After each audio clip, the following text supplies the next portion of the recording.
Chini sat before a rough mirror, gazing at the reflection of a small child. He took a moment to calm his emotions and embrace the reality of his transmigration into the world of Naruto. 2 days prior, he had found himself in the body of a 5-year-old child from the rock village in the land of Earth, and after 2 days of merging his soul with that of the original inhabitant, he finally began to regain his composure. Without a system or any special abilities, he had begun his journey as a villain. Initially, despair had gripped him, but now he felt a serene acceptance, allowing him to contemplate the circumstances of his new existence. The cause of his transmigration remained a mystery, one he dared not ponder deeply. However, the process of soul merging had been extraordinary. It felt as though the souls of this body and his previous life were inherently connected rather than discomfort. He experienced an invigorating vitality post-merger. After much reflection, Shin-e could only attribute this remarkable journey to the profound compatibility of the two souls. There was no struggle, nor any sense of devouring. The merging had been remarkably smooth, with little to no aftereffects. At times, he found it challenging to discern which life this one or his previous truly represented his essence. Presently, the thoughts from his former life dominated, likely due to the 30 years of experience he had accumulated, compared to the mere 5 years of a somewhat mediocre child. This body was named I-chun, lacking a family name. The rock village did not possess the illustrious clan scene in Konoha. Most inhabitants had only a given name, which contributed to the lesser internal conflict within the village. Compared to Konoha, I-chun's parents were both ninjas, having recently sacrificed their lives in the ongoing war with other nations. Indeed, the Second Shinobi World War had just erupted. Due to confidentiality, I-chun was unaware of the specific nation against which his parents had fought. His tender age rendered him oblivious to the benefits of this information, and no one deemed it appropriate to share such news with him. Currently, I-chun's daily life was managed by the village, primarily concerning his meals. Since the war had just commenced, the village aimed to alleviate the concerns of its ninjas, ensuring that orphans like I-chun received adequate sustenance. Though his needs for food and clothing were met, there were no pensions, at least, not yet. According to the individual delivering his meals, pensions would begin once I-chun enrolled in the ninja academy. Until then, he would bear the weight of survival alone. I-chun was somewhat prepared for this, understanding that he was in a wondrous realm infused with chakra world where even a 5-year-old could ponder matters akin to a Hokage. By the time he turned 6 and entered the ninja academy, he ought to possess the capability for independent living.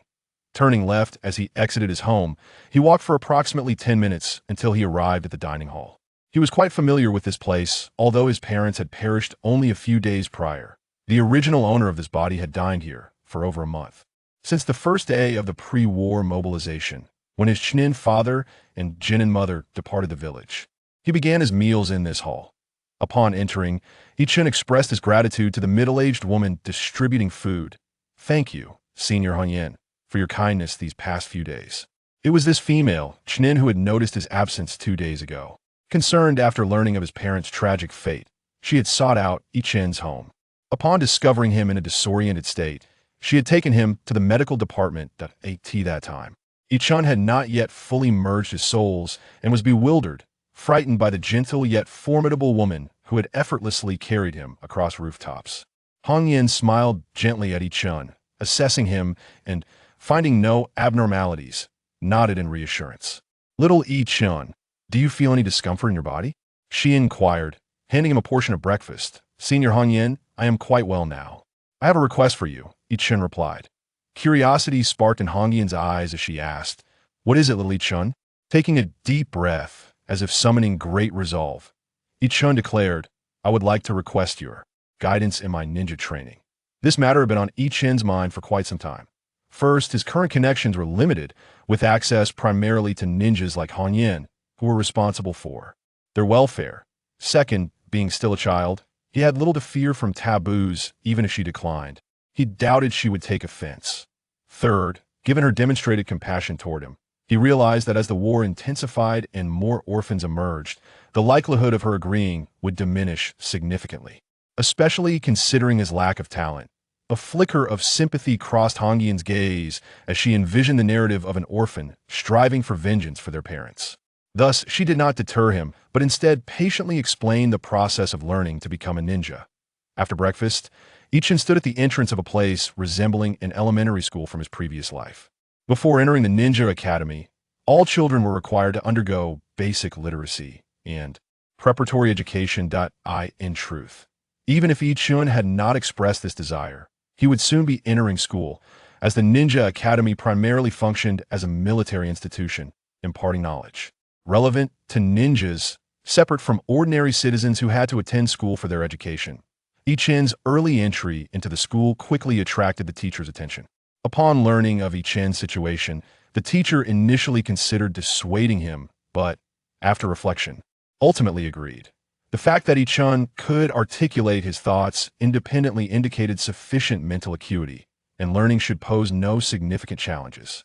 Moreover, in wartime, having a designated place for orphans was not a negative development. As for tuition, war orphans were exempt. Without wasting any time, Ichin enrolled that very day. Thanks to his previous lives' memories, acquiring literacy and similar skills proved straightforward for him. By the end of the day, he had captured the teacher's notice, who, intrigued by Ichin's progress, arranged for additional tutoring tailored to his needs. Thus began Ichin's journey in this alternate world's preschool.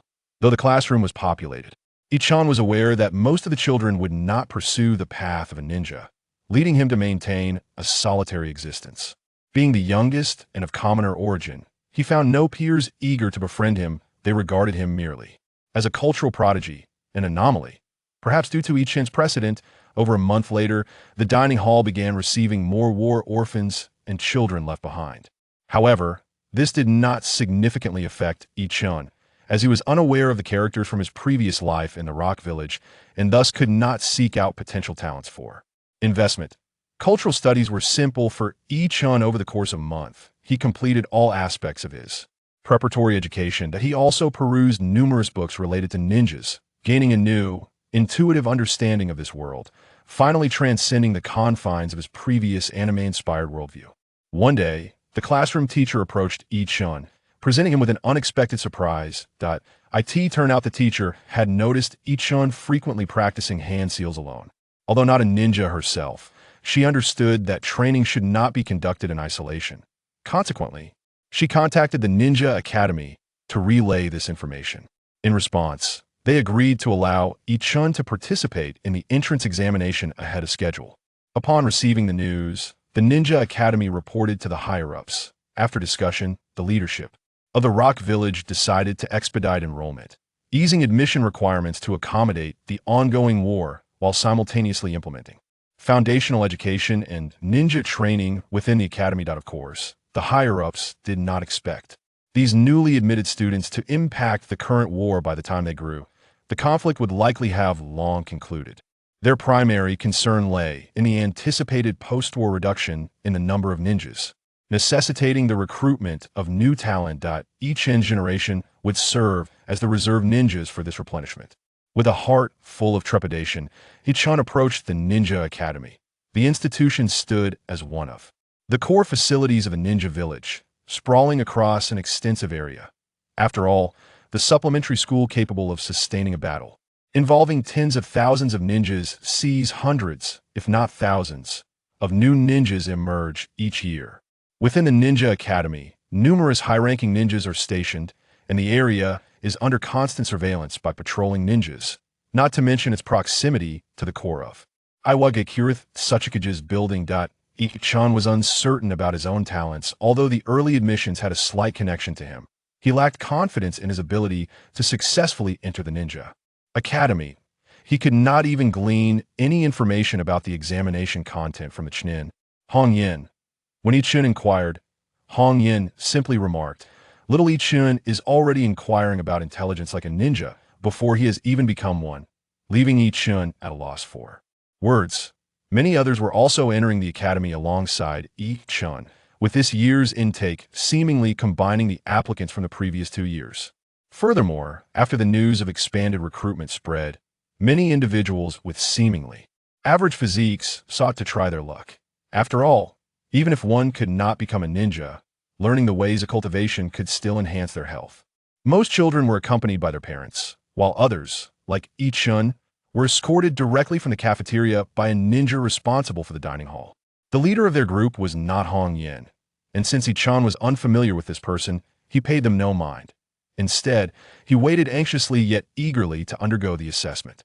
The candidates were divided into numerous groups for testing, and Ichin's group comprised approximately 100 individuals. They were led to a small playground within the academy by 2 teachers.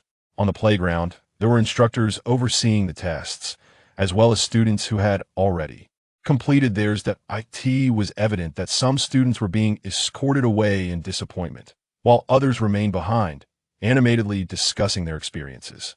The teachers were also engaged in conversation about the new students who had performed notably well. Upon closer observation, Ichun noted that the previous group also contained around 100 individuals, with approximately 70 passing the test. That's a fairly high ratio, Ichun mused as he scrutinized the group of those who had been eliminated. Most appeared weaker than the average child. Comparing himself to the others, Ichun felt a sense of relief. It seemed he had previously misjudged his own standing.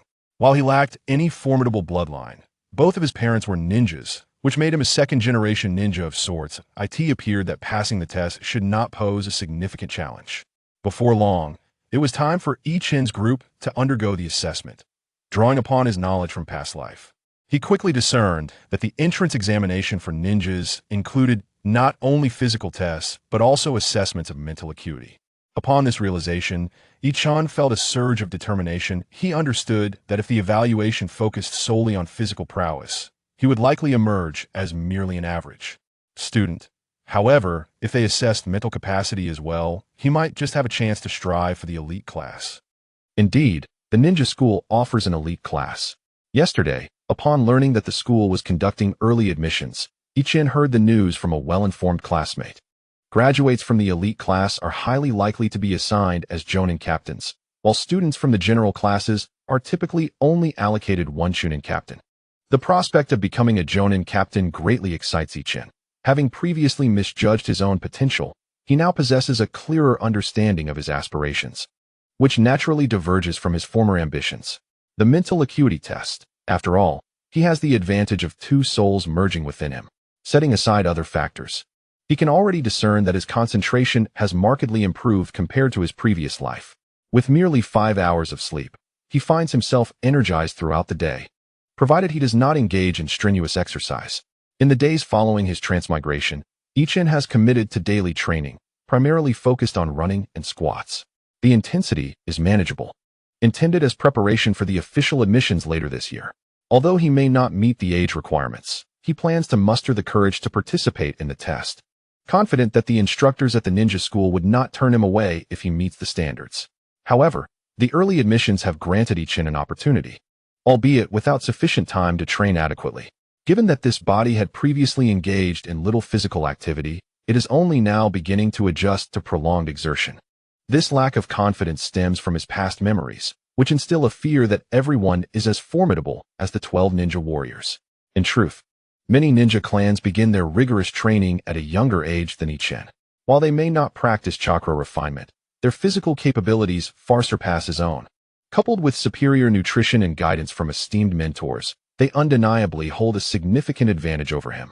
Ichin, with average talent and an unremarkable family background, his father, a Chunin, having only recently attained his rank, starts at a distinct disadvantage compared to the scions of prominent clans.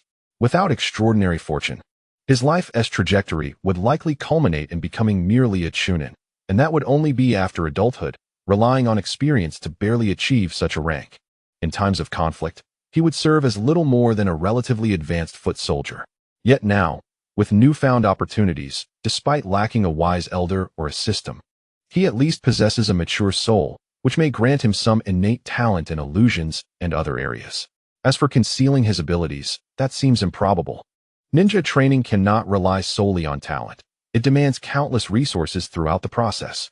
Various foods and herbs to enhance physical conditioning, an array of training tools, and diverse jutsu legacies all require substantial investment. Thus, while Ichin's parents are ninjas, they have not bequeathed him abundant resources. Upon inspecting his home, Ichin discovered two jutsu scrolls in his parents' room, one for Earth Style, Earth Flow Wall, and the other for Earth Style, Earth Spike, offering both offensive and defensive capabilities. At this juncture, some may argue that possessing two jutsu is commendable, and initially, Ichin shared that sentiment. Upon closer examination, I found myself quite bewildered. The Earth Flow Wall requires the formation of 17 hand seals, while the Earth Spike requires 15. In other words, even if Uchiha Itachi were to cast these techniques, it would still take him 2 to 3 seconds, ample time for someone to strike him several times. In my memories from a past life, aside from Kakashi and Zabuza, no one employed such an extensive number of seals for offensive or defensive ninjutsu. This brings to mind the intricate relationship between hand seals and ninjutsu. Firstly, it is not imperative to perform hand seals to execute ninjutsu. Their primary function is to facilitate the smoother manipulation of chakra. Beyond that, the purpose of hand seals may merely be for show. After reviewing the descriptions of the two ninjutsu, I realized that mastering a technique in the novice stage necessitates practice with hand seals. This practice is distinct from my previous solitary training, which solely enhanced my finger dexterity. True hand sealing involves channeling chakra with each seal, guiding it along the necessary path to unleash the ninjutsu externally. Therefore, during the novice phase, one must perform hand seals to channel chakra effectively. After repeated executions, both body and spirit adapt to this flow of chakra, allowing for a simplification of the sealing process to some extent. This is why Naruto, in his early training of the shadow clone technique, initially needed to perform 8 seals, but later reduced it to just 1. The vast quantity of chakra within him, after countless executions of the technique, had long since accustomed itself to this flow. Moreover, the ninjutsu recorded in the Konoha sealing book has already been streamlined by various masters. It is possible that the early iterations of the shadow clone technique required a dozen or even dozens of seals. With this hypothesis in mind, I am confident that others possess simplified versions of the Earth Flow Wall and Earth Spike. Even if they cannot achieve a single seal, they surely have variants requiring 3 to 5 seals. Naturally, such versions would command a significantly higher price than the rudimentary techniques I currently hold. Returning to the present, all the previous children have departed, and it is finally our turn to undergo the test. The first round, the simplest, assesses willpower and endurance through a long-distance run. During this run, a Chunin instructor leisurely pursues from behind. Any student caught by the instructor receives a failing grade. While this does not result in immediate elimination, it certainly extinguishes any hopes of joining the elite class. Those who evade capture are scored based on their speed. In my group, several children exhibited a physique considerably superior to the average. In terms of both explosive power and endurance, they far surpassed me and my peers, leading the pack from the outset. In the 3-kilometer run, they completed the distance in less than half the time it took me. It was not that I was concealing my abilities. The disparity in our physical attributes was simply too great. Fortunately, my recent intensive training had bolstered my performance. Otherwise, I am certain that even if I managed to finish the run, I would still have been caught by the unhurried Chunin instructor. What troubled me most was not the defeat at the hands of those from the ninja clans, but rather the realization that, among the many ordinary students, my physique was decidedly average. Standing at the finish line, Ichin leaned against his knees, gasping for breath. Although the pace of the exam was not significantly faster than usual, the pressure exerted by the Chunin instructor had drained his stamina far more than he had anticipated, particularly during the final sprint. The instructor's commanding shouts to accelerate had instilled a sense of fear in Ichin and his peers, compelling them to exert every ounce of their strength, leaving their throats feeling as if they were ablaze. Observing a few clan descendants competing not far away, Ichin pursed his lips, refraining from any ostentatious displays. His true rivals were not among them. Redirecting his attention to the instructors, he noticed their scrutinizing gazes upon him and his companions. It dawned on him that the entrance examination posed no challenge to the clan offspring. They were destined for the elite class. The real assessment was aimed at students like him, hailing from ordinary ninja families or common backgrounds, as the instructors sought to identify those with potential among them. After a period of observation, Ichin felt a tinge of disappointment. The instructor's focus largely rested on a few academically gifted children from the commoner ranks, rather than on him. He shifted his gaze away from the teachers and towards other testing grounds, realizing that the strength test was even less favorable than the physical endurance test. He pondered whether his slight frame would suffice to meet the requirements. His advantage lay in his mental fortitude, yet he found himself contemplating how to best showcase this strength. After a while, once everyone had rested sufficiently, the instructors organized the second round of testing. The testing ground was adorned with stone pillars of varying sizes. One Chunin instructor explained, "There are a total of 30 stone pillars of differing dimensions. Successfully lifting one of the top 15 will be deemed passing, otherwise, you will fail. Results will be ranked according to weight. You may attempt multiple times, with your best result recorded." A faint smile crept upon Ichin's lips as he began to grasp the essence of the assessment. The previous round's pursuit by the Chunin instructor had been somewhat inconsequential. Whether or not one was caught did not alter the final score, which would ultimately hinge on their speed. However, the presence of an instructor chasing from behind had clearly disrupted the rhythm of the participants, Ichin included. The second round mirrored this dynamic. Prior to the application of chakra, each participant's stamina was fixed, as was their ability to lift a certain weight of stone pillars. Therefore, this examination not only assessed strength, but also evaluated the student's decision-making. Misjudging one's own capabilities and attempting to lift pillars beyond their means would not only deplete their already limited stamina, but also tarnish their reputation in the eyes of the instructors. After all, a ninja's miscalculation regarding their own strength could lead to dire consequences, unless one possessed a protagonist's halo akin to that of a certain Naruto. Once the rules were explained, while others hesitated, Ichin was the first to step forward, positioning himself before the 14th stone pillar. Taking a deep breath, he recalled the weightlifting techniques from his past life and methodically lifted the stone pillar. The moment he hoisted it, he retreated and released his grip, allowing the stone to crash to the ground, sending a cloud of dust billowing into the air. Ichin refrained from attempting the 13th stone pillar and turned away, heading towards an open area to await the results of the other participants. Under the watchful gaze of Ichin, it became apparent that numerous teachers were observing him. This attention did not stem from his being the first to stand out, but rather from their astonishment at Ichin's depth of understanding. "This lad has potential," remarked a Chunin instructor. "What were his results in the physical test, Liru-senpai?"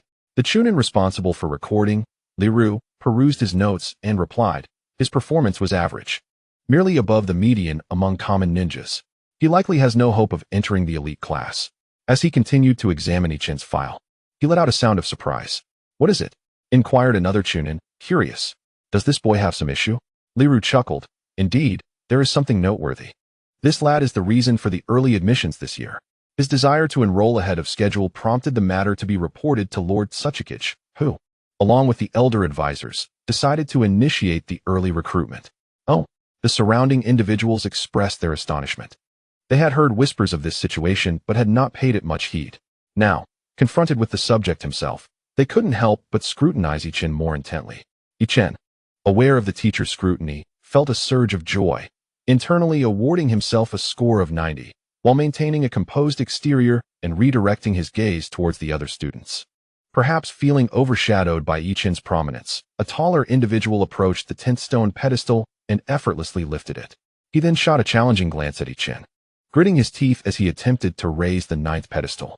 After some contemplation, he endeavored to lift the 8th, but this attempt fell short, resulting in failure. Undeterred, he still managed a smug glance in Ichin's direction. Witnessing this scene, Ichin couldn't help but smile. Comparisons breed contrast. Had this individual attempted the 8th pedestal from the outset, he might have succeeded. However, his overly dramatic display elevated Ichin's self-assessment to a score of 95. Silently, he mused, "Thank you for the assist." As the second round concluded, participant scores remained largely consistent with those from the first round. Few exhibited substantial disparities in endurance and strength. Ichin's performance had even slightly declined compared to the initial round. Yet, due to some clever maneuvers, his evaluation had marginally improved. Aside from the heightened competition among a few clan offspring, no unexpected occurrences transpired, leading seamlessly into the third round. The third round tested the spirit, a measure of mental fortitude within the ninja realm. Chakra is a synthesis of both physical and mental aspects. Possessing strength in either domain can significantly enhance a ninja's training. The most notable examples are the Sage Body of the Senju clan and the Sage Eye of the Uchiha clan. Thus, the significance of mental strength assessments in the entrance examination is on par with that of physical tests. Given that many ninjas exhibit robust physical prowess, but fewer possess strong mental capabilities, the importance of mental strength subtly surpasses that of physicality. However, unlike physical aptitude, mental talent is not as immediately discernible, making it more challenging to detect. The tests administered in the Ninja Academy are relatively straightforward, divided into two parts: illusion resistance and perception ability. The illusion test commenced without a sound, as Ichin and his peers were still preoccupied with the second round when the illusions were already set in motion. Ichin was unaware of the name of this illusion, yet he felt an unsettling sense of dissonance filling his heart, rendering him physically uncomfortable. He glanced around but found no apparent issues. Just as confusion enveloped him, his gaze drifted to the distant horizon, where the feeling of dissonance intensified profoundly. Upon closer inspection, he discerned a slight sense of fragmentation in the scenery ahead. Startled, Ichin hurriedly turned around and shouted a warning towards his teachers. However, after several calls, there was no response from his instructors, as if he were a mere phantom. Panic surged within him as he gazed into the distance once more, and the problem persisted. This time, with heightened focus, the sensation of fragmentation became even more pronounced. Nevertheless, being a relatively mature individual, Ichin began to realize something was amiss. Not only did his teachers not respond, but neither did his fellow students. Clearly, there was an underlying issue. Reflecting on the recently concluded strength assessment, he deduced that the next test would involve the soul. Could this dissonance be the test itself? Was it an illusion? Recalling various methods of dispelling illusions from his past life, he found himself utterly perplexed. Each method required either chakra or self-harm. The former was futile without the means, and the latter was entirely unacceptable. This was merely an entrance examination for a ninja school. Surely the teachers would not set such a grim requirement for their students. Thus, there must be alternative means of dispelling the illusion. Ichin pondered but found himself at a loss, prompting him to observe his surroundings. He soon realized that the more he concentrated, the more flaws in the illusion became apparent. After several attempts, a realization dawned upon him. Perhaps it required focused concentration? He closed his eyes, took several deep breaths for a few seconds, then opened them. While Ichin and his peers were ensnared in the illusion, the teachers at the ninja school were engaged in a discussion regarding the students' performances. However, unlike previous occasions, it didn't take long for someone to notice something was amiss. "Hey, look at that kid, Ichin. Has he really discovered the illusion so quickly?" One stammered. "Impossible. The illusion has only just begun," another replied. Turning to where Ichin stood, could it be that he truly had discovered it? All the teachers directed their attention towards Ichin, collectively astonished. Contrary to Ichin's assumptions, the purpose of this test was not to dispel the illusion. How could a group of 5- or 6-year-old children, who had never practiced chakra, hope to break free from an illusion cast by a chunin? Even a simplified version of such an illusion would be beyond their grasp. The objective of this examination was to assess when the students could recognize they had fallen under an illusion. In other words, Ichin had already succeeded. As their astonishment lingered, the teachers suddenly noticed that Ichin had regained his composure. Another genius, though his physique is lacking, otherwise, his chances of becoming a jonin would exceed 80%, remarked the first teacher to observe Ichin's unusual demeanor. Do not underestimate that 80%. Even true geniuses, without experiencing life and death and lacking insight, cannot ascend to the rank of jonin. It is the first step from mortal to immortal. Indeed, it is not only a strong spirit, but also a resilient character that allows one to quickly recognize this as a part of the entrance assessment, another summarized. While the group continued to marvel, suddenly, someone else perceived an anomaly. He endeavored to break the illusion, and it was the conjurer of the illusion who spoke this time. "Oh, such a swift reaction. It must be futile. I have never heard of this individual before." Among the students participating in the test, it appears that only a scant few have cultivated chakra in advance, primarily from prominent clans, not someone like Ichin. Even possessing chakra is of little consequence. These youngsters, having never experienced chakra control, cannot possibly disrupt the casting of the illusion. As for Ichin, his father is a chunin and his mother a jinin. Yet he lacks the supplementary nourishment and medicinal aids for cultivation. His performance in the recent physical assessment was mediocre, certainly falling short of the standard required to refine chakra. Upon hearing this, many teachers nodded in shared sentiment. Among them were several from civilian backgrounds, or, like Ichin, from ordinary ninja families, who have long suffered from a lack of resources. It is precisely for this reason that the four major nations outside of the Land of Fire relentlessly provoke Konoha, all in pursuit of resources. At that moment, Ichin emerged from his meditative state, his gaze calm and composed as he surveyed his surroundings, exuding an aura of mastery. He glanced around, and then the conjurer gasped, astonished that he had dispelled the illusion. Simultaneously, Ichin's gaze met that of the teachers, creating an unexpected connection. The onlookers were taken aback by the tranquility in Ichin's eyes. Is this the gaze one would expect from a mere 5-year-old?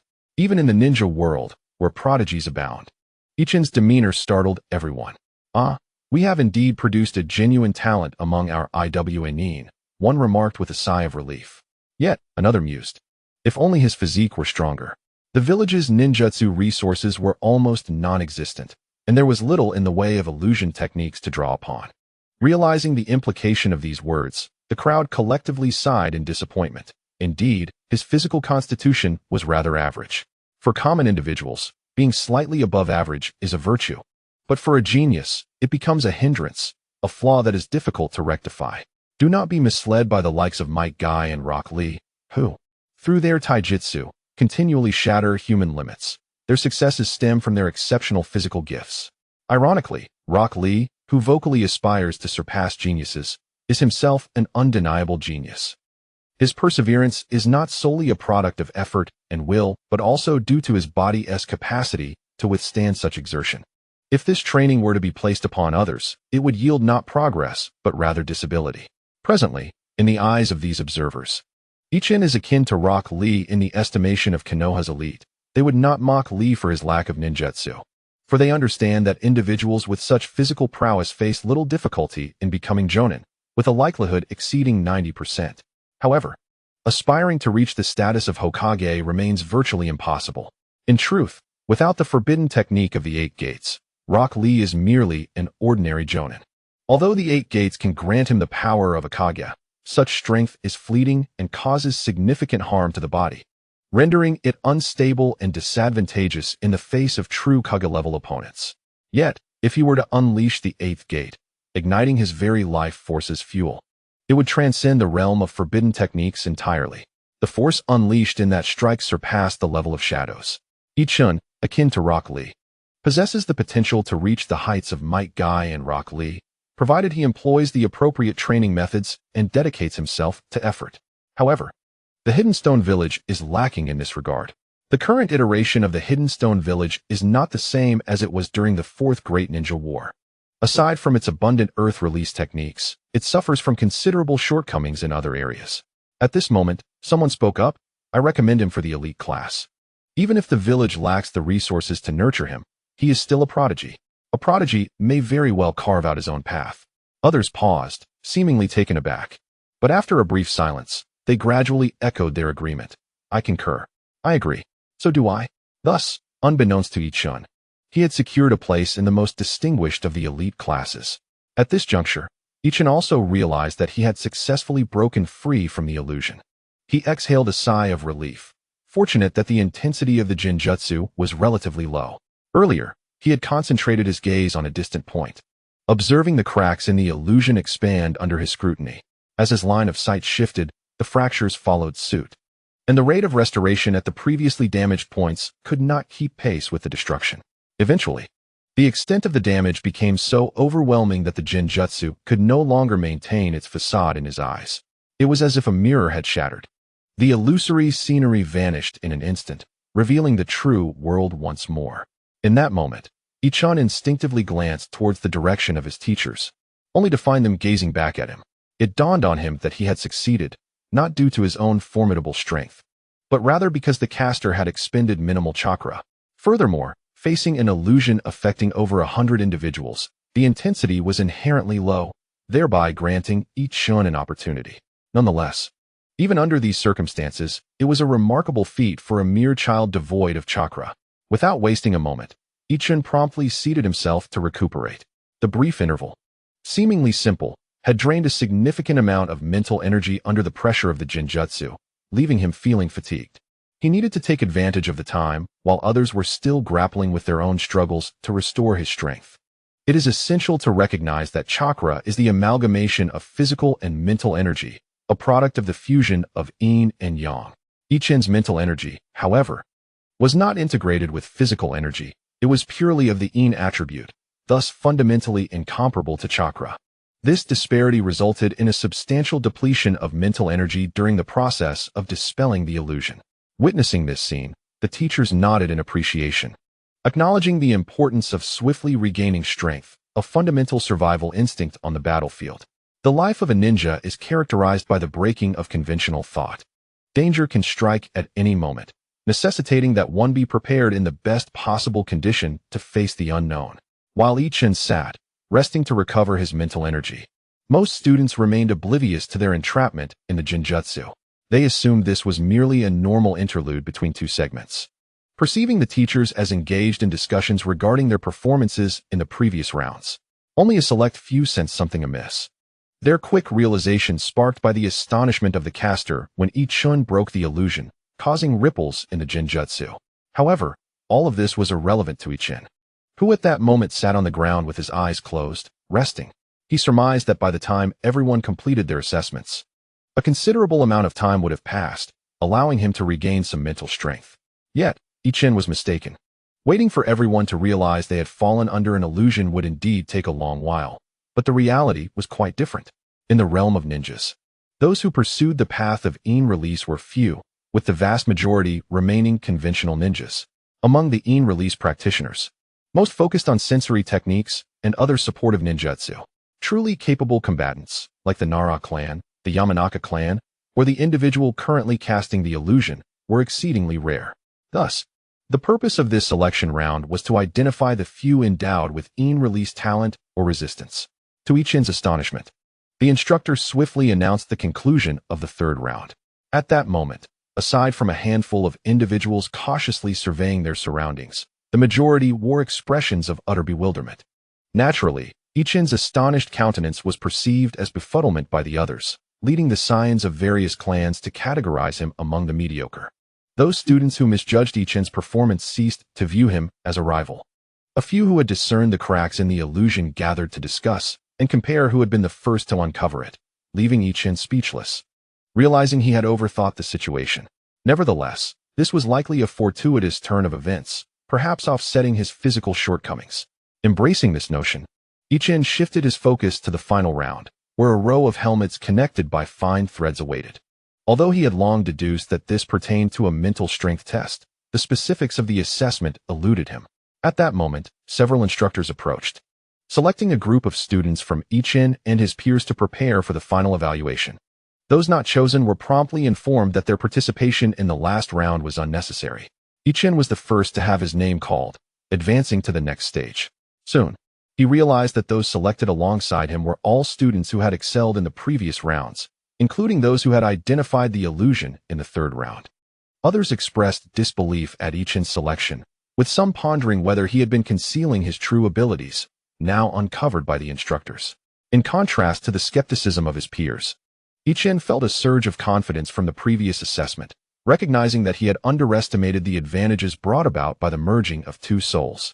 Quickly, amidst the envious gazes of others, Ichin and a dozen or so individuals each donned a helmet, striving to perceive and discern what lay at the other end of the thread, as instructed by their teachers. Ichin closed his eyes, directing his concentration towards the helmet. Unlike the vague sensations he experienced while ensnared in the illusion, this time he clearly sensed a transformation. Simultaneously, a warm current seemed to connect Ichin to the helmet in an almost ethereal manner. Was this sensation chakra? Was someone employing chakra to wield a sensory ninjutsu? Ichin realized that this chakra appeared to guide him, urging his spirit to extend along the thread into the distance. As Ichin followed the flow of chakra, he cautiously extended his consciousness, gliding smoothly into an extraordinary realm. It felt as though he had arrived in a secluded chamber, where four ninjas were tending to a collection of animals, some sizable birds alongside diminutive mice. When Ichin focused his attention on the ninjas, they glanced around in surprise, their mouths moving as if engaged in silent communication. Had he been discovered? Ichin pondered. Yet, given the circumstances of an examination, he felt no concern for his safety. Instead, he redirected his attention, meticulously counting the animals in the room and observing the arrangement of items before withdrawing. After such a brief endeavor, he began to sense a wave of mental fatigue. Upon retracting his spiritual energy, a sudden wave of discomfort washed over him, causing his body to sway perilously, nearly toppling over. After a considerable moment, he regained his composure and awaited the teacher's inquiry. Eventually, all students completed their assessments. The teacher intentionally selected Ichun to respond last, first querying the other students about their impressions. Their responses varied widely. Some claimed to have seen people, others animals, while some merely perceived a blinding whiteness filled with shadows. A few even admitted to feeling nothing at all. When it was Ichun's turn, to the astonishment of the instructors, he recounted every detail he had observed with clarity, even meticulously indicating the positions of the items. Initially, the other students dismissed his account as mere theatrics, but discerning students quickly noticed the teacher's peculiar reactions. An absurd notion began to take root in their minds. Could it be that he truly possessed such vivid perception? Had he somehow accessed the answers in advance? In all honesty, the confidentiality of this assessment was not particularly stringent. Those with connections could easily acquire detailed information. However, there was little incentive for deceit. Any facade of genius would ultimately be undermined once enrolled. Moreover, given Ichun's humble origins, devoid of any advantageous background, the prospect of cheating seemed implausible. Coupled with his remarkable performance in the previous round, the teachers were left with a singular thought, a prodigy in illusion and perception. Yet, inevitably, another sentiment surfaced. What a pity. His physical prowess is merely average. Subsequently, the teacher announced the admissions results, and the students dispersed. That evening, Ichun lay alone on his empty bed, reflecting on the events of the day. Firstly, he had successfully gained admission to the Ninja Academy, entering an elite class due to his mental acuity. Secondly, he reassessed his own position. He had previously regarded his talents as unremarkable, merely possessing the mindset of an adult. But now, he speculated whether the fusion of two souls might have endowed him with double the spiritual strength. It dawned on him that this was not merely a simple amalgamation of two souls, but rather a melding of an adult's essence with that of a child. Under these circumstances, competing against other children indeed afforded him a significant advantage. In the end, upon recognizing one's own strengths and talents, it is time to adjust expectations for the future. Previously, the aspiration was to become as formidable as possible, seizing every opportunity, utilizing past memories to evade dangers, striving to survive until the ultimate conclusion. After achieving world peace, other matters could be contemplated. However, at present, one's performance has certainly caught the attention of the village's upper echelons, raising the possibility of negotiating a path toward becoming a shadow or even a sage. The journey toward sagehood seems distant, lacking clarity, with no discernible path for cultivation. Yet, the road toward becoming a shadow can still be charted. What is the most renowned aspect of the Rock Ninja Village? Undoubtedly, it is dust release. What does the Rock Ninja Village lack the most? Clearly, it is geniuses. During the Fourth Great Ninja War, the leaders of other nations were the fourth and fifth Hokages, while the Rock Ninja Village was still under the third. To put it bluntly, while Inoki is formidable, it can also be said that there is a lack of successors. Thus, as long as one performs adequately, there remains hope for the fourth Tsuchikage. The prerequisite is to not obstruct Deidara's path to defection. As long as one establishes a reputation as a genius and demonstrates talent in dust release, it is believed that Inoki will not turn a blind eye. By the way, which three elemental natures fuse to create dust release? If memory serves, it is fire, wind, and earth. This is crucial and must be confirmed later. Precision is essential. It appears that the transformation of these three chakra natures must be prepared in advance. Dust release techniques have a semblance to sealing techniques, so attention must also be paid to sealing arts. The fusion of chakra presents challenges, necessitating early training in chakra control. That night, Ichun fell asleep, filled with anticipation, traversing through wondrous dreams. The next morning, invigorated, Ichun swiftly finished breakfast and hurried to the ninja school. In the world of Naruto, I, Ichun, have arrived. Greetings. I am your instructor, Ishikawa. Feel free to call me Teacher Ishikawa. Ichun sat in the middle of the classroom, listening to the newly arrived Chunin instructor introduce himself. I enjoy soaking in hot springs, detest war, and my dream is to safeguard peace. Now, let us commence with self-introductions. Teacher Ishikawa began the first lesson. After hearing Ishikawa's introduction, Ichun mused. Indeed, while a ninja school teacher may lack combat prowess, their ideological awareness must be elevated. Ichin's class ranked as the top tier among 3 elite classes. Many of his classmates were from ninja clans, although they had not learned sensory abilities.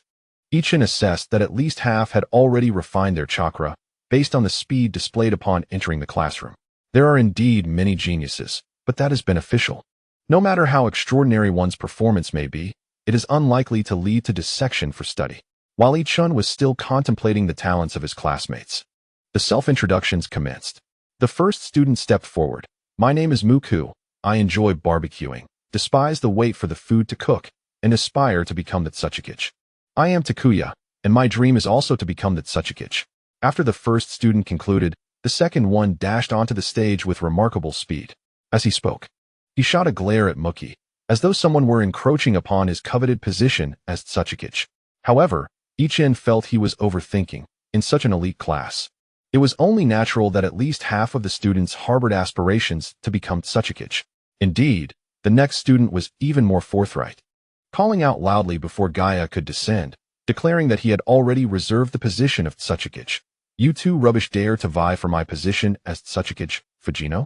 The scene quickly descended into chaos, but fortunately, teacher Ishikawa seemed to have anticipated such a situation. With a swift body flicker technique, he appeared between the 3, averting what could have escalated into a deadly duel. Yet, there were exceptions, such as the girl in the front row. I am Tion Nai, I love planting flowers. And my dream is to cultivate countless flowers and plants in the land of Earth, so that everyone can smell the fragrance as soon as they step outside. She was a small lowly, a rare gem in the barren Iwa shinobi village, capable of nurturing such a whimsical hobby. One thing was certain. She must hail from a prominent family, for such unrealistic dreams would not arise from ordinary circumstances. I am Shinohara, I love explosions. And my dream is to become the captain of a demolition team, leading them to defeat Konoha. A brash little rascal leaped onto the podium, boldly proclaiming his aspirations. His declaration startled everyone, and for a moment, Ichin almost thought he had encountered Deidara. However, considering the timeline, Deidara had yet to be born at this age. Nonetheless, their peculiar thought processes were strikingly similar. Both had an affinity for explosions, which raised questions about potential blood ties. Ichin, however, found it difficult to comprehend such individuals. If one aspired to leadership, shouldn't the goal be to become Tsuchikage? Leading the charge against Konoha seemed like a task fit for the Tsuchikage. Soon, it was Ichin's turn. He had long prepared for his self-introduction.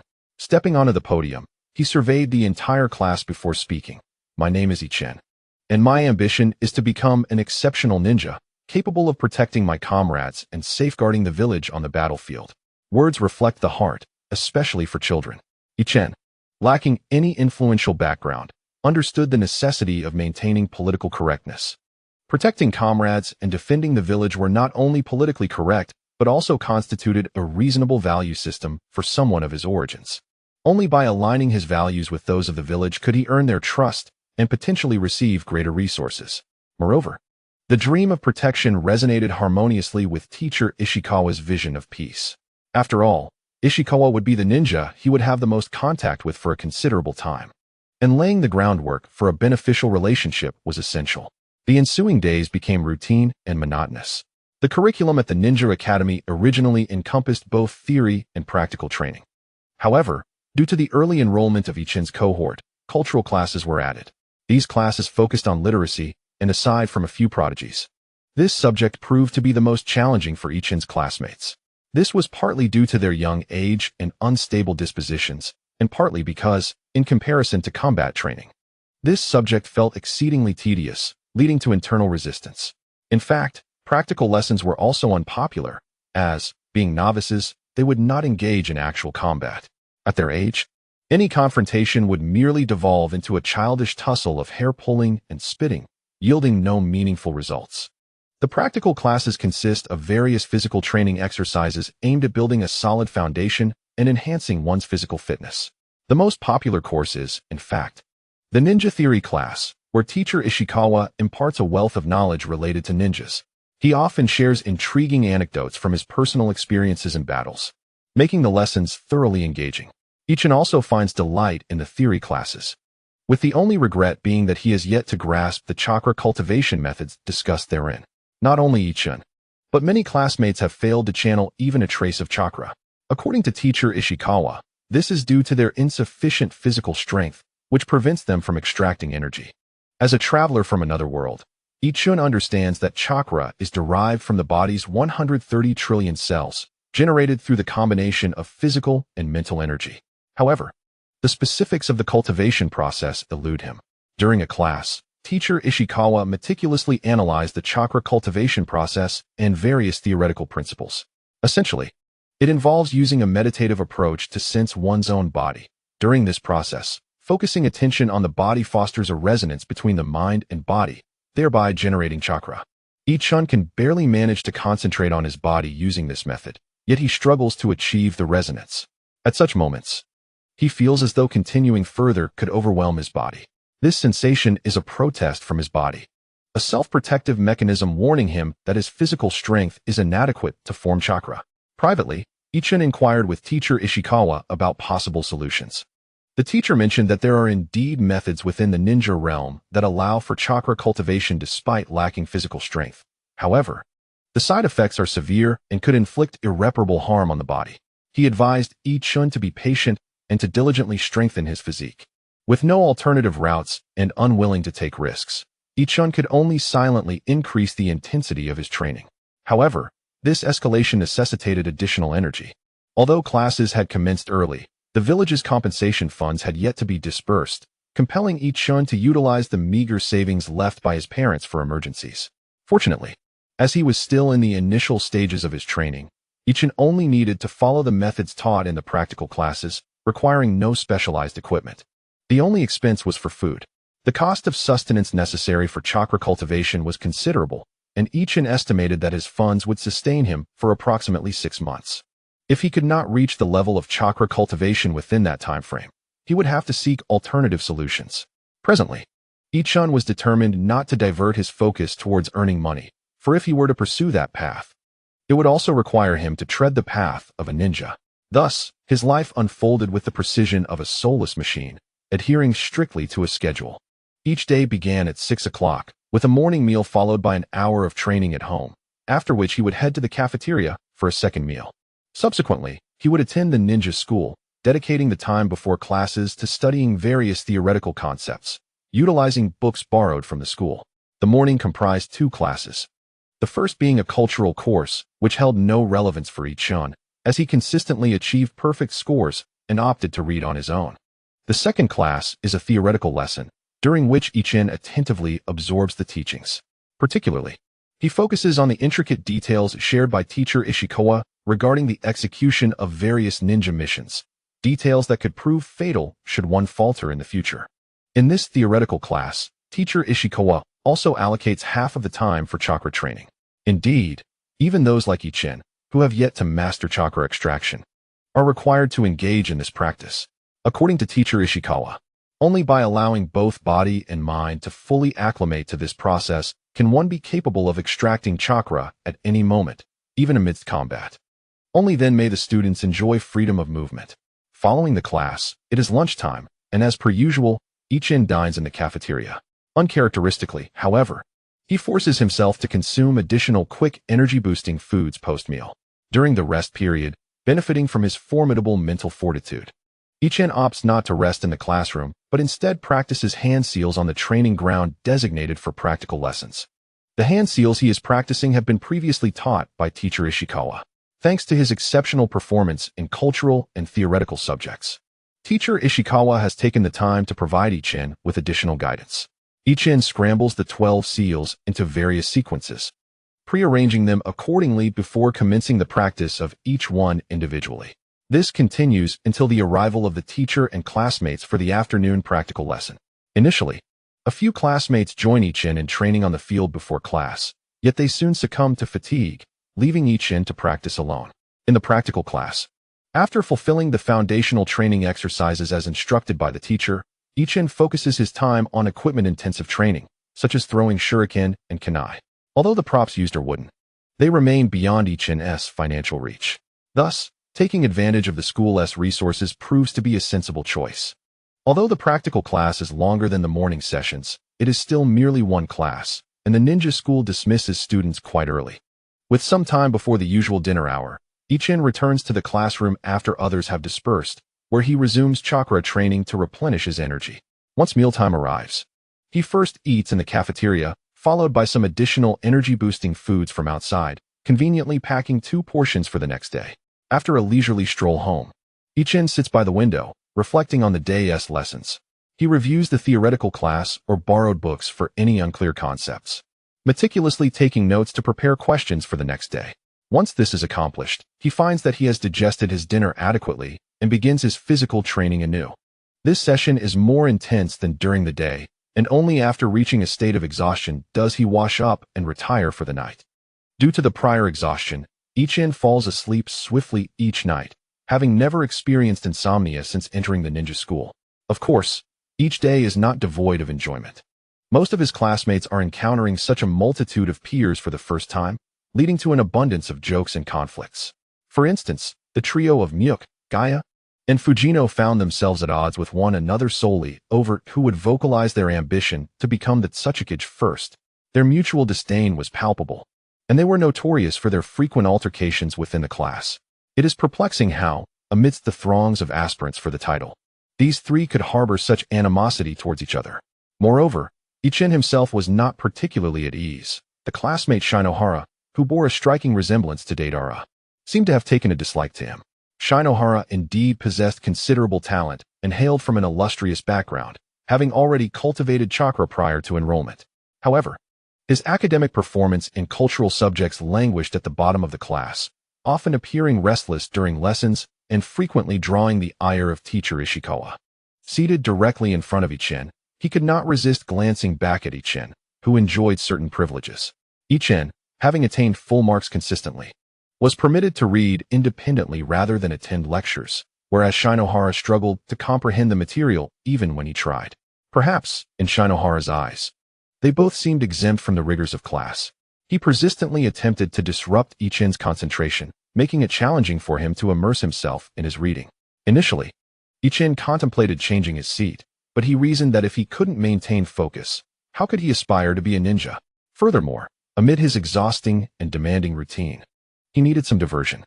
Thus, Shinohara's disturbances either went unnoticed by Ichin or inadvertently attracted teacher Ishikawa's attention under Ichin's subtle guidance. The outcome was predictable. Shinohara harbored a profound resentment towards Ichin.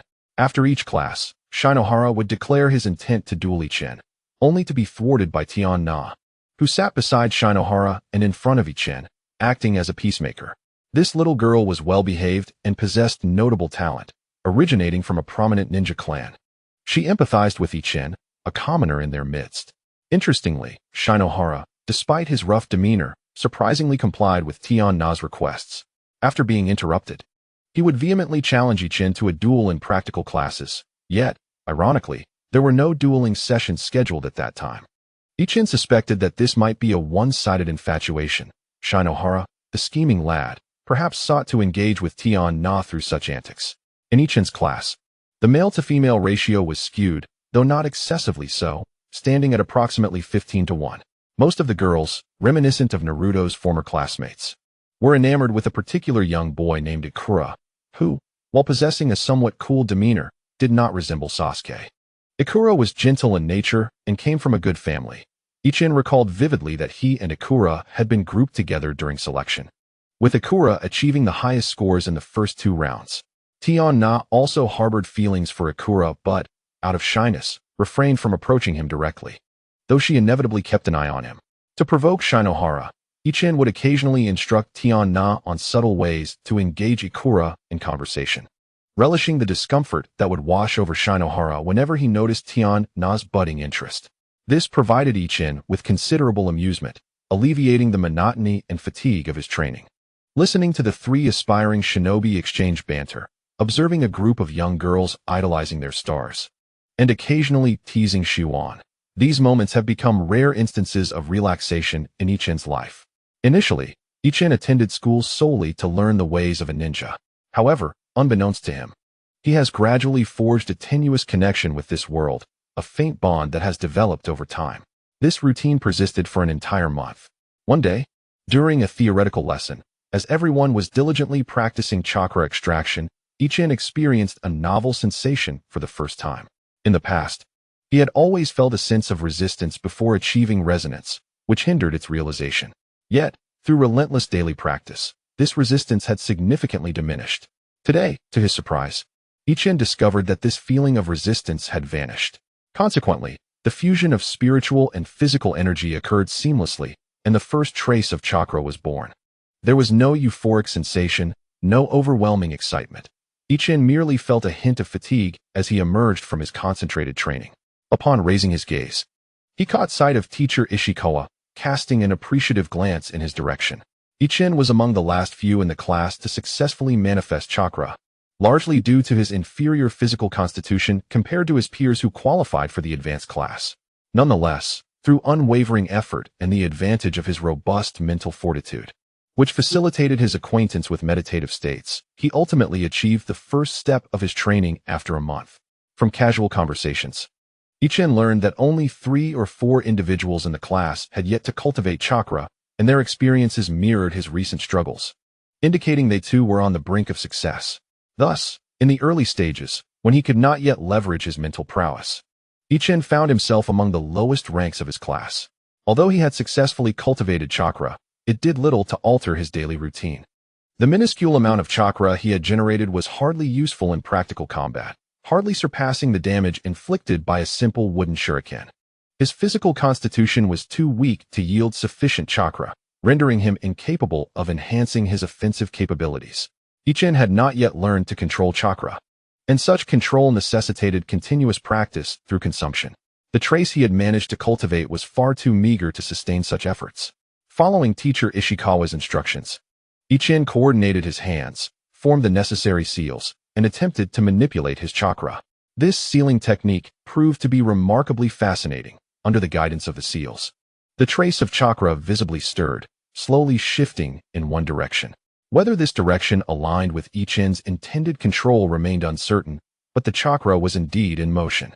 Then, it dissipated. Indeed, Ichin had exhausted his supply. Despite having anticipated this outcome, he could not suppress a wave of disappointment. While controlling chakra within the body does incur some consumption, this expenditure is typically minimal and negligible for a competent ninja. However, Ichin's meager cultivation was insufficient to withstand even this fundamental drain.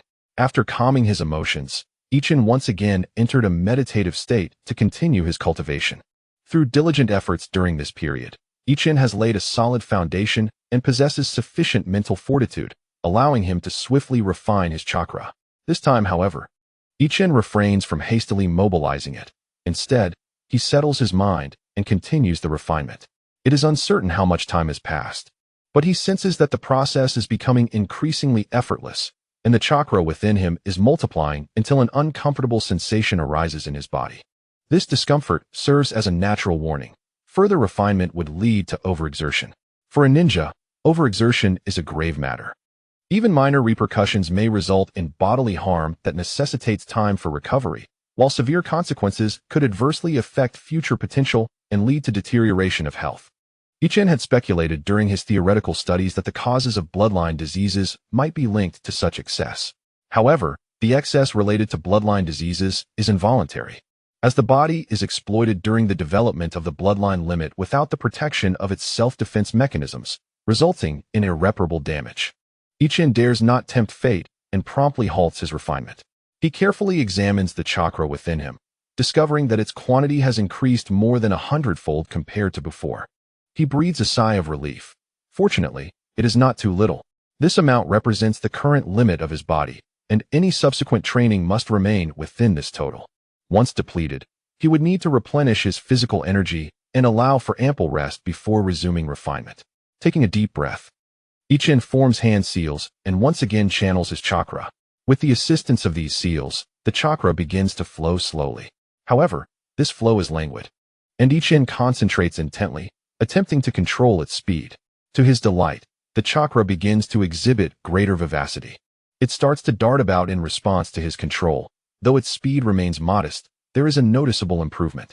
Encouraged, Ichin perseveres, trying to direct the flow of chakra. Yet, this time, the results are not as apparent. Although the chakra shifts in accordance with his mental energy, it does not conform to his expectations. It is akin to a novice attempting to navigate a game. Despite a clear intention to direct the character forward, a lack of skill results in erratic movements. Ichin's attempts to control the chakra mirror this experience. He is utterly at a loss, compelled to familiarize himself with the chakra's flow through persistent trial and error. After an indeterminate amount of time, he exhausts the chakra he has cultivated, and with fatigue etched upon his face, he opens his eyes. This weariness is both physical and mental. The physical exhaustion stems from the immense energy expended in refining the chakra, while the mental fatigue arises from the frustrating sensation of inadequacy during control, which significantly amplifies his overall tiredness. In truth, had Ichin not possessed a soul strength rivaling that of an adult, he would not have been able to endure until the chakra was fully depleted. Many of his classmates find themselves in the opposite situation. Constrained by insufficient mental energy, they often become mentally fatigued before they can exhaust their chakra. Consequently, many students practice chakra for a time before transitioning to rest, repeating the familiar process of chakra extraction. Now feeling thoroughly drained, Ichin decides to balance work with rest and lays his head on the desk for a brief nap. As a result, this slumber lasted an entire day, only to be interrupted by a teacher who had come specifically to awaken Ichin after the afternoon practical class concluded. Such occurrences are not uncommon in the Ninja Academy. Many students, upon their first experience of chakra refinement, lack the restraint necessary, leading to excessive fatigue after numerous attempts at control. Teacher Ishikawa, seasoned in his experience, wisely advised the others not to disturb Ichin, allowing him to sleep undisturbed for a full day. Upon awakening, Ichin felt an overwhelming hunger. After bidding farewell to his teacher, he ambled home while munching on some food. Today, he would not practice. Instead, he intended to rest briefly at home before heading to the cafeteria for a meal. On the following day, during the theoretical class, Ichin endeavored once more to refine and control his chakra. This time, however, he approached the task with newfound experience, beginning to discern patterns of control. Firstly, he discovered that accelerating the flow of chakra was relatively simple. It required heightened mental focus, akin to exerting oneself, which in turn hastened the chakra's movement. Secondly, he encountered challenges with direction. While chakra might possess weight, it was negligible, and even a slight deviation could lead to total disarray.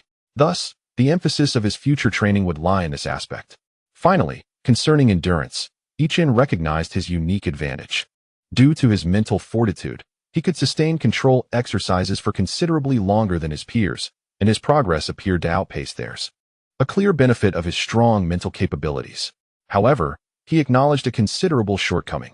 The quantity of his chakra was insufficient to fully harness his mental strength. He needed to enhance his physical constitution, a gradual process requiring patience. Yet, he pondered an alternative approach. From his past life memories, he recalled that the Uchiha clan naturally possessed strong mental prowess but frail bodies. Nonetheless, their chakra reserves were substantial. Otherwise, they could not wield the formidable Susanoo technique. With this in mind, Ichin contemplated whether there might be a method to adjust the ratio of mental strength to physical power during the chakra formation process. If he could increase the proportion of mental energy, thereby creating a more unaffiliated chakra, it might significantly alleviate his chakra deficiency. However, mastering this technique proved challenging. At the very least, teacher Ishikawa had indicated his uncertainty regarding the key elements. Ichin surmised that the Nara clan of Konoha might possess relevant techniques. Yet his current circumstances rendered access to such knowledge impossible. He resolved to experiment independently, and if unsuccessful, he would find a way to capture a Nara clan ninja after becoming a shinobi to extract information. In the ensuing days, Ichin diligently practiced meditation according to teacher Ishikawa's instructions, yet the outcomes remained unchanged. After several attempts, he speculated that the issue lay within the meditation technique itself. The method was uniform among all practitioners, relying on the body as self-adjustment to align mental strength with chakra. To alter their ratio, a transformation in the meditation approach was necessary.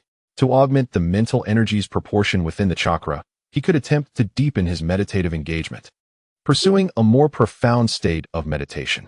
However, he realized that achieving such depth might hinder his conscious awareness, rendering chakra manipulation nearly impossible, let alone managing chakra refinement while engaged in battle. After much contemplation, Ichin suddenly conceived a rather fanciful idea. Could he, through the art of illusion, induce a state of semi-slumber in his mind, while consciously controlling the potency of the illusion to achieve a state of being both asleep and awake? It seemed quite whimsical indeed, to cast an illusion upon himself while teetering on the brink of consciousness, all the while refining his chakra and engaging in combat. What a curious notion. Ichin chuckled to himself in self-mockery.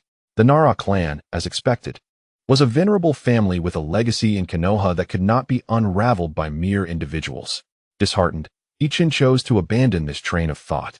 Perhaps it would be more pragmatic to rest, and then intensify his physical training the following day. In the realm of dreams, Ichin felt as though there existed two versions of himself, one asleep and the other awake. The sleeping self began to merge with his physical strength, while the awake self gradually gathered the chakra produced from their union. The quantity of chakra this time was markedly greater than before, and Ichin found himself grinning foolishly in his slumber.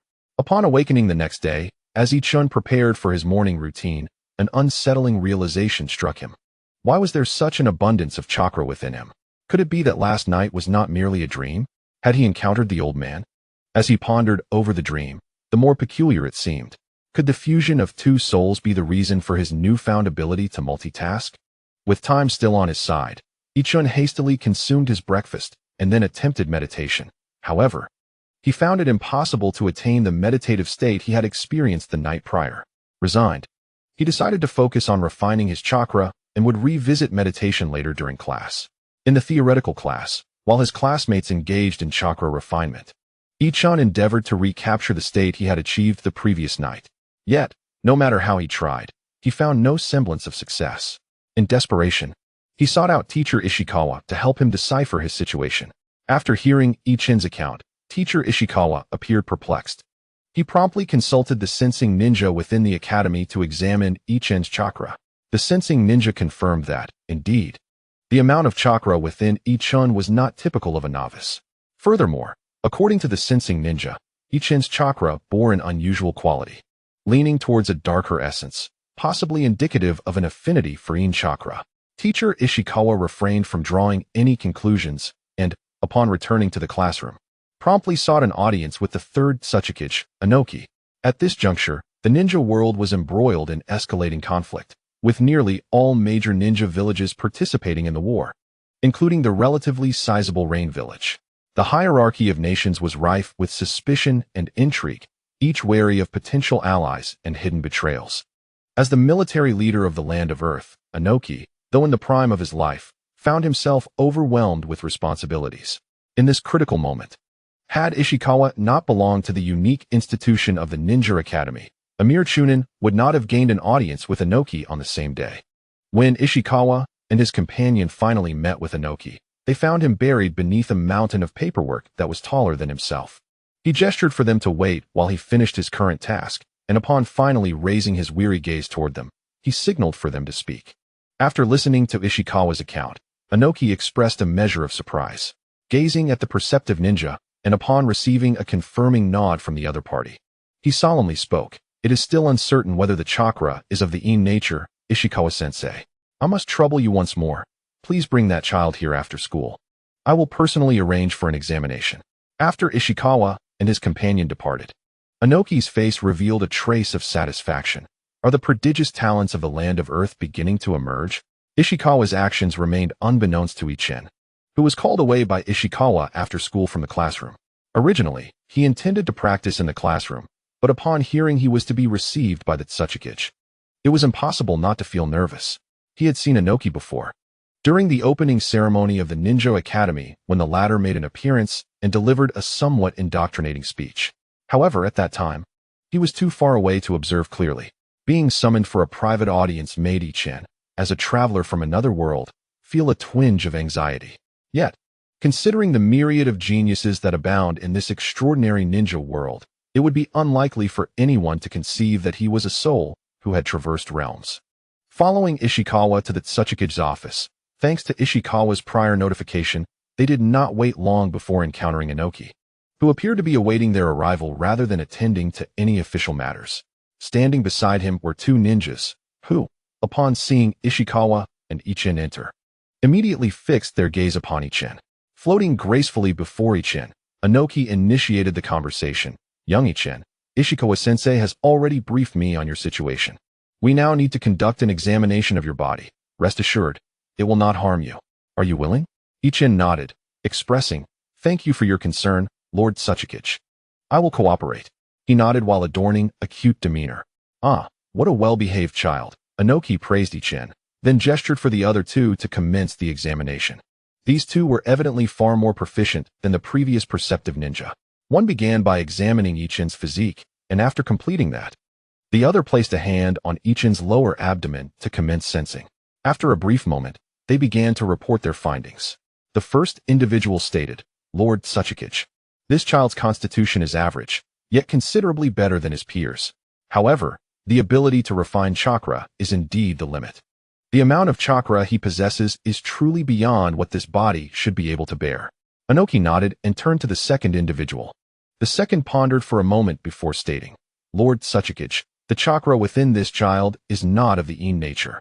However, the proportion of this chakra is indeed atypical. It appears to have a heightened ratio of mental energy. Although I am uncertain how he achieved this. One thing is clear.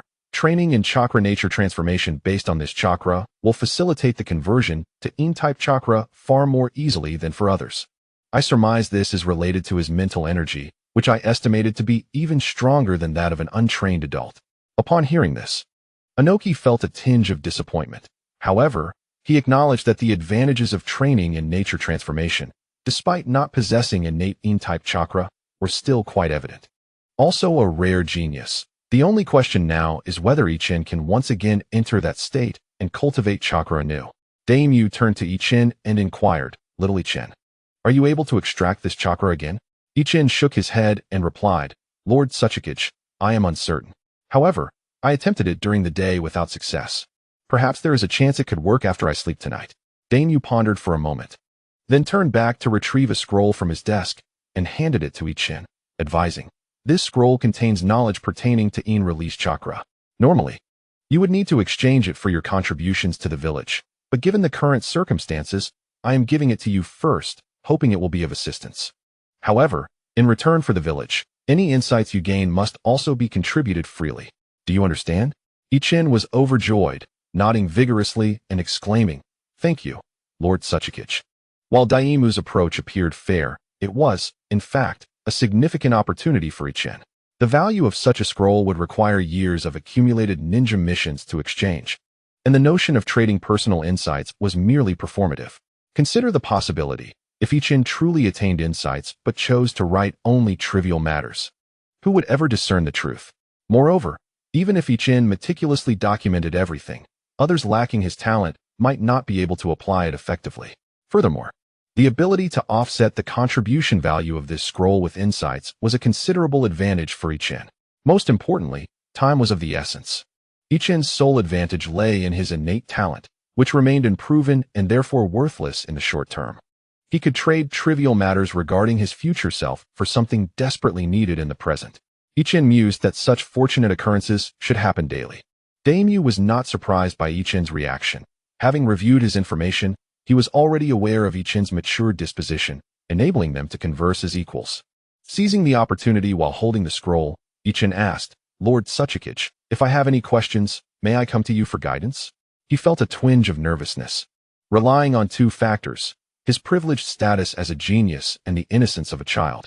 However, those present were far from naive, in light of Ichin's previous performance. No one would genuinely regard him as an ignorant child. Yet, they chose not to shatter this pretense, so even if they declined, Ichin would not suffer any loss. His impression in the minds of Daimyo and others would merely diminish. Fortunately, as the leader of the village, it was Daimyo's responsibility to nurture the next generation, so despite Ichin's anxiety, Daimyo remained unfazed. With a ready smile, Daimyo readily agreed, saying, "Of course, little Ichin. If you encounter any difficulties in life, feel free to seek me out." Ichin was elated. He had at least secured a ticket to the Tsuchikage Tower, and what he would do with it later was a matter for another time. Retaining this unique privilege might yet yield unexpected surprises. On the journey back, teacher Ishikawa took a moment to impart a piece of advice to Ichin. "Ichin, the Tsuchikage has been preoccupied with the matters of war lately, feeling quite burdened and fatigued. Although the Tsuchikage has granted you permission, please refrain from disturbing him unless absolutely necessary. Do you understand? Ichin nodded in acknowledgement, replying, understood, and thank you, Teacher Ishikawa. The situation with Inoki was merely a strategic maneuver, while the path laid out by Ishikawa promised enduring benefits. Thus, Ichin dared not disregard his counsel. After securely hiding the scroll, Ichin indulged in 2 servings of dinner as per his usual routine, followed by a session of physical training. Once he had completed his evening cleansing, he began to peruse the scroll.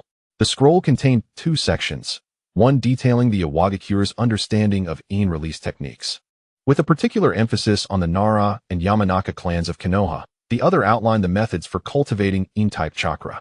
The knowledge contained within the scroll proved immensely beneficial to Ichin, significantly enriching his reservoir of understanding.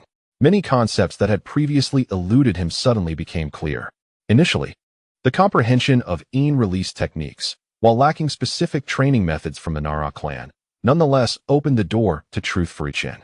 All that remained was to invest time in gradual experimentation. Conversely, the methods for cultivating in-type chakra seemed less relevant to Ichin's current state, as his chakra was insufficient to perform ninjutsu, let alone engage in the cultivation of in chakra.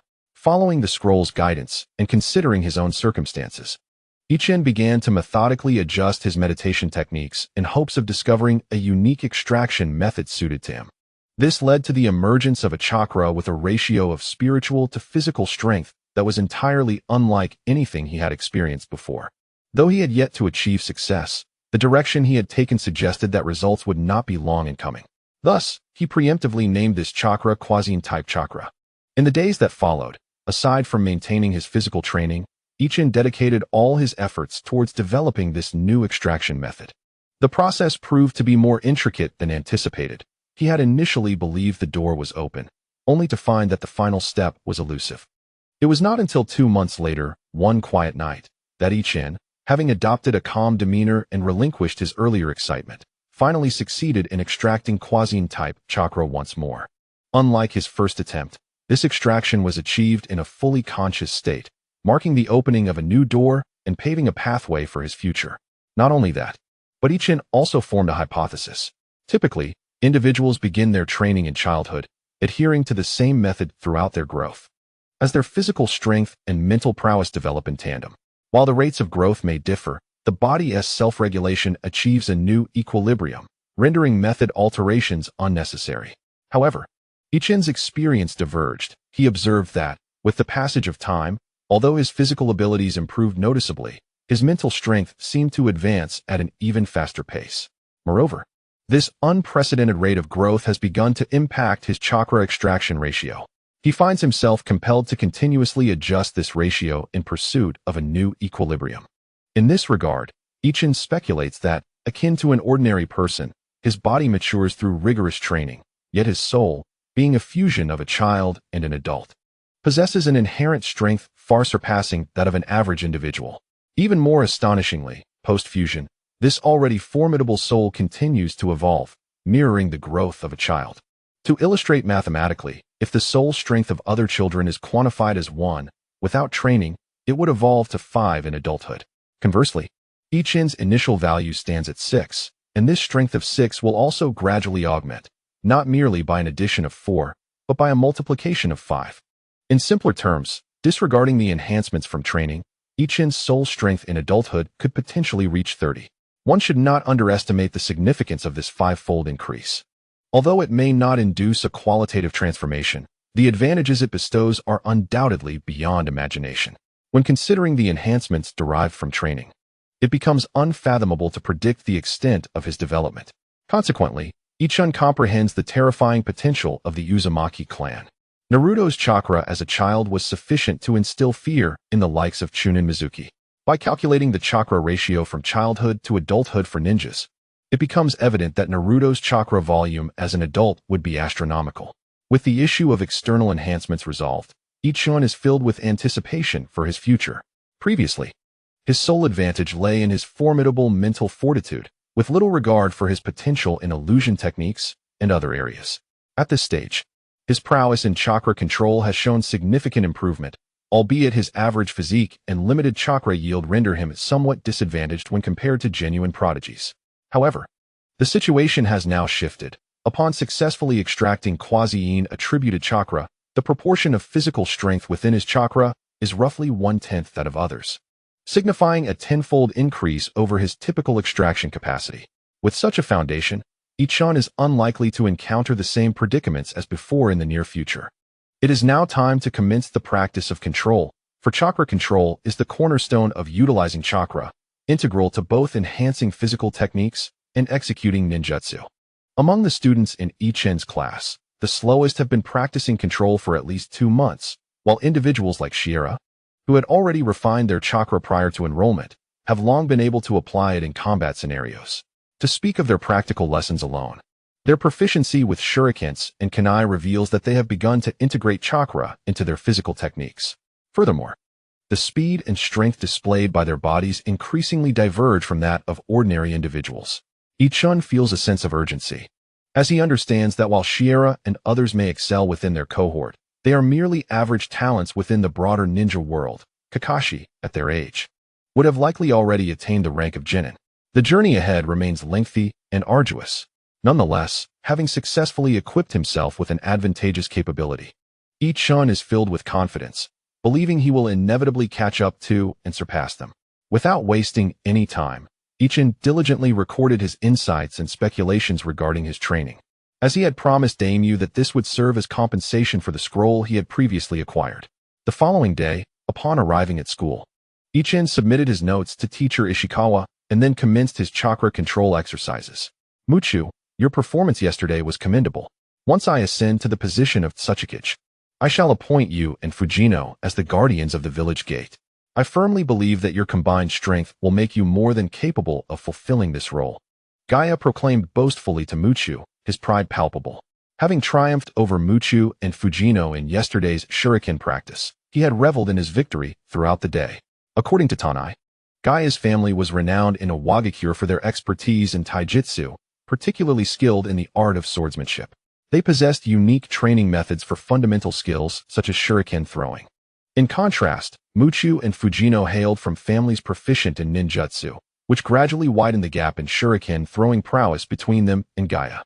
During the early stages of a ninja's career, when ninjutsu had yet to be widely mastered, taijutsu remained the sole means of attack, thus providing significant advantages to taijutsu-focused ninjas. In reality, most ninjas, constrained by their chakra limits, could only perform a handful of ninjutsu techniques upon reaching adulthood. They exercise caution in their usage, reserving them for dire circumstances. Therefore, the prevalence of ninjutsu, as recalled from past experiences, was largely confined to the protagonist's circle. Most ninjas remained genin until their demise, often relying solely on the body flicker technique in battle. Gaia's shuriken throwing skills had already surpassed those of Muchu and Fujino, but recently, he had inexplicably made a quantum leap in prowess, further widening the gap between them. It could be said that, at present, in a one-on-one confrontation, Gaia would dominate both of them effortlessly. One must not be deceived by the tropes found in manga, where kunai fail to hit their targets and fire techniques do not cause fatalities. These are merely narrative devices. In combat, the power of a kunai is formidable. With ninjas generally having high attack but low defense, a single kunai striking a vital area can lead to dire consequences. While shuriken may possess lesser power, their small form renders them exceedingly agile and versatile, making them a deadly asset on the battlefield. Furthermore, when thrown, the ninja's strength is augmented by chakra, resulting in astonishing velocity. In the early stages, evading such projectiles without foresight is exceedingly challenging. As for countering an opponent's shuriken with one of their own, only those with superior strength and reflexes can achieve such a feat in the case of genin. This is virtually non-existent unless one hails from Konoha. Among the current batch of students, Gaia's combat abilities likely rank within the top 5, with Shinohara and Tanai also being strong contenders for that position. Shinohara possesses tremendous strength, and his explosive speed derived from that strength is equally remarkable. Ichien estimates that, based solely on power, he is nearing the lower threshold for a genin. As for Tanai, this petite girl astonishes with her exceptional performance in augmenting taijutsu with chakra, showcasing remarkable agility. She is a promising candidate for training in swift, agile ninjutsu. Ichien speculated that if Tian Nai were to face off against Xiao Yuan, It would likely result in an awkward scenario where neither could decisively overpower the other. In this current cohort, the only individual capable of completely suppressing Tian Nai, Xiao Yuan, and Guya is the young prodigy, Yikong. It is often said that comparisons can be disheartening. While Yikong possesses commendable talent and is currently practicing the three-body technique, his chakra volume and control are unparalleled in the entire grade. Had it not been for the theoretical assessments where Yi Chun outperformed him, he would have achieved a resounding success. Oh, and if a competition were held for kunai and shuriken throwing, he might indeed fall short against Guya. As for Yi Chun, at this stage, his combat prowess ranks among the lowest in the class, largely because he is the only one who has not practiced chakra control. During this time, he is focused on extracting the precise Yin attribute chakra. Aside from a brief period on the first day spent practicing chakra control, he has scarcely trained since. In fact, he has had very few successes in extracting chakra over the past 2 months. Occasionally, he inadvertently extracts chakra in the original proportions, only for it to be hastily consumed by Yi Chun. Nonetheless, Yi Chun possesses an advantage. His process of refining chakra is more instinctual than that of his peers. Since his method of chakra extraction is self-discovered and tailored to his own needs, he does not require excessive concentration during the process. Although he has yet to master the ability to extract chakra while engaged in combat, he can manage to extract it while conversing. At this moment, Yi Chun was extracting chakra while intentionally chatting with Tian Nai in a voice audible to Xiao Yuan. Tian Nai, I saw Yikong enjoying 3-color dumplings at the dumpling shop yesterday. This is a splendid opportunity. If you linger around the dumpling shop after school, you might create a chance for a serendipitous encounter with Yikong. Upon hearing this, Tian Nai shifted slightly, clearly intrigued, and stole a glance at Yikong. Though hesitation lingered in her demeanor, this scene had not escaped the watchful eye of Xiao Yuan, who, eager to interject before Tian Nai could respond, said, Tian Nai, do not heed Yi Chen's words. He harbors ill intentions. Yikong is always surrounded by other girls, and should you happen to encounter him, they will undoubtedly witness it. Upon hearing this, Tian Nai promptly abandoned her inclination to act. In matters of this nature, she remained quite reserved, a fact not only recognized by Yi Chun but also understood by Xiao Yuan, who astutely pointed out the most significant flaw in her plan. Then turned to Yi Chun with a smug expression. Yi Chun, fully aware of Tian Nai's disposition, had deliberately taken advantage of her character to provoke Xiao Yuan. His intentions were straightforward, to incite a reaction. Undeterred by his initial failure, Yi Chun continued, even if there are other girls around, it would be beneficial to leave Yikong with the impression that you share a common interest. If he associates you with dumplings, the next time he craves them, he might just think of you. Moreover, he pondered, what if one day he longs for dumplings but finds it inconvenient to procure them? Might he not ask you, his fellow dumpling enthusiast, for assistance? Upon hearing this, Tian Nai became even more enamored with the idea, whispering, Yi Chun, do you really think Yikong would ask me to help him buy dumplings?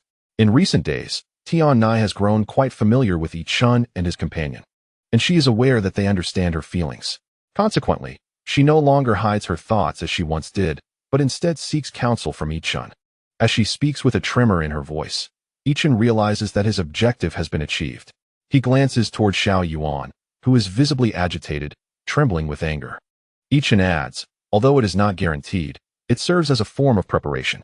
As long as you leave an impression of shared interests, you will find yourself closer to him compared to other girls. Xiao Yuan, seething with rage and unable to refute this, bitterly responds, the teacher mentioned that starting next semester, we will engage in practical combat. Yi Chun, I look forward to your guidance then. Yi Chun remains unfazed by the threat. There is still a month until the next semester begins, and if he succumbed to fear now, how could he enjoy the days to come? Frustrated by Yi Chun's indifference, Xiao Yuan resorts to plotting in her mind how to decisively defeat him next semester, vowing to introduce a different strategy each day without repetition. After exchanging banter with Xiao Yuan, Yi Chun has reached the limit of his chakra extraction. Despite having tenfold the chakra compared to before, the total amount remains insufficient. And due to physical limitations, his body begins to signal distress shortly after extraction. Yi Chun ceases the conversation and shifts his focus to practicing chakra control. Time flies, and in the blink of an eye, nearly 2 years have passed since Yi Chun and his peers enrolled. They are no longer newcomers, and the transformations over the past year have been nothing short of remarkable. Firstly, They have bid farewell to the culturally tedious subjects they once despised. Now, aside from a single theoretical class in the morning, they have practical classes scheduled for both morning and afternoon sessions. Typically, the morning is dedicated to practicing various fundamentals, while the afternoon is reserved for skill training, such as shuriken throwing, basic swordsmanship, and combat drills. As a top-tier class, every student in Ichin's cohort has begun to harness chakra to augment their physical techniques in battle. During combat, wooden shuriken and kunai fly through the air with a semblance of skill. Among them, a select few like Ichin have already begun to execute one of the techniques from the transformation technique. Ichin opted for the transformation technique, not because he deemed it particularly practical, but rather for its simplicity. It is the only technique among the three body techniques that does not require chakra to be expelled from the body, thus consuming relatively less energy. Over the past 2 years, Ichin has endured the hardships of insufficient chakra. Initially, when he began practicing chakra flow within his body, the amount was barely adequate. As he had only recently begun to explore this realm, he easily experienced fatigue. However, due to his exceptional mental talent, he quickly adapted to this control. And as his mental exertion diminished, the shortcomings of his limited chakra became increasingly apparent. Each time he depletes his chakra, he experiences a sense of aimlessness reminiscent of the discomfort felt when a player's stamina runs out in a game. To address this, Ichin has had to intensify both the duration and intensity of his physical training. Fortunately, the village has promptly distributed compensation, allowing him to sustain his training regimen with more nutritious food and medicinal supplements than before. This improvement has been crucial, particularly since he obtained the recipe for medicinal preparations from Tian Nai, as the mere formulation of a remedy would have otherwise left him feeling overwhelmed. Ichin stood in the training grounds of the ninja school, his hands weaving through a series of intricate seals. With a sudden burst, he transformed into the likeness of teacher Ishikawa. After assessing his physical condition, Ichin exhaled in relief. This marked the first time he had successfully executed a jutsu in its entirety. The 4 seals had taken just over 3 seconds to complete, averaging nearly 1 second for each. While this speed left much to be desired for combat situations, the unpredictable nature of the battlefield could allow for a few precious seconds of assistance from allies, rendering this pace somewhat adequate. However, this singular jutsu had completely exhausted Ichin's current chakra reserves. Moreover, as the only jutsu he had mastered thus far, the transformation technique lacked significant practical application. After more than a year of diligent practice, Ichin had become adept at channeling chakra into his physical techniques. This meant that every strike he executed was now imbued with the power of chakra, though his body remained that of a mere child. The augmentation provided by chakra elevated his strength beyond that of the average adult. Armed with weapons such as kunai or swords, he could easily contend against 10 unenhanced opponents. Nevertheless, relying solely on chakra to enhance physical prowess was typical of warriors in the current ninja world. The true distinction of a ninja lay in the flamboyant jutsu they employed. A little over half a month ago, the sensory ninja, who had long served at the school, confirmed that Ichin's chakra capacity was adequate for utilizing the multi-shadow clone jutsu, albeit only enough for a single application. Since that moment, Ichin had devoted himself to mastering the transformation technique. The theoretical aspects of the multi-shadow clone jutsu had been discussed in class by teacher Ishikawa, who had explicitly instructed that no one should practice it until their chakra levels were verified. Thus, Ichin had only been training the transformation technique for about half a month. Do not be misled into thinking that mastering even one jutsu from the multi-shadow clone jutsu within such a short time is a simple feat. As someone who has experienced it firsthand, Ichin can attest to its difficulty. His days had been consumed with chakra refinement, followed by attempts to practice the transformation technique, only to encounter failure and deplete his chakra reserves, signaling the end of the day. Indeed, due to the limited chakra available for a single transformation, Ichin was cautious not to overexert himself, allowing only 1 attempt per day, and only after his body had sufficiently recovered. In an effort to maximize his time, Ichin adjusted his training routine to first refine his chakra during the day, followed by practicing seals and physical techniques, leaving the transformation technique for last. Although this rearrangement minimized wasted time, the anticipation of concentrating fully on a single attempt only to wait for another day was truly disheartening. It was akin to a lottery game, where one had but a single chance each day, filled with hope, only to be met with disappointment in mere seconds. Yet, Regardless of the challenges faced, Ichin ultimately triumphed. At this moment, Tian-Nai, Shinohara, and others standing beside Ichin cast envious glances in his direction. Do not be misled into thinking that he took an extended period to master the transformation technique due to a lack of talent. In truth, only 3 individuals in the class have successfully executed the 3-body technique. One is Akura, the sole student in Ichin's class capable of performing all 3 forms of the technique. The second is a girl with golden hair named Ming Guang, who, like Ichin, hails from an ordinary ninja family. Unlike she is fortunate to have both parents in good health, who place great importance on their precious daughter, spending the earnings from their missions solely on her. Ming Guang possesses exceptional chakra control and a physique significantly superior to Ichin's, making her the second student in the class to manifest the 3-body technique. Ichin stands as the third. Currently, no other classmates have succeeded in executing the technique. The majority of Ichin's classmates have yet to meet the required chakra levels, while a few, whose families have prepared them for a ninja career, have achieved the necessary chakra capacity. However, mastering chakra control is a challenging endeavor, often reliant on innate talent and diligent effort. Individuals like Tian-Nai have long surpassed the chakra requirements and possess levels several times greater than Ichin's, yet they remain unable to perform the technique. As the first ninjutsu learned by aspiring ninjas, the arduous journey of chakra control from nothingness to mastery is indeed difficult to articulate. This is why so many ninjas are willing to risk their lives for their ninja way. Everyone embarks on this journey from scratch, investing countless hours of sweat and embodying a tenacity that transcends the ordinary. Nonetheless, even though Ichin is the third student to successfully execute the 3-body technique, this does not imply that his combat prowess ranks among the top 3 in the class. As of now, his physical condition remains among the lower tiers. Despite Ichin's increased financial investments, the enhancement of his physique has not yielded significant results. After all, he originally occupied the lowest position in the class, and due to his physical limitations, he is far from qualifying for the elite class. The gradual improvement he has made over the past 2 years is inextricably linked to his perseverance and dedication. Additionally, his maturity as an adult enables him to train more diligently, frequently reflecting on his successes and failures, and adjusting his training methods. This is also an advantage he possesses. Thus, despite his lower physical ranking, Ichin has managed to elevate his chakra levels to the point where he can perform the 3-body technique, placing him in the first tier of the class. Regrettably, the 3-body technique offers limited assistance in practical combat training, where physical prowess remains paramount. Although Ichin's chakra levels exceed those of many classmates, this merely allows him to sustain his chakra-enhanced physical techniques for a longer duration. Before his opponents exhaust their chakra, they often overpower him due to their physical advantages.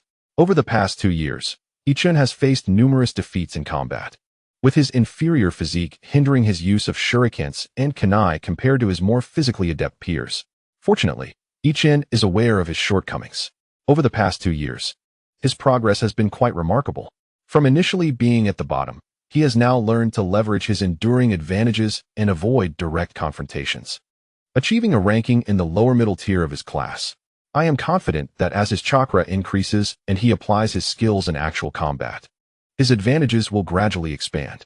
While Ichin's thoughts wandered, a teasing voice from Xiang Yuan interrupted him. Humph, isn't it just the transformation technique? I'm almost there too. Besides, even if this guy learns the transformation technique, it's nothing to boast about. I could still knock him away with a single punch. In response, Ichin cast a disdainful glance at Xiang Yuan. Although he had been bested by Xiang Yuan in numerous battles over the past 2 years and still could not match him, he thought. If he couldn't win, could he at least lose in banter? Thus, adopting the tone of teacher Ishikawa, he said, Ahem, Xiang Yuan, therein lies your error. You clearly cannot compete with him, yet you refuse to admit it. Now, go and copy the fundamentals of kunai, throwing 10 more times. Ichin, embodying teacher Ishikawa's demeanor, spoke slowly. Upon hearing this, Xiang Yuan was momentarily taken aback. Xiang Yuan, akin to Naruto, excelled in practical combat, but struggled with theory. His kunai throwing skills were commendable, yet his theoretical performance lagged significantly, being the only student in the class to fail the kunai throwing fundamentals exam on multiple occasions, often facing public reprimand from teacher Ishikawa. As laughter erupted from their classmates, Xiang Yuan shouted in frustration, You jerk, Turn back already. Ichin smiled faintly, formed hand seals, and in a puff of smoke, reverted to his original form. A little teasing was sufficient, otherwise he might invite a beating. At that moment, Teacher Ishikawa approached to commend Ichin and encouraged his peers to learn from him, subtly promoting the will of stone. Teacher Ishikawa was not surprised by Ichin's swift mastery of the transformation technique. He understood Ichin's talents better than anyone else. He then inquired whether Ichin wished to learn the body replacement technique or the shadow clone technique. Having prepared in advance, Ichin responded, "I would like to learn the shadow clone technique." Teacher Ishikawa nodded, recapitulating the key points and precautions regarding the technique before moving on to other students. Although Ichin was already familiar with the relevant theories, he attentively absorbed Teacher Ishikawa's explanations. Understanding the gravity of ninjutsu execution and recognizing that he could not afford to waste chakra. After mentally reviewing the essentials of the shadow clone technique, Ichin shifted his focus to physical training. With the limited chakra within him, he could manage only some basic exercises. After dinner, instead of heading straight home, Ichin went to the village's barrier class. He was there to work. Yes, work. As a mere 7-year-old student of the Ninja Academy, he was not eligible for missions. However, considering the increasing expenses that would accompany his future as a ninja, Ichin proactively approached Ohyuki, hoping to secure a job to augment his income. At that time, Inoki inquired about Ichin's expectations regarding his work, to which Ichin replied that the ideal job would be one where he could acquire knowledge. Given the urgent shortage of personnel in various positions due to the war, Inoki did not refuse and assigned Ichin to the barrier division as an intern. As a prodigy with extraordinary mental prowess, this role was indeed well suited for him. The primary skill required here was perception, and Ichin's mental strength had already equaled that of an average adult 2 years ago, and it now surpassed that of many. In terms of mental intensity, he had grown over the past 2 years to exceed numerous chunin. However, Inoki had one stipulation. Ichin must successfully demonstrate the body flicker technique before he could officially begin his duties. Thus, today marked Ichin's inaugural day as an intern in the barrier division.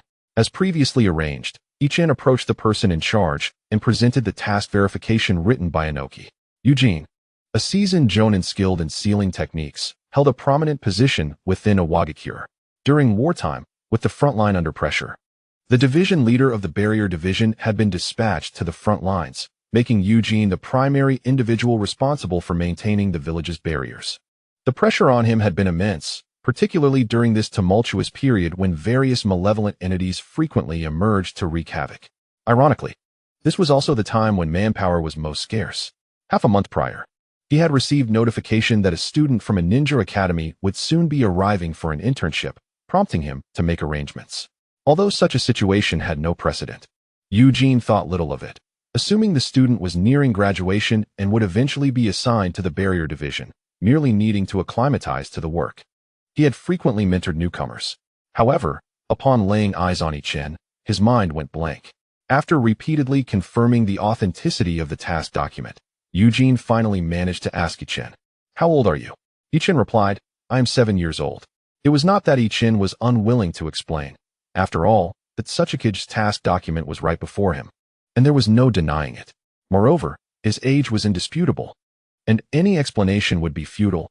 He could hardly declare his maturity and implore not to be treated as a child. Most importantly, he had expended nearly all his chakra and could not demonstrate a transformation technique to prove himself. Fortunately, Eugene was a mature jonin, and after his initial astonishment, he accepted reality. After all, geniuses were not uncommon in the ninja world, given that this was the Tsuchikage's decision. It was clear that Ichin should not be regarded as an ordinary child. Rising, Eugene led Ichin towards the area where the barrier division operated, reminding himself to treat Ichin as a standard ninja. Before long, they arrived at the underground section of the barrier division. To Ichin's surprise, the seemingly modest facility above was vast below ground. The area he observed was not smaller than that of the Ninja Academy. He glanced around at the various sections underground. There were data rooms, practice areas, workshops, and zones whose purposes Ichin could not discern. Eugene entrusted Ichin to another middle-aged ninja, advising him to first help Ichin familiarize himself with the workings of the barrier class. Without regard for the other's astonishment, he swiftly turned and departed, neglecting to introduce Ichin. Observing the lingering disbelief in the man's expression, Ichun took the initiative to speak. Senior, my name is Ichun. I am currently a student at the Ninja Academy. I look forward to your guidance. Upon hearing Ichun's words, the man finally snapped back to reality, contemplated for a moment, and decided to overlook Ichun's youth. Recognizing that he could communicate as an adult, he smiled at Ichun and replied, I am Fancy, the team leader responsible for sealing techniques within the barrier class. Ichun responded promptly, Greetings, team leader Fancy. Intrigued, Fancy resolved to assess Ichun's knowledge to better assign his tasks. He posed several questions regarding the fundamentals of sealing techniques, to which Ichun eagerly provided answers based on the knowledge he had acquired over the years. As Fancy listened, his astonishment grew, prompting him to ask increasingly challenging questions, interspersing them with inquiries about practical experience. At this point, Ichun found himself at a loss for words. Fancy pondered briefly and remarked, It seems you have read extensively on sealing techniques. Your foundation is quite solid, which will save you considerable time in your studies. You will now need to learn some specialized knowledge and engage in practice to gain a foothold in this field. You are still attending classes, I presume? Starting tomorrow, after school, report to the resource room for duty. Your task will be to assist others in locating materials they need. And during your free time, you may study specialized books. As he spoke, he prepared a reading list for Ichun and guided him on a brief tour of the resource room, introducing him to the ninjas who were on duty there. After concluding the tour, Fancy suddenly recalled something. He scrutinized Ichun closely and, noticing his unremarkable physique, inquired, Ichun, how much chakra do you possess? Ichun promptly replied, just enough to perform a body replacement technique. However, I used it today, and my chakra is nearly depleted. Initially, Fancy frowned upon learning that Ichun's chakra was only sufficient for a single body replacement technique. But his expression shifted to surprise upon hearing that Ichun could also perform a transformation technique. The quantity of chakra is a critical measure of a ninja's potential, and those with exceptional chakra control can conserve considerable amounts during the execution of jutsu. Ichun's ability to perform a transformation technique with his chakra indicates a high level of control, allowing him to maximize his capabilities despite his limitations. With this realization, Fancy ceased to dwell on other matters and instructed Ichun to come directly after school the following day to take over his duties, sending him home. On his way back, Ichun felt a surge of excitement. He was quite pleased with this opportunity, as it not only alleviated his financial burdens, but also promised to impart valuable skills. What allows protagonists in novels to rise to the pinnacle of their lives? First, there is talent, and second, a mentor. Naruto had Kakashi, Jiraiya, the Two Toads, Killer Bee, the Nine Tails, and Sage of Six Paths, each contributing significantly to his growth. Although Fancy may not be a mentor in the traditional sense, nor at the level of those legendary figures, his expertise in sealing techniques is certainly substantial, promising to be of great assistance to Ichun. The following day, after school, Ichun proceeded directly to the barrier class. Following the handover with the previous personnel, he began to familiarize himself with the environment of his new role. The resource room was expansive, housing dozens of bookshelves, each laden with hundreds of scrolls. Predominantly, a vast majority comprised the insights and experiences of predecessors regarding various sealing techniques, accounting for a substantial 80% of the collection. Books on fundamental knowledge constituted around 10%. A considerable portion of these were familiar to Ichun from his time at the Ninja Academy. Yet many were tomes not included in the school's curriculum. The remaining 10% consisted either of complete sealing techniques or research and conjectures related to the sealing arts of other nations. However, these scrolls were secured with advanced seals, accessible only through specific hand gestures. Any unauthorized attempts to touch them would trigger an alarm. The first 90% of the text could be transcribed and removed from the resource room, albeit requiring a certain amount of contribution points for extraction, which, fortunately, were not excessively high. Conversely, viewing the materials directly in the resource room was free of charge. A significant aspect of Ichun's responsibilities involved transcribing for those who expended contribution points to exchange for materials, allowing him to earn a modest amount of contribution himself. Typically, for each transcription, Ichun received 2 contribution points, while the individual exchanging the material had to pay 10 points, of which 5 were credited to the author, and the remaining 3 were considered the village's reclaimed contribution. This system encouraged the sharing of insights, thereby enabling Ichun to access a plethora of experiences that constituted a remarkable 80% of the total collection. However, upon calculating the exchange rate, Ichin realized that acquiring a typical C-rank ninjutsu would require a staggering 1,000 points, while a B-rank would demand upwards of 50,000 points, accompanied by additional merit requirements. Consequently, if Ichin aspired to learn ninjutsu, he would need to transcribe at least 500 books. Furthermore, contribution points could be exchanged for currency, standardized across the ninja world. Within Iwa Ninja Village, 1 point could be exchanged for 10 ryo, whereas converting currency back into contribution points required a substantial 100 ryo for a single point. This system was also a vital means by which the village incentivized ninjas to actively undertake missions. Disregarding training expenses, Ichin's daily meals cost approximately 500 ryo.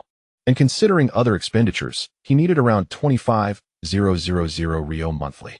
Presently, this financial burden was borne by the village, which also provided Ichin with a monthly stipend of 100,000 ryo for a duration of 6 years, coinciding with the length of his studies at the Ninja Academy. Should Ichin fail to become a ninja, this sum would suffice for him to transition into adulthood comfortably, thereby honoring the sacrifices of fallen ninjas. However, Ichin dedicated this stipend entirely to his training, often depleting it each month. The most awkward predicament arose as his physical capabilities strengthened and the intensity of his training escalated. The stipend began to fall short. To maintain his training regimen and ensure steady improvement, Ichin found himself compelled to seek employment to supplement his training expenses. Previously, the division had informed him that new recruits in the barrier class typically commenced their journey by managing the resource room, serving as a form of knowledge training for newcomers. This position offered the lowest salary, amounting to a mere 50,000 ryo monthly, alongside a C-rank mission evaluated monthly. Every C-level task is worth 50,000 ryo and grants an additional 10 contribution points. Regrettably, Ichin is not a ninja when Daimyo assigned him work. He mentioned that Ichin could only receive a salary and could not record tasks. This implies that Ichin's monthly income is a fixed 50,000 ryo. However, Ichin harbors no discontent. Securing this position is a result of Daimyo's special consideration and investment in Ichin's potential. Consequently, Ichin dedicates 6 hours daily after school to work in the barrier division. To accommodate this, he has canceled his evening physical training, opting instead to practice the 3-body technique, while intensifying his morning exercises and practical training sessions. Fortunately, the duration of the practical classes has significantly increased, allowing him to maintain his physical training regimen. With the added financial support, Ichin has also increased his intake of food and medicinal herbs. Although his routine has changed, the busyness and fulfillment of his life remain unaltered. In fact, due to the heightened intensity of his training, his classmates have begun to speculate about what has spurred Ichin to exert himself so vigorously. Shiera, in particular, attempted to probe Ichin through sardonic remarks. But such concern was met with Ichin's unyielding dismissal, leaving her quite vexed. Additionally, when alone, Tian-Nai subtly indicated that she could lend Ichin some money if he needed it. Ichin expressed his gratitude but declined her kindness without further explanation. Surprisingly, even classmates with whom he rarely interacted came forth to offer their support. For instance, Gaia visited under the pretense of sparring, eager to impart insights on physical techniques, which Ichin found unexpected yet cherished, as such knowledge from a family of martial artists is rare. Moreover, both Yakura and Mingguang subsequently engaged Ichin in discussions about ninjutsu experiences. The sudden interest from his classmates bewildered Ichin while simultaneously touching him. Despite his naturally reserved disposition and the generally ordinary relationships he maintained with his peers, mostly close only to Shiera and Tian-Nai, he had unknowingly forged deep connections with them.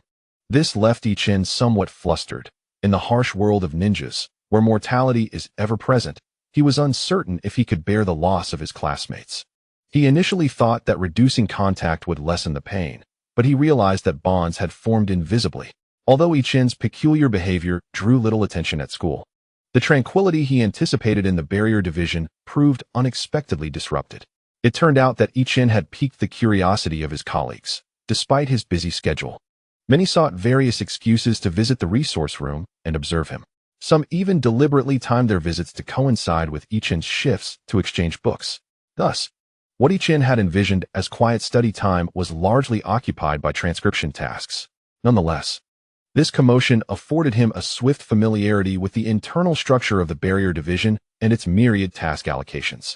As one of the village's several permanent departments, the barrier division boasts a vast framework, with each sealing team alongside the perception team, the rune team, and a combat team that, while not officially part of the barrier division, is stationed there long-term. Aside from combat squads, each division during peacetime consists of dozens to hundreds of personnel, comparable to entities such as medical teams, interrogation units, covert operations, ninja academies, patrol teams, administrative departments, and logistics divisions. Unlike Konoha, Iwagakure lacks a root organization and does not have a dedicated security department. However, when war breaks out, these divisions are disbanded and their members are assigned to various combat units to enhance the special talents within the fighting forces. Thus, the current barrier division does not boast the hundreds of members it would have at full capacity, with only a little over 100 personnel remaining, organized into 3 rotating teams. Among these, the perception team is the largest, while the sealing and rune teams are considerably smaller. The daily responsibilities of the sealing team encompass 2 primary areas. One involves the regular inspection of the seals placed throughout the village, akin to the cabinets in the archive room that require special permissions for access, which the sealing team must reinforce periodically. The other significant task, which Ichun had not anticipated, is the crafting of storage scrolls. Storage scrolls are consumables, although they are not rendered useless after a single use. They cannot be utilized indefinitely and are quite costly, necessitating that each village have ninja dedicated to their creation. Meanwhile, an essential duty of the rune team is to produce various talismans, such as the most common explosive tags. To date, Ichun has yet to employ either of these items, primarily due to their prohibitive costs. At the top of the reading list provided by Captain Fancy is literature regarding the creation of storage scrolls. Over the following month, Ichun diligently copied over 30 books. Though tiring, this endeavor yielded him approximately 70 contribution points. While modest, for someone teetering on the brink of poverty, Ichun found this quite gratifying. One notable advantage of his formidable mental acuity is the ease with which he acquires knowledge, allowing him to complete the reading list within a month, much to Fancy's astonishment. After assessing Ichun's grasp of the material, the results were satisfactory. He not only comprehended the relevant knowledge, but also presented several insightful interpretations. This outcome diverged somewhat from expectations, prompting Fancy to forego assigning Ichun additional tasks in favor of providing an even longer reading list for further study. Ichun, unfazed by the increased workload, has been diligently practicing the 3-body technique, making gratifying progress. He has successfully learned both the shadow clone technique and the body replacement technique. However, he has yet to master them. The execution remains slow, with a low success rate, and requires his full concentration. The most significant hurdle is his slow hand signs, which have yet to reach a level suitable for practical application in one-on-one combat. The transformation and clone techniques take over 3 seconds to perform, while the body replacement technique can also be executed in just over 3 seconds if a replacement wooden object is prepared in advance. However, if he must improvise with surrounding items, the time required extends to over 7 seconds. In that time frame, a barrage of kunai from Gaia could easily transform Ichun into a pincushion. Consequently, Ichun has decided to prioritize familiarizing himself with the 3-body technique alongside physical training in his daily regimen. The practice of the body substitution technique is divided into 2 parts. One involves the formation of hand seals. As one of the few ninjutsu skills that Ichun has mastered, the practical application of hand seals significantly enhances the experience compared to mere randomization. Currently, with the accompanying manipulation of chakra, Ichun is hesitant to recklessly alter the sequence of seals. After much contemplation, he has chosen the most suitable ninjutsu for combat, the body substitution technique. As one of the elementary techniques in the realm of body techniques, it requires minimal chakra and serves as a common means for ninjas to evade attacks. However, the execution of the body substitution technique is fraught with limitations. Firstly, it necessitates the presence of objects of appropriate size and weight in the surroundings. Should the object be excessively large or heavy, the technique's execution will be sluggish, resulting in greater chakra consumption, making it less efficient than the instantaneous technique. Conversely, if the object is too small or light, it becomes challenging to transform it into a replica of the body. Furthermore, the technique requires a connection between the user's chakra and the substitute object, restricting the preparation time. If preparations are made too early, maintaining the chakra connection will hinder combat capabilities. If too late, the opportunity may be lost entirely. Lastly, the chakra separation is easily detectable. And given that ninjas possess sharp intellect and combat instincts, they are generally wary of this widely circulated technique. Achieving an unexpected effect proves to be a formidable challenge. Nonetheless, despite these shortcomings, the advantages are evident, the most prominent being its simplicity and ease of learning. Body techniques are classified as entry-level ninjutsu. Categorized as D-rank techniques, there are no simpler ninjutsu. In the following days, Ichun practiced the body substitution technique daily, adapting to various environments. After 3 months, he had achieved a remarkable success rate of 100% under normal conditions, completing the entire technique using nearby wood or branches within approximately 5 seconds. Subsequently, Ichun had a burst of inspiration, opting to utilize unconventional objects for the technique, such as water. Compared to stones, water has a lower density and requires significantly less chakra. Most importantly, it offers an element of surprise. The body substitution technique allows for the exchange of positions between the ninja and the substitute object, enabling the ninja to immerse themselves in water, presenting an effective avenue for either escape or concealment. It has been approximately 5 months since Ichun's chakra first reached the threshold required for the transformation technique, and he has experienced considerable growth in his chakra reserves. For ease of calculation, Ichun designates the amount of chakra needed to perform a D-rank ninjutsu as 1D. His chakra has now increased from 1D to approximately 17D. Additionally, due to his practice in chakra control during this period, he can perform the body substitution technique with around 0.8D of chakra. However, this is limited solely to the body substitution technique, as his proficiency in the clone technique and transformation technique has seen little change, still requiring over 0.9D of chakra. Furthermore, Ichun's greatest advantage, his mental strength, has gradually expanded, most notably as he has become the only ninja in his class capable of refining chakra while engaged in combat.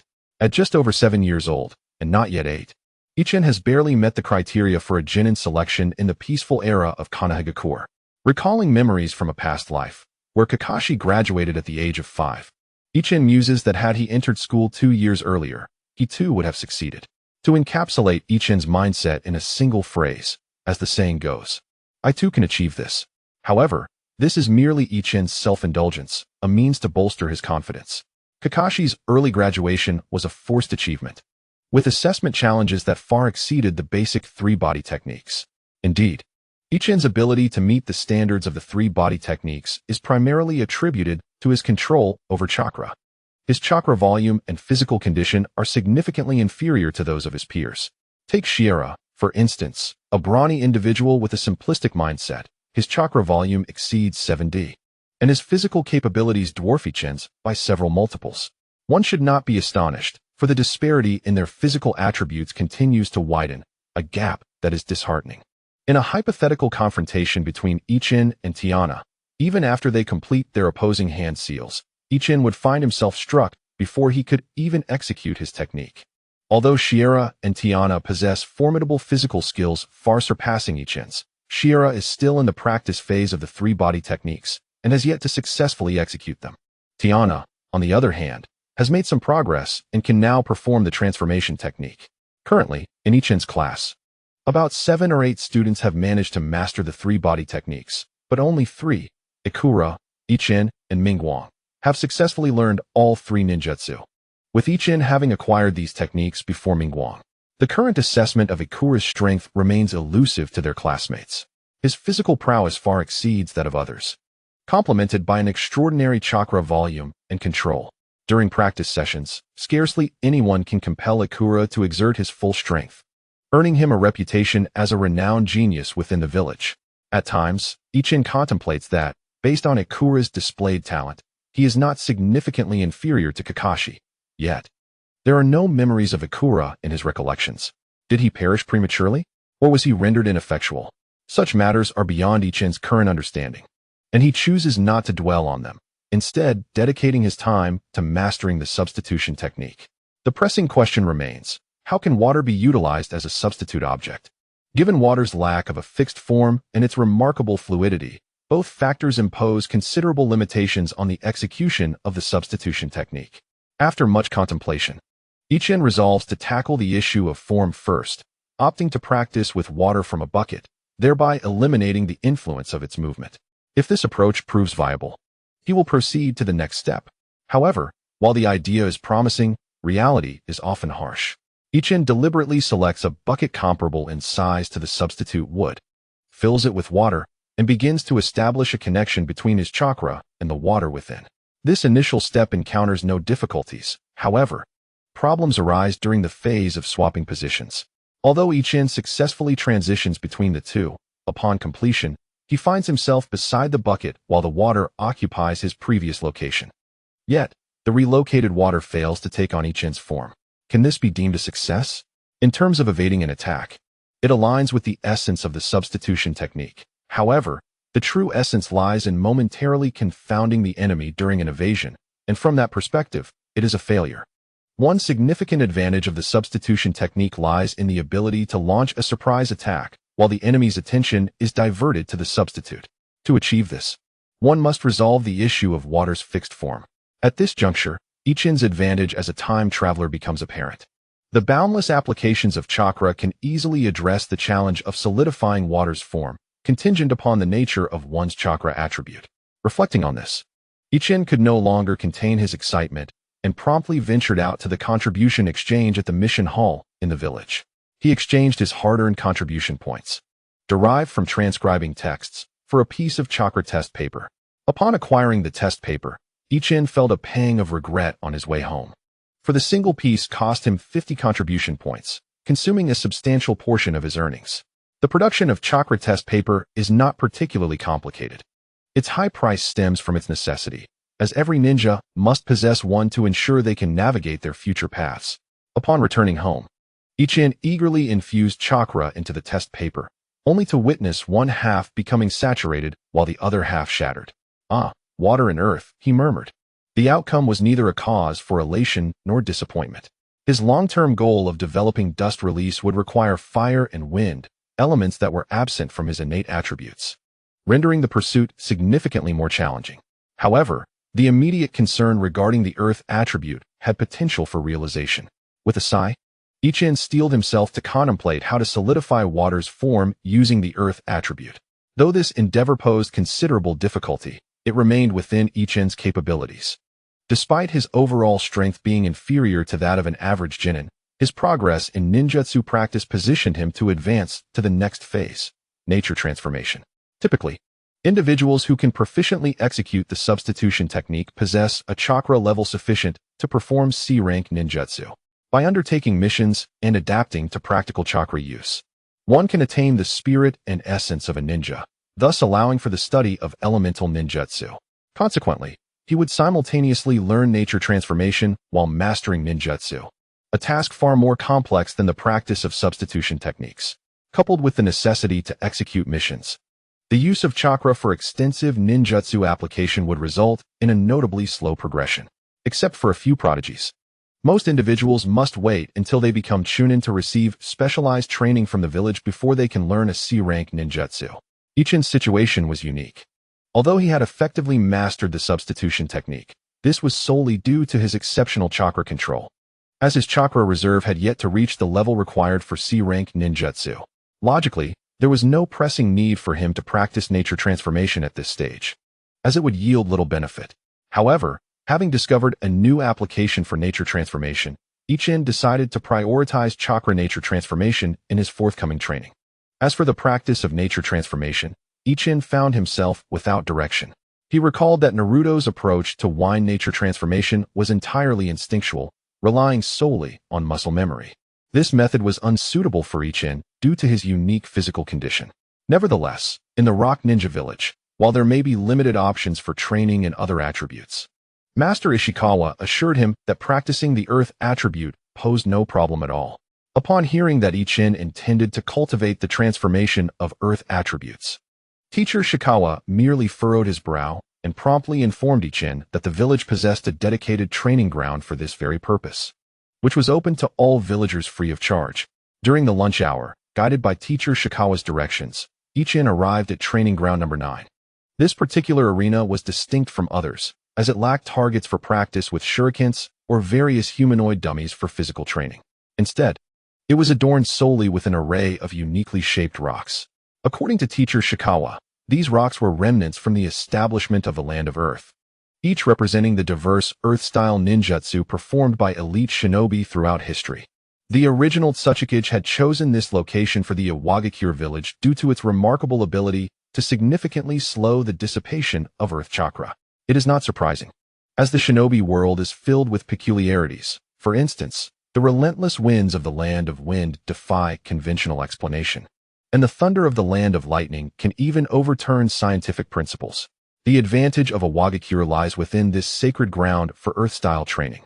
As Ichin strolled through the stony forest, he sought out rocks that resonated with his chakra. Upon discovering such a stone, sitting beside it and contemplating deeply would greatly enhance his chances of mastering the transformation of Earth attributes. This advantage is a primary reason why Iwagakure boasts the largest number of shinobi among the 5 great nations, as the cost of training in Earth attributes is significantly lower than in other countries, allowing the Land of Earth to nurture a vast number of ninjas. Wandering amidst the stones, Ichin experienced a peculiar sensation, as if these rocks possessed life and preferences of their own. He could distinctly perceive that some stones were indifferent to him, while others seemed to beckon him closer, much like a child calling for its mother. Unhurried, he explored the extensive rocky expanse until he finally encountered a stone that resonated most strongly with him. This particular rock was remarkably spherical in shape and, according to his recollections, resembled a technique used by one of the sound for that could ensnare a person within and absorb their chakra from the outside. What was it called again? The Earth Prison Technique, if memory serves. Ichin circled the sphere several times before selecting a position where the call was strongest. He placed his left hand upon the sphere and, with his right hand, formed a single seal, initiating the flow of chakra into the orb. As Ichin's chakra made contact with the energy within the sphere, he felt as though he had established a connection with the original wielder of this technique. Through this tenuous link, he glimpsed fragmented, indistinct scenes, fragments of the original owner's unique experiences, which had clearly left a profound impression in their lifetime. Alas, the disordered sequence rendered them difficult to decipher. Moreover, as all of Ichin's focus was devoted to grasping the sensations of the technique, he retained little of the content from these fleeting glimpses. At this moment, from the outside, Ichin appeared motionless, as if enveloped by a warm, viscous substance that cradled his very essence. It felt as though he had returned to the womb, curled up and utterly immobilized. Time lost its meaning as Ichin gradually acclimated to this sensation, slowly unfurling his limbs.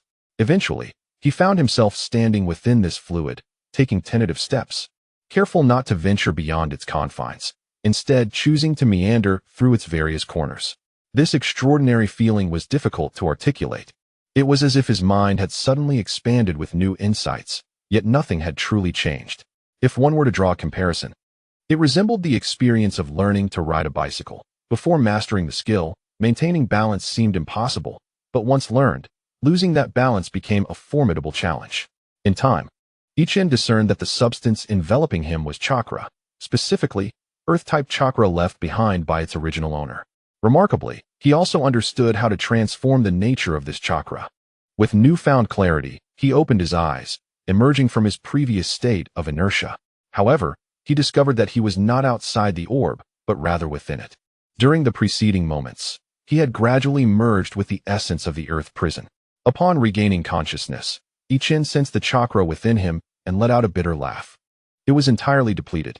Though he was uncertain why he found himself within this ninjutsu, he realized that in order to escape, he first needed to refine his chakra. Yet, an exasperating scene unfolded before him. The chakra he attempted to refine was being absorbed, thread by thread, by this ninjutsu.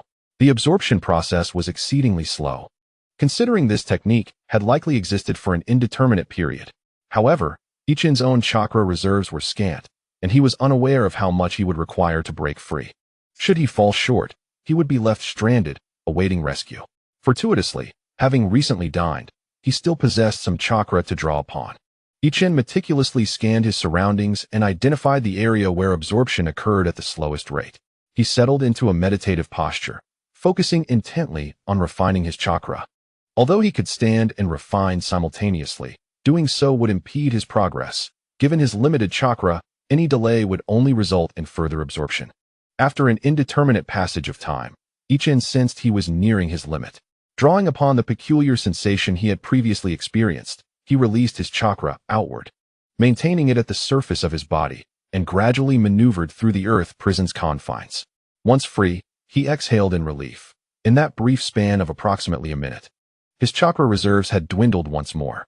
Glancing back, a wave of trepidation washed over him.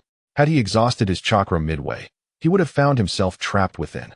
Fortunately, he had emerged unscathed. The method he employed to escape bore resemblance to a ninjutsu that allowed for movement through earth. Yet it did not imply that Ichin could wield this technique at present. Rather, the chakra within the earth prison maintained a unique connection with him. His actions were greatly facilitated, enabling Ichin to emerge from within. In a different location, this method would have been utterly impossible for him. Although perilous, it ultimately resulted in no harm, and Ichin found himself more elated than fearful, realizing that this journey had not been in vain. He had unwittingly learned about the earth attribute transformation of chakra. With a heart full of excitement, he made his way to the ninja school. The time spent refining chakra had not been short, and coupled with the earlier search for a suitable chakra stone, the school day was nearing its end.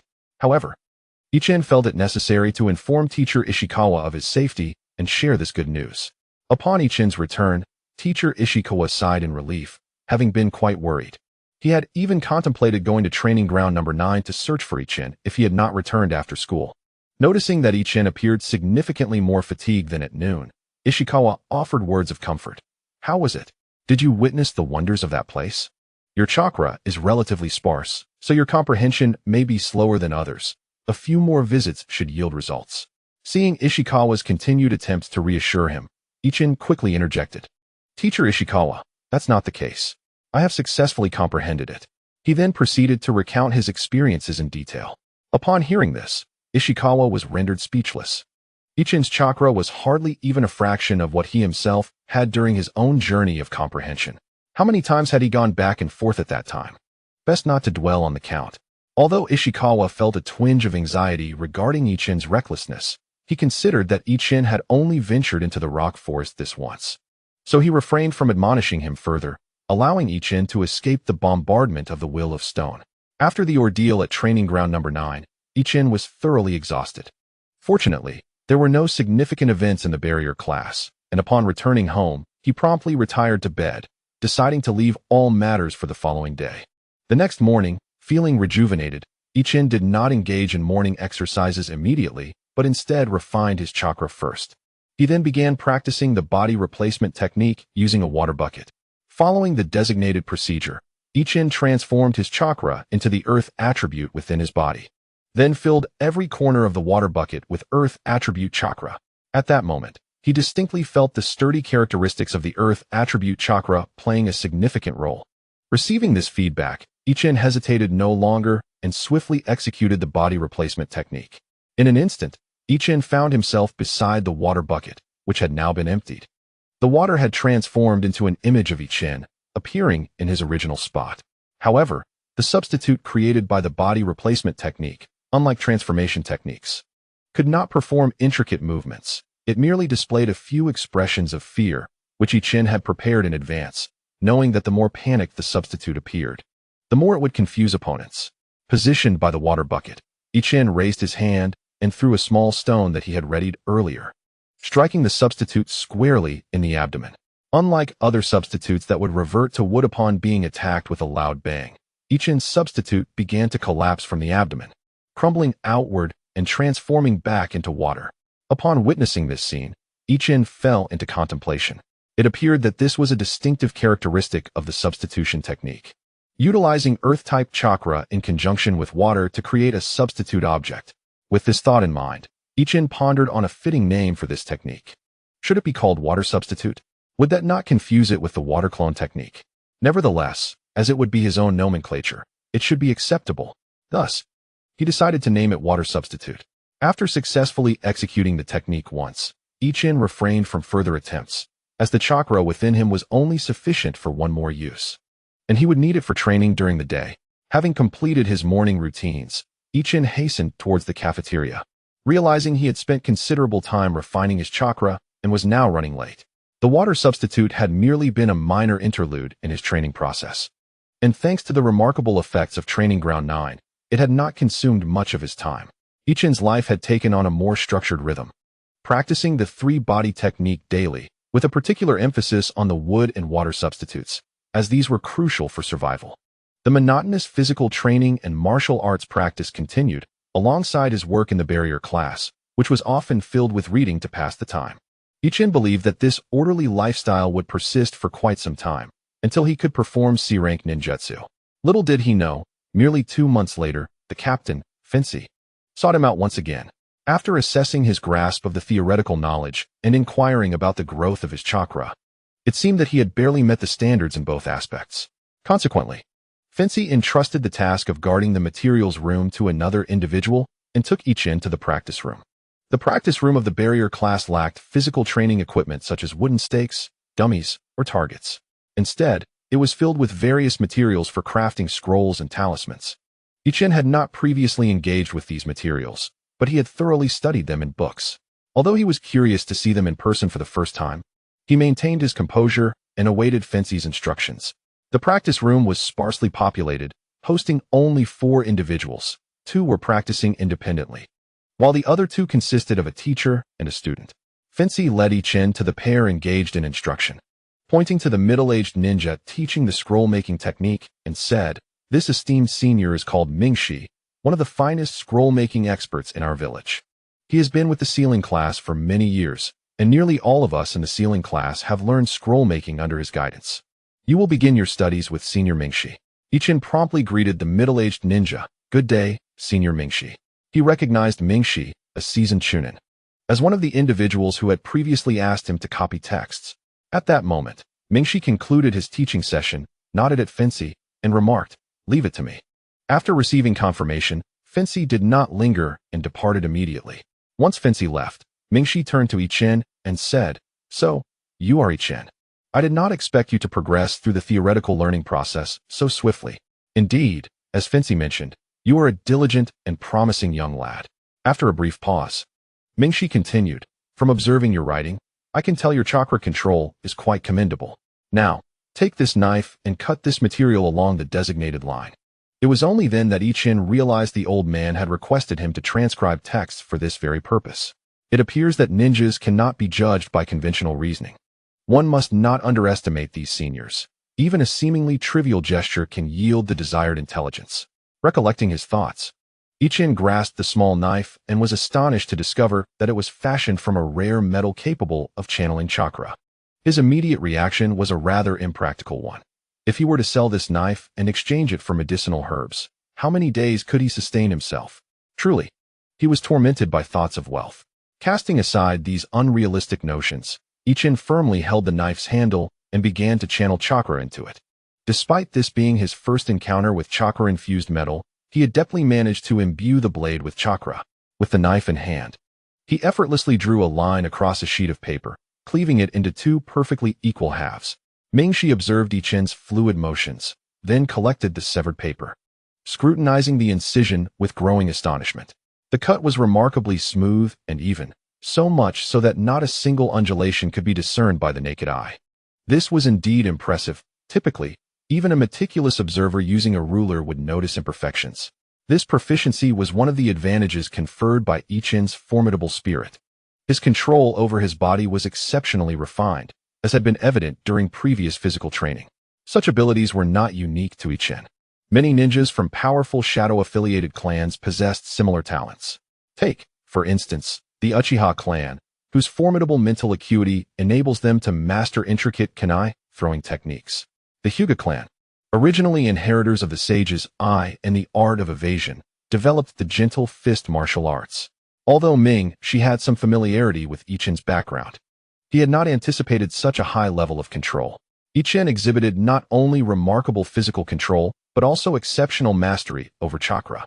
It is worth noting that not everyone can immediately handle chakra-infused metal. Had he not seen the young ninja, who had been studying alongside Ming-Shi, standing agape in astonishment at Ichin's skill? Ninjas with strong chakra control are suited for various professions, aside from direct combat types such as Jinjutsu. They also excel as medical ninjas and in sealing techniques, among others. This naturally includes the meticulous tasks of crafting scrolls and talismans. Excellent. Very well, Ichin. Your chakra control is impressive. This allows us to bypass the initial training stages. Coupled with your solid theoretical knowledge, you can proceed directly to the third step. Let us commence with the creation of blank scrolls. As Mingshi spoke, he led Ichin to a large table nearby, where he began to explain and demonstrate the method for crafting blank scrolls.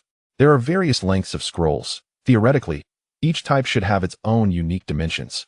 However, this would complicate the process, so we generally adhere to a few standardized sizes. Yet these specifications are not immutable. They depend on the ninja's requirements for the blank scroll, which must correspond to the size needed for crafting scrolls with specific functions.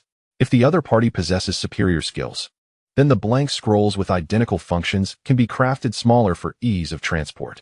Naturally, if the scrolls serve different purposes, the sealing techniques inscribed upon them must also vary, resulting in differing sizes. Thus, some seldom used scrolls are custom-made in dimensions. What we are about to create is the most common specification, intended for sealing items that ninjas typically carry, such as shuriken and soldier pills. Ichin listened attentively to the explanations while meticulously observing the other's techniques. These steps were not particularly challenging, requiring minimal chakra, and most of the process could be managed by an ordinary individual, albeit without the finesse exhibited by a ninja. Following Misha's method, Ichin attempted the process several times and, under Misha's guidance, corrected a few errors before successfully crafting a blank scroll. Misha carefully examined Ichin's scroll and, after taking a moment to feel its essence, remarked, although there are still some details that could be improved, this scroll can already be considered a finished product. It can now proceed to the next stage, where sealing techniques can be inscribed upon it. He paused for effect before continuing. However, many areas utilizing chakra lack the precision required. Thus, this scroll will have a limited number of uses. He added, now, take a moment to feel this scroll and discern the differences. Ichin accepted the blank scroll handed to him by Misha and, emulating how Misha had inspected his work, meticulously measured the pertinent data and used chakra to sense several critical areas of the scroll. Somewhat puzzled, he addressed Misha.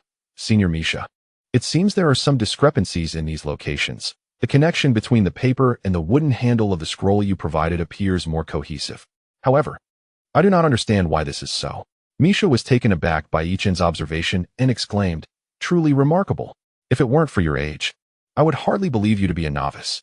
He then took the scroll from Ichin's hands, pointing out the junction between the paper and the wooden handle, and began to elucidate the intricacies to him. The two engaged in a detailed discussion, one explaining with precision while the other listened intently, oblivious to the passage of time. Meanwhile, the other young ninjas in the room exchanged glances, astonished that a newcomer like Ichin was delving into concepts they had yet to master, evoking a sense of bewildered amusement. Time flew by, and it was only when a young ninja reminded them that night had fallen and the workday had long ended that Misha and Ichin became aware of the hour. Ichin felt a surge of excitement. Today he had learned so much, experiencing for the first time a senior imparting wisdom from the realm of ninjutsu. Though not combat-related, this knowledge was sufficient for Ichin to draw parallels and enhance his understanding. He believed that even if this were the only lesson Misha provided, dedicating time to assimilate the information would greatly facilitate his future growth and strength. Filled with enthusiasm and devoid of any inclination towards sleep, Ichin, having received Misha's consent, took a small carving knife and some materials from the workbench, intending to practice further at home while the inspiration was fresh. The manifestation of Ming-Shi's behavior towards Ichin is not particularly surprising. Over the years, he has trained numerous ninjas, many of whom exhibit this initial enthusiasm. However, as time passes and their interest transforms into mere obligation, they will inevitably find their current actions somewhat absurd. Ichin trudges home, burdened with an armful of items, a route he has grown intimately familiar with, having traversed it daily. This evening, however, he finds himself returning later than usual. As he walks, he reflects on the small techniques and chakra applications that Ming-Shi had just imparted. It dawns on him that the chakra described in his past life's memories was woefully simplistic. The wonders of chakra are truly manifold. As he continues, a sudden chill envelopes him. Ichin shivers. Despite it being nighttime, it is summer. What could have caused such an unexpected drop in temperature? He glances around, but sees nothing amiss. The presence of ninjas ensures that the village's security is far superior to that of his past life. At least in Iwa Ninja Village, there are no thieves lurking about. The architecture of Iwa Ninja Village resembles a circular fortress, and aside from his initial bewilderment, he has long since acclimatized to it. He finds himself between two rows of fortifications, devoid of light, suggesting that the residents are likely asleep. The street offers nothing particularly noteworthy, save for a few wooden barrels positioned to collect rainwater. While Iwa Ninja Village does not suffer from severe water scarcity, the convenience of water access is not akin to that of Konoha. Thus, it is customary for each household to place a large wooden barrel at their entrance for rainwater collection. This practice reminds Ichun of his rural upbringing in his past life, where a large water tank stood at his doorstep. Everything appears as it usually does. Yet an odd sensation lingers. After walking a short distance, this peculiar feeling intensifies. Driven by curiosity, Ichun retraces his steps to his previous position, this time scrutinizing his surroundings more closely, and finally discerns the anomaly. Typically, households possess only one wooden barrel at their entrance, not due to a lack of desire for more water, but because the water collected primarily derives from the roof drainage. The size of the house dictates the volume of water, rendering one or two barrels equally sufficient. However, in front of the house before him, there stands both a large and a small barrel. Upon glancing upward, he confirms that there is no drainage pipe connected to the smaller barrel. This realization is not due to any extraordinary talent on Ichun's part. Such knowledge is imparted at the Ninja Academy. The curriculum there extends beyond mere theory, encompassing a variety of practical applications. Identifying discrepancies that defy logic is a regular subject within the ninja school. Additionally, they cover trap creation, tracking, and counter-tracking. Thanks to his heightened mental acuity and maturity, Ichun has excelled in these subjects. Yet, at this moment, he feels far from elated. A sense of regret creeps in. This is the world of ninjas, not the peaceful existence he once knew. The abnormalities he has uncovered could very well be the work of ninjas. What if an enemy ninja were to emerge? A ninja capable of infiltrating a foreign village must be at least a chunin. As these thoughts crossed his mind, Ichun felt his heart momentarily falter. He feigned nonchalance and turned towards his home, internally urging himself to avoid any mishap. All he needed was to encounter a patrolling ninja and sound the alarm. Yet, as fate would have it, a faint but ominous sound reached Ichun's ears, causing him to freeze in his tracks. With great effort, he turned around to find that the wooden barrel had transformed into a person. Though this individual was not garbed as a ninja, this only deepened Ichun's trepidation. If it were a ninja from the village, they would not masquerade as a civilian. Only spies from enemy nations would resort to such deception. Panic surged through him. The figure before him appeared equally distressed. Having been unmasked by a mere child, drawing two shuriken, the stranger menacingly demanded, "Tell me how you discovered my true identity, and I shall grant you a swift demise." The threat jolted Ichun back to reality. There was no room for negotiation now. He could not afford to panic. He possessed chakra. He was not without the means to fight back.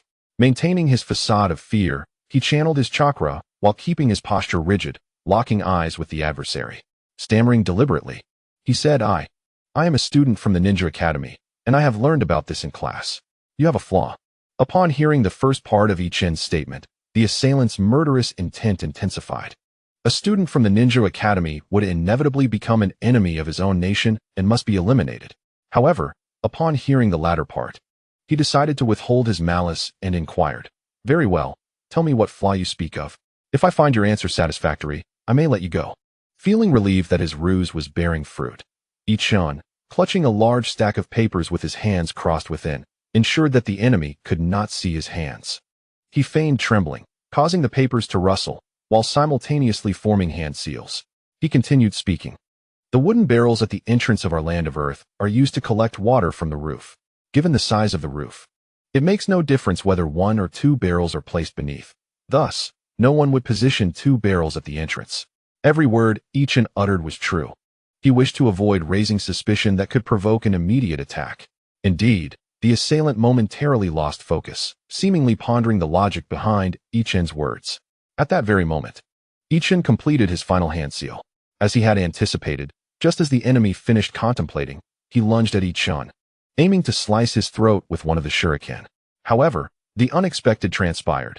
Ichin's neck did not spurt blood, but instead transformed into a puddle of water, which swiftly spread outward from the center. Soon, the rest of Ichin's body followed suit, morphing into water.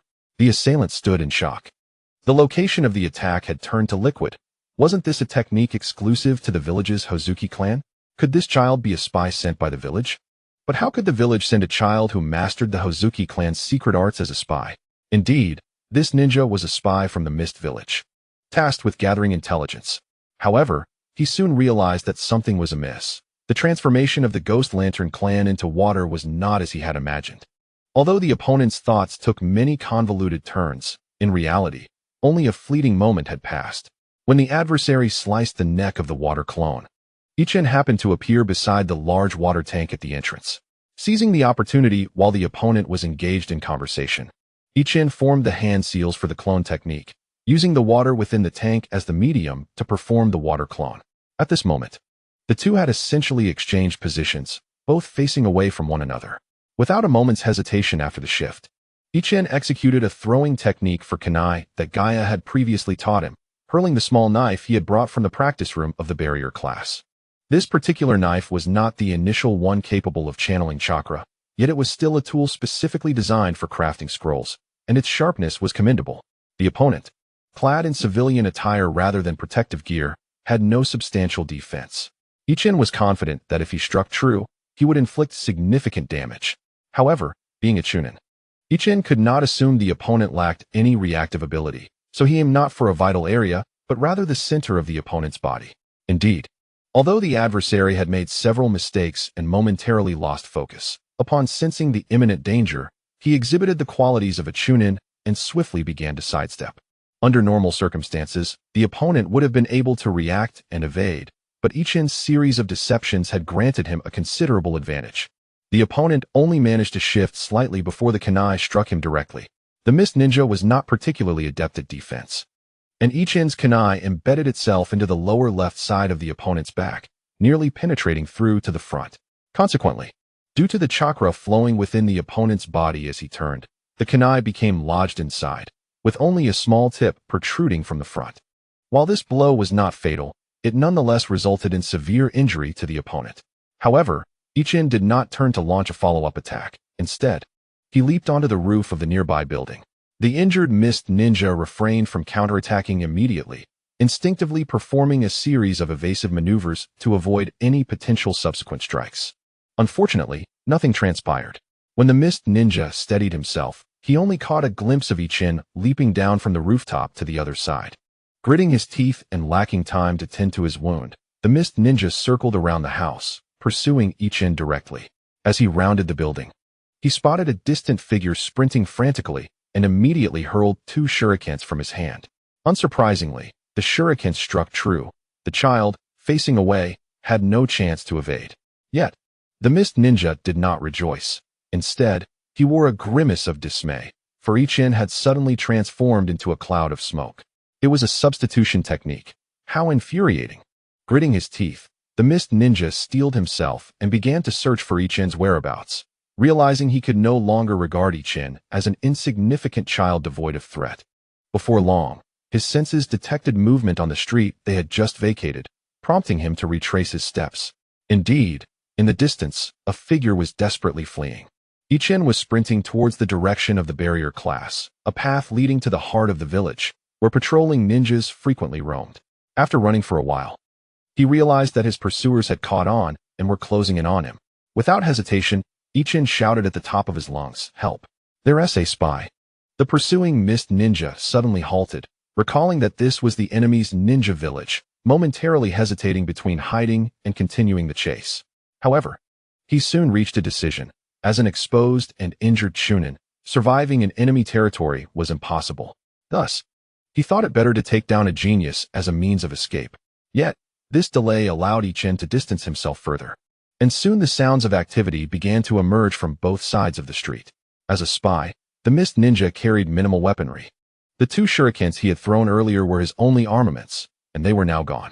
The earlier injury inflicted by Ichin's blade continued to impair his combat ability, diminishing his speed and agility.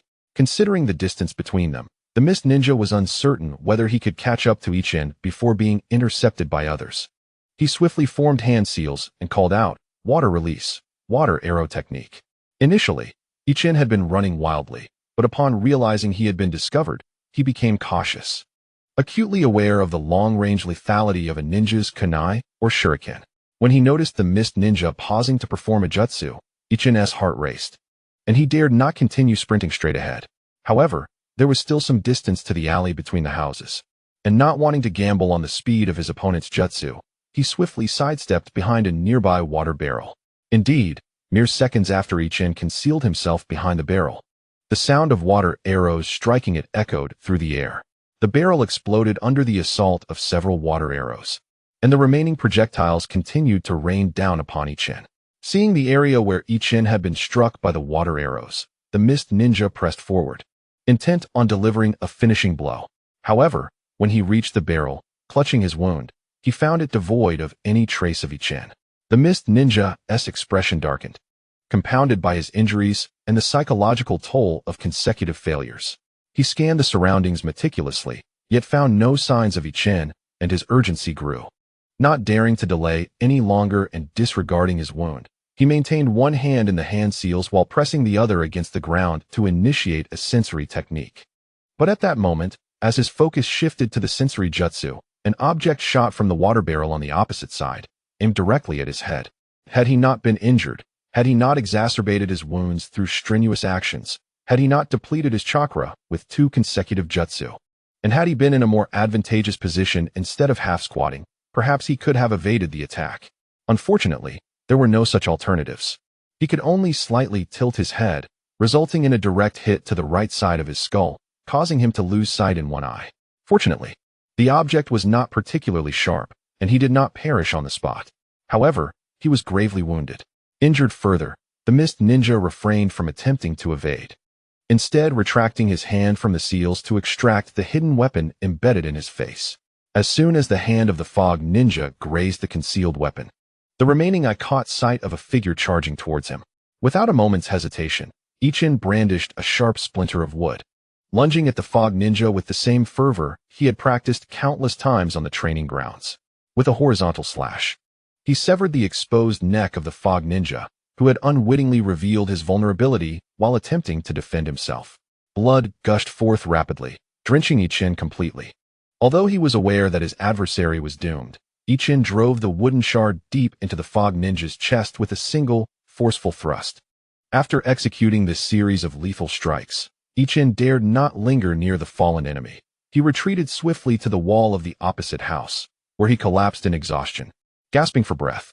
This evening, Ichin had already employed a water clone technique and a shadow clone technique, and had forcibly gathered chakra once more to perform another water clone. Depleting his reserves entirely, the continuous flight, combined with the tension in his heart, had rapidly sapped his stamina, leaving him at the very end of his tether. The unexpected events of the night had come upon him without warning, and he had been utterly unprepared mentally.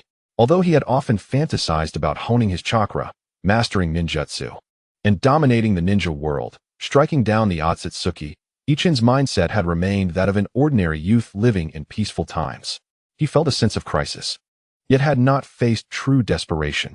He harbored ambitions and plans for strength, yet lacked the resolve and mindset of one who was truly powerful. In that moment, confronted with the stark reality of life and death, the facade Ichin had maintained was utterly shattered. He possessed a wisdom he took pride in, yet lacked the tenacity required to become a true warrior. However, it was not too late. The Fog Ninja had arrived at a fortuitous moment, successfully correcting Ichin's gravest error. A ninja is not merely one who learns to harness chakra and perform ninjutsu. Rather, it is one who possesses their own path, holds steadfast to their convictions, and is willing to risk everything for their ideals. From that moment forth, Ichin had traversed the most arduous moral crossroads on his journey to becoming a ninja. For the natives of the ninja world, the chaos of this era had long since become familiar. Yet Ichin had previously navigated this realm with the mindset of a mere spectator, as though living within a comic. It was only now that he genuinely grasped the harshness of this world, realizing that he had unwittingly become a part of the narrative, no longer an observer. Gazing at the lifeless body before him, Ichin noticed the flow of blood beginning to slow, his own breathing stabilizing, while the blood within him surged with newfound fervor. In that moment, although his body had not grown stronger and his mental fortitude had not increased, Ichin felt an undeniable sense of empowerment. Before he could fully comprehend this sensation, two figures abruptly appeared not far from him. The pair leaned against one another, one facing Ichin and the other gazing at the corpse. Neither spoke nor made any unnecessary movements. Just as Ichin was about to utter a word, he sensed movement atop a distant roof. Focusing his gaze, he spotted another individual intently observing the scene. At that moment, the person facing Ichin among the two spoke, inquiring, "Who are you, and what has transpired here?" Without hesitation, Ichin replied, "My name is Ichin. I am a student at the Ninja Academy and an intern in the barrier class. Lord Tsuchikage knows me." The lifeless body belonged to a spy from a neighboring village. This evening, upon concluding my internship with the barrier class, I encountered him on my way home. He attempted to take my life, only to meet his demise at my hands. The questioning ninja exhibited no surprise, for the circumstances at the scene were already quite evident. He had long since formed his own deductions and merely sought confirmation from Ichin at that moment. The individual nodded and remarked to Ichin, "We have just returned from a mission. We are not specifically tasked with maintaining public order. The Umbu will arrive shortly to conduct an investigation, and your cooperation will be necessary." Ichin nodded in acknowledgement and expressed gratitude. "Thank you, esteemed seniors." With Ichin's agreement, the others ceased their dialogue and patiently awaited the Umbu's arrival. As anticipated, mere moments after the words were spoken, a team of Umbu arrived. They communicated briefly with the aforementioned ninjas before dispatching two members to escort Ichin for his testimony. As for the handling of the corpse, it no longer concerned Ichin. The procedure was quite straightforward. After all, in times of war, incidents involving infiltrating ninjas from enemy nations were all too common. Given Ichin's clear background, the Umbu swiftly verified the authenticity of his account. After documenting the relevant statements at the Umbu office, Ichin was escorted back to his residence under the vigilant protection of one of the Umbu. According to the information provided by the Umbu personnel, a member would stand watch over Ichin throughout the night. Relieved of his safety concerns, Ichin returned home and fell into a deep slumber, choosing not to dwell on the events that transpired, resolving to address everything the following day. The next morning, during practical combat lessons, Ichin sought counsel from teacher Ishikawa, requesting an analysis of his performance from the previous day to discern if he had met the standards or if there was room for improvement. Ichin was unperturbed by the potential disclosure of Umbu's secrets, for the personnel had previously clarified that the assault he endured was an unforeseen incident, exempt from confidentiality regulations. Teacher Ishikawa had observed Ichin's unusual demeanor during prior theoretical classes, and today, Ichin's spirit and energy were markedly different from his usual self. This sensation, familiar to Ishikawa as a chunin, signified a student's transformation into a true ninja. Something significant must have transpired in Ichin's life between the end of school yesterday and the start of classes today.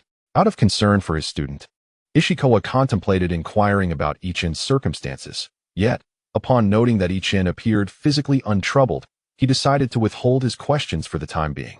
During the practical combat session, even if Ichin did not initiate the conversation, Ishikawa would seek him out. Upon hearing Ichin's account, Ishikawa was both astonished by Ichin's performance and apprehensive for his safety.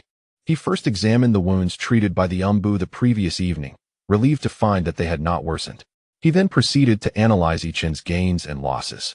Initially, Ichin's performance undoubtedly warranted negative points. As a prospective ninja and the top student in theoretical assessments, his vigilance had been alarmingly low, while his curiosity was excessively strong. Furthermore, his lack of experience was evident. The chill Ichin felt the previous night was, in fact, the killing intent directed at him by the mist ninja. Ichin's heightened perception, which allowed him to sense this, should have been an advantage, yet he unwittingly transformed it into a perilous liability. As for his subsequent response, while Ichin had performed commendably for a student, there remained areas for improvement. Notably, he had been in a constant state of flight, and a ninja should never abandon the fight. Retreat is permissible, yet one must not forfeit the capacity for resistance. In the act of withdrawal, one should endeavor to augment their combat capabilities, such as seeking out weaponry. Although the surroundings may offer scant resources, they are not devoid of all potential. At the very least, One could acquire a few stones to use as projectiles, thereby disrupting the mist ninja's execution of their techniques.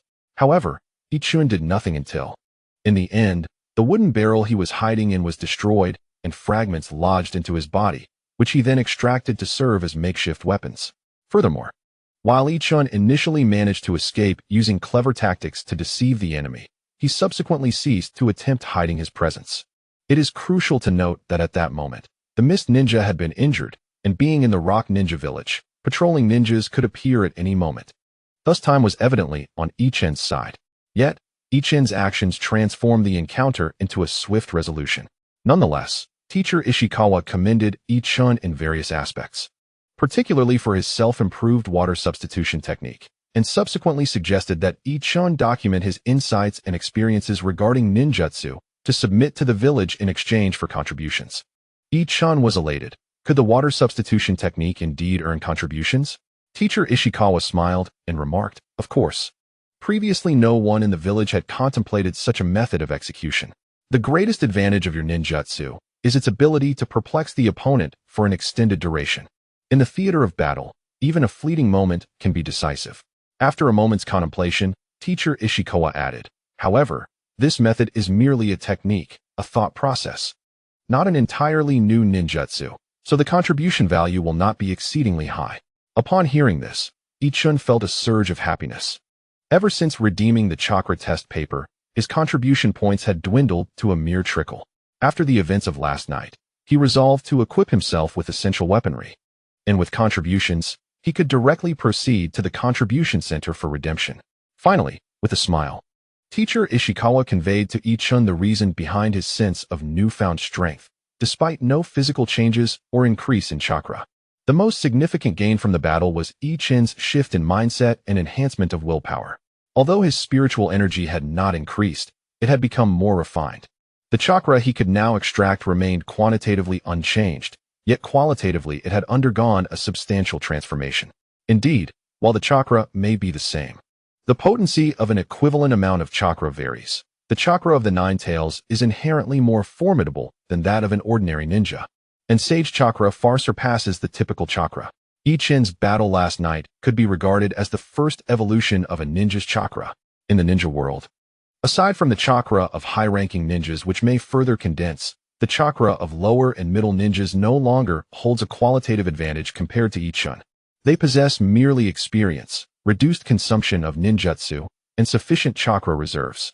As Ichun sought guidance from teacher Ishikawa within the Tsuchikage building, the Umbu who had dealt with the Mist Ninja espionage incident were reporting the details to Inoki. "Tsuchikage-sama, this is the detailed account of yesterday's battle." Ichun's description aligns perfectly with the traces of combat at the scene. Indeed, he inadvertently discovered the whereabouts of the Mist Ninja, leading to the ensuing confrontation. After a brief pause, the intelligence division of the Umbu remarked that Ichun exhibited commendable combat acumen. His responses during the battle were remarkably impressive for someone of his age. Furthermore, based on the evaluations from those around him, he had previously been merely a student with some talent, but after last night's conflict, he had undergone a transformation into a true ninja. Particularly noteworthy was his tactic of using splinters from his own wooden fragments as weapons to launch an assault on the Mist Ninja, which unequivocally demonstrated that he had become a competent ninja. Tsuchikage nodded, deeply impressed by Ichun, considering him a clever young lad. Initially, he had lacked the resilience expected of a ninja, which was why he had been assigned to the barrier unit. However, his sudden growth was unexpected. It seemed that his future role would need to be reassessed, as although the barrier unit was important, it paled in comparison to that of an exceptional combat ninja. Nevertheless, the matter of Ichun's future was not urgent. The ongoing war was the primary concern. Inoki inquired of the Umbu whether any crucial intelligence had been gleaned from the Mist Ninja. After receiving an explanation from teacher Ishikawa, Ichun felt a sense of anticipation regarding his current strength. His chakra volume was approximately 25D. Typically, performing the body replacement technique required only 0.7D, while the clone technique and transformation technique demanded 0.9D. However, during the combat yesterday, his chakra expenditure exceeded the norm, likely due to the tension.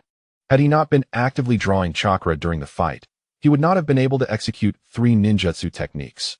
Curious, Ichun wondered how much chakra he would need to employ the clone technique now. Acting on his thought, he retreated to a relatively quiet corner, took a deep breath, and swiftly formed hand seals. After 2 seconds, a perfect clone of himself materialized beside him. Upon assessing his physical state, Ichon was astonished to find that the clone technique had only consumed approximately 0.6d of chakra, and the casting time had decreased from the usual 3 seconds to 2 seconds. Recalling that during yesterday's battle, he had taken over 4 seconds to cast the technique. He shook his head at his previous performance, too inexperienced. Dismissing the clone, he proceeded to use the transformation technique, this time adopting the appearance of the mist ninja from yesterday. This also consumed only 0.6d of chakra and required 2 seconds to execute. After reverting from the transformation, Ichon glanced at a nearby small twig and performed the body replacement technique.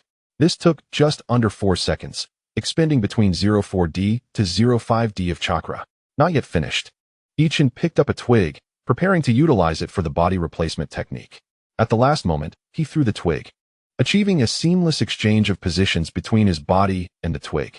Upon feeling the outcome, he noted that this time the chakra consumption was even less, around 0.4d, and the execution time was merely about 1.5 seconds. Ichon was elated, being able to perform the body replacement technique in 1.5 seconds during combat could indeed serve as a means of self-preservation. With a chakra expenditure of only 0.4d, even if he needed to engage in physical combat afterward, he would still have enough chakra for at least 3 or 4 more uses. At last, he felt he had acquired a method to evade attacks. Not only that, but during the subsequent practical lessons, Ichon was astonished to discover that his physical techniques, under the enhancement of chakra, had grown significantly more potent than before. It became evident that this was the true essence of chakra, the fusion of mental strength and physical prowess. This amalgamation is influenced not merely by quantity, but also by quality. It is no wonder that Uchiha Madara's mere fire techniques could lead one to question their very existence, while others' fire techniques are merely regarded as essential skills for seizing the initiative. After school, Ichon made his way to the practice room of the barrier class, where he sought out the seasoned jonin, Misha, to explain his situation. After all, the papers and knife he had taken home yesterday had been lost. However, Misha dismissed these concerns, noting that the Umbu had already inquired about Ichon's circumstances the day prior. Upon seeing Ichon before him, Misha, with his experience, immediately recognized the shift in Ichon's spirit and energy. He smiled and remarked, "Good, very good. You have indeed turned misfortune into fortune. From now on, you may begin to attempt more advanced chakra control exercises." Pausing for a moment, he inquired, "Have you tried walking on a sheer rock wall or across the surface of water?" Ichon hurriedly replied, "I have practiced walking on the rock wall, but not on water." Misha nodded, acknowledging that it was a common occurrence. The land of Earth had little water and fewer trees. Combat ninjas typically practiced chakra control on rocks rather than trees. Walking on water was even more challenging. With scarce water sources, practicing on the surface would be a waste. No matter, he continued, those are techniques resorted to by combat ninjas when no alternatives exist. For us, the technical ninjas, our work inherently involves practicing chakra control. As he spoke, he moved to a distant bookshelf and retrieved a large blank scroll. He then began to demonstrate to Ichon using a pre-prepared template. "Come, do as I do. Focus your chakra at the tip of the pen, and then inscribe the runes according to this template." Ichon attentively observed as Misha began to inscribe the runes. The content of the runes was minimal, and to facilitate Ichon's learning, Misha deliberately wrote them in a large format, ensuring clarity. Ichon distinctly felt that although the runic characters were not continuous, the chakra flowed seamlessly between them, and throughout the process, Misha's chakra was discharged without the slightest pause. As Misha inscribed the runes, seemingly aware of Ichon's thoughts, he said without lifting his head, "The runes are merely superficial. They are special symbols discovered by predecessors that can temporarily attract chakra. What activates the scroll is the unique pathway of chakra during the rune's inscription." Ichon pondered this, realizing that the sealing technique resembled an invisible net, with the runes acting as nodes that secured the net, preventing it from unraveling. Soon, Misha completed the runes and handed the newly created scroll and the template to Ichon for his own practice. Ichon felt somewhat embarrassed as he said, "Senior Misha, I have nearly exhausted my chakra this morning. I fear I may not have enough to complete the runes." Misha chuckled heartily and reassured him, "Do not worry. Even if your chakra were ample, it would still be impossible to complete the inscription in one go. What you must now engage in is relentless practice, seeking a sensation that allows the chakra to flow fluidly in accordance with the direction of your pen. At present, you are limited to utilizing the scraps for your exercises. The insufficiency of chakra merely indicates a shorter duration of practice and will not bear any consequential impact. It was only then that I-Chin realized he had overthought the matter. The rapid completion of paper cutting the previous day had led him to a misconception, believing that inscribing runes would be equally straightforward. Mingxi then imparted further instructions to I-Chin before attending to his own responsibilities. He had several apprentices to instruct, each progressing at varying paces, necessitating an individualized approach. Following his tasks, he would need to personally craft scrolls, as the village was currently experiencing a labor shortage and a scarcity of resources, leaving little time for idleness.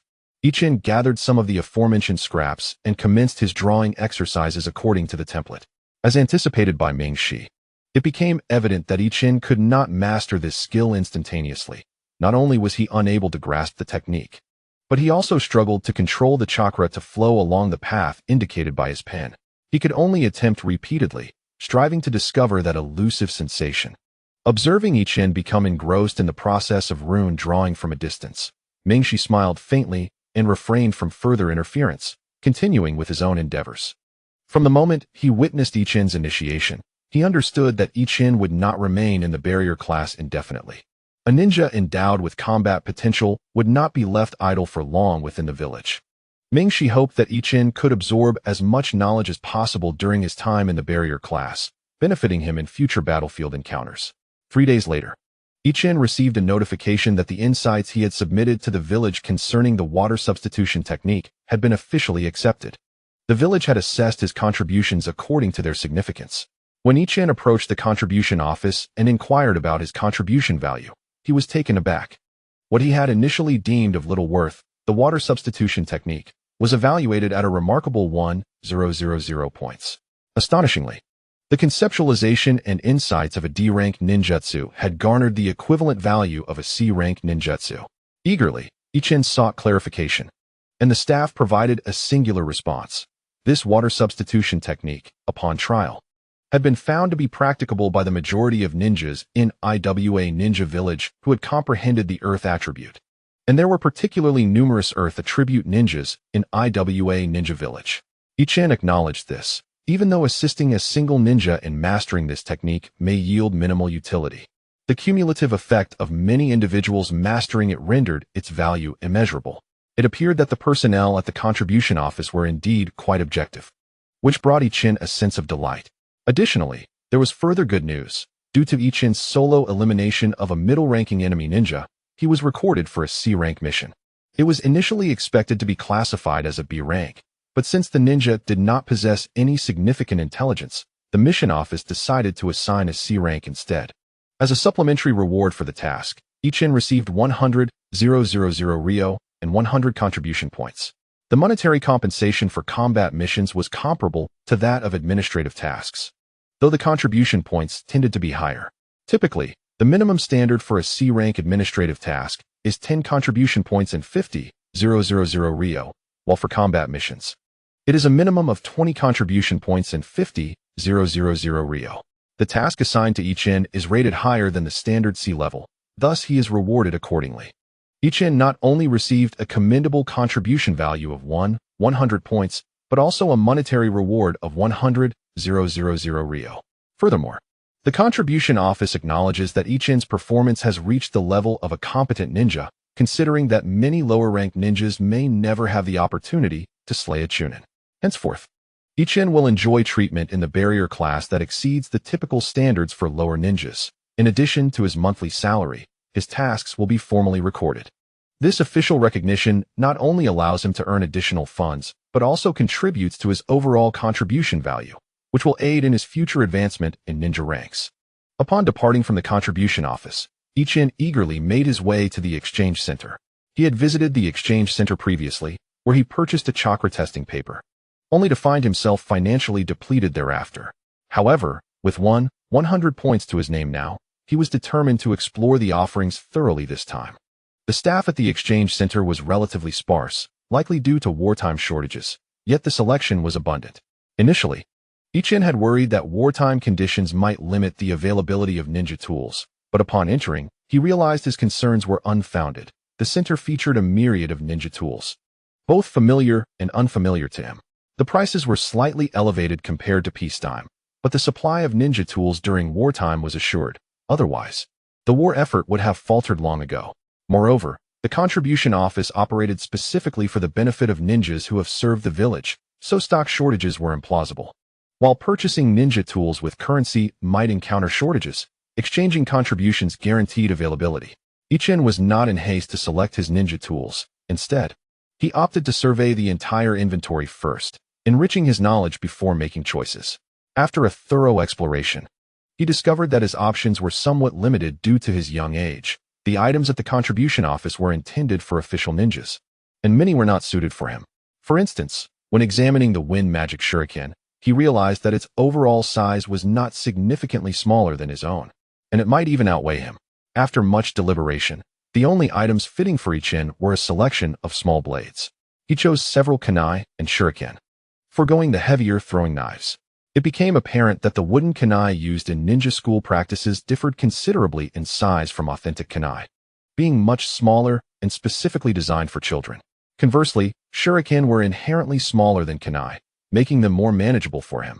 Additionally, Ichin selected a short sword. Although termed a short sword, it was still sized for adults, making it more akin to a longsword for him. However, he was uncertain about its use, as the ninja school had only taught him the foundational techniques of swordsmanship, and he lacked avenues for further training. Moreover, his physique was not suited for a combat style centered on sword techniques. Ultimately, Ichin also purchased 3 explosive tags and 5 soldier pills. He had intended to acquire some protective gear as well, but the staff informed him that they did not have any items suitable for his size, leading him to abandon that pursuit. In addition to the combat items, the exchange center offered a plethora of miscellaneous items, such as weighted gear for physical training. One should not underestimate the significance of such weights. For a ninja, training with improper loads can adversely affect the body. The weights must be meticulously designed for safe use. Notably, there were several weights suitable for children, possibly due to ninjas frequently purchasing them as gifts for their offspring. Ichin selected the lightest set, totaling only 5 kilograms, deciding to gradually acclimate to this weight before increasing it. The cost for 1,000 books and shurikens amounted to merely 50 contribution points, while a single explosive tag was priced at 100 points, leading to a direct expenditure of 300 points. The short blade, being the most expensive weapon, cost 500 points, and the soldier pills were a mere 10 points each. Since the weights were classified as the lightest category, they were also the most affordable, costing only 30 points. Altogether, Ichin spent 930 points. The remaining 170 points, along with what he had after copying books, were entirely devoted to purchasing supplies from the exchange center, which offered superior quality compared to outside vendors. Ichin resolved to make all future purchases there as long as his contribution points sufficed. He did not feel regret in depleting his contribution points, viewing it as unexpected fortune. Furthermore, he still possessed 100,000 taels in silver notes, so he was not anxious in the slightest. With the short blade in hand and a multitude of items on his back, Ichin returned home directly. He initially considered acquiring a ninja tool pouch, but the prices were exorbitant. A pouch with merely half a cubic meter of space started at 3,000 contribution points. Smaller ones were available, but they could only hold a limited number of kunai, shurikens, explosive tags, and soldier pills, not even accommodating a normal-sized scroll, let alone the short blade he carried. Such blade pouches were among the most common in the ninja world, yet they still required 500 points each. Ichin resolutely chose to ignore this, reminding himself that he was currently in training. He believed he would eventually master the art of crafting ninja tool pouches, at which point he could secretly create one for himself. Upon returning home, Ichin first donned the weights. From that moment onward, unless faced with genuine combat, he would not remove them. He then modified several outfits to incorporate additional storage for kunai, shurikens, explosive tags, and soldier pills. After organizing himself, he prepared to return to school. Today, Ichin had taken a half-day leave after receiving notification from teacher Ishikawa. Now that it was nearly noon, he needed to hurry back to school. Upon arriving, Ichin was immediately surrounded by his classmates, all curious about the short blade in his hand. Some students practiced with unsharpened short blades at home, but Ichin was the first to bring a sharpened one to school. surprised by the attention. He was momentarily at a loss for how to respond. Although he contemplated leaving the short blade at home, he was reluctant. The experience from that fateful night had left him feeling insecure without a weapon in hand. Fortunately, there were well-informed individuals in the class. One of them had a relative working at the exchange center and had heard about a student from a ninja school who had defeated a chunin from an enemy nation. Initially, he had not realized that the elder was referring to Ichin, but upon seeing him now, a shocking thought emerged in his mind. He recalled the elder mentioning that Ichin would be collecting contributions today and observing Ichin's demeanor. It was clear he had received contributions earlier and changed into a new set of gear. Thus, he blurted out, "Ichin, the student who killed a ninja from an enemy country, could it possibly be you?" As soon as the words left his mouth, the room fell into silence. Even Akura, who had been equally puzzled about Ichin's presence with a short blade at school, looked astonished at the speaker. Ichin was indeed the strongest in their class, possessing overall capabilities that had already reached the level of a lower-ranked ninja. However, the notion of directly killing a middle-ranked ninja was still far-fetched. After a moment of quiet, the classroom erupted with excitement, with several students immediately inquiring about the circumstances surrounding the earlier statement. The speaker divulged everything he knew, which was not much, as although the matter had not been kept secret, it had not been widely publicized either. Furthermore, when the elders discussed the incident, he had assumed it pertained to upperclassmen and had not been particularly interested. After hearing his account, the classmates, still perplexed about the situation, turned their eager gazes toward Ichin. Although it was supposed to be a lunch break, it seemed that none of them were inclined to rest. Ichin pondered for a moment and suggested, "Shall we discuss this on the playground to avoid disturbing the other classes?" Upon hearing this, the students quickly agreed, gathering their belongings and heading to the playground, as there was little time left before their practical training session. Once at the playground, Ichin stated, "In truth, my ability to defeat that middle-ranked ninja was primarily due to his underestimation of me, coupled with a stroke of luck." As he recounted the details of the incident, he hoped that these classmates, with whom he had formed a bond, could grow quickly, wishing that his experiences might offer them some valuable lessons. After Ichin finished, the group engaged in animated discussions, contemplating how they would have acted had they found themselves in a similar situation. Ichin relished this atmosphere, feeling that sharing his experience was indeed beneficial to everyone. At that moment, Ikura approached him and asked, "Could you share your feelings about battling a middle-ranked ninja?" Ichin nodded and reflected for a moment before replying, "Strong, exceedingly strong. The primary reason I survived was that my opponent did not regard me as a threat. Otherwise, he could have easily killed me the instant he dispelled his transformation technique." He then began to describe the emotions he felt during the encounter, focusing on the fear within him and the frantic desperation that arose upon realizing he was in a dire situation. He also spoke of the struggle to remain calm amidst the chaos, analyzing the circumstances in search of a glimmer of hope. The audience listened intently. Having been in school for nearly 3 years, they had acquired numerous ninja skills. Upperclassmen, who had entered school a year or two earlier than Ichin's cohort, were approaching graduation after nearly 4 years of study, soon to face the realities of ninja combat. Upon listening to Ichin's words, Itsung pondered for a moment and replied, "I understand now. I realize what I lack when compared to a true ninja." Ichin was taken aback, then quickly comprehended that what Itsung referred to as lacking was precisely the variable he had grasped that night. "You mean?" "Yes, exactly, it is willpower. My strength has already met the standards of a genin, yet in my encounters with official ninjas, I have faced defeat, even when my opponent's attributes were inferior to mine." With a serious expression, Itsung continued, "Now I understand, and I also know how to surpass myself. Thank you, Ichin. Once I formally discover the will possessed by a ninja, I shall challenge you. Previously, I led my classmates, but now you have taken my place at the forefront. However, it will not be long before I catch up again." After speaking, Itsung did not wait for Ichin's response and turned to leave the training ground. Ichin speculated that Itsung was likely seeking teacher Ishikawa to request leave, presumably to engage in practical combat training. He hoped for Itsung's success. As for competing against him, Ichin did not harbor such thoughts at the moment. He was acutely aware of his own standing. Although a confluence of factors had allowed him to defeat a chunin, his true strength still resided around the average level of his class. Take Shira, for instance. Had he been in Ichin's position that day, he would have had no chance of survival. Yet, if Ichin were to battle Shira, the outcome would only result in his complete defeat. The reason lies in the differing emphases of ninjas. Ichin focused on ninjutsu, allowing for a multitude of variations. Essentially, it could be described as flamboyant. When facing strong opponents, he could display some flair. In contrast, Shiera, who emphasized physical techniques, found himself powerless against formidable foes, though he held a decisive advantage over Ichin. Itsong's departure astonished the others, prompting discussions about what Itsong believed he lacked in comparison to true ninjas. After much deliberation with no resolution, some began to inquire of Ichin. However, the essence of this knowledge was elusive. If it were so easily articulated, teacher Ishikawa would have already conveyed it to them. After extensive explanation from Ichin, none of his classmates grasped the concept. Did everyone need to experience life and death to understand? Lacking a better approach, Ichin opted for directness. He addressed the group, saying, "I believe you all are aware of my ranking in practical combat. I stand in the middle of our class. While I have indeed discovered what Itsong spoke of, I cannot articulate it clearly. I suggest you all experience it through practical combat." After speaking, Ichin turned to a classmate who had previously trained with him at a similar level and proposed, "Let us engage in battle." The classmate, taken aback but undeterred, excitedly replied, "Sure, let us see just how strong you are, the one who has slain a Chunin."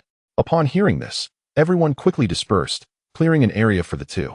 They took their stances and formed hand seals. Then, without hesitation, Ichin launched the first attack. Although both possessed similar strength, Ichin's chakra had undergone a qualitative transformation, significantly enhancing his power. Thus, in their purely physical confrontation, his opponent found himself at a distinct disadvantage. Startled by the sudden surge in strength and speed from Ichin, he was unable to unleash even 70% of his full potential and was swiftly defeated. Ichin, opting to conclude the combat practice, signaled for reconciliation. Following this encounter, rather than pausing, Ichin turned his gaze towards the next challenger. The individual, initially expecting Ichin to offer an explanation following his victory, was taken aback when the challenge was issued immediately. This peer, feeling underestimated by Ichin, did not hesitate and leaped into the arena. It was well known that his prowess lay within the second tier of their class, significantly surpassing Ichin's level. Although the two had crossed paths before, Ichin had never emerged victorious. As the battle commenced, Ichin took the initiative to attack, but this time, his opponent did not wait passively. Instead, he launched a counteroffensive. Despite Ichin's enhanced strength and speed, now comparable to his adversaries, he remained confident in his ability to prevail. Engaging in a series of exchanges, Ichin's confidence blossomed with each round, while the opponent, though capable, appeared somewhat inexperienced. Driven by this mentality, Ichin's rhythm became increasingly fluid, executing techniques that yielded significant results, while his opponent grew increasingly apprehensive. The escalating tension culminated in the opponent losing composure, leading to a misjudged strike. Seizing the opportunity, Ichin grasped the opponent's wrist and, with a deft motion, sent him sprawling forward. Before Ichin could catch his breath following yet another victory, another classmate, of comparable strength, stepped forward and signaled for confrontation. Ichin, amused, welcomed the challenge. A surge of adrenaline ignited within him, compelling him to engage in yet another contest. With a shared glance, both combatants sprang into action almost simultaneously. Ichin, emboldened by his previous victories, had already attuned to the rhythm of battle, whereas his opponent struggled to adapt, quickly falling under Ichin's mastery. Drawing on the experience gained from earlier encounters, Ichin dispatched this adversary with relative ease, followed by the fourth and fifth challengers, until he had bested all members of the second tier in the class. Feeling exhilarated, Ichin was about to call it a day when Xiang Yuan entered the arena. Unlike their usual banter, Xiang Yuan remained silent. In perfect synchrony, they both formed opposing seals and charged forth, though this time, Xiang Yuan barreled directly towards Ichin while Ichin opted for a lateral evasion instead of a direct assault. Anticipating Ichin's familiar strategy of agility to counter his approach, Xiang Yuan was unfazed. His past experiences in combat classes had equipped him with ample strategies to handle similar tactics. However, Ichin's approach deviated from the norm, rather than evading within the designated space. He plunged into the crowd of spectators. Xiang Yuan hesitated momentarily but followed suit, unconcerned about potential mishaps. Once amidst the throng, Ichin lost his agility, a factor that would only play to Xiang Yuan's advantage. Meanwhile, the onlookers were perplexed, uncertain of Ichin's intentions. Only a single student noticed something unusual with the ninja tool pouch he was carrying as Ichin dashed past him. Before he could comprehend the situation, a transformation unfolded in the arena. Ichin, who had been fleeing among the crowd, suddenly burst forth with a resounding noise, morphing into an object. Upon closer inspection, he realized it was none other than his own ninja tool pouch. Just as he was about to look down at what he was holding, a figure appeared next to him unexpectedly. At the same time, the classmates observing Ichin from the front and side quickly recognized the hand seals he was forming. It was the body replacement technique. However, the speed at which he executed the seals was so rapid that they only discerned it was a substitution technique just before Ichin vanished, leaving the ninja tool pouch behind.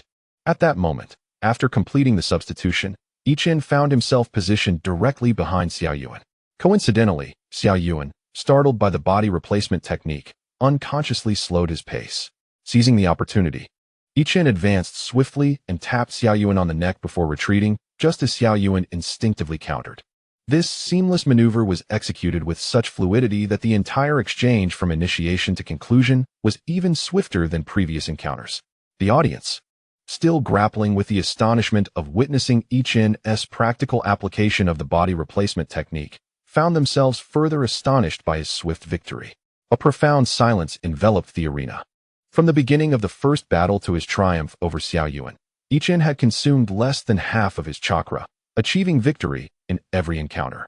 However, aside from the first challenger, the rest possessed comparable strength to Ichin. Particularly, Xiaoyuan surpassed Ichin in all physical combat metrics. Yet, the threat they posed to Ilan was virtually negligible. Taking a deep breath to steady his racing heart from the intense series of battles, Ichin proclaimed, "This is what Itsang seeks." The crowd, jolted back to reality, was instantly replaced by a cacophony of chatter. As aspiring ninjas, they possessed a basic level of discernment. Having observed Ichin's prowess throughout the series of battles, they had come to realize that Ichin belonged to the second tier of their class. Yet he was able to dominate peers of similar capability and even counterattack against those like Xiaoyuan, who evidently possessed superior strength. This indicated that Ichin had indeed mastered something beyond their grasp, further intensified by the fact that even the top student, Itsang, was pursuing it. The urgency to comprehend this phenomenon was palpable, as each student expressed their eagerness while inquiring if anyone else had grasped its essence. Such discussions were unlikely to yield conclusive results, but fortunately, there was someone with understanding nearby. Teacher Ishikawa shouted several times for quiet. After granting Itsang permission to leave, he had come directly to the playground, witnessing Ichin's successive victories without interruption until now. "Students, you must have witnessed Ichin's remarkable progress. He is the first among us to embody the spirit of a ninja." He glanced at the students' reactions, noting their focus. "You must be curious about what this ninja spirit truly entails. Allow me to enlighten you. A ninja possesses emotions. They are not mere tools for tasks as understood by ordinary individuals. A ninja is unwaveringly devoted to their ideals and convictions, willing to sacrifice everything for them. This is what the teacher often conveys to everyone regarding the will of stone. Ichin, being the top student in theoretical achievements, has grasped the will of stone exceptionally well, thereby being the first to comprehend his own ninja will. Henceforth, all should take Ichin as a model." Seizing the opportunity, Teacher Shikawa promoted the will of stone and seamlessly guided the discussion into the realm of theoretical lessons. Ichin opened his mouth as if to speak, but was met with a fierce glare, prompting him to quickly fall silent. Observing the absence of dissent among the students, Teacher Shikawa embarked on an elaborate discourse about the will of stone. This time, the students listened with utmost seriousness, leading Teacher Shikawa to articulate his points with increasing detail and length. Remarkably, an entire practical lesson was overshadowed by this theoretical exposition. Yet the students did not express any discontent. Instead, they were infused with motivation. For the subsequent half of the class, they trained with exceptional vigor. This enthusiasm persisted for many days, and just as they began to wane, Teacher Shikawa revealed that Ichin, although not yet graduated, had already commenced work in the barrier class. This revelation instilled a sense of urgency among the students, reigniting their drive. Later, Teacher Shikawa casually mentioned Ichin's documented task progress, triggering a peak of collective training within the class. Even Ichin himself was influenced by this surge, intensifying his training regimen. Witnessing Ichin's dedication, The others believed in its efficacy, further amplifying their enthusiasm. Indeed, Teacher Shikawa's strategic maneuvering yielded remarkable results. The entire class exhibited significant improvement across the board, from theoretical knowledge to chakra control, physical prowess, and practical skills. Each individual made notable strides. This left the instructors of other classes astounded, pondering how Teacher Shikawa was the selected instructor for the elite class designated by Anoki, realizing the stark difference in capabilities. Time flew by, and Ichin and his peers had completed 4 years of schooling. As they were part of an accelerated admission process, they were afforded an additional year of training at the Ninja Academy despite the ongoing war. This was also related to the war nearing its conclusion. This conflict had lasted longer than the First Ninja World War, albeit with less brutality. In the First War, the leaders of the 5 great ninja villages fought fiercely, resulting in significant losses. The Second Tsuchikage and Second Mizukage perished together, while the Second Wind Shadow fell on the battlefield against Konoha. The Second Fire Shadow and Second Raikage met their demise during the rebellion of Kin and Jin. In contrast, during the Second War, the leaders of the villages refrained from direct confrontation, transforming fierce battles into attrition warfare, resulting in even greater ninja casualties than the first. Logically, this was advantageous for the IWA ninjas, who boasted a larger number of warriors. Konoha suffered the most, despite the ongoing conflicts among the other 4 nations. It was the sole country to engage in substantial warfare with all 4, while the other nations remained antagonistic and engaged in minor skirmishes. Large-scale troop battles were not commonplace among them. Yet, Konoha seemed favored by fate, with geniuses emerging to turn the tides during critical moments. First, the White Fang repelled the Sand Puppet Master, followed by the legendary battle of the Sannin against Hanzo. Speaking of Hanzo, it is lamentable that the Rain ninjas expended all their resources in this conflict. The vastness of the Land of Rain has rendered the Rain shinobi incapable of rising again. Furthermore, Hanzo himself has experienced a deviation in self-perception, despite the grave losses suffered by both the Rain shinobi and the Land of Rain in this conflict. The invading Sand shinobi and Leaf Village have also incurred significant casualties. During the Third Great Ninja War, neither nation dared to commit excessive forces to the Land of Rain, opting instead for a defensive posture along their respective borders. In this regard, Hanzo succeeded, yet he failed to recognize this fact, focusing solely on his own perceived defeat. Plagued by self-doubt, Hanzo's strength and resolve plummeted from their zenith, causing his subordinates to lose faith in him, which in turn weakened his control over the Rain shinobi and the Land of Rain. This laid the groundwork for the subsequent rise of the Akatsuki organization. Although all nations suffered greatly and appeared to have no victor, it was ultimately the Leaf Village that emerged triumphant. The Second Great Ninja War was fundamentally a conflict among the 4 great nations vying for resources, with the Leaf Village being the primary target of their ambition. Thus, despite the countless lives lost, the Leaf Village ultimately succeeded in maintaining its territory, achieving victory from a strategic standpoint. However, even though the Leaf Village claimed victory, it remained on the defensive and lacked the capacity to counterattack, resulting in the 4 nations, though defeated, not signing any unequal treaties. As the frontline shinobi had yet to return, the war was nearing its conclusion, and the vitality of the village was gradually being restored, becoming much livelier than before. For Ichin, this shift was somewhat disconcerting. After all, he had found himself amidst the chaos of war since his arrival, having lived through 4 years of conflict, making it challenging to adapt to a time of peace. Nevertheless, such trivial matters could not distract Ichin, as all his thoughts were devoted to mastering sealing techniques. With the passage of time, his physical prowess had significantly improved, and his chakra levels had reached approximately 15D, with around 10D being sufficient to perform C-rank jutsu. Ichin's chakra could be considered equivalent to 15C. However, he had yet to learn any C-rank techniques, primarily due to a lack of time.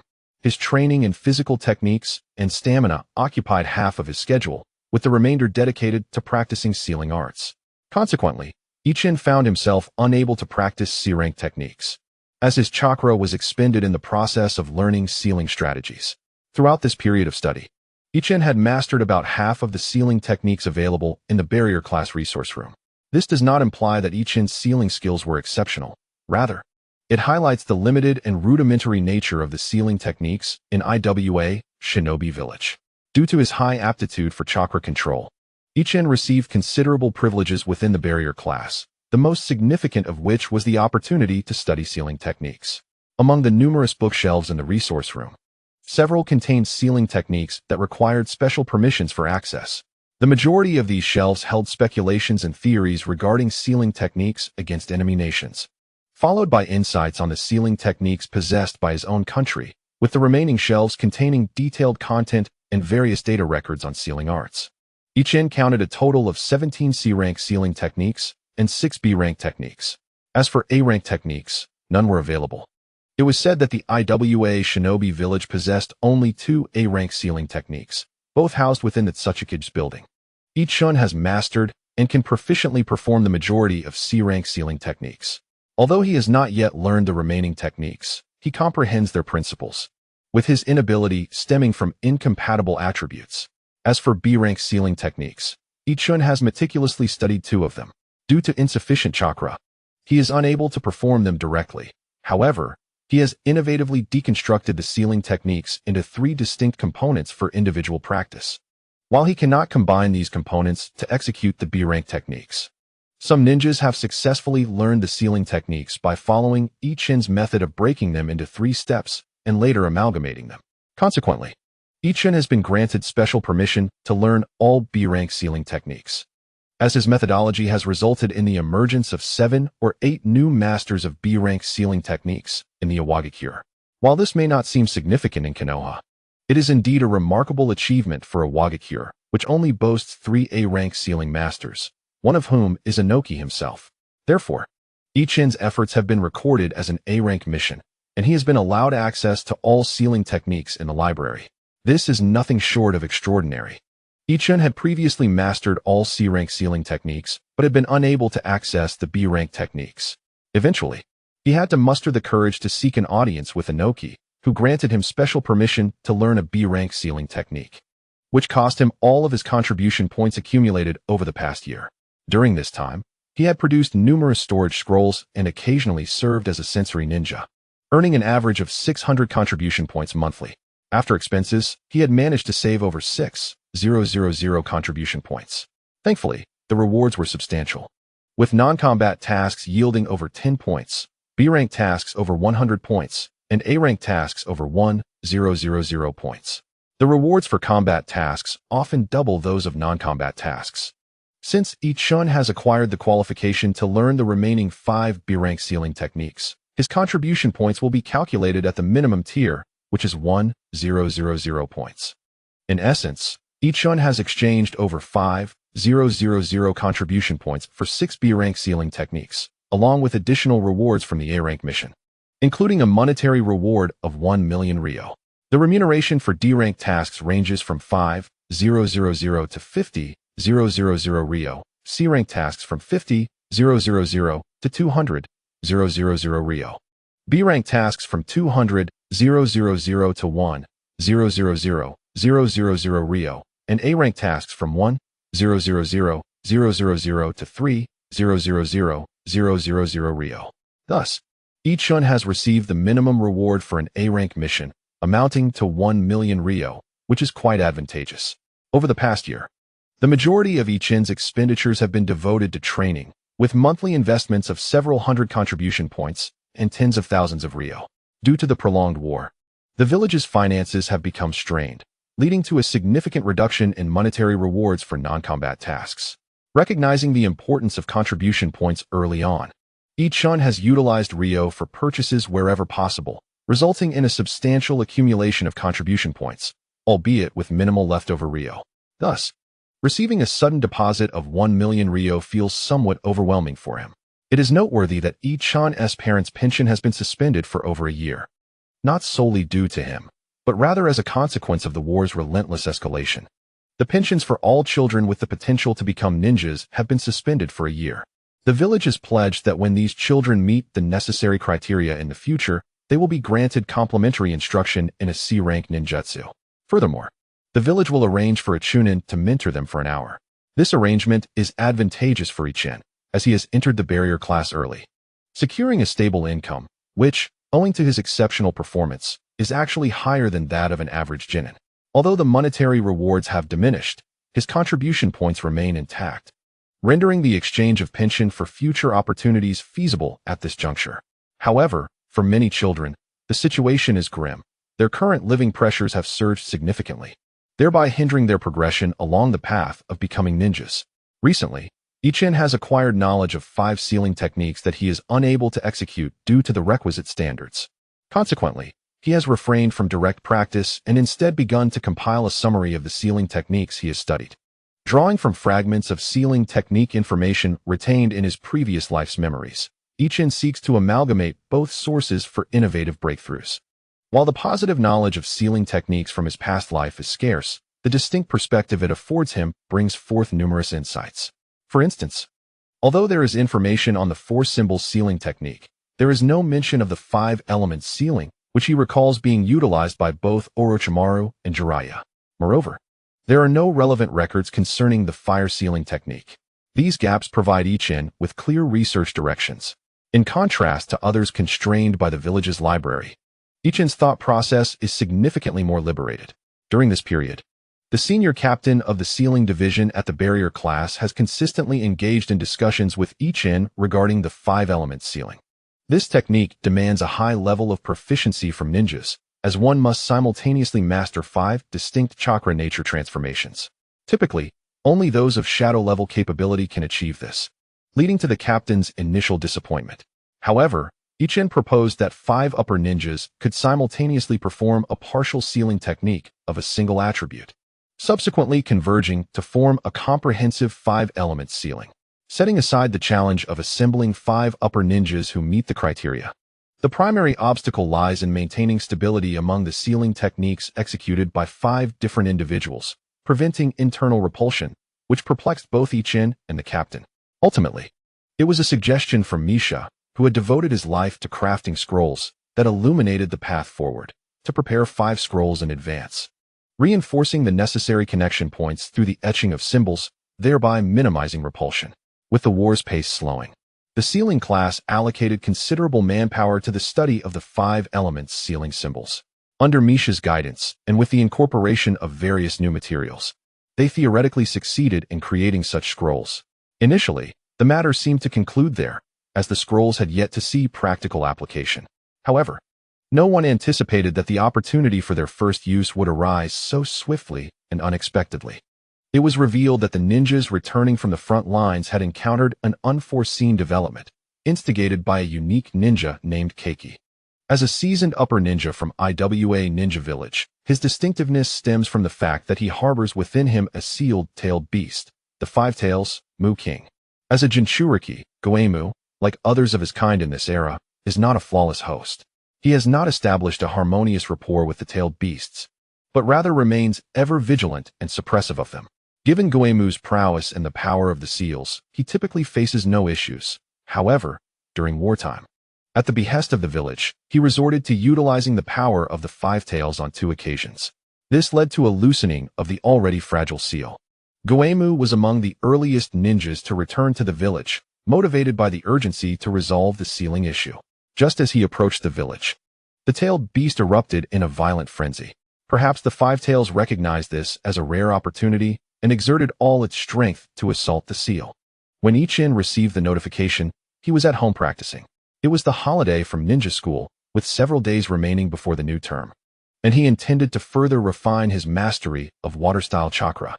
Indeed, over the past year, Ichin had made significant progress by learning the transformation of water chakra. However, unlike the epiphany he experienced while mastering earth chakra, his mastery of water chakra has been gradual and incremental.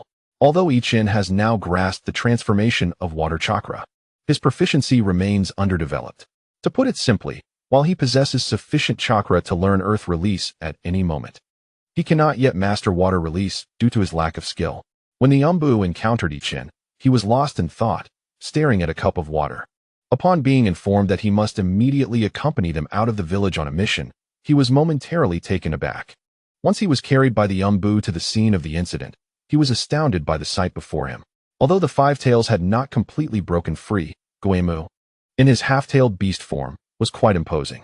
He was wreaking havoc, yet fortunately, the damage was minimal as he was firmly restrained by Inoki's earth release. Nevertheless, even Ichin, a mere Jinin, could discern that this suppression was temporary. Goemu's condition was deteriorating, and the seal confining the Five Tails was being compromised.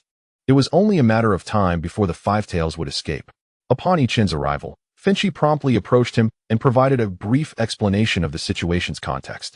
It turned out that Goemu's internal struggle with the Five Tails had not erupted suddenly. Initially, Goemu had been conscious and, sensing the impending crisis, had sent someone back to the village to report. The barrier team received the news almost simultaneously with the Tsuchikage's office. Finchi, with his wealth of experience, understood that if Goemu had not lost control, that Tsuchikage could reinforce the seal by himself. However, with the tailed beast now unhinged, the village faced two choices, either to employ a powerful sealing technique or to engage the Five Tails in battle, exhausting its chakra before sealing it again. The latter choice would entail immense sacrifices and was a last resort. As for the former, although the Iwagakure had not previously possessed a potent sealing technique, they at least had a hypothesis, the five-element seal. Though it had not been tested in practice, it was worth a try. Therefore, Finchi immediately dispatched the Umbu who had delivered the message to find Ichin. As he was the originator of the five-element seal and had participated in its entire design process, while he may not be directly involved in the sealing itself, his expertise would be invaluable in crafting the five distinct elemental sealing scrolls. Ichin understood the gravity of the situation, refraining from idle chatter as he promptly followed Funsi to join Ming Shi and the others. Meanwhile, Funsi proceeded directly to report to Inoki, elucidating the intricacies of the five elements sealing technique. Upon reaching Ming Shi, Ichin glanced at the materials before inquiring, "Senior Ming Shi, are the materials ready?" Ming Shi, having anticipated Ichin's arrival, was not the least bit surprised. He replied, "The materials are prepared. We are about to commence the division of the five elements." Thus, the group of sealing masters, including Ichin, began their allocation of tasks. Ichin was assigned to create water attribute scrolls, not out of bravado, but because among those capable of crafting five-element scrolls, he and one seasoned Jonin proficient in A-rank sealing techniques were the only ones who had mastered the water attribute transformation. The Jonin, however, was preoccupied with sealing the Five Tails and could not afford to expend chakra at that moment. Furthermore, he lacked a comprehensive understanding of the five-element sealing technique and needed to learn anew alongside another Jonin returning from the battlefield. Once the distribution of tasks was concluded, each individual commenced their work. In front of Ichin lay 3 sets of materials, 2 of which were prepared as backups by Ming Shi due to Ichin's lack of proficiency with the water attribute. Ichin did not rush to begin. Instead, he took a moment to adjust his mindset before setting to work. Although his skills in the water attribute were not yet refined, he possessed the greatest familiarity with the five-element sealing technique, thus rendering the likelihood of success quite high. Otherwise, he would not have taken on the task so boldly. Casting a glance at the Umbu securing their safety, Ichin set aside concerns for his well-being and began inscribing the scroll. To his pleasant surprise, the process unfolded with remarkable ease, and within a quarter of an hour, Ichin successfully completed the scroll in one attempt. He handed it over to the Umbu and, noticing that the others had not yet finished, took up his pen once more to craft another. With the completion of the 2 scrolls, the remaining participants also concluded their tasks. At that moment, the 2 Jonin proficient in A-rank sealing techniques finished their study of the five-element sealing. Concurrently, Inoki, while suppressing the Five Tails, listened intently as Finsi detailed the nuances of the five-element sealing technique, as the quintet of sealing practitioners included him as well. Subsequently, Inoki, the 2 Jonin, Finsi, who had, during this period, managed to grasp the A-rank sealing technique, and an additional Jonin who was only adept in B-rank sealing techniques. Each took hold of a scroll, positioning themselves at 5 distinct points as they prepared to execute the five-element sealing. The application of the five-element sealing technique was, in principle, quite straightforward. Given Ichin's capabilities, if not for his insufficient chakra, he too could have performed it. Originally, a single individual's task was distributed among 5, allowing each to share the burden. The primary challenge of this technique lay in the amalgamation of the 5 individuals' chakra. However, this issue was adeptly addressed by the 5 scrolls, resulting in a seamless execution of the process.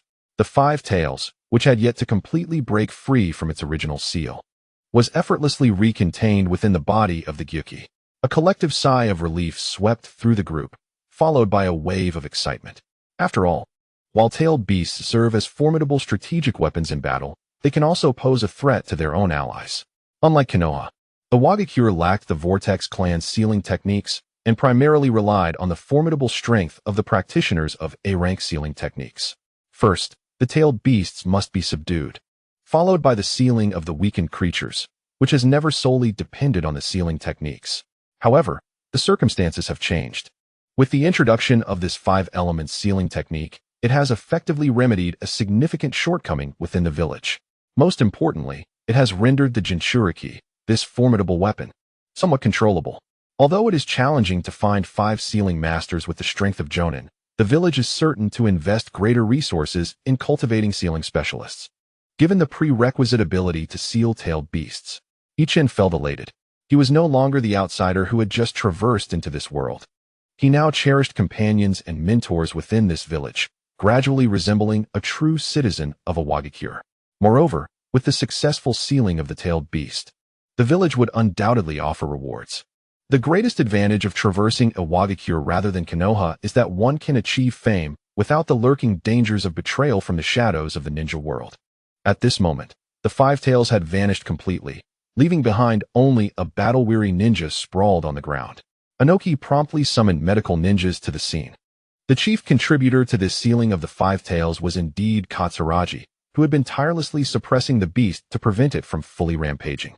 Otherwise, if the 5 tails had entirely broken free, the difficulty of successfully executing the 5-element sealing technique would have increased significantly. It would be unrealistic to expect the fully formed 5 tails to be restrained in place by Earth release, as it had been moments ago. While Inoki might temporarily contain the beast with all his might, it would not suffice to create the necessary time for the sealing technique.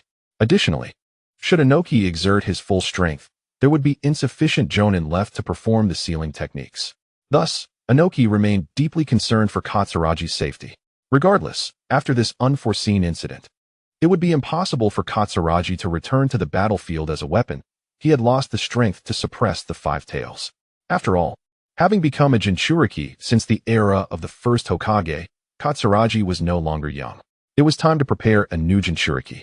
Gazing at the gravely injured and unconscious Katsuragi, even though Inoki was reluctant, he knew that replacing the Jinchuriki would inevitably lead to Katsuragi's demise. Yet he had to consider the greater good of the village.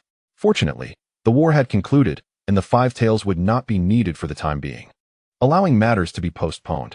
After tending to Katsuragi's injuries, the disarrayed scene would naturally be managed by the Umbu ninjas. Ichen, along with the other members of the barrier corps, returned to the village. Although he had learned numerous sealing techniques, this was, in fact, Ichen's first encounter with the true power of sealing arts. It was indeed one of the most unreasonable ninjutsu in the ninja world. The collective output of 5 Jonin could indefinitely contain a tailed beast, which defied all logic. Throughout the journey, Ichen pondered the essence of sealing techniques.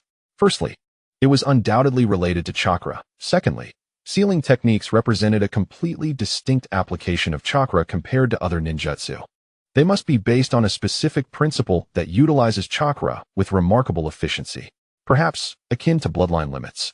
The fusion of 2 types of chakra creates a new form of chakra, whose potency far exceeds the sum of its parts. Alternatively, sealing techniques might harness natural energy, enhancing the quality of chakra. Unfortunately, both natural energy and bloodline limits were beyond Ichen's current reach. The path of a ninja remains long, and he had merely just begun his journey. The following day, while still at home contemplating the transformations of water attributes, Ichen received a notification to meet with Inoki at the Tsuchikage building. Aware that a reward awaited him, he wasted no time and made his way there directly. Upon seeing Ichen, Inoki felt a wave of nostalgia. Although he had been aware of Ichen's impressive mental prowess, he had not anticipated that within just 4 years, Ichen would have advanced to the level of developing sealing techniques capable of restraining tailed beasts. Although Ichen had merely proposed a concept, it was nonetheless astonishing. Inoki felt fortunate for having granted Ichen a special opportunity to join the barrier class early on. Young Ichen, you have performed admirably this time, developing the 5 elements sealing technique to aid our village in sealing the 5 tails. The village shall record this as an S-rank mission, Inoki remarked with a tone of appreciation. Ichin was exhilarated. After all, an S-rank mission represented considerable contributions and wealth. Before he could fully contemplate the rewards of such a task, Inoki continued. In addition, the village has decided to grant you the privilege to exchange for an A-rank ninjutsu. Considering your current limitations in executing A-rank techniques, you may select a reward of equivalent value. Take your time to ponder what you desire. Surprised by the prospect of receiving a prize of equivalent worth to an A-rank ninjutsu, Ichin contemplated his options. After a brief deliberation, he expressed, Lord Tsuchikage, I wish to learn the methods of developing a bloodline limit. I hope this is permissible. Inoki, taken aback, shook his head. Your chakra is of the water and earth types, and our village has never seen a bloodline limit associated with these two chakra types, let alone methods of development. The only bloodline limit we can consistently inherit is explosion release, and the conditions for its development cannot be applied to other bloodline limits. Though Ichin felt a twinge of regret, he was not overly disappointed, as he had anticipated this outcome. He speculated that explosion release might be linked to tailed beasts. Furthermore, based on memories from his previous life, the only bloodline limit mentioned in conjunction with the fusion of water and earth chakra was wood release. However, according to some interpretations from fellow readers, wood release is actually a product of the combination of water, earth, and yang attributes, and its rank would not be inferior to that of the bloodline limit of dust release. Regardless of the validity of this assertion, Ichin realized he would not gain access to the training methods for wood release. If he wished to develop a bloodline limit, he would need to pursue alternative avenues. Nevertheless, at that moment, Ichin indeed had a pressing request to make. Lord Tsuchikage, my chakra has reached the requirements necessary to perform C-rank ninjutsu. So I would like to exchange this opportunity for resources to practice C-rank ninjutsu. Inoki nodded, acknowledging that this was indeed the most common and practical reward. Many ninjas would opt for this when given the chance. However, he mused, this is somewhat modest. I can provide you with resources for a half C-rank ninjutsu. You may collect the resources directly, and the results you achieve will depend on your own skill level. Ichin promptly assented. Acquiring additional resources was undoubtedly beneficial. Learning ninjutsu was not merely a matter of perusing scrolls or observing others perform techniques. While Itachi Uchiha had successfully executed Fugaku's fire release, great fireball technique after only one glance, the difficulty of mastering ninjutsu was evident, as illustrated by Sasuke's experiences. Sasuke has already become an extraordinary talent within the ninja world, a presence that effortlessly overshadows his contemporaries, such as Shikamaru, who are destined to ascend to the rank of Jonin. Typically, mastering ninjutsu requires a ninja to attempt it tens or even hundreds of times to truly grasp the essence of the technique. However, the amount of chakra a ninja possesses limits the number of times they can execute these techniques. Take Ichin, for instance. He can only perform a C-rank jutsu once a day. If it takes him 30 attempts to succeed, he must significantly reduce his chakra expenditure on other pursuits throughout the month, solely to practice this singular technique daily. After a month, Ichin would merely have learned the jutsu. Yet he would still need to refine his execution, enhance his success rate, and adapt to various environments, all while attempting to simplify the hand signs required for the ninjutsu. When considering these factors, a year may not suffice. Furthermore, since ninjas spend the majority of their time on missions, they must conserve their chakra. Performing poorly on missions is tantamount to courting disaster. In light of these challenges, the ninja world developed a remedy that can swiftly replenish expended chakra without adverse effects on the body. Rather than a mere drug, it resembles a medicinal cuisine, rich in nutrients that can rapidly restore physical vitality.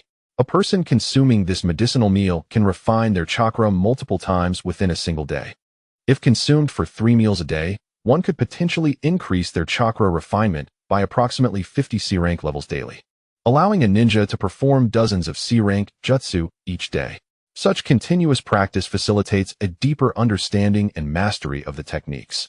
Typically, a single serving of this medicinal cuisine is sufficient for 30 meals, enabling a ninja to practice hundreds of C-rank jutsu over the course of 10 days. The likelihood of mastering the jutsu becomes significantly higher under such conditions. Usually, villages reward a newly promoted chunin with a serving of this medicinal cuisine to assist them in mastering a C-rank jutsu, thereby ensuring that the chunin can competently assume the role of a squad leader. Otherwise, what value does the title hold? It would merely signify a slightly stronger genin. Of course, While the village provides the medicinal cuisine, the costs associated with purchasing ninjutsu scrolls must be borne by the ninja themselves. Fortunately, Ichen's parents left him 2 scrolls containing C-rank jutsu, alleviating a considerable financial burden. Armed with the task reward certificate bestowed by Inoki, Ichen registered at the contribution office and subsequently exchanged it for a serving and a half of the medicinal cuisine, which equates to 45 meals. He then spent 90 contribution points to hire a specialized chef for its preparation. This price is relatively modest. Previously, Ichen could earn 2 contribution points merely by copying texts, making the expenditure for a serving of medicinal cuisine quite reasonable, especially considering that professionally prepared cuisine is more effective than that made by an amateur. Without further delay, as there were only a few days left before school commenced, Ichen was determined not to squander this time. He began consuming the medicinal cuisine at noon that very day, and the effects were immediately apparent. He felt an abundance of energy coursing through him. This overwhelming vitality was a sign of excessive replenishment, and if he did not expend this surplus energy promptly, it would not be long before he experienced symptoms such as nosebleeds. In severe cases, it could even jeopardize his health. Ichen was well aware of the advantages and drawbacks of this situation, hence he hesitated not. Commencing the manipulation of chakra in accordance with the methods chronicled within the Earth Flow Wall scroll. Ichen first engaged in the study of the Earth Flow Wall due to its simplicity and minimal variations. Upon releasing chakra from his body, the primary outcome was the formation of an earthen barrier before him, in stark contrast to the Earth Spear technique, which necessitated precise control over both the spear's trajectory and quantity. Ichen swiftly formed a series of hand seals, executing a total of 17. Yet due to his unfamiliarity with this technique, he expended over 9 seconds to complete the process. Subsequently, he crouched down, simultaneously striking the ground with both hands, allowing the mobilized chakra to surge into the earth. However, no barrier materialized, not even a mound or a small embankment. In a single attempt, he squandered 13 chakra points. Although he anticipated the challenges inherent in mastering a C-rank ninjutsu, the utter lack of any visible results caused Ichen's lips to twitch in frustration. The internal manipulation of chakra benefited from the aid of hand seals, yet its external flow relied solely on experience. During this initial substantial mobilization of chakra, Ichen found himself utterly unable to restrain it, resulting in a chaotic dispersal. Fortunately, the effects of the medicinal cuisine began to take hold, allowing him to draw forth chakra until his body reached its storage capacity, at which point he ceased. Remarkably, after his first extraction, he felt no sense of depletion. Quite the opposite, it was invigorating. Thus, Ichen practiced repeatedly, gradually gaining control over the chakra to form an earthen wall. Initially, he created a small mound, then a larger one. Realizing he was veering off course, he altered his control method, successfully shaping a small embankment. Feeling as though he had found the right direction, Ichen began to refine his control further, slowly bringing forth the embryonic form of the Earth Flow Wall. Through continuous attempts and increasing proficiency, Ichen ultimately mastered the Earth Flow Wall after consuming 27 meals of medicinal cuisine, with a total of 9 days having elapsed. Throughout these 9 days, Ichen dedicated over an hour each day post-meal to the training of the Earth Flow Wall. He can now complete 14 hand seals in just over 5 seconds, achieving a 100% success rate in executing the Earth Flow Wall. The number of hand seals has decreased from 17 to 14, and the chakra consumption has diminished from 13 to 11 points. Ichen felt a deep sense of gratitude for his transmigration and the formidable mental fortitude he possessed. His chakra control, far surpassing that of an average individual, has greatly facilitated his mastery of ninjutsu. Typically, a newly promoted chunin would require approximately 30 meals of medicinal cuisine to barely execute a C-rank ninjutsu. In contrast, Ichen not only succeeded in performing the technique, but also enhanced his proficiency, achieving a perfect success rate while reducing the number of hand seals by 3. Furthermore, his seal formation speed has significantly improved. Now, the speed with which he executes the C-rank ninjutsu, Earth Flow Wall, is comparable to that of the D-rank techniques, body replacement and transformation. This serves as Ichen's personal benchmark for determining his complete mastery of the Earth Flow Wall technique. Presently, as his most adept ninjutsu, the body replacement technique allows him to form 3 seals per second, while both the body clone and transformation techniques, along with the Earth Flow Wall, permit him to execute approximately 26 seals per second. Thus, the journey of mastering the earth flow wall reached a temporary conclusion, and Ichin resolved to take a brief respite to relax his body before embarking on the study of the next ninjutsu. During this period of study, an additional benefit has emerged. Ichin's comprehension of the earth attribute has significantly deepened. He can now transform chakra into the earth attribute with effortless ease, devoid of any awkwardness or hindrance. Subsequently, Ichin resolved to first master the water attribute chakra. Initially, his plan was to learn the earth flow wall followed by the earth spike technique. However, upon realizing that studying ninjutsu could enhance his proficiency in attribute transformation, Ichin altered his strategy. He intended to first acquire a water release ninjutsu to practice water attribute transformation. Originally, Ichin possessed 1,000 contribution points. But after the rewards from an S-rank mission were credited, his total soared to 11,000 points, sufficient to purchase a standard B-rank ninjutsu or several C-rank techniques. Hence, Ichin decided to exchange for a C-rank water release ninjutsu that suited him. As he perused the information on water release techniques, he discovered that the advanced water ninjutsu from Iwagakure was rather scarce, though there were plenty of C-rank techniques available. For instance, the water arrow technique used by the mist ninja who had bestowed the first kill upon Ichin was included in Iwagakure's collection. Reflecting on that mist ninja, Ichin recalled an incident. It seemed that just before the mist ninja's demise, he had been casting a perception ninjutsu. For Ichin, whose contribution points had previously been limited, the ability to exchange for numerous ninjutsu was not feasible. Now, faced with an abundance of contribution points in a short span, he pondered whether he might exchange for a perception ninjutsu to practice. Previously, during his time in the barrier division, although Ichin had served in the perception subteam, his role did not require the use of ninjutsu. Ninjas merely utilized pre-established barriers for perception diffusion, which was quite simple for someone with Ichin's exceptional mental acuity. Having had experience with perception, Ichin envied the perspective of omniscience. Thus, he inquired with the staff regarding the availability of perception ninjutsu for exchange. The staff presented him with a noticeably thinner booklet containing descriptions of various C-rank perception ninjutsu. Upon seeing the prices for C-rank perception techniques, Ichin was taken aback. Ordinary combat C-rank ninjutsu started at around 1,000 points. For instance, the earth flow wall requiring 17 hand seals was priced at 1,700 points, while the earth spike requiring 15 hand seals cost 1,900 points. The same ninjutsu commanded higher prices with fewer hand seals. For example, the earth flow wall requiring only 10 seals was priced at 4,500 points.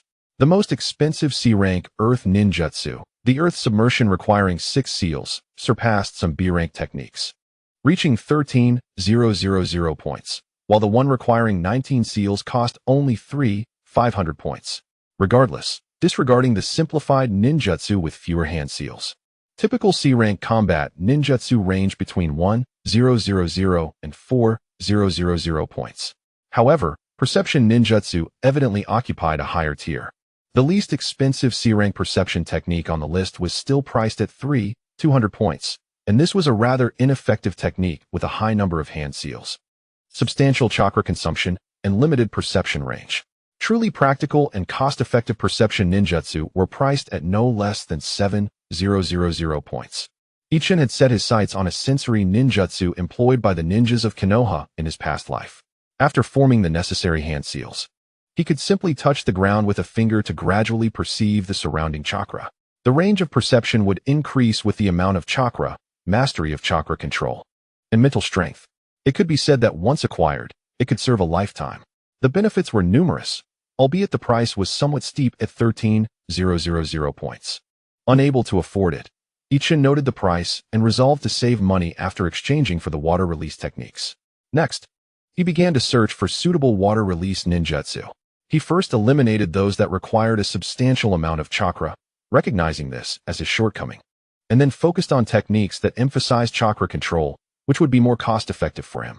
The options that met these criteria were few, and Ichin was astonished to find that the water arrow technique was among them. However, in the end, he did not choose the water arrow technique, as it produced numerous water arrows, making it a technique for area of effect attacks. What Ichin desired was a single target attack ninjutsu. Ultimately, he selected the water release, Waterline technique. This technique, while classified as a C-rank water release, had relatively low attack power. Concentrating water attribute chakra into a single point for a focused breakthrough. Water release techniques were inherently weaker among the 5 elemental ninjutsu, and the waterline technique was particularly feeble among them. The primary reason for Ichun's choice was its compressive nature, which held great potential. In his past life, he recalled that both the Sage of Deep Roots from Miyaboka Mountain and the second Hokage, Tobarama Senju, had utilized this highly compressed form of water release, albeit for cutting purposes. The waterline technique also employed the principle of compression, but at this stage, it lacked sufficient density for cutting, serving merely to strike precisely at a designated point, akin to the Thousand Books technique. However, considering it consumed only 0.9 of chakra, Ichun found it suitable, at least for practicing the transformation of water attribute chakra. Furthermore, due to its low practicality, it was affordably priced at a mere 1,000 points.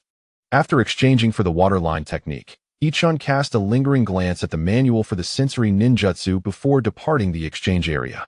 The water release, waterline technique consumed 0.9 of chakra, required 18 hand seals, and concentrated its attack on a single point, with the attack intensity correlating to the degree of compression.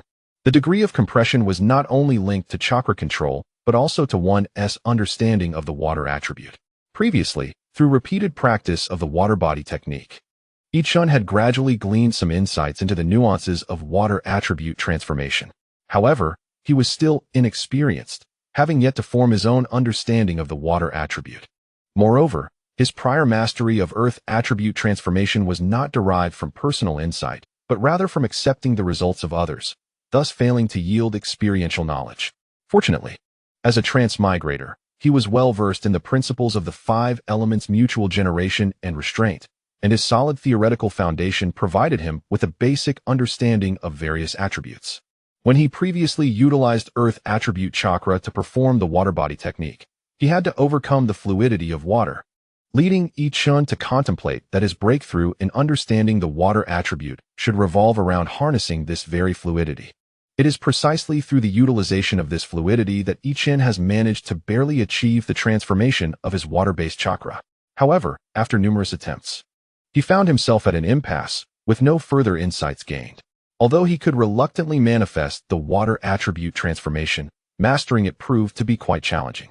Furthermore, considering that the enhancement of combat power through the fluidity of water was not particularly significant, Ichun resolved to alter his training direction. This time, he chose to focus on compression, but his approach diverged from conventional methods. He intended to leverage the principle that water pressure varies with depth. To put it simply, the deeper one goes into the water, the greater the weight of the water pressing down on the object. Yet, this explanation is somewhat incomplete, for the pressure exerted by water is omnidirectional beneath the surface. For instance, when a cube is submerged, the pressure on its upper surface is easily understood.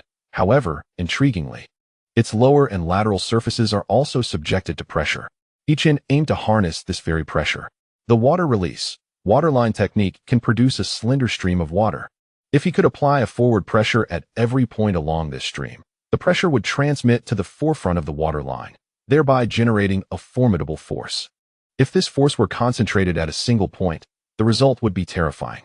Coupled with the inherent impact of the waterline technique, Ichun believed that, if successfully developed, the power of this technique could surpass other water release ninjutsu and even rival the might of powerful wind release techniques. Of course, all of this remained theoretical.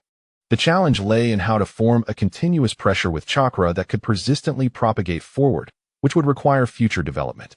Ichun was not in a hurry. The genius ninja Kakashi, the Yellow Flash, had taken years to develop his unique ninjutsu. Now that he had a goal, with theoretical possibilities for realization, he needed only to engage in persistent practice, gradually accumulating experience to achieve a qualitative breakthrough. Ichun had faith in himself and believed in the wondrous capabilities of chakra. Nevertheless, these were long-term plans. At this stage, Ichun's task was straightforward: to practice the waterline technique and become increasingly familiar with the water attribute transformation. Confirming this overarching direction and committing to it took him several days. After this period of adjustment, Ichun embarked on a new round of training in C-rank ninjutsu. However, this time, The process was far from smooth. On one hand, he was unfamiliar with the water attribute, and on the other, the transformation into earth attribute had become instinctual, leading to considerable interference. In any case, Ichin's practice of the waterline technique was fraught with difficulties. Fortunately, the technique was simple and required significantly less chakra, allowing him ample opportunities to try again. Ultimately, after nearly 300 failures, Ichin successfully executed the waterline technique for the first time. This manifestation was a straight line, approximately 10 meters in length. Unlike the initial manifestation of the waterline technique, which was nearly as thick as a bowl and measured only half a meter in length. This time, the technique successfully struck a rock from a distance of 10 meters, creating a small hole deep enough to accommodate a finger. The potency of this technique, if unleashed upon a human body instead of stone, could potentially pierce through flesh. It can be asserted that at this juncture, the waterline technique has achieved a semblance of lethality. However, its application in actual combat remains utterly implausible. As Ichin had only recently learned this technique and had succeeded merely once, he had yet to experiment with simplified hand seals, and he could not ensure a 100% success rate. In a real confrontation, if he were to falter or if the waterline lacked precision, it would be quite embarrassing. Ichin estimated that to master the waterline technique to the proficiency of the earth flow wall, he would require at least several hundred attempts. Regrettably, his medicinal meals were nearly depleted. Originally, he had 27 meals remaining after mastering the earth flow wall, but 23 had been consumed in practicing the waterline technique. The remaining supply would scarcely last 2 days. Ichin shook his head, lamenting the arduous path of a ninja's training. He envied the protagonist Naruto, with his seemingly inexhaustible chakra to squander, capable of creating countless shadow clones to deepen his understanding. The ninja world, it seemed, was not merely a tale of fervent passion, but rather a realm governed by the doctrine of lineage hidden beneath that fervor. While contemplating the idea of dedicating another couple of days to become somewhat familiar with the waterline technique, Ichin received a message from the Umbu. He arrived at the Tsuchikage's building and found that, apart from himself, the members of the sub-temple and the Ming society had already gathered. Before long, several jonin who had participated in sealing the five tails also arrived, making it evident that all the proficient individuals in sealing techniques from Iwagakure had convened. Once the Umbu confirmed everyone's presence, they escorted the group into the Tsuchikage's office.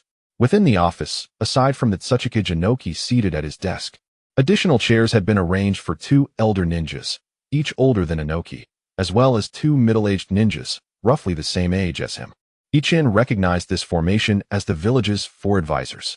The 2 elders, 1 male and 1 female, were contemporaries of the second Tsuchikage and had served as advisors during his tenure. The 2 middle-aged ninjas included a female who was a classmate of Inoki.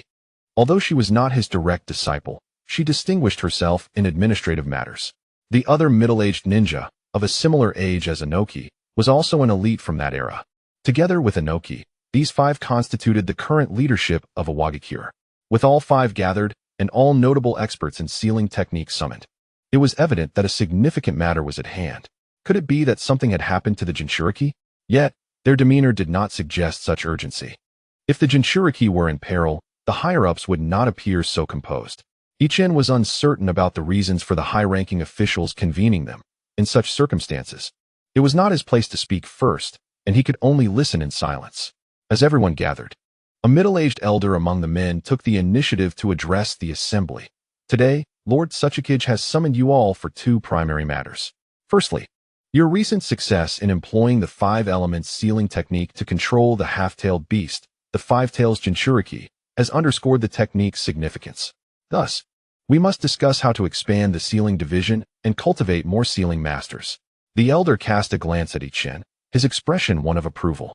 He continued, secondly, following the recent events, the 5 tails Jinchuriki has become somewhat overwhelmed. The village must consider replacing the Jinchuriki. Let us deliberate on the methods of sealing a new host. He then turned to the head of the sealing division, a seasoned jonin who had participated in sealing the 5 tails, and inquired, Minister One, do you have any suggestions? One had long been prepared, knowing that while the village had developed a technique capable of sealing the 5 tails, they faced a shortage of personnel, necessitating an expansion of the sealing team. Thus, he presented his pre-prepared proposal for recruitment. Deidara and Gu Butuan expressed no objections and promptly inquired about any plans for training newcomers. To this, one had little to offer. For the practical applications of sealing techniques were rather limited, apart from crafting storage scrolls. They primarily involved the daily inspection of confidential items and reinforcing seals when they proved insufficient. Consequently, many sealing masters had never truly executed sealing techniques, making it exceedingly difficult to enhance their skills under such circumstances. It was hardly feasible to release tailed beasts for practice. The potential casualties from such an endeavor would be catastrophic, and the damage to the Jinchuriki would be beyond the village's capacity to bear. The room fell silent, with the higher-ups aware of the challenges inherent in mastering sealing techniques, resulting in no particular disappointment.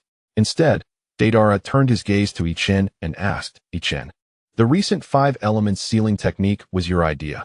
You even deconstructed a B-rank sealing technique into 3 parts for progressive practice. Your perspective is broader than others. Do you have any insightful suggestions?" Ichen was somewhat taken aback, not expecting Deidara to single him out in such a setting. After a moment of contemplation, he indeed had an idea and proposed, "Perhaps we should explore developing additional sealing techniques. Previously, our sealing masters were primarily engaged in the rudimentary creation of consumable storage scrolls, which offered little in terms of skill enhancement. However, if we can endeavor to develop sealing techniques ourselves, through discussion and experimentation, our proficiency may improve unexpectedly." Upon hearing this, Fun Xi's eyes brightened, and he interjected, "Lord Tsuchikage, Ichen is correct. I was only able to independently execute B-rank sealing techniques. But during this discussion of the 5-element sealing technique, I successfully reached A-rank proficiency.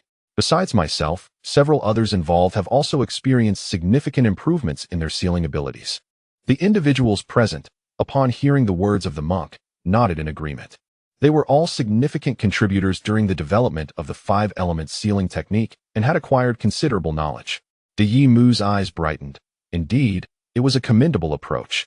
As an A-level sealing master, he was well aware of the underlying principles. However, upon reflection, he regarded the task as somewhat daunting and remarked, "While the method is certainly viable, how does one seek inspiration for sealing techniques? This challenge is far more formidable than the study of sealing itself." Ichun and the others concurred. Had there been an abundance of ideas, they would have been perfected long ago, rather than waiting until now. At that moment, Mingshi proposed an idea. "Lord Tsuchikage, esteemed advisors, we might seek inspiration beyond the barrier class. For instance, we could inquire with the students of the Ninja Academy. Their thoughts may be naive, yet they could prove remarkably useful." The group's eyes lit up. This was indeed a splendid notion. In truth, Mingshi had drawn inspiration from Ichun, believing that Ichen's thoughts were unconfined by the traditional mindset of the barrier class, allowing for such innovative ideas. Thus, it was plausible that the children at the Ninja Academy might also possess valuable insights. Mingshi's suggestion was swiftly approved, and the group proceeded to discuss various specific operational methods before transitioning to the next issue. The topic of the new Jinchuriki was approached with caution by the higher-ups. Identifying candidates was manageable. The village had numerous ninjas, and it was not difficult to find a few outstanding and loyal individuals. The challenge lay in sealing the tailed beasts while enabling the ninjas to harness their power. Although the 5-element sealing technique was effective, it was less advantageous for utilizing the tailed beast's powers than previous methods, as its robustness made it challenging for the Jinchuriki to wield the beast's strength. Consequently, the group engaged in further discussions on this matter, ultimately arriving at a solution to adjust the chakra intensity of the 5 elements during the sealing process according to the Jinchuriki's own attributes. For instance, if the Jinchuriki possessed earth attributes, then during the sealing, the other 4 attributes would be utilized more, while the earth attribute would be exerted less. This imbalance would allow the tailed beast's power to be released.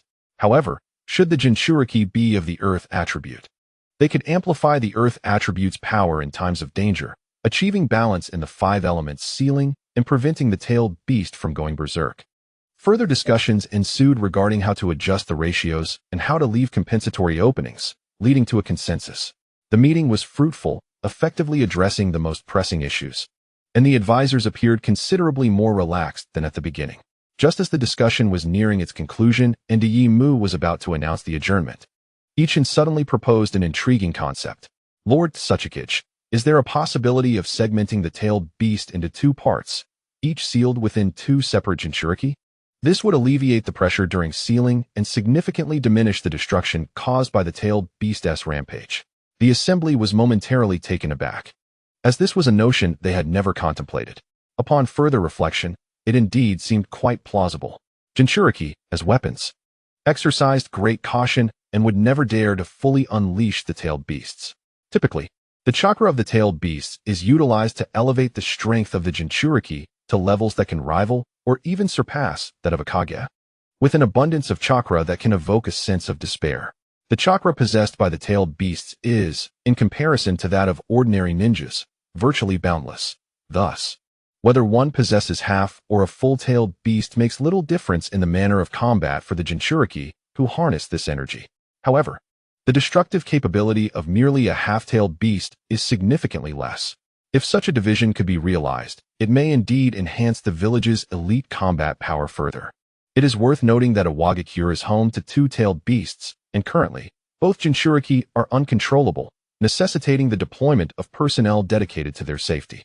Yet, if two large-tailed beasts could be split into four smaller ones, the burden on the Jinchuriki would be alleviated, allowing for a reduction in the level of personnel required for oversight. The difficulty and safety of sealing would also fall within the village's capacity to manage. The assembly was abuzz with excitement, yet the method of dividing the tailed beasts remained elusive. It can only be said that Ichin sowed a seed of thought within everyone's minds, prompting occasional musings on the matter, perhaps leading to a breakthrough in the future. After the meeting concluded, Ichin and the others dispersed, while a few jonin remained behind. Regardless of whether the tailed beasts could be divided, preparations for the resealing of the 5 tails must commence. This time, they would be sealing the complete 5 tails, and the difficulty would certainly be greater than the last. The higher-ups needed to deliberate intricately with several jonin regarding the specifics.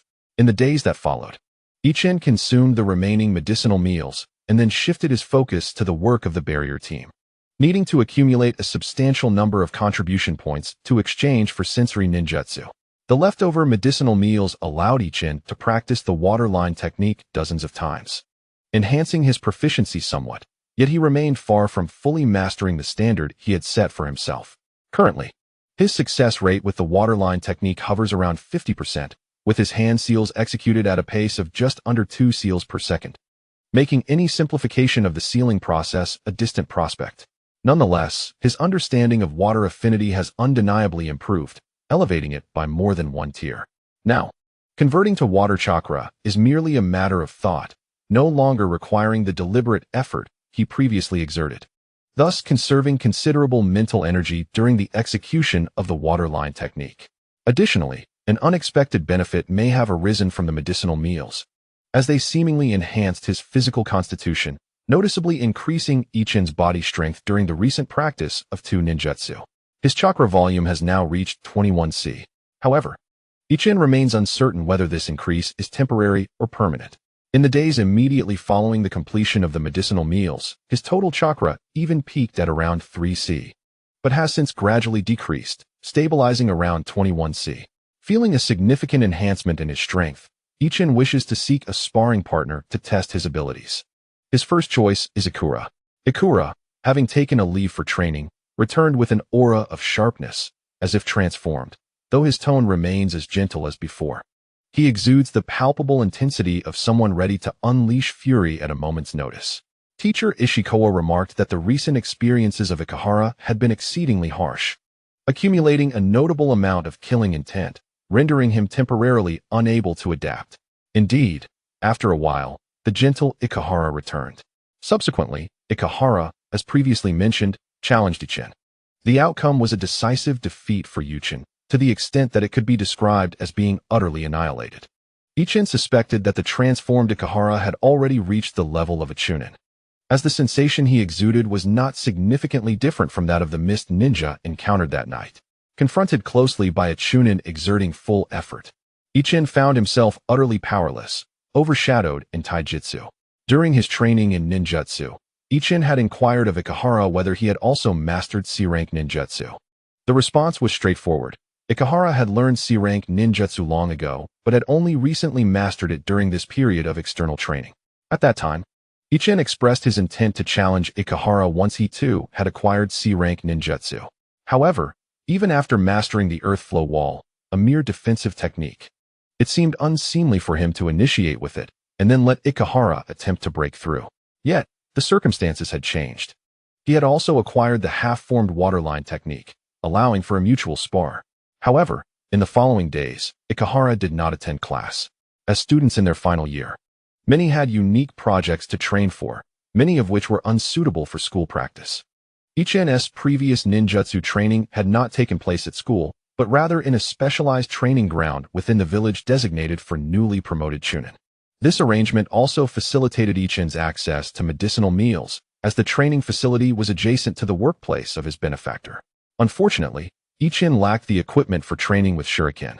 Thus, he continued to practice his ninja tools at school.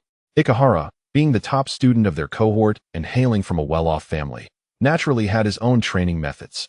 Not only Ikehara, but many classmates had also been absent from lessons. Those closer to Ichen, such as Shinohara and Tanai, were also missing. Since successfully executing the body replacement technique, Shinohara had rarely returned to school, opting instead to undergo specialized training with family elders. Meanwhile, Tanai, along with several classmates, had emulated Ichen by interning in relatively safe departments. After more than half a month had passed, once the matters related to the expansion of the barrier class were resolved and Ichen, who had been busy assisting, had some leisure time, he encountered Ikehara at school. Upon learning that Ichen had mastered ninjutsu and wished to spar, Ikehara readily agreed. The two informed teacher Ishikawa, and after he entrusted a supervising jonin on duty at the school to oversee them, they commenced their battle in a relatively secluded area. This bout was intended to test their ninjutsu. Thus, Ikehara did not exert his full strength, but instead fought at a speed and power comparable to Ichen. The competition centered on who could seize the initiative in casting ninjutsu and ultimately defeat the other. Ichen was the first to strike, having mastered his body replacement technique far more proficiently than his contemporaries. Originally, the technique of the 4 seals was simplified by Ichen to 3, allowing him to complete the seals in a mere second.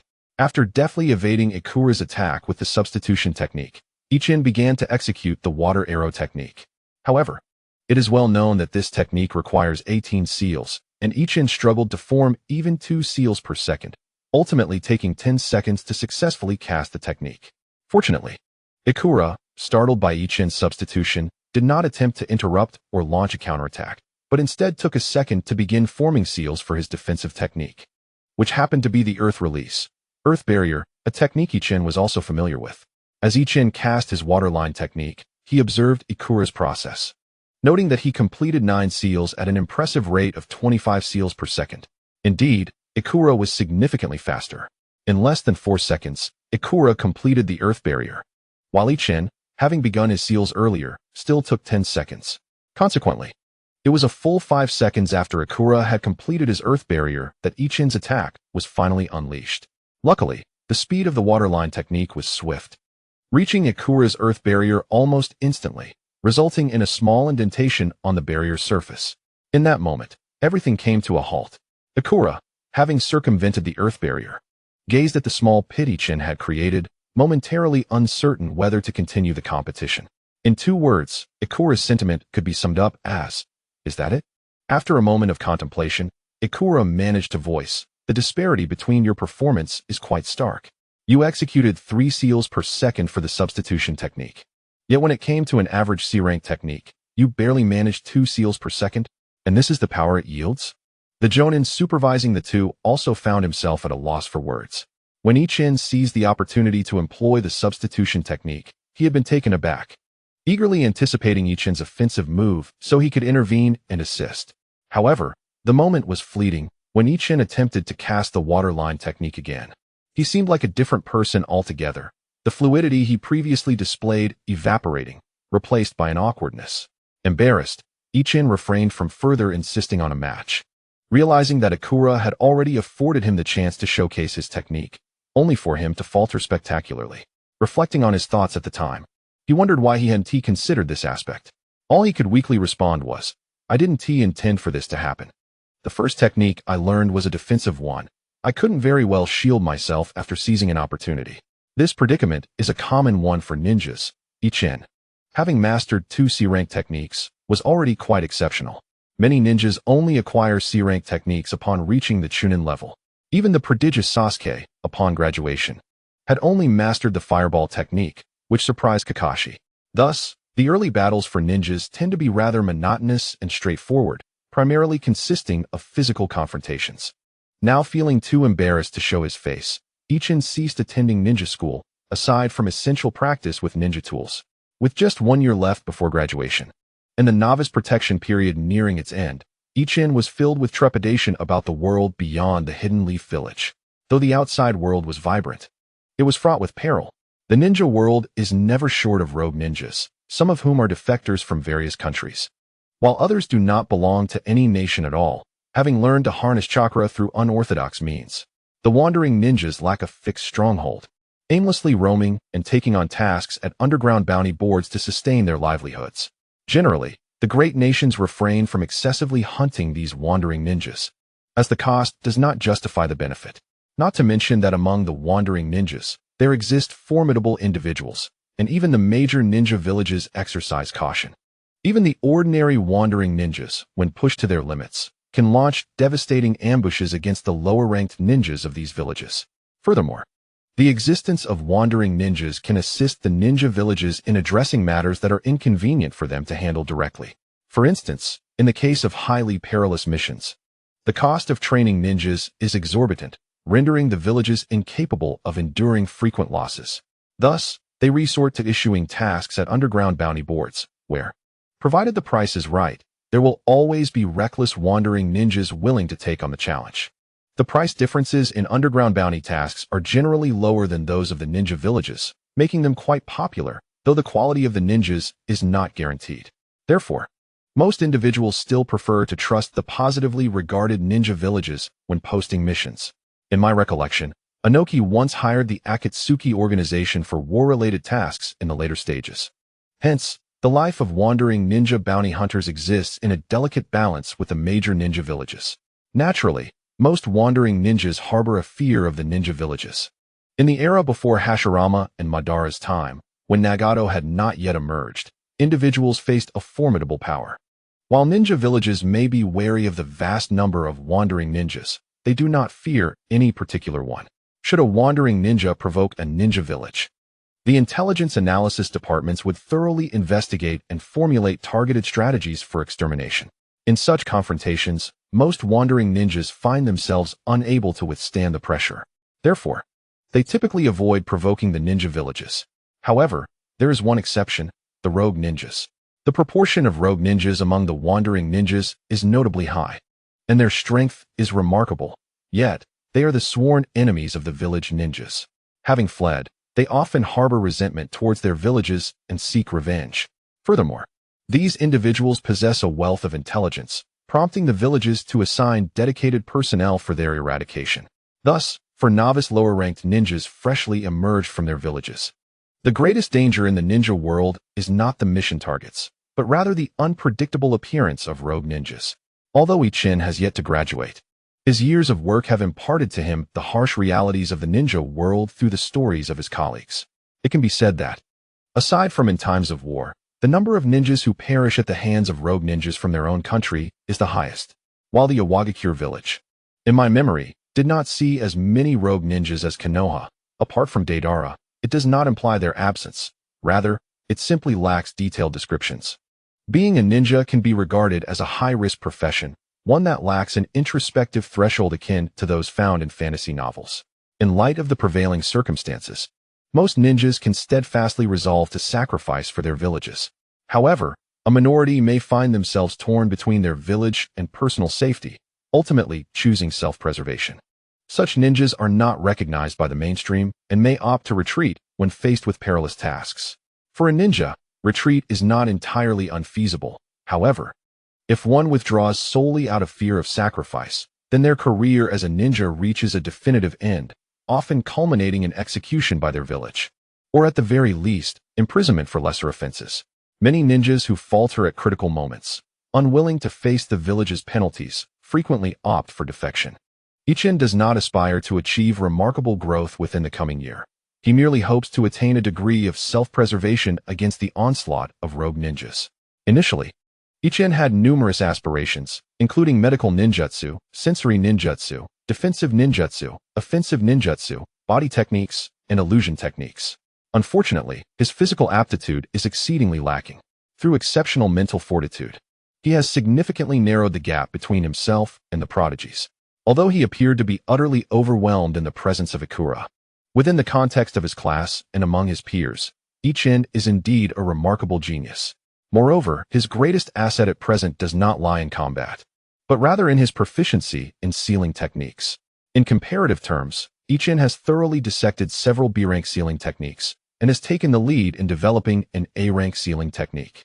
In contrast, while Ikura can adeptly utilize C-rank ninjutsu, he is yet to fully master B-rank ninjutsu, let alone A-rank techniques. Thus, although Ichien's combat capabilities are significantly inferior to Ikura's, his significance in the eyes of higher-ups is not diminished. This is precisely why Inoki has repeatedly extended opportunities to Ichien. Faced with the necessity to prioritize amidst a lack of diverse abilities, Ichien has had to make choices. A realization that dawned upon him when he acknowledged his insufficient chakra reserves. Medical ninjutsu was the first to be relinquished, as he lacked the chakra to heal either himself or his comrades. Body techniques were the second to be set aside, since Ichien recognized early on that his physical prowess fell far short of his classmates. Even if he were to master body techniques, it would only serve to bridge the gap between him and the other prodigies, failing to leverage his unique strengths. As for illusion techniques, Ichien harbors a genuine desire to learn them, having perused all available theoretical texts on illusion techniques at the Ninja Academy. However, Iwagakure does not specialize in illusions, and during this era, the Uchiha clan, a formidable lineage, continues to thrive within the ninja world. Illusions are not mainstream across the nations. Instead, emphasis is placed on the dispelling of such techniques. Consequently, Iwagakure offers a dearth of illusions with limited potency, coupled with Ichien's inadequate chakra reserves. He lacks the surplus mental energy to delve into the study of illusions. Ichien's decision to pursue sealing techniques stems from the understanding that, in the early stages, sealing techniques serve as excellent support, and in the later stages, they can significantly augment one's combat prowess. Currently, Ichien is employing sealing techniques to enhance his fighting capabilities, which primarily materialize in two forms: sealing ninjutsu within scrolls and inscribing symbols on his body to seal weapons. The practice of sealing ninjutsu within scrolls exists within the ninja world. He recalls Shikamaru having utilized it in the past, albeit under stringent conditions. The chakra used to activate the scroll, the chakra used to create the scroll, and the chakra of the sealed ninjutsu must all share the same origin. Otherwise, the ninjutsu may spiral out of control. In essence, one must endure the arduous task of crafting their own scrolls, executing their ninjutsu, sealing them, and subsequently utilizing them. This is already quite absurd, but the most exasperating aspect is that the application of such scrolls necessitates hand seals and is not instantaneous. Although the chakra required to unravel the seal is significantly lesser than that needed to unleash the ninjutsu, the higher the rank of the sealed technique, the more formidable the seal, and thus, the greater the chakra required for its unsealing. Most critically, the creation of these chakra-based sealing scrolls is exceedingly intricate, with a notably low success rate. Consequently, under such numerous restrictions, few ninjas possess both the capability and willingness to produce ninjutsu scrolls. Ichien had contemplated this aspect when selecting sealing techniques. Recognizing his own limitations, he resolved to adopt a more cunning approach akin to that of Shikamaru. Ichien is already among the elite in the Rock Ninja Village concerning sealing techniques, and crafting a C-rank ninjutsu sealing scroll is not particularly daunting. As a member of the barrier team, although he must purchase materials for crafting his scrolls, the costs are considerably lower than those found externally. Thanks to his exceptional chakra control, Ichien has only encountered a few failures during his initial attempts at creating these scrolls, after which he has not failed again. Due to several high-ranking missions, Ichien's financial situation has been quite prosperous lately, allowing him to extravagantly spend 1 million ryo to procure 100 sets of materials. Subsequently, he dedicated an entire month to transforming all the materials into scrolls. The pace was not slow, however. His chakra limitations restricted him to producing only 3 or 4 scrolls daily, as he still had other work to attend to. This was further mitigated by Ichien's extraordinary chakra control, which significantly reduced the chakra consumption for crafting C-rank scrolls to a mere 1C. Otherwise, he would only manage to produce 2 scrolls each day. After a month, Ichun endeavored daily to seal ninjutsu within the scrolls. Yet, the success rate of this process was appallingly low. After 2 months of perseverance, Ichun exhausted the 100 scrolls, achieving success with only 5. 3 were earth wall techniques, and 2 were waterline techniques. It was not Ichun's intention to seal so many earth walls. Rather, his proficiency with the technique greatly enhanced its success rate, allowing him to succeed after merely a dozen attempts.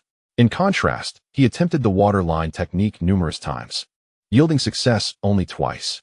He also experimented with the body replacement technique, discovering that such techniques could not be sealed. Perhaps only tangible ninjutsu can be sealed. However, the time was not entirely wasted, as his proficiency with the waterline technique saw significant improvement. Not to mention, the success rate is now notably high. His speed in performing hand seals has also seen a marked enhancement, reaching 22 seals per second. Nevertheless, the number of seals required has not diminished, indicating that Ichun has yet to fully master this ninjutsu. During this period, Ichun has experienced a rather tranquil existence, with no significant events unfolding and his work remaining relatively unoccupied, resulting in a gradual stagnation of opportunities for sudden wealth and a slow increase in contribution value. Fortunately, considering Ichun's abilities, the Barrier Division proactively elevated his remuneration. Upon joining the Barrier Division, Ichun initially earned a modest stipend of 50,000 silver coins per month while working in the archives. However, following the incident involving the Mist Ninja, he was promoted and transitioned from the archives to a new role, where he began receiving an additional reward of 3 C-rank missions each month, raising his income to 150,000 silver coins and 30 contribution points. Furthermore, for successfully crafting a storage scroll, Ichun could earn an extra 10 contribution points. During the wartime, the village's demand for storage scrolls allowed Ichun to amass substantial earnings, as these consumables required minimal chakra to create, thus enabling him to accumulate a wealth of contribution points that would later serve as a foundation for acquiring B-rank sealing techniques. However, once the war concluded, this additional income ceased. Fortunately, the Barrier Division enhanced Ichun's compensation. He now receives a monthly salary of 200,000 silver coins, along with remuneration for 2 B-rank missions, totaling an impressive 600,000 silver coins and 200 contribution points each month. As Ichun's physical abilities grow, his need for contribution points has increased significantly, rendering his current accumulation insufficient. Initially, he had hoped to save up for sensory ninjutsu. Yet the reality is that his contribution points are now even scarcer than when he exchanged for the waterline technique. On the other hand, he has been able to save a considerable amount of silver coins each month, supplemented by the rewards from S-rank missions, leaving him quite financially secure. Ichun now harbors some regret regarding his earlier decision to spend contribution points on ninja tools. During peacetime, numerous merchants within the village sell weaponry, all priced in silver coins. He often wonders why he squandered his precious contribution points instead. In addition to the sealing scrolls for sealing techniques, Ichun has also inscribed seals on his body for various weapons. For instance, on his left wrist, there is a seal inscribed with the character for blade, which contains a long sword he has sealed. On his right wrist, he has sealed a substitute wooden log, denoted by the character for substitute. Furthermore, he has etched seals on both of his ankles to store commonly used items for ninja missions. The items within his ninja tool pouch are for daily use, while those sealed at his ankles serve as reserves. These seals are inscribed with special ink that closely resembles his skin tone, making them nearly undetectable upon casual observation. Additionally, Ichun made significant purchases at the ninja tool shop, particularly of consumables such as shurikens, kunai, and explosive tags. The Ninja Academy only provides wooden shurikens and kunai, so before becoming a full-fledged ninja, Ichun must acclimate to the true potency of real shurikens and kunai. He has also upgraded to using a long sword, which aligns with the standard weaponry of ninjas. Although Ichun ultimately aims to pursue the path of ninjutsu, his current chakra reserves are lacking, and he must rely on taijutsu for the time being. Consequently, he invested heavily in the long sword, having tested its sharpness and resilience, which far exceed those of kunai. Yet, these preparations are still insufficient. Due to the slow progress with the waterline technique, Ichun has begun to explore and practice the earth release, earth spike technique. In comparison to the waterline technique in the earth flow wall, the earth spike consumes a significantly greater amount of chakra, approximately around 25 C, which took Ichin by surprise. Although his chakra had been rapidly increasing and had already reached 29 C, he was still astonished by the chakra expenditure required for the earth spike. This led Ichin to briefly consider abandoning his practice of the earth spike. However, it is, after all, the most formidable attack he can currently rely on. His goal is quite simple, to be able to perform it without necessarily mastering it, even if it requires a lengthy sequence of hand seals. Akin to the method employed by Momochi Zabuza, he would be prepared if a special circumstance arose that allowed ample time for hand seals. Powerful offensive techniques may come with numerous limitations, yet they must exist. If the third Hokage lacked the Reaper Death Seal, could he have withstood Orochimaru? The Reaper Death Seal also possesses its own limitations, but under the carefully crafted circumstances by the third Hokage, it delivered a significant blow to Orochimaru. Thus, upon realizing that the waterline technique cannot be upgraded in the short term, his obsession with the earth spike intensified. Compared to when he first learned the earth flow wall, his chakra control had undergone a qualitative enhancement. He had mastered 2 C-rank ninjutsu and amassed ample experience. Moreover, the earth flow wall is an earth release technique, which is his area of expertise. Ichin could not fathom that after half a year, he would still be unable to learn the earth spike. When he initially learned the earth flow wall, aided by medicinal cuisine, he practiced it 300 to 400 times within 9 days, ultimately mastering this life-saving technique. Now, his requirement for the earth spike was not mastery, but merely the ability to execute it. Although the earth spike posed a significantly higher difficulty, given Ichin's current chakra control and understanding of ninjutsu, he was hopeful that with 100 attempts, success was within reach. However, time was precious, and chakra was a valuable resource. Ichin directly invested 1 million ryo to commission a B-rank mission, hiring a skilled chunin proficient in the earth spike to guide his training. This 1 million ryo was all that remained after Ichin's extensive procurement. Spending it all in one go left him with no savings. Even if Ichin had exhausted his entire fortune, 1 million ryo was still considered the lowest tier for a B-rank mission. If not for Ichin's stipulation of needing corrections for his earth spike deficiencies over a consecutive 7-day period, the mission office would not have assigned him even a B-rank task, as such a meticulous endeavor would not attract a chunin if deemed merely C-rank. After approximately 5 or 6 days, the mission was finally accepted by a chunin. The chunin, Hanlei, sought Ichin that very day. Ecstatic, Ichin, having not yet depleted his chakra, found a suitable open space to demonstrate his technique. Hanlei initially intended to suggest a more formal training ground for Ichin, considering that the earth spike is an offensive ninjutsu, and a lack of control could harm bystanders. However, after Ichin energetically executed the technique, Hanlei was left bewildered. Wasn't he supposed to be lacking in skill? This was nothing short of a novice performance. As Ichin completed his hand seals and struck the ground, the anticipated spikes failed to manifest. In fact, there wasn't even a noticeable bulge. Instead, he merely perceived a subtle vibration emanating from several spots a few meters ahead. Was that it? Hanlei felt he had been led astray. When Ichin had issued the task, the concept had been rather vague, and now he found himself confronted by the other's blank expression, leading to an awkward silence. Tentatively, he remarked, "Senior, today all I require is your guidance on why my earth spike cannot emerge from the soil. I had no issues when utilizing the earth flow wall." Given that Ichin was a junior from his own village, Hanlei managed to suppress his indignation at feeling deceived and proceeded to elucidate the distinctions between controlling the earth spike and the earth flow wall. With that, he departed without a backward glance. Upon hearing this, Ichin experienced a moment of clarity. Although the earth spike appeared akin to the earth flow wall in that it emerged from the earth, the former required the chakra to first assume the shape of a spear within the soil.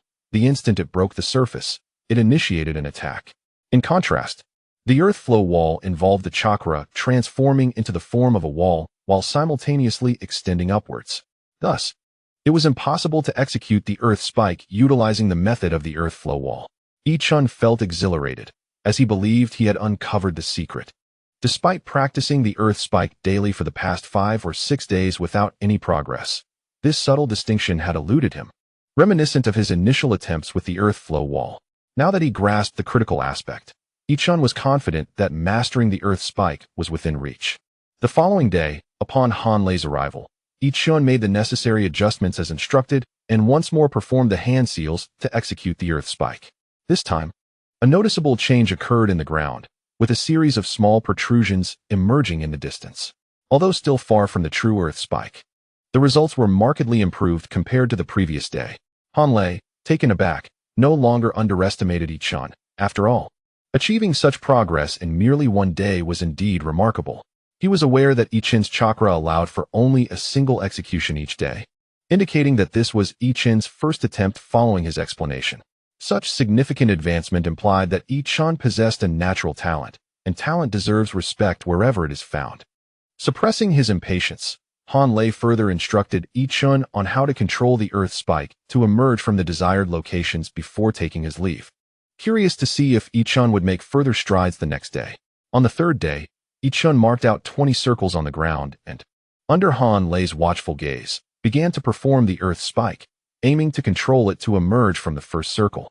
However, Ichishun only managed to produce 16 small protrusions, with only the first 5 emerging from the designated circles. The subsequent ones strayed increasingly far from the intended spots, culminating in random placements. Hanlei took a deep breath, reflecting that had he been able to control the earth spike's position as swiftly during his own training, perhaps his teammates would not have perished in battle. Coming back to reality, Hanlei carefully observed Ichishun and explained the errors in his control. On the fourth day, under the guidance of Ichishun, the small protrusions had successfully entered the designated circles, with several others not far from their intended positions. The previous chaotic state had dissipated. This time, Hanlei began instructing Ichishun on how to sharpen the earth spikes. While Ichishun diligently absorbed the teachings, he was also somewhat astonished. Typically, such guidance in ninjutsu occurs during a master-apprentice transmission. Ichishun had merely tasked his counterpart with pointing out his deficiencies for him to improve upon. However, Hanlei's proactive instruction on the next steps transcended the task's requirements, resembling a master imparting wisdom to a disciple. Although puzzled, Ichishun remained earnest in his studies. By the 5th day, the first 2 earth spikes had begun to take on a rudimentary form, although they were still not sufficiently sharp. To control the earthen mounds into the shape of spikes, the precision in positioning had been somewhat lax, with only the first 5 remaining within the circles. Hanlei then shared additional nuanced details with Ichishun, stating, "I have taught you all I can. Now, you may practice at your own pace. My task is complete." Ichishun nodded eagerly. Although the 7-day period was not yet over, the tangible results had far exceeded his expectations. He felt that this million ryo had saved him at least 3 months of time. Indeed, Naruto's success was not solely due to his efforts. The influence of the esteemed Jiraiya played a significant role. Even a mere chunin could provide such substantial assistance in mastering the earth spikes. It was difficult to fathom what 3 years of meticulous teaching from a ninja of Jiraiya's caliber would entail. Alas, he longed to take Inoki as his mentor. Yet, despite numerous encounters with Inoki, Ichishun had found no indication that the latter wished to take him under his wing. After composing a completion report for Hanlei, Ichishun felt a surge of happiness. The speed at which he was learning the earth spikes had surpassed all expectations. In just 10 days, he had developed a semblance of proficiency. Furthermore, Hanlei had elucidated all the key points, so he anticipated few challenges ahead. Moving forward, aside from practicing the earth spikes methodically, he needed to contemplate how to acquire sensory ninjutsu. The exchange value for sensory ninjutsu stood at 13,000 points, while he had just over 8,000 points of contribution remaining, which continued to diminish with each passing day of training. He needed to devise a means to earn contribution points. Undertaking missions seemed impractical. Not only did he lack an official ninja identity, but venturing beyond the novice village was fraught with peril, and he was limited to D-rank missions. However, the contribution rewards from D and even C-rank tasks were far too meager. He required substantial contributions that would benefit the village, but how could he achieve that? After much contemplation, he resolved to delve into sealing techniques. Compared to the village's elite in other areas, he fell significantly short, but his skills in sealing techniques were commendable. Resolute, Ichishun proceeded to the barrier class, activating the already unlocked B-rank sealing techniques one by one to commence his studies.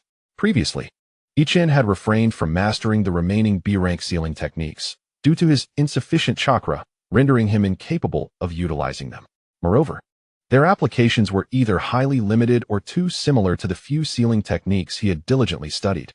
making their acquisition seemingly futile. However, should Ichin choose to delve into sealing techniques for inspiration, these very techniques might provide the necessary spark of insight. While Ichin sought inspiration from the B-rank seals in the archives, another opportunity unexpectedly arose. On a sudden summons, Inoki gathered the ninjas proficient in sealing from the barrier division. Though this time the attendees were notably fewer, apart from several jonin, only Misha and Ichin remained. Upon their arrival at the Tsuchikage's office, the higher-ups awaited them. As the barrier division entered, Inoki spoke directly. "We have just received an invitation from the Reikage, requesting our collaboration with the Mist Village to launch a surprise attack on the Land of Whirlpools and to seize the sealing techniques of the Uzumaki clan. However, we already possess the 5-element seal. I wish to hear your opinions on whether we should partake in this assault on the Land of Whirlpools." It was then that Ichin recalled the annihilation of the Land of Whirlpools. Although the details of its destruction were not explicitly described in his memories, he surmised, based on the timeline of Kushina's arrival in Konoha, that this event must have occurred around this period. It appeared that the conflict was instigated by the Land of Lightning. And given the circumstances, it seemed that both the Land of Earth and the Land of Water were also involved. This timing was opportune. The nations had just concluded a great war, and while Konoha emerged victorious, the losses were considerable.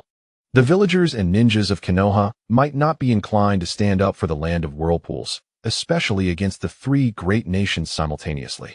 This was likely the reason Konoha had not intervened during the destruction of the Land of Whirlpools, only sending personnel to shelter Kushina, who held potential as a host for the Nine Tails, and relocating the Uzumaki clan's sealing artifacts. Ichin speculated that perhaps Konoha had not yet received any notification, as it seemed the Reikage intended to launch a surprise attack, aiming to conclude the battle before Konoha could react. While Ichin pondered this, the members of the barrier division began discussing the sealing techniques of the Land of Whirlpools. It was evident that the sealing techniques of the Uzumaki clan vastly surpassed those of the Land of Earth.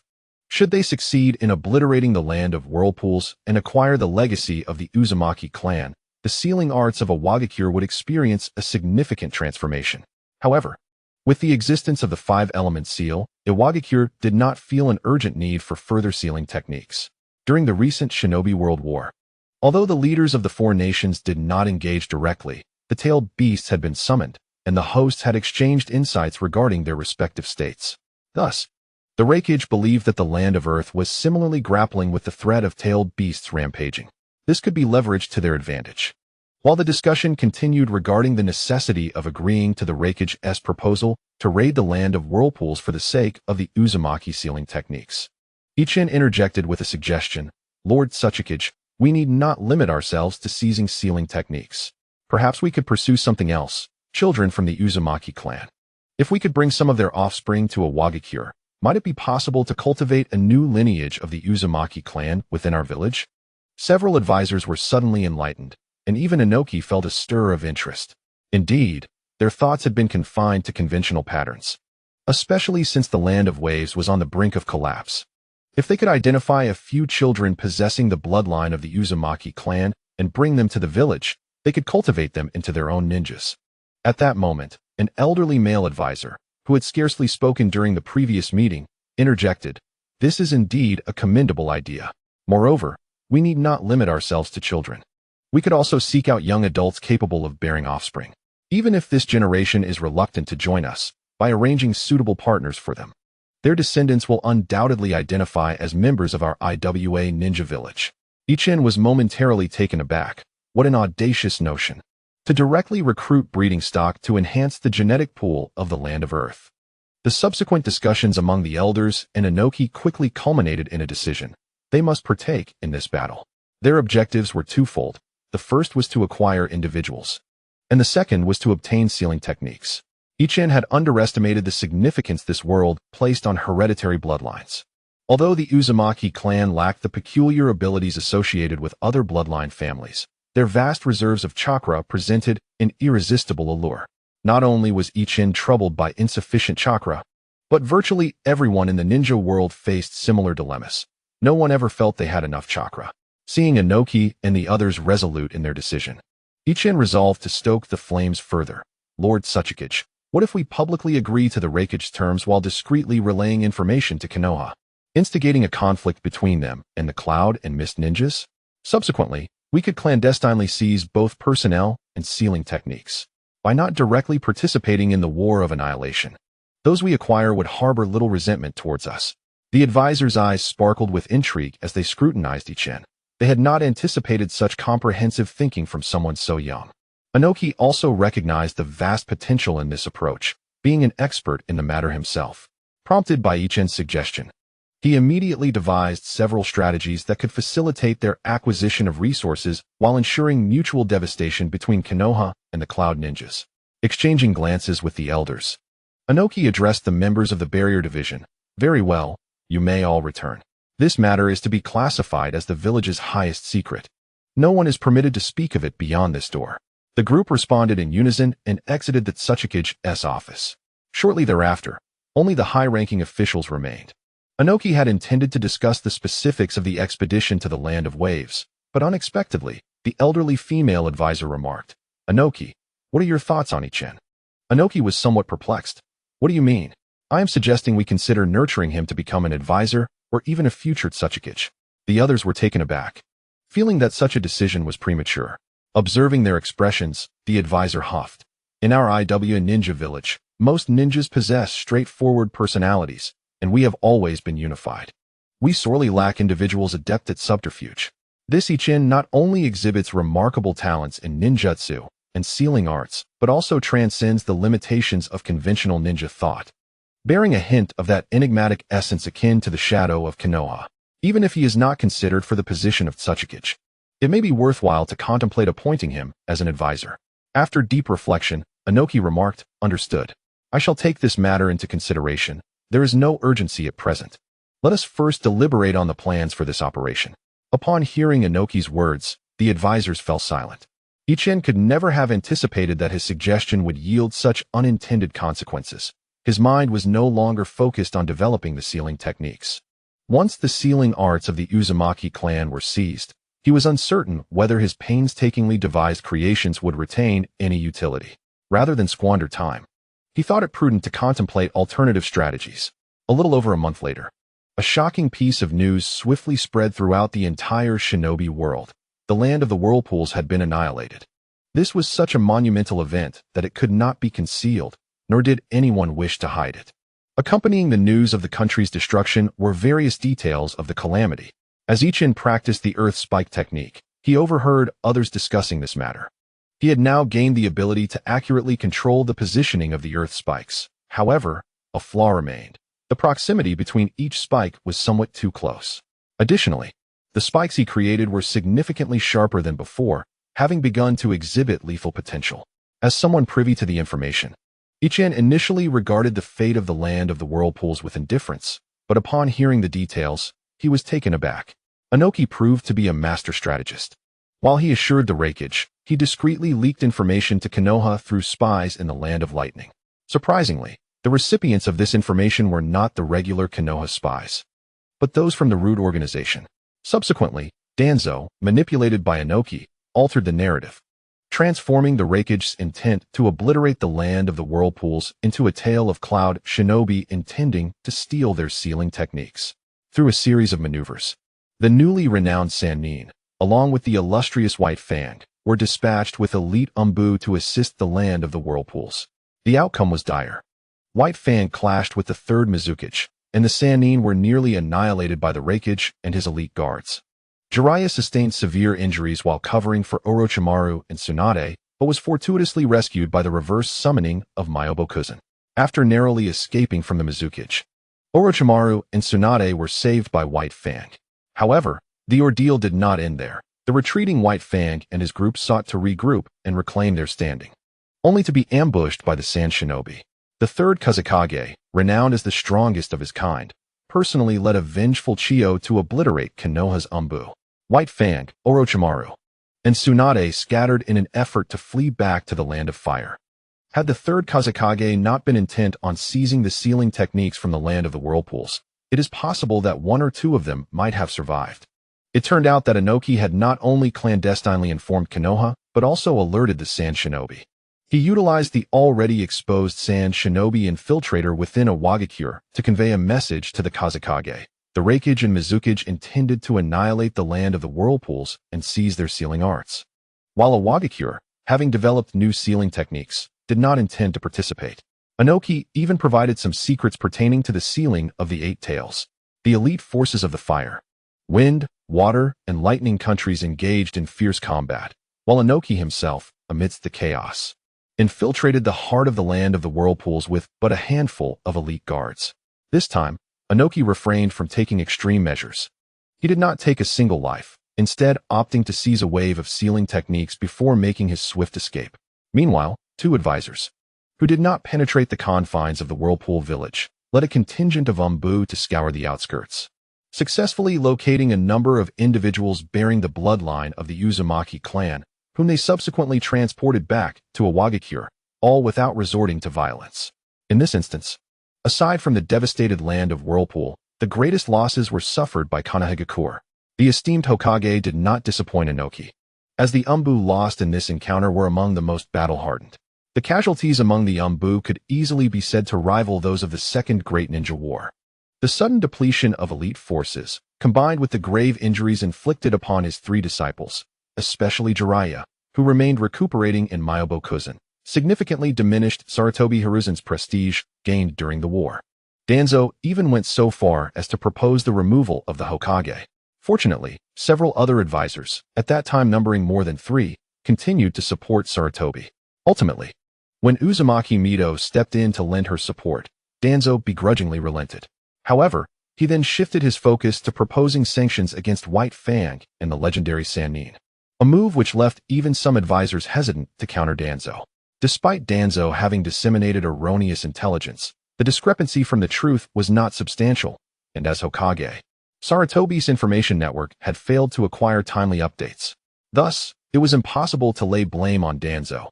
The responsibility fell on the task executors. With Konoha embroiled in internal strife, its leaders lacked the capacity to hold the other great nations accountable. The shinobi of Kumogakure, Kirigakure, and later Sunagakure divided the spoils of the land of Whirlpool, returning home to assimilate their gains. As the party with the greatest bounty and the least losses, Iwagakure also sought to digest its newfound wealth. Upon their return to Iwagakure, Inoki's advisors set about accommodating the members of the Uzumaki clan, while Inoki himself convened all ninjas proficient in B rank and above sealing techniques from the barrier corps. Naturally, Ichin was not overlooked.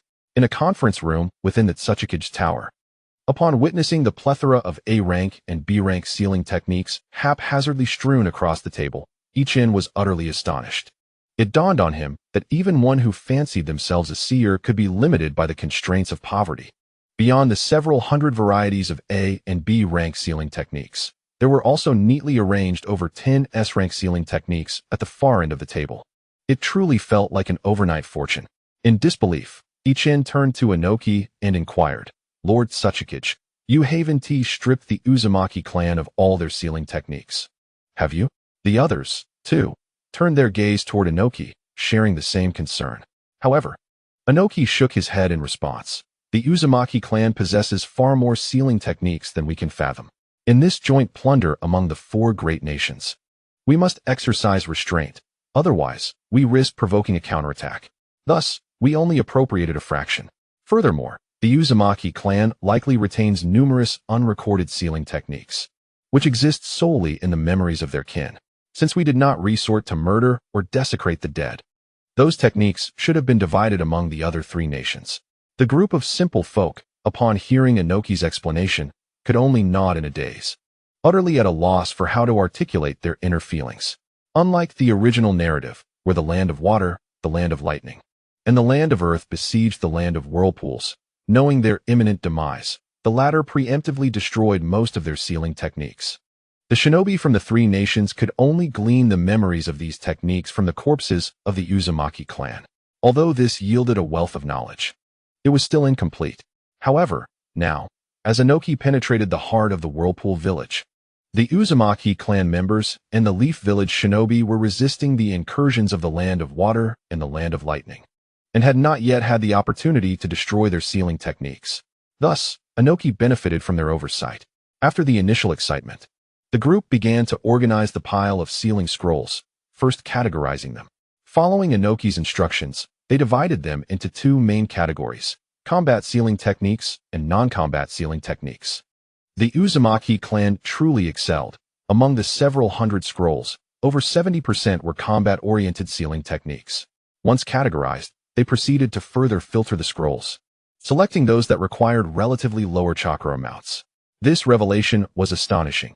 Of the several hundred sealing techniques, more than 90% necessitated a vast reservoir of chakra to execute, leaving only a few dozen that did not impose excessively high chakra demands. Yet, Ichin noted that even those with modest chakra requirements were beyond his capability to attempt. Disappointment washed over him. The hope of significantly enhancing his combat prowess through these sealing techniques was abruptly dashed. Not only Ichin, but also the others shared in this disillusionment. Most possessed chakra levels superior to Ichin's, yet they could only utilize 2 or 3 sealing techniques at best. Inoki sighed and remarked, "Having 2 or 3 is commendable, and the true value of these techniques lies in our ability to study them, thereby developing sealing techniques suitable for our rock ninja village." The others concurred. After all, the village was not in dire need of sealing techniques, and they had ample time to organize their findings. Subsequently, Inoki announced the ranks and quantities of sealing techniques each individual could study. For instance, for elite jonin who had reached or barely attained A rank could select 1S rank, 5A rank, and 50B rank sealing techniques for study. Those at B rank could choose 2A rank and 10B rank techniques. Ichin, given his unique circumstances, was granted permission by Inoki to learn 1S rank, 3A rank, and 15B rank sealing techniques. There was no dissent regarding this allocation. Everyone recognized Ichin's contributions and subconsciously regarded him as comparable to several A-rank elite jonin.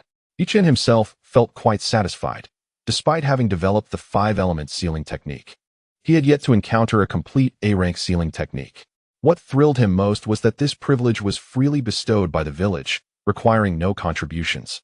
And if he made significant progress, the village would even provide rewards.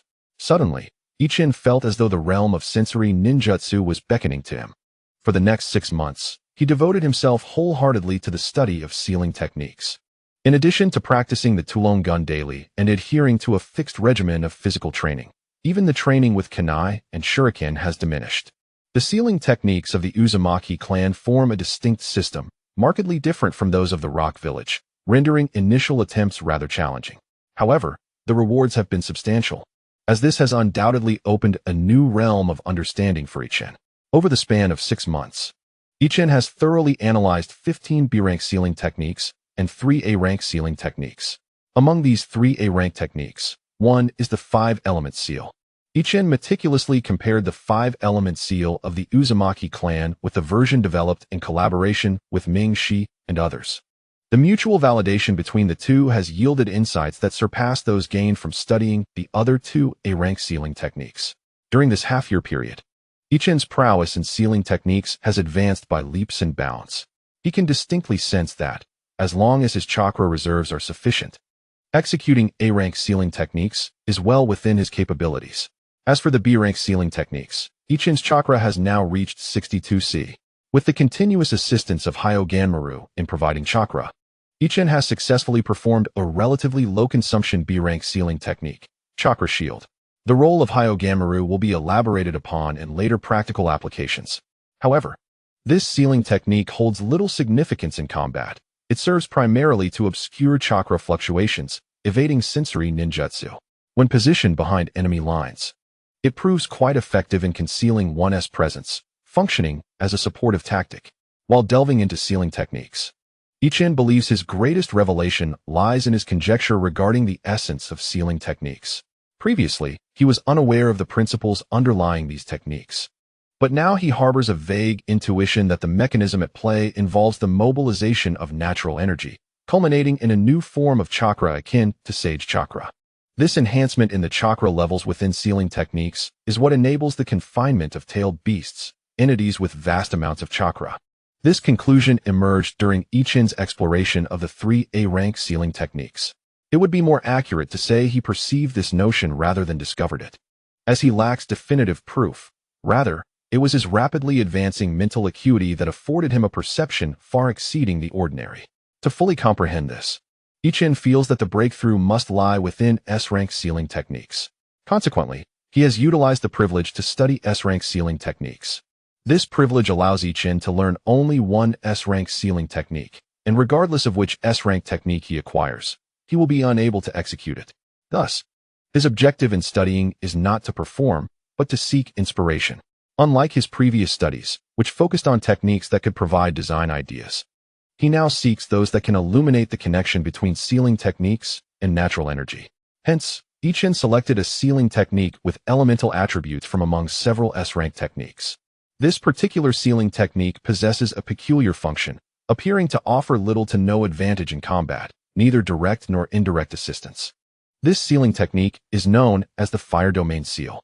Its purpose, upon being executed, is to generate an immense space that is relatively independent from the outside world. Within this space, flames can spontaneously materialize, albeit at a temperature that is not excessively high. While these flames can inflict harm upon the body, a ninja can safely escape by enveloping themselves in a protective shell akin to a rocky armor. However, the amount of chakra required to maintain this fire domain seal is exceedingly vast, even surpassing that of typical S-rank ninjutsu by a significant margin. The reason Ichin chose this S-rank seal is that ninjas require chakra to perform ninjutsu. Thus, it would be logical that generating flames would gradually deplete the chakra sustaining the sealing technique. Strangely, the description of this S-rank sealing technique states that unless the seal is lifted, the flames will continue to emerge until they fill the area of the seal, culminating in an explosive release.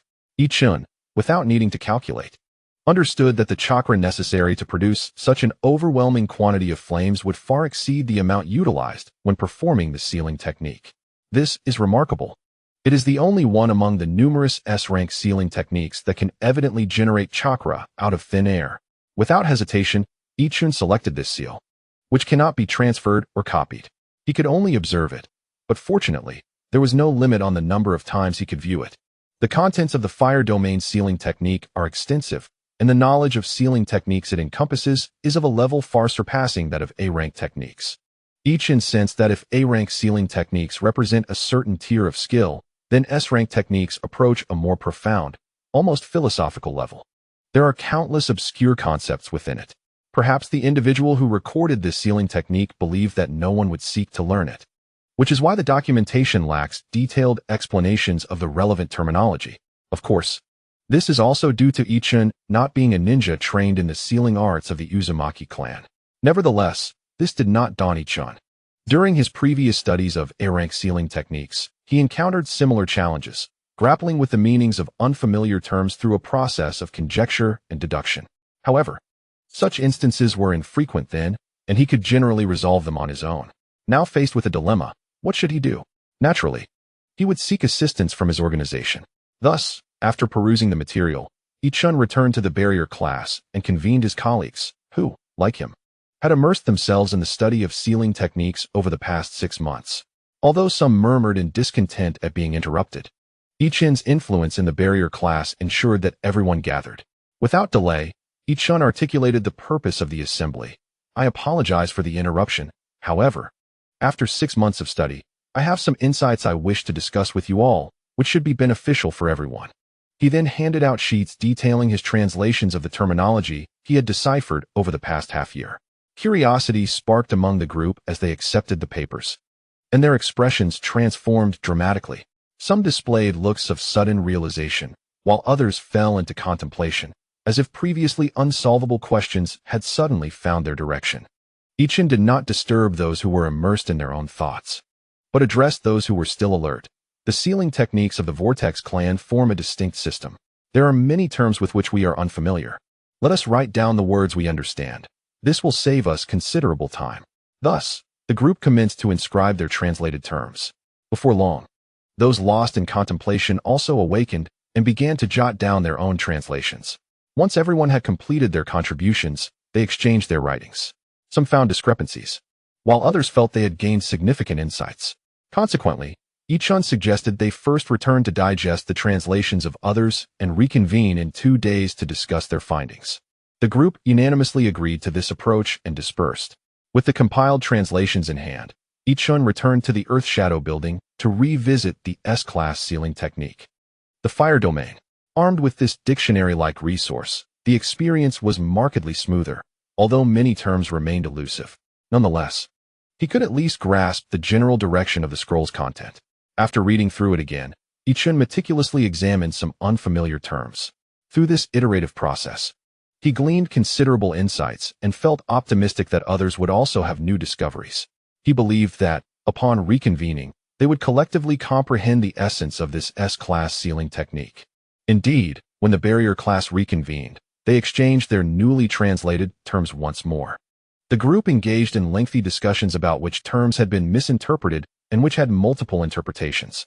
Once their discourse concluded, Ichun seized the opportunity to propose a contribution distribution based on the quantity of translations each had provided, as these efforts would ultimately warrant compensation from the village.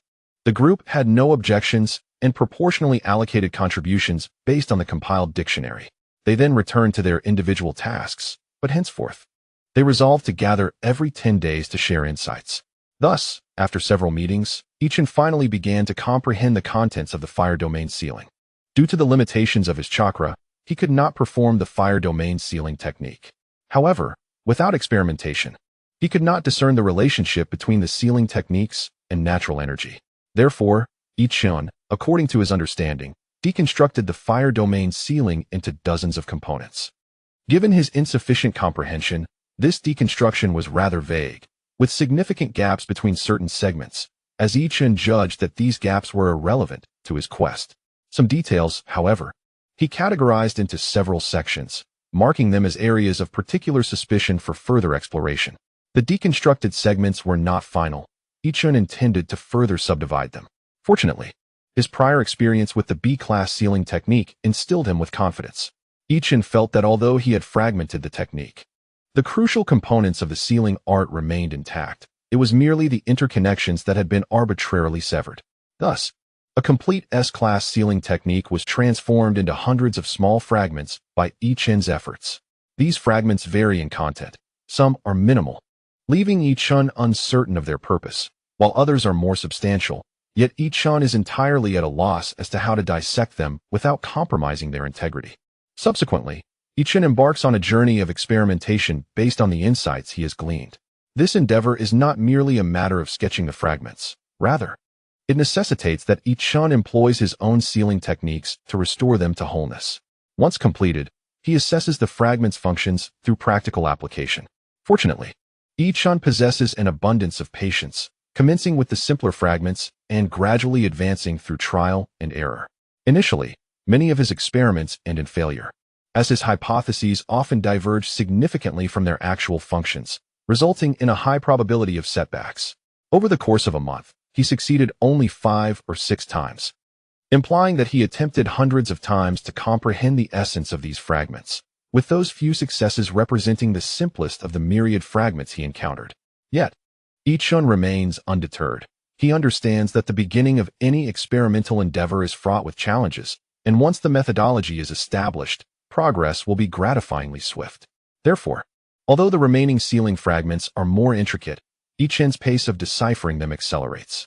By the second month, he had unraveled the functions of over 20 fragments, although some remained utterly inscrutable after multiple attempts, relegating them to the sidelines for the time being. As the third month arrived, Ichun had successfully decoded more than 50 fragments. The other members of the barrier class, while oblivious to Ichun's exact pursuits, could not help but notice his remarkable advancement.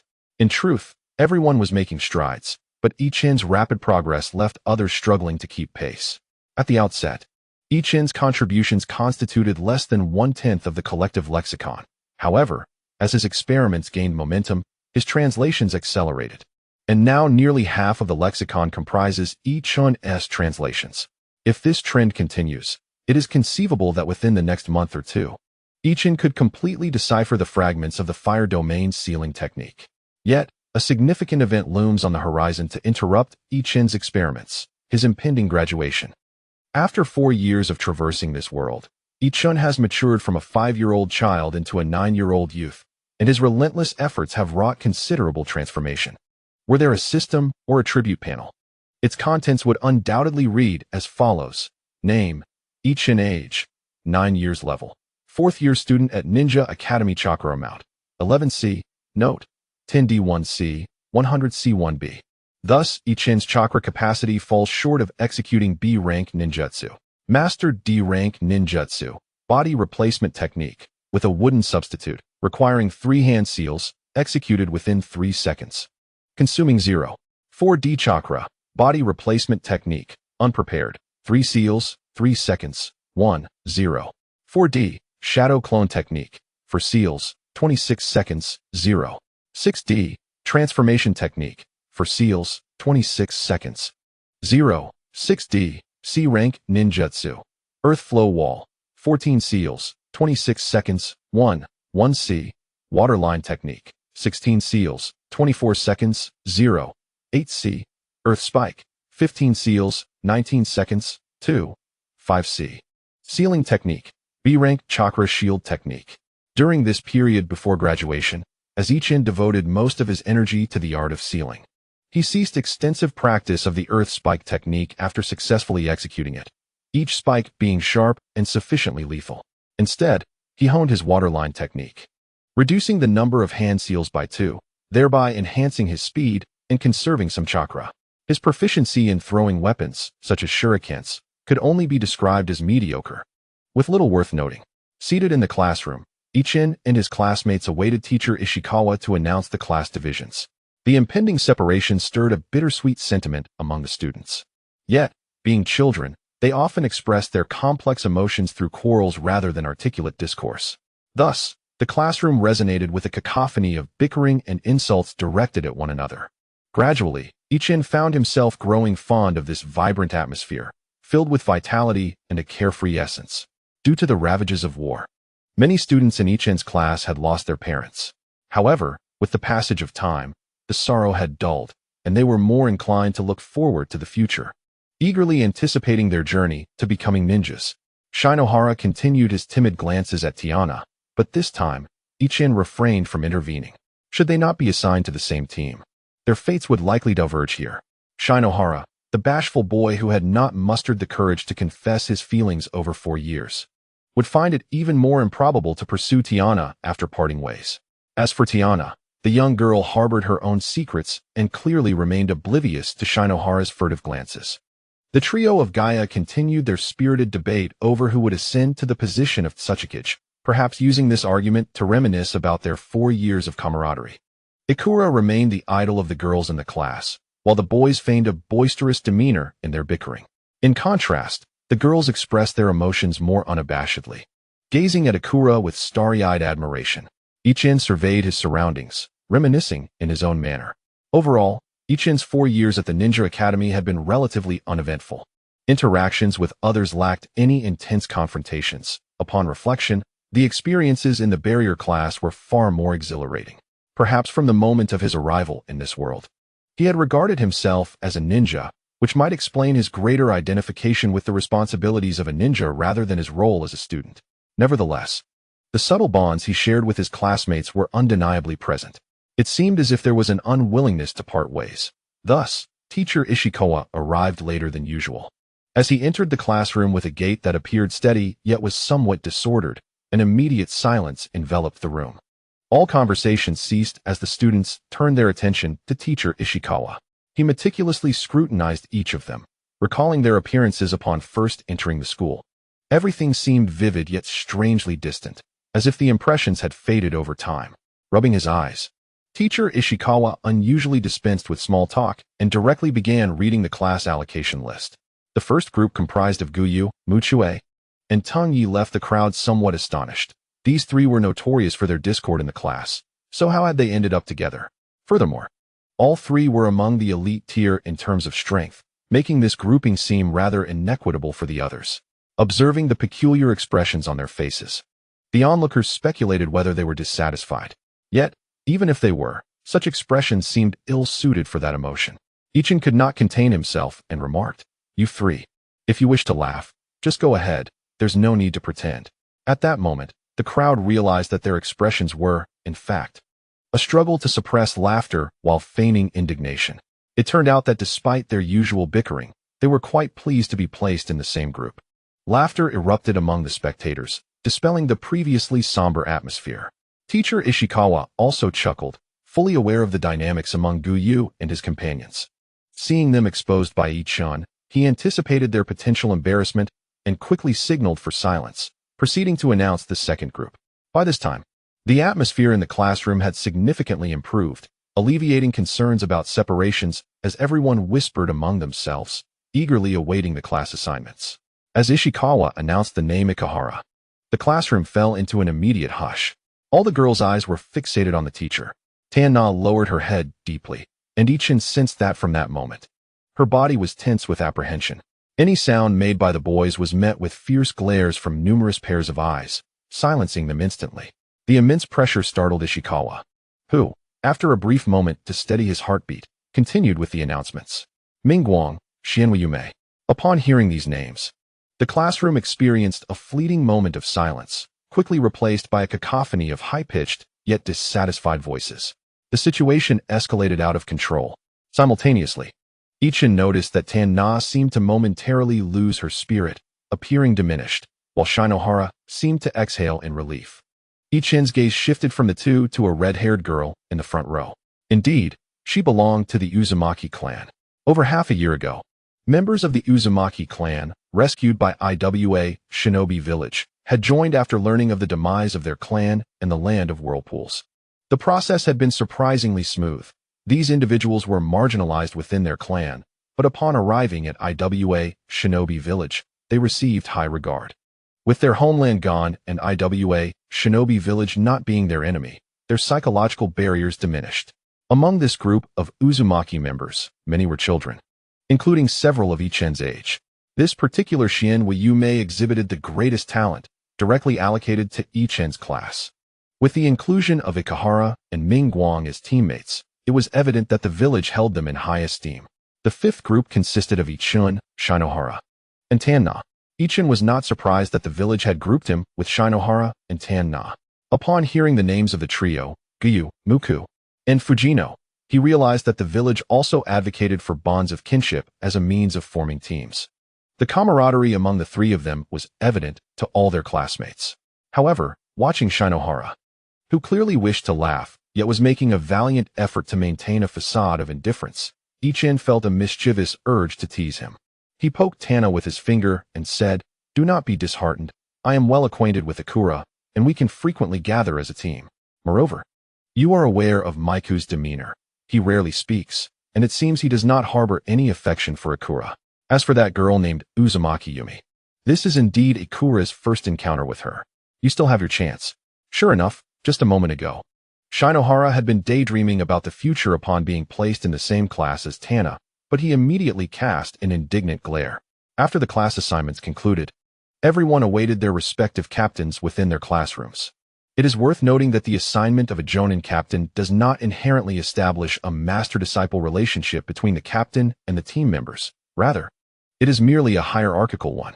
Only a select few among the captains and their subordinates might develop a mentor-mentee bond, often arising from a synergy discovered during their interactions. For instance, in the original narrative, Minato Namikaze's mentor is Jiraiya, yet Jiraiya does not lead a Jonin team.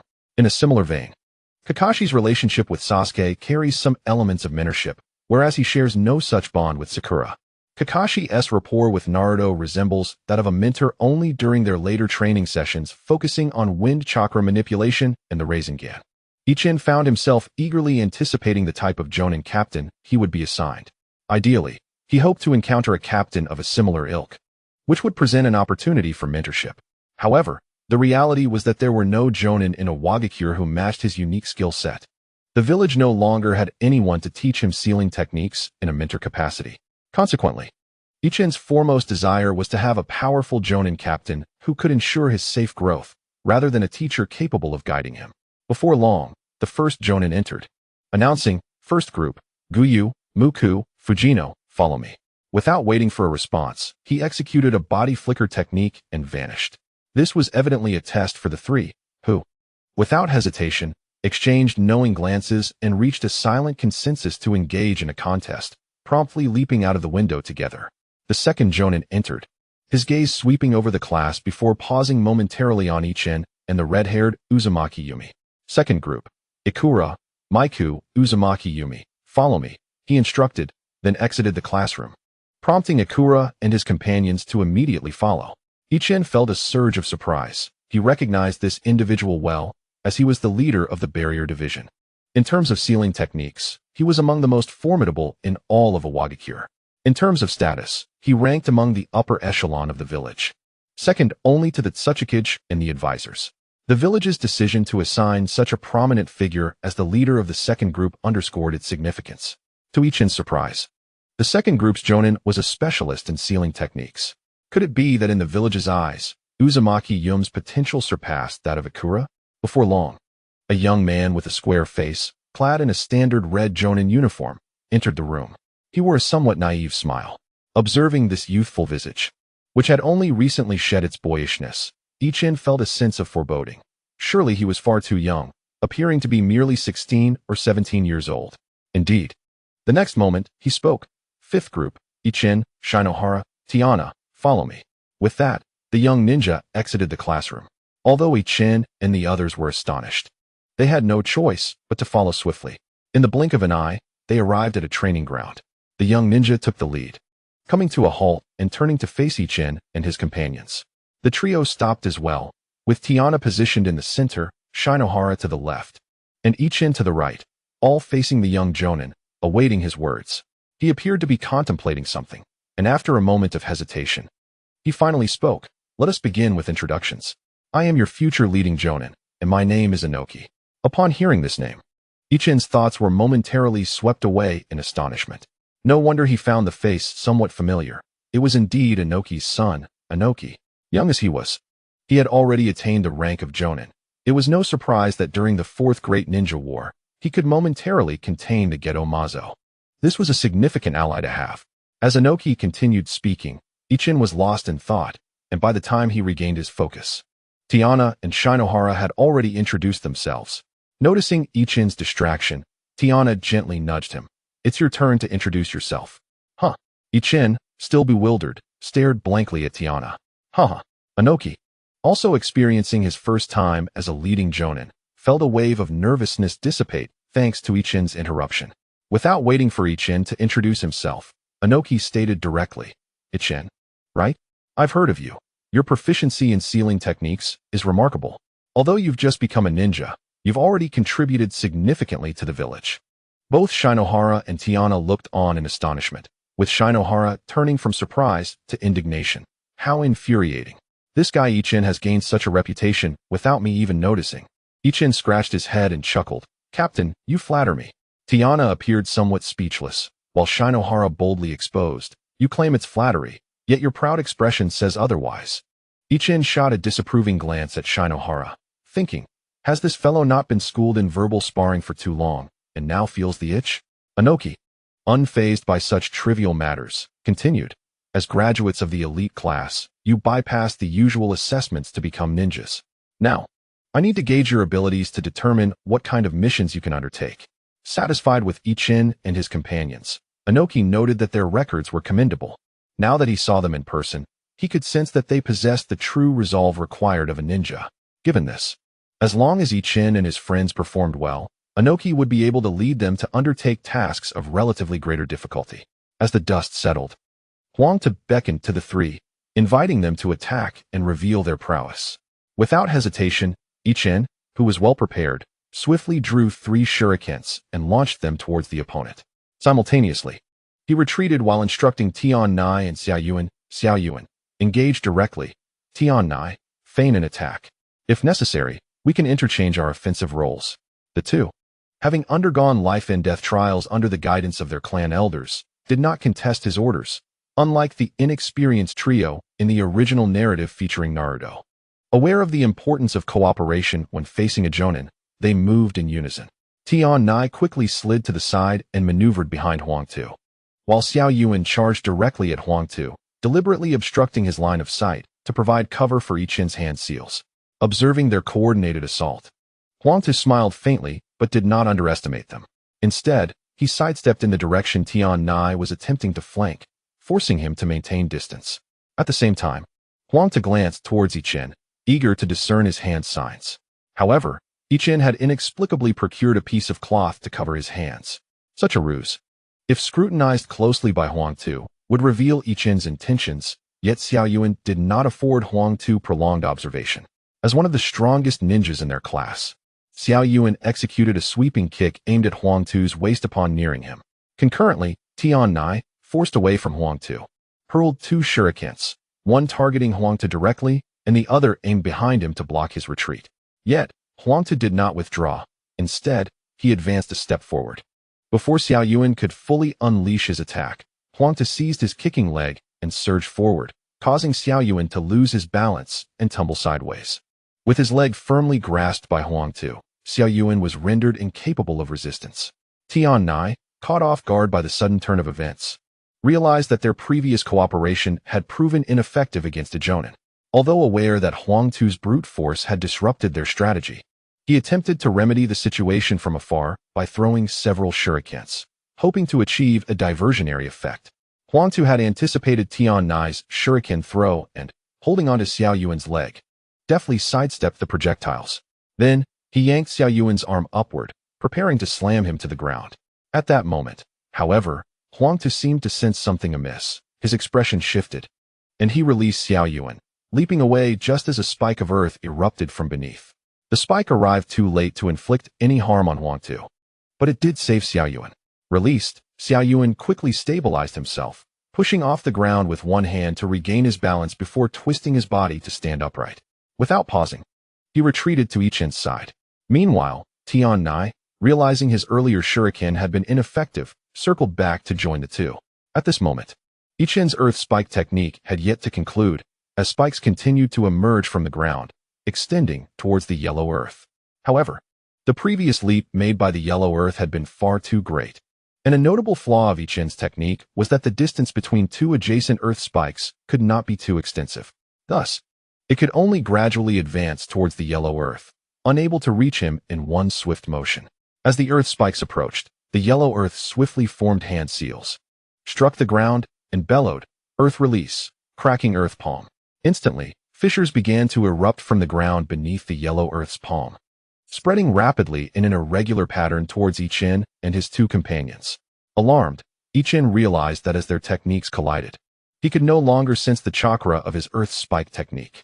The three quickly dispersed to evade the rapidly advancing cracking earth palm, which was approaching at an astonishing speed, far surpassing that of Ichin's earth spike. However, the target of this technique was none other than Ichin, the weakest in martial arts among the trio, and the yellow earth sought to exploit Ichin's disadvantage in speed to eliminate him first. Indeed, among the fleeing trio, Ichin was the first to be caught in the wake of the cracking earth palm. Fortunately, the damage inflicted was not severe. Ichin merely lost his balance and fell to the ground. Yet, the seasoned yellow earth would not wait for Ichin to recover. He charged towards him with great haste. Lacking the robust physique of Xiao Yuan, Ichin knew that a mere collision without any direct attack would render him incapable of fighting back.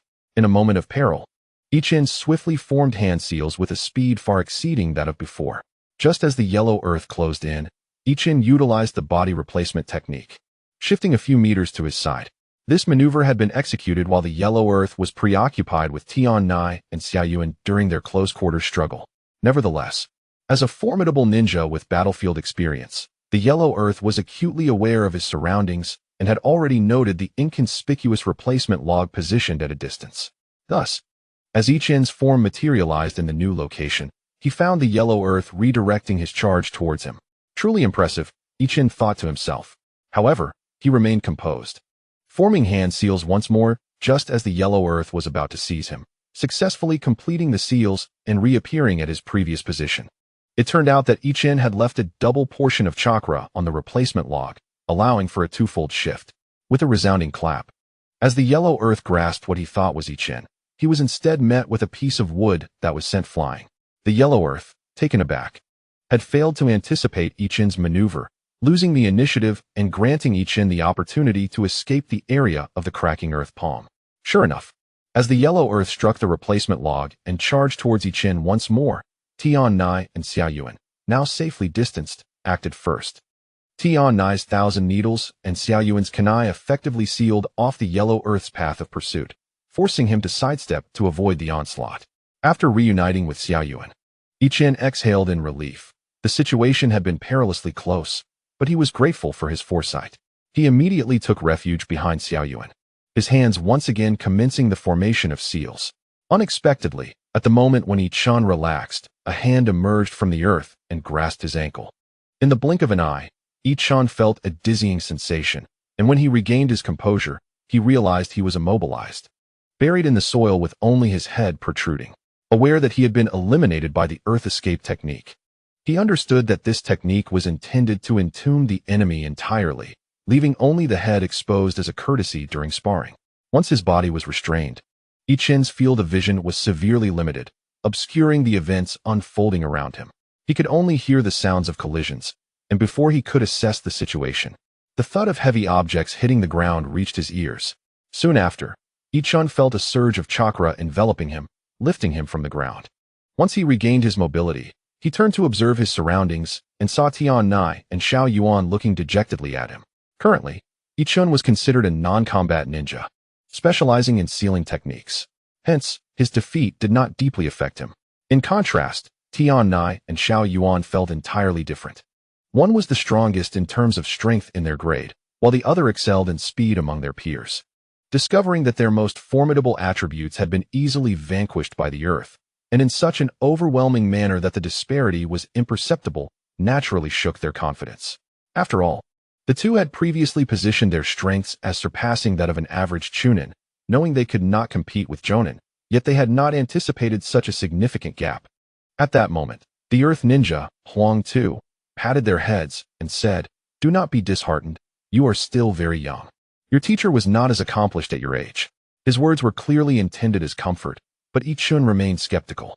Huang Tu, being a naturally gifted ninja with abundant familial resources, undoubtedly had advantages over his peers during childhood. When not considering Yi-chun's proficiency in sealing techniques, the trio, while among the top tier in their grade, still exhibited a marked difference from prodigies like Yi-song. Huang Tu appeared to belong to the same echelon of talent. However, upon hearing Huang Tu's words, Tian Nai and Xiao Yuan felt considerably reassured, observing that the three were no longer disheartened. Huang Tu proposed a celebratory feast for the establishment of their fifth squad. Yi-chun was the first to support the idea, exclaiming, "Great, let's go for barbecue." Ever since he had spent all his savings on a mission, Yi-chun's finances had become tight. Although he was not in dire straits, he could no longer afford to be extravagant. It had been a long time since he had indulged in a luxury like barbecue. Tian Nai and Xiao Yuan had yet to fully recover from their earlier disappointment and did not share Yi-chun's enthusiasm. Seeing that the other two had no objections, Huang Tu waved his hand and declared they would go for barbecue. Yi-chun eagerly led the way, with Tian Nai and Xiao Yuan trailing behind. Listening to Yi-chun excitedly discuss what to order and how much to eat, leaving them somewhat speechless, Huang Tu followed behind, reflecting on his own experiences shortly after graduation. Before long, they arrived at the village's largest barbecue restaurant. At this hour, there were not many patrons, but several teams, like Yi-chun's, led by their captain, were present. Yi-chun cast a sweeping glance and remarked, "Ah, Yi-song and Ming-wang are here as well." Upon hearing Yi-chun's words, Tian Nai immediately turned her gaze in his direction, while Xiao Yuan looked at Yi-chun with a wary expression, suspecting that Yi-chun might have made prior arrangements with Yi-song. Noticing their reactions, Yi-chun chuckled heartily and dashed towards Yi-song. "Yi-song, Ming-wang, you are also here for the gathering." After greeting his two classmates, Yi-chun turned to their team leader and said, "Class leader Shui Yuan, good day." Shui Yuan nodded in acknowledgement, signaling for him to disregard her and reconnect with his classmates. She then turned her attention to the trio of Huang Tu approaching from the distance and exchanged pleasantries with him. Without consulting anyone's opinions, Yi-chun directly called over a waiter to request a shared table. After the arrangement was made, he insisted on pulling Xiao Yuan away, preventing him from sitting next to Yi-song and leaving that spot for Tian Nai. Observing Tian Nai's awkwardness as she sat beside Yi-song, Xiao Yuan felt an overwhelming urge to roast Yi-chun like a piece of meat. Shui Yuan and Huang Tu, being more experienced, watched with amusement as Yi-chun engaged in his antics. Once they were seated, an awkward silence ensued, prompting Yi-chun to address Ming-wang. "Ming-wang, would you kindly introduce your companion here?" Ming-wang shot a sidelong glance at Yi-chun and replied, "This is Uzumaki Yumi. It is our first meeting as well." He then turned to Yumi and continued, "These are all my classmates." The girl here is Tian Nai, a speed-type taijutsu ninja. The tall one is Xiao Yuan, a strength-type taijutsu ninja. And the rather mischievous one is Yi-chun. It's best to keep your distance from him.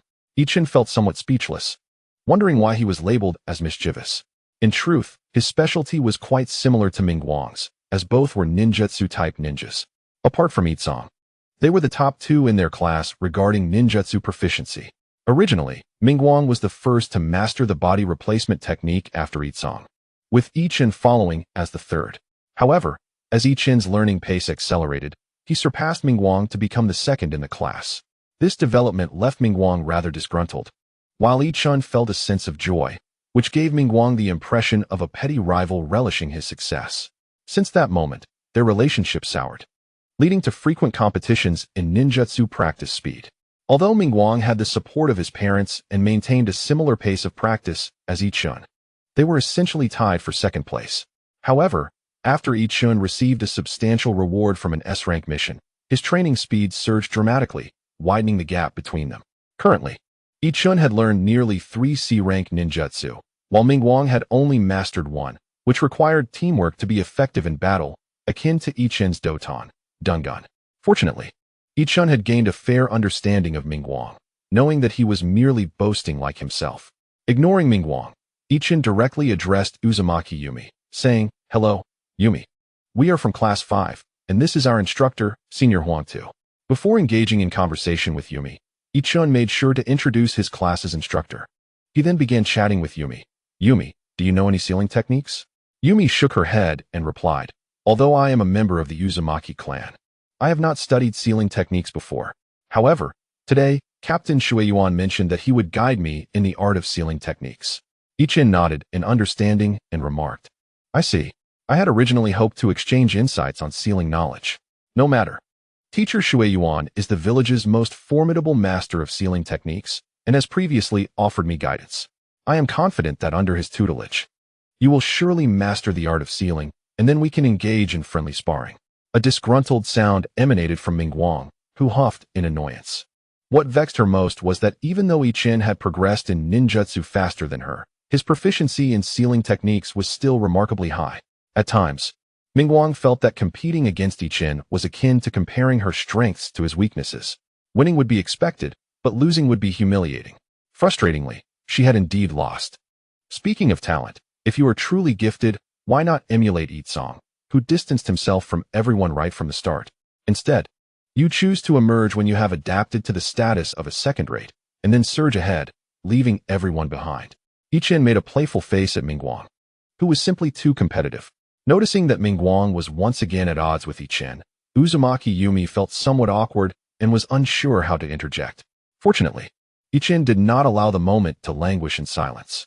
He retrieved a small notebook from his ninja tool pouch and offered it to Uzumaki Yumi, saying, "Yumi, this is a compilation of my insights on sealing techniques. I hope it proves helpful to you." Uzumaki Yumi hesitated. Having been in Iwa Ninja Village for less than a year, she still felt somewhat like an outsider, despite the significant improvements in her life here. Thus, she was taken aback by Yi-chun's unexpected gift. At that moment, Shueiyuan interjected with a smile directed at Uzumaki Yumi, saying, "Accept it. Yi-chun's sealing skills are quite advanced, albeit his progress is hindered by a lack of chakra. However, his unique insights into sealing techniques will surely aid your studies." Upon hearing Shueiyuan's words, Uzumaki Yumi finally accepted Yi-chun's notebook. Yi-chun's gesture was not motivated by any personal interest, but was rooted in a broader vision for the village. For the Uzumaki clan to integrate into the village was no easy feat with limited resources. Sharing with the Uzumaki would mean less for others. Although the upper echelons understood the pros and cons, the lower ranks might not be as receptive. Yi-chun endeavored to foster a sense of belonging for the Uzumaki clan within the village.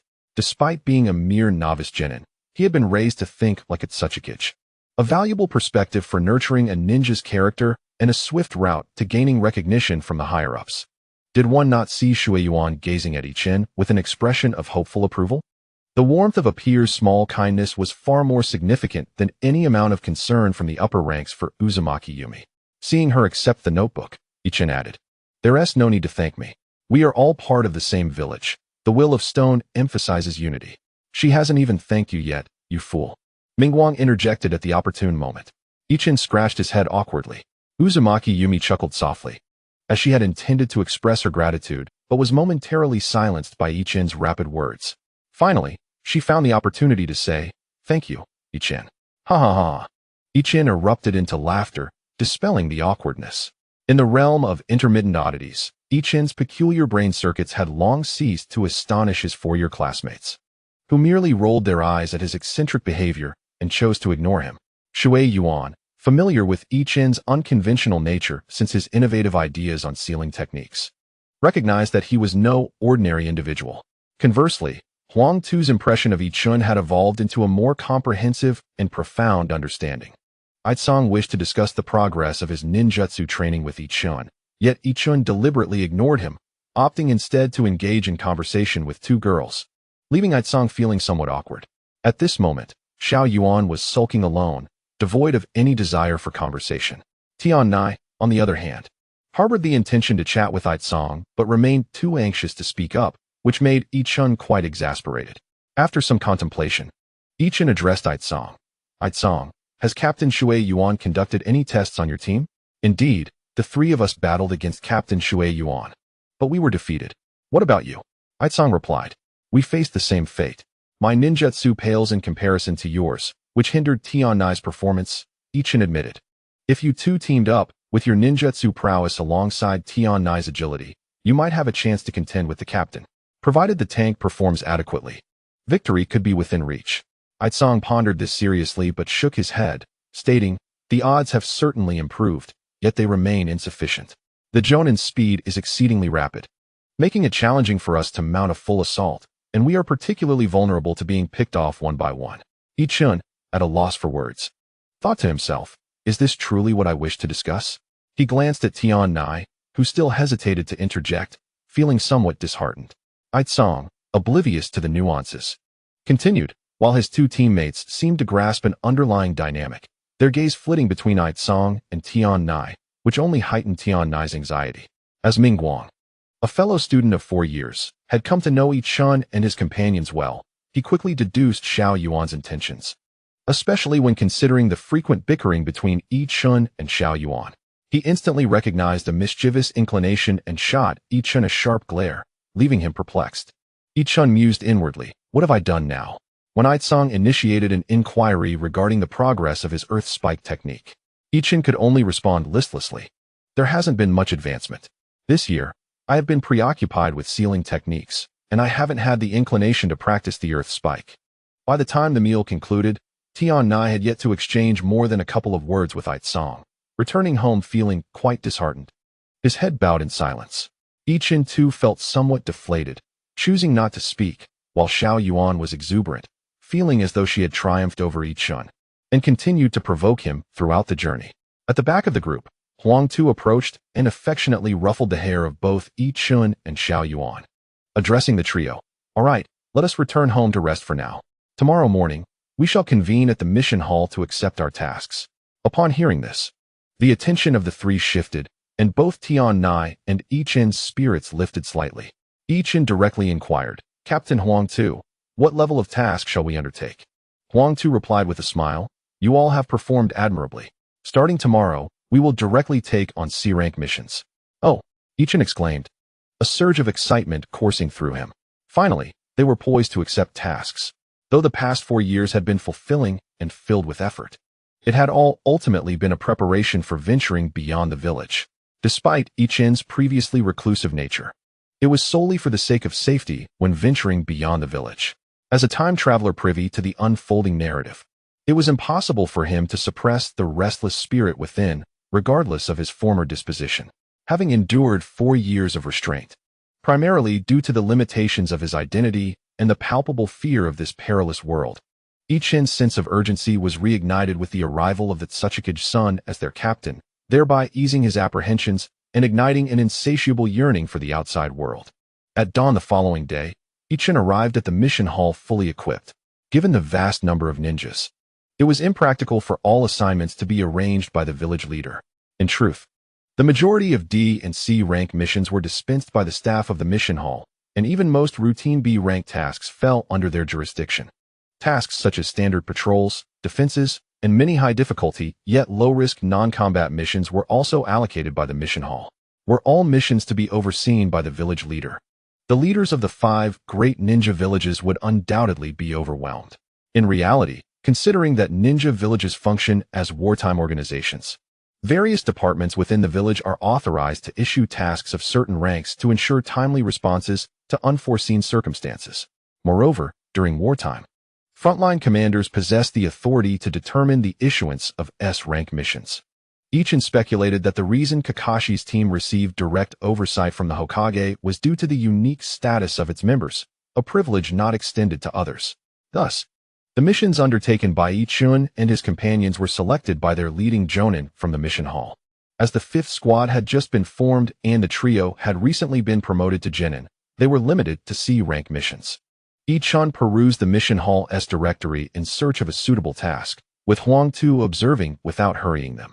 Driven by the novelty of accepting missions for the first time, it was inconceivable for them to select a satisfactory task without thoroughly reviewing the mission list. After a span of approximately half an hour, their debates finally ceased under the mediation of Tian Nai, and the 3 reached a consensus to undertake an escort mission. Following the recent conclusion of the war, the village had sustained significant losses, resulting in an abundance of tasks relative to the number of ninjas available. Additionally, many tasks had accumulated over time, offering Ichin and his companions considerable options. They chose this particular mission for its perceived challenge, as it presented a greater likelihood of encountering combat among the multitude of tasks while not being excessively time-consuming. The mission description indicated that Ichin and his team were required to travel to a town near Iwa, Shinobi Village, where they would meet the client, and subsequently escort him to the capital of the Land of Earth within 7 days. The client had to attend a crucial meeting with an important official in the capital after the 7-day period. Given the speed of ninjas, reaching the small town would not take long. Even Ichin, the slowest among the 4, could cover the distance in approximately half an hour at full speed. However, in the dangerous realm of the ninja world, it was customary for ninjas to avoid traveling at full speed unless absolutely necessary. A competent ninja must remain vigilant of their surroundings at all times, as even the smallest detail could provide vital clues to detect potential threats ahead. In a manner reminiscent of Kakashi's keen perception of danger upon discovering a water puddle, such instances are not uncommon within the ninja world. Had the 2 ninjas exercised greater caution, or if the heavens had recently bestowed rain upon the land, perhaps Kakashi would have been oblivious to the impending threat. Consequently, during the rampage of the Brothers of the Demon, they might have managed to evade Kakashi's grasp for a moment longer. As Ichin and his companions journeyed forth, Huang-Tu ran alongside, imparting various nuggets of knowledge pertaining to the ninja realm. Some of this wisdom stemmed from what had been learned in ninja academies, while other insights were born from Huang-Tu's own reflections. Thus, as they traversed the path, albeit hindered by Ichin's slower pace, the 5th squad arrived at the small town within the hour. Upon reaching the town, Huang-Tu's demeanor shifted from the relaxed state he had maintained in the wilderness. Although the outdoors posed its own dangers, the circumstances were relatively uncomplicated. With his jonin prowess, safeguarding Ichin and his companions was not an arduous task. However, in a densely populated area, the dynamics changed drastically. If adversaries blended into the crowd, detection would prove exceedingly challenging, given the novice abilities of Ichin and his companions. A sudden assault by an enemy would likely leave even Huang-Tu unable to provide timely assistance. Thus, upon entering the town, Huang-Tu's gaze scrutinized the passers-by, exuding an air of readiness for confrontation, which caused onlookers to distance themselves from Ichin and his group. This behavior epitomizes the essence of a ninja's existence. Perpetual vigilance and alertness are virtues that must be upheld throughout a ninja's life. This, in turn, cultivates a misunderstanding among the unacquainted populace, who perceive ninjas as unapproachable, gradually shrouding them in an aura of mystery. Ichin too remained on guard, aware that ninjas generally possess high offensive capabilities coupled with lower defenses. He was no exception. In direct confrontation, he could measure up to a chunin. Yet faced with a stealthy ambush from one, his demise would be inevitable. Tan Nai and Xiao Yuan were clearly no novices either. Among the 4, Huang-Tu led the way, with Xiao Yuan bringing up the rear, while Ichin and Tan Nai flanked the center. They maintained a battle formation, advancing steadily, a structure that Huang-Tu had meticulously arranged earlier on their journey. Upon reaching the designated mission site and encountering the client, they upheld their formation. The client, an official of the town rather than an ordinary citizen, was well acquainted with the demeanor of ninjas, having employed their services on numerous occasions without concern for trivialities. On the contrary, this only served to underscore the reliability of the ninja team, a perception Huang Tu hoped to instill, particularly given the tender ages of Ichun and his companions.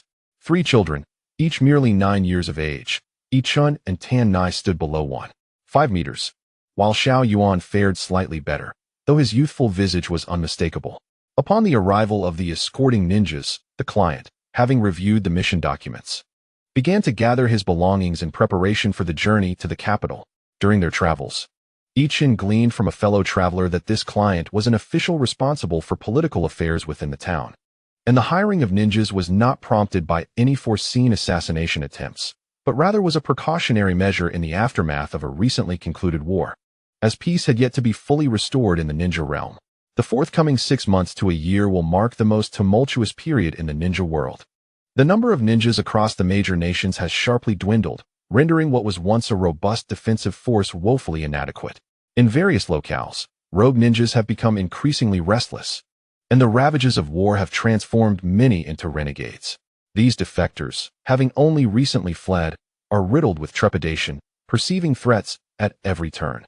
Some among them, feeling hopeless about evading the village's pursuit, may resort to extreme acts of social defiance, such as assassinating officials or attacking civilians. Consequently, escort missions abound during this era, as affluent individuals are loath to place themselves in perilous situations.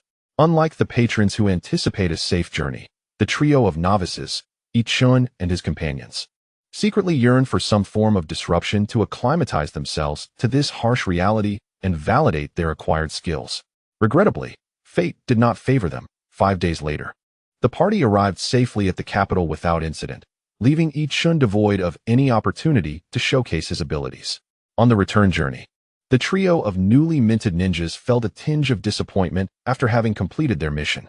Huang Tu, accustomed to such circumstances, found it somewhat amusing. Prior to the outbreak of war, he had undertaken numerous similar tasks. He chuckled to himself, pondering that if every mission were fraught with complications, ninjas would have long since perished. He refrained from comforting Ichun and his companions, knowing that in due time, they would grow accustomed to this reality, just as he once did. It is through enduring such monotonous trials that ninjas continually evolve, pushing the boundaries of their own limits. Yet, the world of ninjas often operates independent of human will. While the journey had proceeded without incident, an unexpected turn of events unfolded upon their return. Huang Tu, who had been leading the way, was the first to detect an anomaly. In the area traversed by their 5th squad, he discerned the presence of another group. Upon Huang Tu's command to halt, Ichun and his companions swiftly readjusted their mental states, their demeanor turning tense as they coordinated with Huang Tu to form a combat formation, initiating their search for clues. Shortly thereafter, at Huang Tu's behest, the trio commenced an analysis of the gathered intelligence.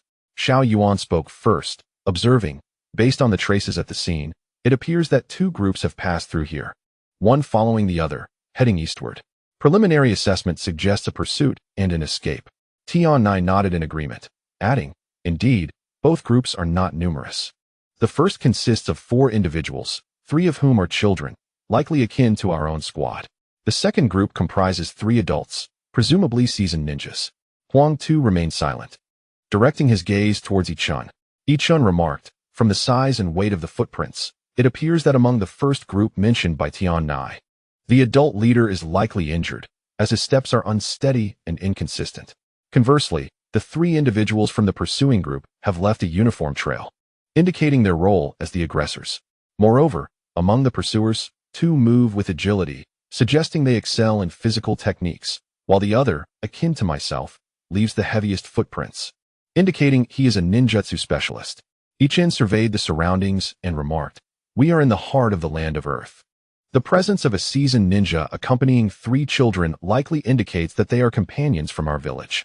Hence, I deduce that our comrades have fallen under attack. Huang Tu nodded in satisfaction and replied, your analysis is commendable, particularly yours, Ichin. My conclusions align closely with yours. The 3 pursuing ninjas are likely Chunin, had they been Jonin. their footsteps would have been far lighter. Ichin assented. Indeed, if they were Jonin, the first group of 3 children would not have been able to escape. Tian-Nai and Zayahara were not surprised by Ichin's performance. He had always excelled academically within the class, making such insights his forte. As everyone grasped the situation, Huangtu proposed, "Let us deliberate on whether we should provide support." Zayahara immediately responded, "If our comrades are in trouble, we must surely assist them." Tian-Nai concurred, "Exactly. Moreover, with Captain Huangtu, a Jonin, among us, we are at an advantage against 3 Chunin. I am in favor of offering support." Ichin added, "I too agree. Given that this is within the borders of the land of Earth, the likelihood of encountering unexpected complications during our aid is minimal. However, as a precaution, we should call for additional comrades while we proceed." Huangtu nodded affirmatively, instructing, "Very well. Ichin, leave a signal marker, and let us maintain our battle formation as we advance." Ichin complied, etching the symbol of a rock ninja headband onto a conspicuous stone, accompanied by an arrow pointing east. Subsequently, the quartet hastened towards the eastern direction. The journey was marked by an air of silence. Ichin and his companions felt a mix of anticipation and trepidation, as this would be their first encounter with a true ninja battle. Huangtu, in contrast, remained vigilant, primarily concerned for the safety of the 3 behind him rather than his own. Following the trail of footprints, they soon heard the explosive sound of a detonation ahead. Without slackening their pace, Ichin and the others pressed on towards the source of the noise. The terrain of the land of Earth was relatively open, providing clear visibility. As they neared the combat zone, the 4 quickly discerned the unfolding situation. Before them lay a jumble of rocks, a common sight throughout the land of Earth. They observed 3 ninjas attacking the area surrounding the rock pile, evidently cautious as they attempted to dismantle traps. It appeared that the beleaguered party had sought refuge within the rocky haven, employing it to set traps. However, their hurried efforts had proven inadequate, as the traps had only served to delay rather than injure or eliminate the 3 pursuers. Before Ichin could spot the trio, they had already detected the approach of Ichin and his companions. After a brief moment of hesitation, they resolved to eliminate the 3 concealed within the rubble before retreating. This decision was not driven by deep-seated animosity, but rather the necessity to eliminate any exposure of their intelligence from previous encounters. Failure to address the situation would surely result in a relentless pursuit by the Rock Ninja Village. Huangtu observed the actions of the 3 and said to Ichin, "I will proceed to provide support. You take charge of the 5th squad." With that, he unleashed the speed characteristic of a Jonin and charged towards the rock pile. After the dust settled, Ichin immediately directed Tian-Nai and Xiao Yuan to adjust their formation, positioning Xiao Yuan at the front, with Tian-Nai and Ichin flanking behind, creating a triangular formation for a swift advance. In the distance, a Chunin preparing to execute a ninjutsu on the pile of rubble was taken aback by the sudden acceleration of the yellow earth, urgently warning the other 2, "Be careful. And Jonin is approaching." The 2 Chunin, on the verge of dismantling the trap, quickly altered their strategy, ceasing their assault on the defenseless team of ninjas among the rubble. Once the trio regrouped, they scrutinized the rapidly approaching yellow earth. One taijutsu ninja remarked, "Their speed is too formidable, we cannot escape."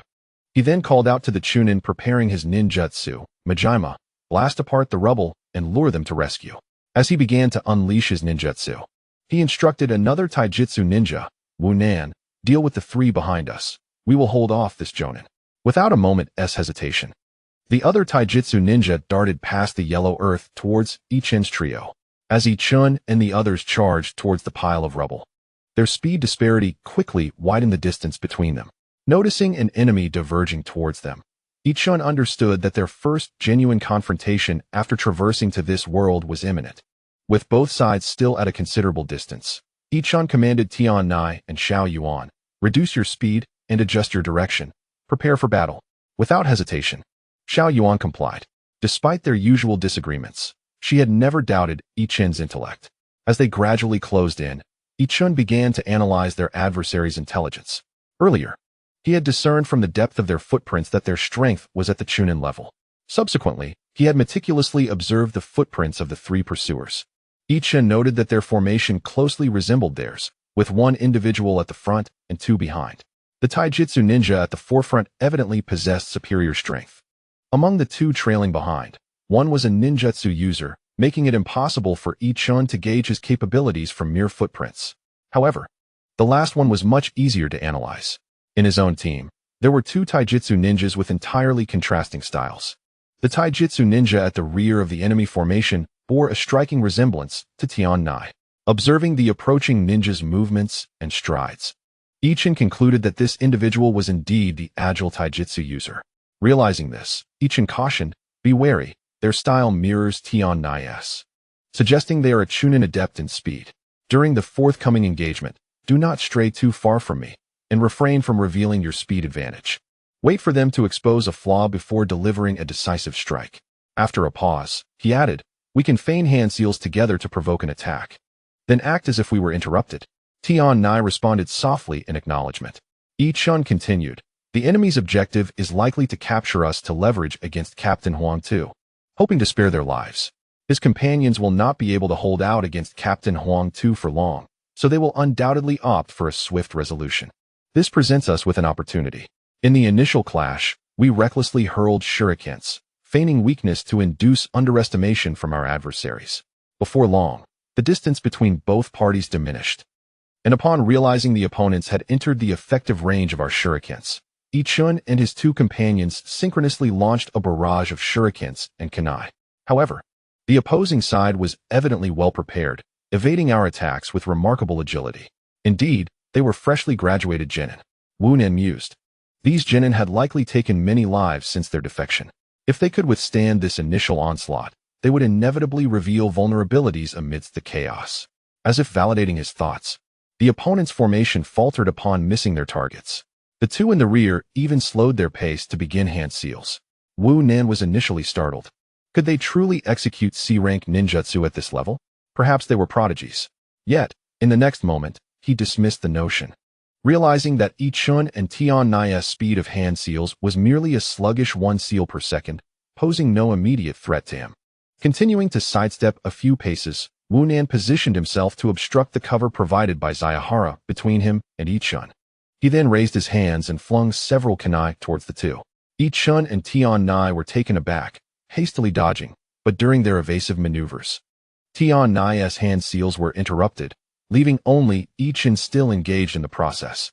Observing this, Wu Nen furrowed his brow, not out of fear of Ichun's ninjutsu, but from concern over how long his companions could endure. He was unwilling to be delayed by Ichun's technique. Thus, after bypassing Zayahara, Wu Nen inhaled deeply and activated the body flicker technique, swiftly appearing near Ichun and Tian Nai. With a kunai in hand, he maneuvered past Tian Nai and aimed directly at Ichun. Noticing the growing terror in Ichun's eyes, Wu Nen smiled subtly, believing success was at hand. However, he soon felt a searing pain in his abdomen, abruptly halting his advance, and, gritting his teeth against the agony, he sidestepped. As he turned, he saw a previously overlooked female ninja rapidly approaching him, her right hand gripping a bloodied kunai. Without a doubt, she had just struck him. Cursed be his miscalculation. He had not anticipated that she, too, was an agile ninja, having feigned the casting of ninjutsu moments before. Despite the grievous wound, Wu Nen did not falter. The three of them had no retreat and could only fight desperately. Just as he aimed to force Tian Nai back, an unsettling sensation coursed through him. It was that boy's ninjutsu. Wu Nen glanced toward Ichun, and indeed, Ichun had completed his hand seals and was now placing both hands on the ground. How could he be so swift? He was utilizing the earth spike technique. Wu Nen grimaced, realizing yet another hidden talent. The earth spike technique was widely known within the ninja world, and its counter was straightforward.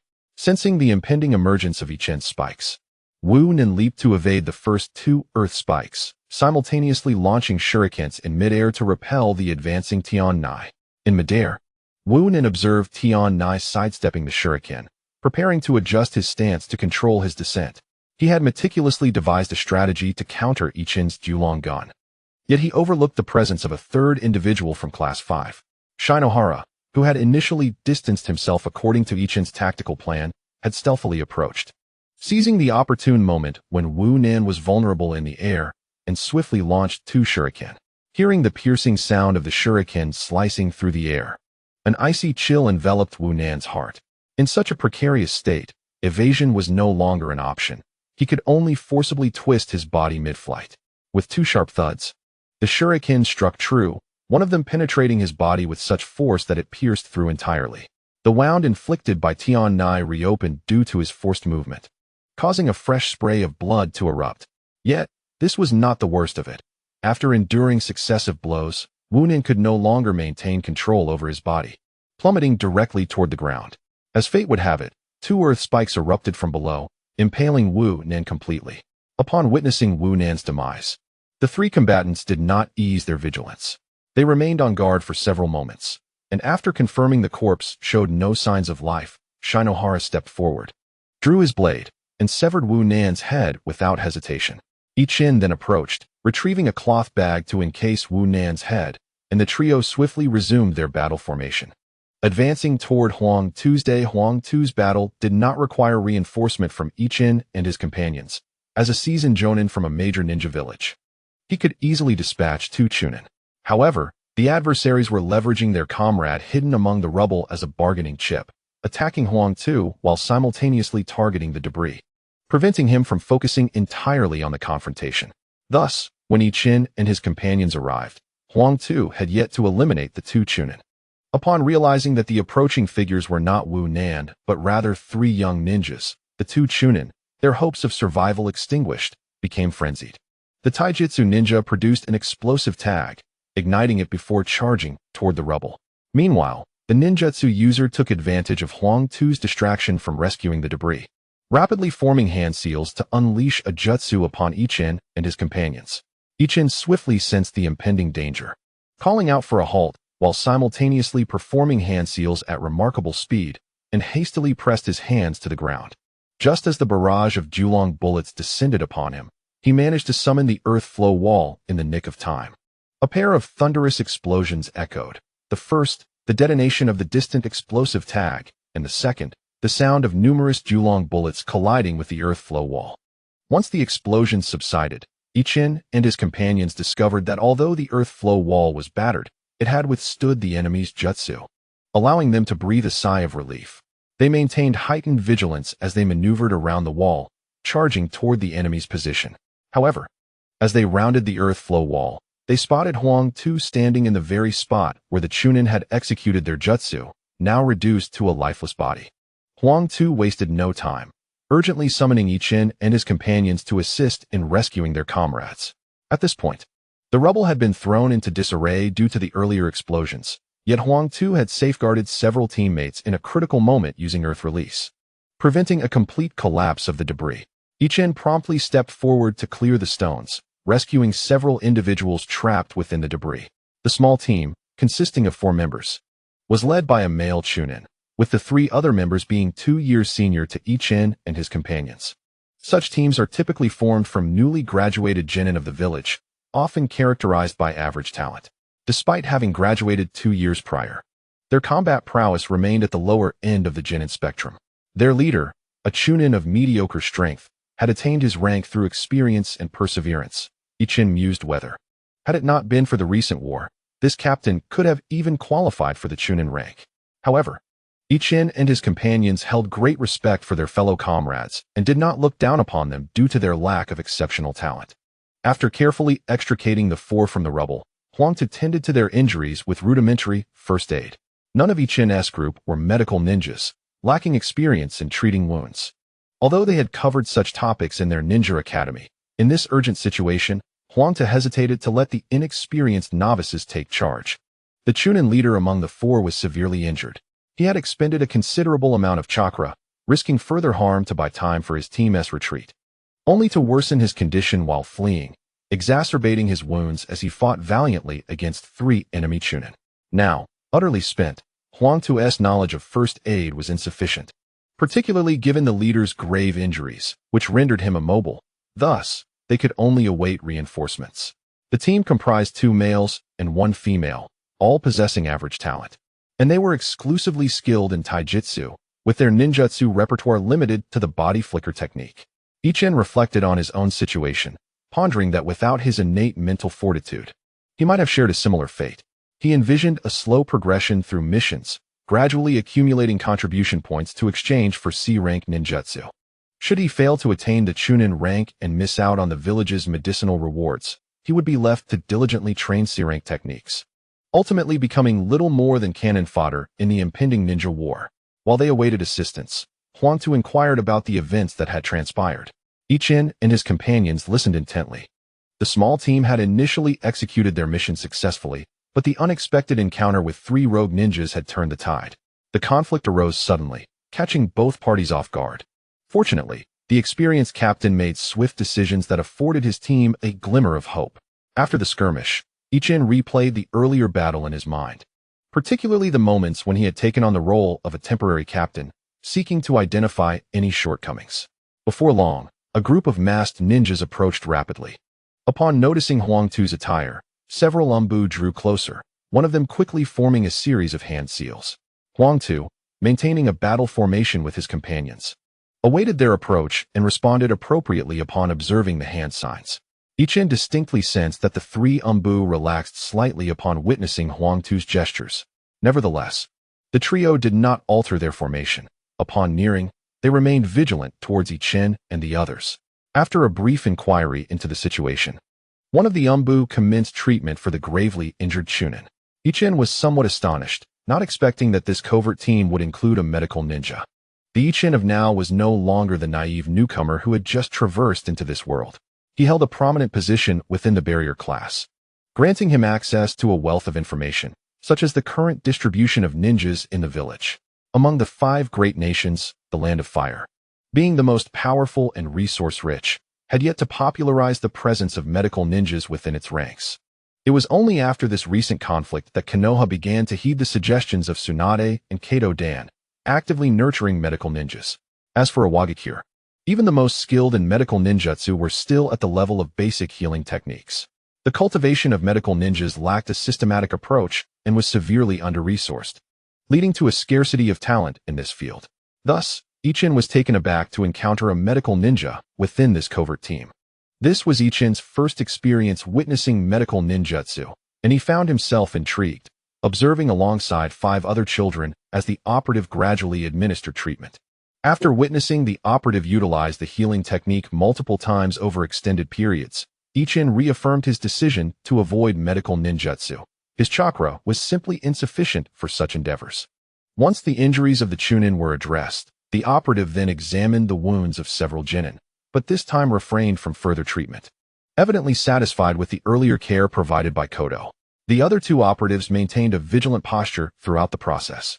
After the healing was completed, they fashioned a makeshift stretcher, lifted by 2 of the male genin from the squad. Under the escort of the operatives, the group proceeded back to the village.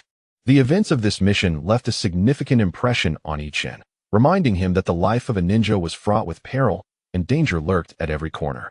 Perhaps this was the true essence of the ninja world. The serene sanctuary in which Ichin lived was forged by the sacrifices of countless predecessors who had braved the dangers of their time. Upon returning to the village, Kodo tasked Ichin with composing a report on the mission. As the theoretical chief, this posed no challenge for Ichin. Aware that Kodo was nurturing his abilities, he approached the task with diligence, documenting not only the events of the mission, but also his reflections and conclusions. Kodo expressed satisfaction upon reviewing it and offered insights into certain details that Ichin had overlooked. Due to the unexpected combat during the mission, Kodo granted the trio a few extra days of leave.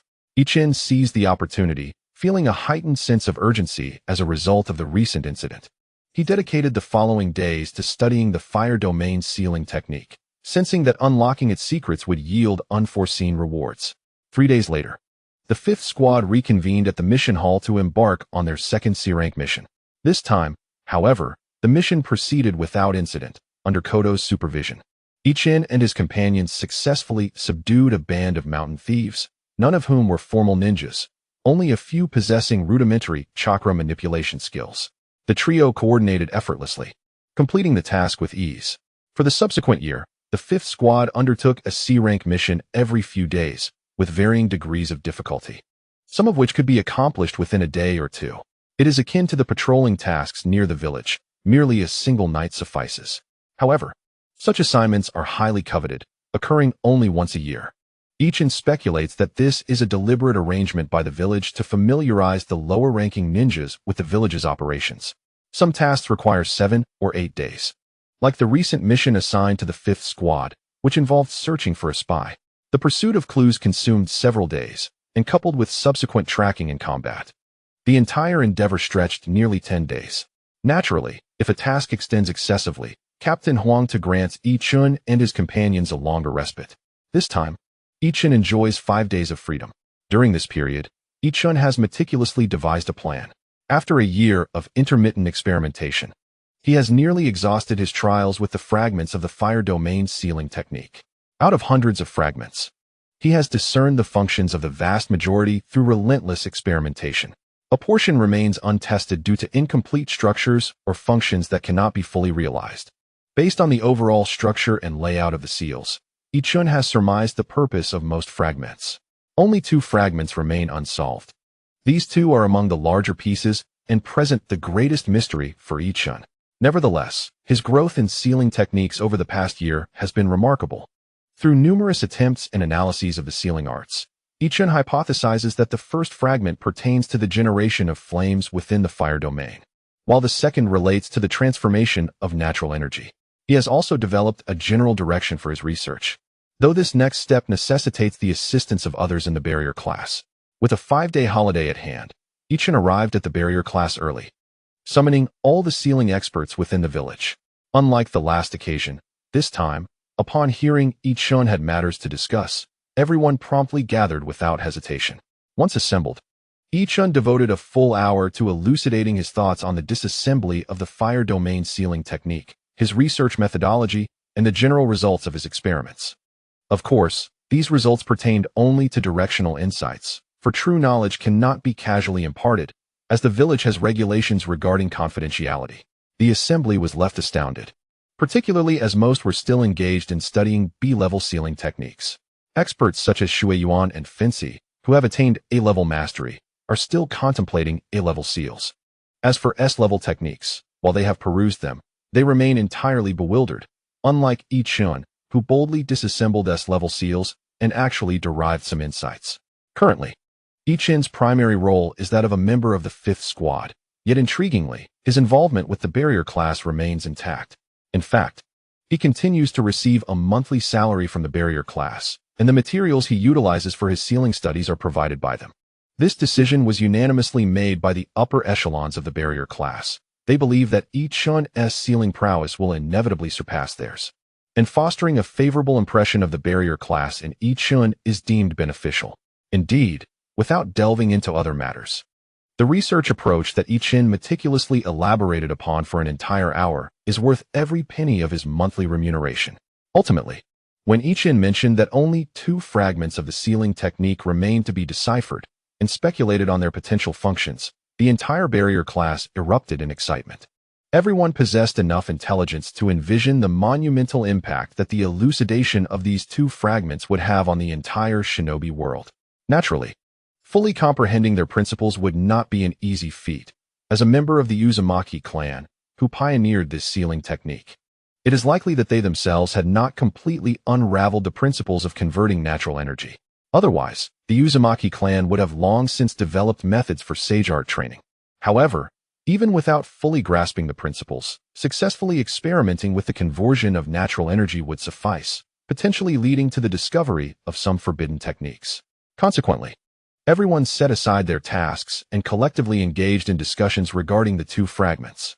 Unsurprisingly, this matter was reported to Inoki, not for any other reason than his considerable expertise in sealing techniques, which warranted his involvement. Indeed, upon learning of this research endeavor, Inoki dedicated a portion of his daily time to participate. As one of the strongest individuals in the shinobi world, Inoki's broad perspective provided numerous valuable suggestions to the researchers. Yi Chun's holiday was brief, lasting only 5 days. However, the complexity of deciphering these 2 fragments far exceeded his expectations, rendering the time insufficient for a complete understanding. In fact, throughout these 5 days, the group remained ensconced in the theoretical phase of discussion and design. Ideas flowed freely, leading to a plethora of proposals. The sheer volume of concepts, coupled with the extensive duration and high costs of experimentation, necessitated a process of selection, prioritizing the most feasible ideas for initial trials. Despite being unable to participate in every aspect due to mission obligations, Ichin still reaped substantial rewards, as Inoki personally approved an A-rank task reward for him. The contribution value of this reward amounted to a staggering 5,000 points, instantly fulfilling Ichin's short-term objectives. Without a moment's delay, Ichin promptly exchanged his long-desired sensory ninjutsu. Unlike combat-oriented ninjutsu, sensory techniques are categorized as preparatory arts, requiring minimal speed and hand seals, making them particularly accessible but also costly. After acquiring the ninjutsu, Ichin returned home to commence his studies. Thanks to years of learning about ninjutsu and sealing techniques, Ichin's theoretical acumen had rapidly advanced, allowing him to grasp the sensory ninjutsu without any difficulty. Upon understanding the principles of its application, Ichin initiated his first practice session. As anticipated, the primary challenge of sensory ninjutsu lies in mental strength, a domain in which Ichin excelled. Thus, his inaugural attempt was met with success, marking the first time in 5 years since his transmigration that he had learned something with such ease. After completing the hand seals, Ichin pressed a finger to the ground, and according to the instructions of the ninjutsu, with the aid of chakra, his consciousness began to expand outward along the chakra pathways. This is a truly extraordinary experience, akin to an invisible hand gently caressing the surroundings, relaying the sensations to the brain, which then intricately weaves them into a coherent scene. This process unfolds with remarkable swiftness. After a mere few seconds of employing his ninjutsu, Ichin had thoroughly scanned the vicinity. However, this technique does possess a flaw. It can only detect living entities, or more precisely, those imbued with energy. Within Ichin's perception, a multitude of life forms existed in the surrounding area, the vitality of most being exceedingly faint.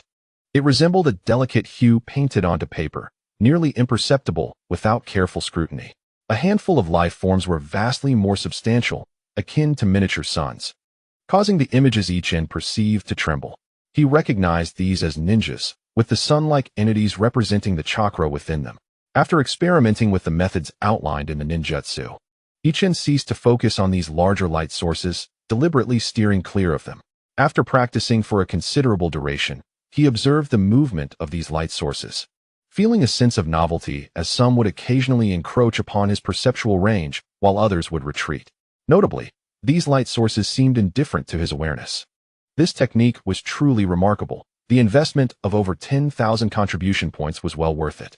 Ichin's mental fortitude was formidable. He spent considerable time toying with this newfound ability in solitude without feeling fatigued. Exiting his state of perception, he ventured outside, wandering around and scrutinizing the surrounding life forms, comparing them to the images he had perceived to ascertain the extent of his awareness. He correlated the actual distances and orientations with those he had sensed. In no time, Ichin had completely mastered this perceptual ninjutsu. With yet another skill acquired, he felt a surge of excitement. However, it was already late, and with a mission scheduled for the following day, he decided to rest. The next day, upon gathering once more, Huangta cast a reflective glance at Ichin, clearly aware of the significant news Ichin had stirred up within the barrier class. Yet, as ninjas value information greatly, he refrained from probing further and, as usual, began to select missions with the 3 others. Ichin, however, addressed his companions in the 5th squad. Yesterday, I mastered a perceptual ninjutsu with a detection range of approximately 100 meters. If limited to a specific direction, the maximum perception can reach around 300 meters. Let us undertake a mission today where we can utilize this perceptual ninjutsu. Ichin's disclosure was intentional, as concealing abilities during combat would be unwise and could lead to miscommunication among the team.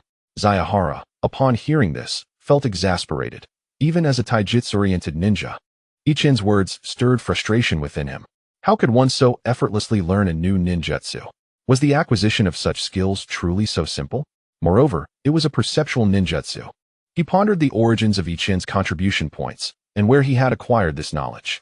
In contrast, Zayahara struggled to master even one technique beyond the body replacement technique, which he could merely perform but found little practical application for in real combat. Tian Nai felt a twinge of envy. During their recent missions, Shinohara, as a powerhouse, had taken on the role of the primary attacker, proving to be of immense value. Ichin's contribution through ninjutsu, though not exceedingly effective, often managed to divert a significant portion of the enemy's focus preventing them from unleashing their full potential. Yet here was Tian as a speed-type ninja, relegated to the sidelines, merely using kunai for minor distractions. Now, with Ichun having mastered sensory ninjutsu, his role within the team had expanded even further. While Tian progress appeared less pronounced, this was not to be blamed on Tian, for speed-type ninjas do possess their own advantages. However, in the early stages, when speed had not yet developed to a point of overwhelming the adversary, those advantages seemed trivial. In one-on-one encounters, the balance of power was such that neither side could decisively overcome the other. Yet in team battles, foes could easily dismiss Tian, concentrating their efforts on the other two. If the enemies faced by Team 5 were not formidable, victory could be attained without the need to exploit speed. Conversely, if the opponents were strong, their speed would naturally surpass that of Ichun and Shinohara, rendering Tian's advantages negligible in comparison. Thus, for the past year, Tian had been accumulating funds, with the intention of exchanging them for the body flicker technique. Mastering this technique would allow him to better leverage his speed. Faced with an agile adversary who could potentially close the distance at any moment, no one dared to relax their guard. This lesson had been imparted during their first mission, from a Chunin named Wu Nan, who had executed a body flicker to intercept Ichun just as he was about to perform ninjutsu. Had it not been for Tian's premeditated burst of speed, Ichun's technique would have been interrupted, allowing the enemy to seize control of the ensuing battle. Unaware of the thoughts occupying the minds of his companions, Ichun, filled with enthusiasm, began selecting missions. Before long, he had chosen a search task. The mission description indicated that a child from a family had gone missing, and they were seeking a ninja to retrieve him. Frankly, in this era, a missing child was nearly synonymous with death. If this had occurred within the village, there would have been some hope, given the village's commendable security. It was conceivable that a child might simply be lost and could be returned by a passing ninja without the need for a formal mission. However, the incident had transpired in a small town located quite far from the village, a place where stepping outside its bounds could be deemed lawless. Retrieving a lost child in such an area was nearly impossible. Ichun hesitated momentarily, but in the interest of testing the effectiveness of his ninjutsu, he ultimately chose to accept the task. The other three were also eager to witness the marvel of the sensory ninjutsu that Ichun had spoken of. The quartet of Team 5 followed the lead from the mission to the small town where the task had been issued. The task issuer was a wealthy local merchant, and the missing child was his only son, named Xiao Chun, who was merely 4 years old. Being an only child, the merchant was willing to expend a substantial sum to post a C-rank mission. The child had been missing for over 3 days now, and even the merchant had begun to lose hope. The four of them initially split up to gather information, then convened at one of the town's entrances. According to the clues they had received, Xiao Chun had last been seen near this very entry point. In the 5th class, Ichun, who had resolutely chosen this task amidst dissent, felt compelled to exhibit proactive engagement. Given that Xiao Chun had last been seen near this entrance, it was likely that he had departed from it. Whether he left on his own volition or was taken away, we must pursue this path for further investigation. The other 3 members raised no objections, and thus the quartet departed from the town, embarking on a quest for clues along the road. Initially, the traces from 3 days prior appeared nearly impossible to uncover, and the group harbored little hope. To their astonishment, while scouring the path, they stumbled upon some evidence. It became apparent that the outside world was tumultuous. Children seldom ventured far from home, especially in such remote towns. Consequently, the footprints along the road predominantly belonged to adults, with very few belonging to adolescents like Ichun and his companions.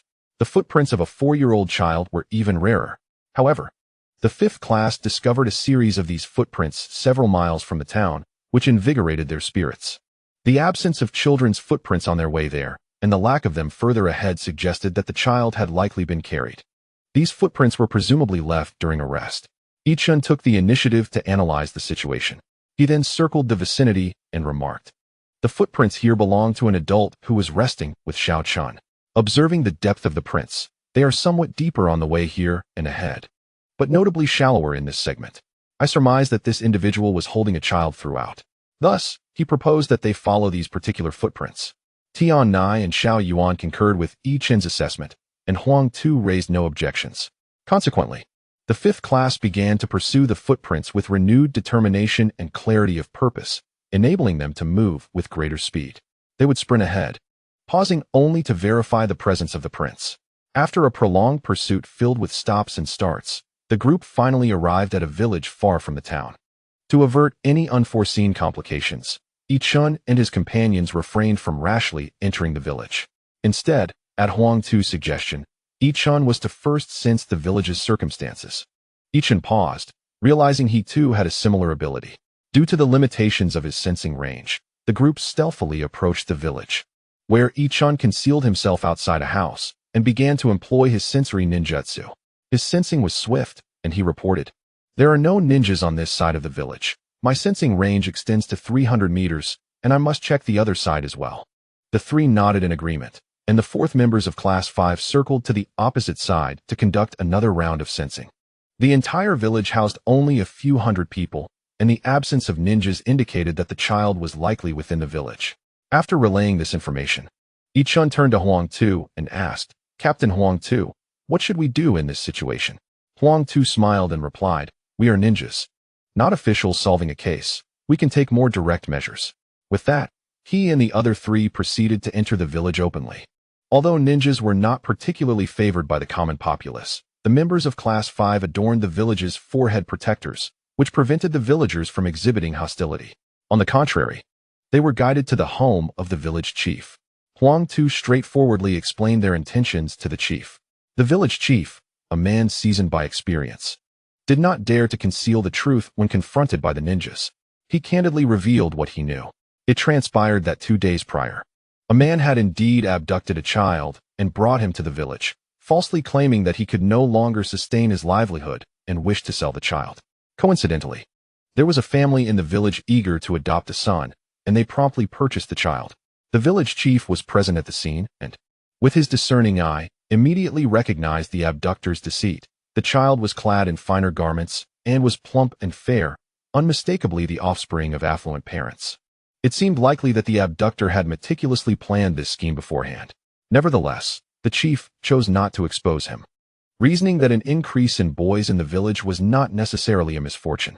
Upon hearing this, Ichun urgently inquired about the child's current whereabouts. To his surprise, the village chief replied that the child was no longer in the village. The boy had been unhappy with the family's food and had persistently cried. In desperation, the family sought to return the child to the abductor, who refused to comply, leading to a heated argument between the two parties. At that moment, a young nun arrived in the village, expressing her willingness to take in the child at her orphanage in Juchong town. However, her funds were limited, and eventually, the abductor refunded a portion of the money, bringing the matter to a close. At this juncture, Shiwan could no longer contain his impatience. "Village chief, has the nun departed?" he asked. The chief nodded, stating, "Yes, she left with the child, heading in the direction of Juchong town." The four of them exhaled in relief, knowing that Xiao Chun was safe. Ichun then confirmed the child's appearance and attire with the village chief, ensuring accuracy before they set off for Juchong town. By evening, the group arrived in Juchong town, a bustling place far beyond Ichun's comprehension. They wasted no time and inquired about the location of the orphanage, proceeding directly to their destination. The orphanage was situated in a corner of Juchong town, housed in a rather simple structure. Ichun utilized his sensory ninjutsu at the entrance and detected over 20 children inside, accompanied by 3 adults. Upon the arrival of the 4 ninjas, the staff within the orphanage exhibited signs of nervousness and quickly summoned the individual in charge. The person who emerged was a young nun with chestnut hair, wearing oversized glasses, and possessing striking beauty. Ichun found himself momentarily transfixed by her appearance, nearly calling out the name of the apothecary, Yanoyu, but thankfully managed to suppress the impulse. However, myriad thoughts raced through his mind as he contemplated how to exploit the identity of Yanoyu for his own advantage. While Ichun's thoughts wandered, Huang Tu engaged in smooth negotiations with Yanoyu. The nun emerged from the building, leading a small boy, who was trailed by several other children, peeking out curiously. Upon seeing the boy, Huang Tu and the others immediately recognized him as the very child they were searching for, Xiao Chun. Tian Nai hurried forward to embrace Xiao Chun, while Huang Tu expressed his gratitude to the gentle and beautiful nun. Just as Huang Tu was about to take his leave, Ichun suddenly hurled a shuriken at one of the children, who was none other than one of the few who had stealthily followed Xiao Chun out. Tian Nai and Shuan gasped in shock, and although Huang Tu noticed, he hesitated, raising his hand momentarily before letting it drop. The shuriken hurtled towards the child with astonishing speed, only to come to an abrupt halt right before him, revealing a fine steel wire trailing behind it. Held taut by Ichen, with a flick of his wrist, Ichen summoned the shuriken back. The suddenness of the event prompted Xiaoyuan to erupt in expletives, questioning Ichen's intentions. Unfazed by the outburst, Ichen cast a glance at Huang Tu, who, indeed, had shed his earlier politeness and now bore a grave expression as he scrutinized the nun across from him. At the very moment the shuriken was launched, the nun's gaze darted towards it before swiftly shifting away, her demeanor devoid of any chakra fluctuations, her muscles completely relaxed. She appeared as an ordinary person, seemingly reacting only after the fact, rushing to console the frightened child while cautiously keeping an eye on the 4 members of Class 5. However, as a seasoned jonin, Huang Tu immediately recognized the nun's earlier gaze. The reaction speed she exhibited was characteristic of a ninja with formidable combat prowess. Huang Tu was certain she had detected the wire attached to the shuriken almost instantly. The subsequent pretense only underscored the nun's formidable nature. After glancing at the chaotic orphanage, Huang Tu offered his apologies before leading Ichen and the others away. Once outside the orphanage, with Tianai cradling the small child, the group swiftly scaled the nearby town wall. Huang Tu then called out to Ichen, who nodded in response and crouched down to perform a sensory ninjutsu. After a minute, Ichen announced her arrival. In fact, throughout the earlier moments, Yao Xi and Neiyu had emitted no chakra fluctuations until the instant she vaulted over the wall, at which point Ichen sensed a subtle anomaly. Truly, she embodied the essence of a wandering priestess. Her qualities on display today warranted such a title. At this juncture, Tianai and Xiaoyuan also sensed something amiss, turning their attention towards the town wall. Indeed, the nun gracefully leaped over. Was she a ninja? Both Tianai and Xiaoyuan were taken aback. Huang Tu fixed his gaze on her and demanded her identity. Yao Xia Neiyu shook her head, indicating her refusal to answer. Deprived of a response, Huang Tu wasted no time and charged at her. Yao Xia Neiyu did not flinch, meeting him head-on, though her hands were empty. They were enveloped in a layer of green chakra, and she engaged Huang Tu in a taijutsu confrontation. Meanwhile, Ichen maintained his sensory ninjutsu, monitoring the orphanage. Should Yao Xia Neiyu be a mere clone, he would undoubtedly detect the departure of her true body from the orphanage. Although she could conceal her chakra presence, the essence of life itself could not be hidden. The absence of a life form in the orphanage would certainly elude known notice from Ichen. The artificial beings created by the shadow clone technique differed fundamentally in perception from their true counterparts, allowing Ichen to ascertain that the Yao Xia Neiyu he faced would not resort to deceptive techniques such as the shadow clone jutsu. Both individuals possessed strength at the elite ninja level, making it exceedingly challenging for Ichun and his companions to intervene without becoming a liability. Thus, they remained dutifully vigilant from a distance. As the two combatants engage, the already superior Huang Tu, having discerned Yi Naiyu's tactics, intensifies his offensive maneuvers. Gradually, Yi Naiyu finds himself at a disadvantage, ultimately forced into the air by a powerful punch from Huang Tu's day. At that moment, Yi Chun, having anticipated the scenario, growls. Throw. Simultaneously, Xiao Yuan and Tian Nai hurl several shurikens, and while airborne, Yi Naiyu struggles to twist his body to evade most of the projectiles, using his chakra surgical knife to deflect the remainder. However, this delay allows Huang Tu to launch his next assault, and with the momentum clearly shifting, Yi Naiyu is unable to withstand the onslaught for long. Soon, he sustains injuries from Huang Tu's relentless strikes and collapses, unable to rise again.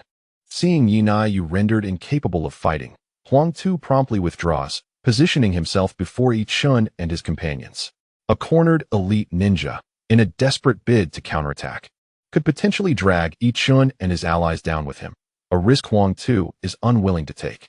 In the face of the standoff between Huang Tu and Yi Naiyu, Yi Chun seizes the opportunity to inquire, "Senior sister, may I ask your name?" Yi Naiyu remains silent. Yi Chun continues, "Your ability to wield the chakra surgical knife as a weapon indicates remarkable proficiency in medical ninjutsu. Such advanced skills should not be squandered in espionage. You must be a ninja of Konoha." This statement holds truth, as even the most skilled medical ninja from IWA would not dare employ a chakra surgical knife in battle. the last Umbu agent resorted to specialized tools for assistance. Yet, Yinayu remains reticent. After being exposed at the orphanage, she did not flee immediately, suggesting that something more precious than her life drives her. This time, a flicker of reaction crosses her face. Tian Nai and Xiao Yuan begin to comprehend that this nun is motivated by the welfare of the orphans. Yichun refrains from spelling it out, lest he be perceived as a villain threatening the lives of innocents. We do not doubt your resolve to die, nor your loyalty to Konoha, so we shall not press you on those matters. However, you should consider the well-being of what you cherish. Perhaps we could strike a bargain. We can refrain from jeopardizing the orphanage. We will return to the village, report our findings, and allow the village to decide. Upon hearing this, Yinayu finally regards Yichun with newfound seriousness. If she follows Yichun's proposal, she will have ample time to secure the safety of the orphans. Noticing Yinayu's response, Yichun breathes a sigh of relief. Any acknowledgement is a positive sign. It appears there is potential for a transaction. What do you require of me? This marks the first time Yinayu has spoken since revealing her identity. Yichun smiles and reassures her, rest assured. I seek no intelligence from Konoha, nor do I concern myself with any information you may have acquired from the land of Earth. All I ask is for you to document the methods and insights of your medical ninjutsu training for me, and we shall depart. Huang Tu, previously intrigued by what Yichun might propose, is taken aback by this unexpected request, yet despite the ongoing standoff, he cannot help but cast a glance at Yichun. Yanoyu hesitated, fully aware of the level of medical ninjutsu in Iwa Shinobi Village, even more so than the outsider, Yichun. She understood the potential threat to Konoha should Iwa Shinobi Village possess advanced medical techniques. However, her primary concern lay with the orphans at the orphanage. If the upper echelons of Iwa Shinobi Village discovered the deep connection between these orphans and the Konoha spies, the likelihood of the orphans reaching adulthood was grim. Although Yanoyu was affiliated with Konoha's foundation, her sense of belonging was notably weak, as demonstrated by her willingness to relinquish her ninja identity for the sake of the children at the orphanage. Furthermore, her decision to undertake a mission for the Foundation once again underscored the significance of those children in her life. Thus, to Yichun's surprise, after a brief internal struggle, Yanoyu resolved her dilemma. Yet, she did not respond immediately. Instead, she looked towards Lus, and upon seeing him nod in agreement with Yichun's words, she consented. Yichun retrieved a scroll and a pen from his ninja tool pouch and tossed them to Yanoyu. She caught the scroll, opened it on the ground, and began to write diligently while the members of Team 5 observed. Simultaneously, Yichun maintained his vigilance with sensory ninjutsu, keeping an eye on Yanoyu while monitoring the orphanage. Fortunately, Yanoyu did not attempt any deceit. After completing her notes on medical ninjutsu, as per Yichun's request, she tossed the scroll back to him. Yichun called out to Shinohara, who swiftly threw a kunai that struck the scroll, causing it to land on the ground. Then, Tana performed hand seals to create a shadow clone, which moved forward to pick up the scroll. After inspecting it and finding no issues, the clone handed the scroll to Yichun before dispelling itself. Yichun, still in the posture of utilizing sensory ninjutsu, opened the scroll and carefully reviewed Yanoyu's recorded contents. Drawing from his past experiences and the medical ninjutsu texts he had studied in this life, he assessed the authenticity of the information. Once he confirmed that Yanoyu had not deceived him, he said to Lus, "Captain, the material is genuine. Let us withdraw." Lus did not object, merely responding affirmatively before leading Yichun and the others to retreat slowly. After distancing themselves, they disregarded the late hour and proceeded directly towards Iwa Shinobi Village. After Yichun and his companions left, Yanoyu coughed up a mouthful of blood. However, as a medical ninja, this minor injury posed no significant problem. She hastily applied a palm healing technique to tend to her wounds and made sure to clean up her bloodstains before returning to the orphanage to arrange for the orphans' relocation. The journey for Yichun and his group was smooth, and they arrived at Iwa Shinobi Village by noon the following day. At the entrance of the Tsuchikage building, Tana handed the child June to the Umbu for arrangements. Lus took the three of them directly to meet Inoki. After hearing the account, Inoki summoned several advisors.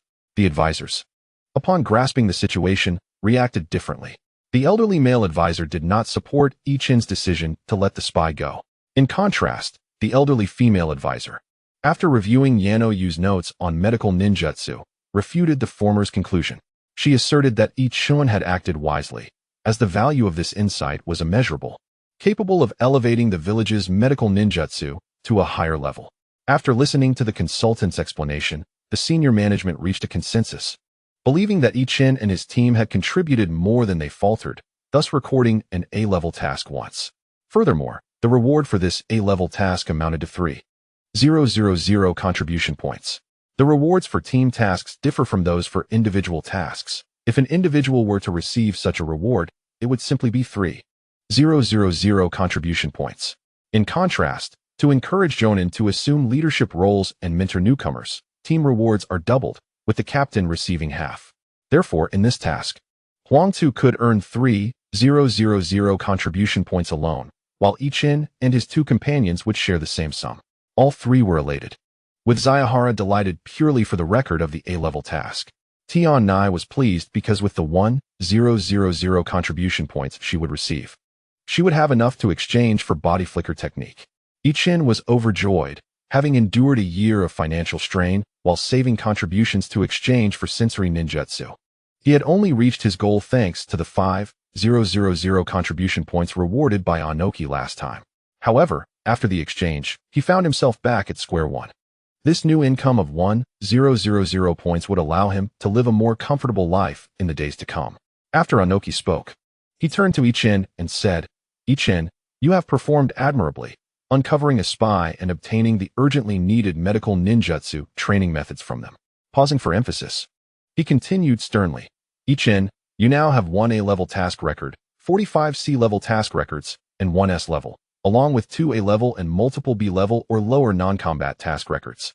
I hereby announce that you will be given a Chunin examination task. In 3 days, the village will arrange for a Chunin to battle you. Should your performance satisfy the upper management, you will be promoted to Chunin." Upon hearing this, Ichin was overjoyed and quickly knelt on one knee, replying to Anoki, "Yes." The consultants exchanged glances, and there were no objections. Once Ichin and his companions exited the Tsuchikage building, one of the consultants remarked, "Lord Tsuchikage, Ichin's contributions and wisdom indicate that his promotion to Chunin poses no issues. However, is he not too young? Becoming a Chunin and leading missions at this age could be perilous. Moreover, he does not excel in combat, which may hinder his growth."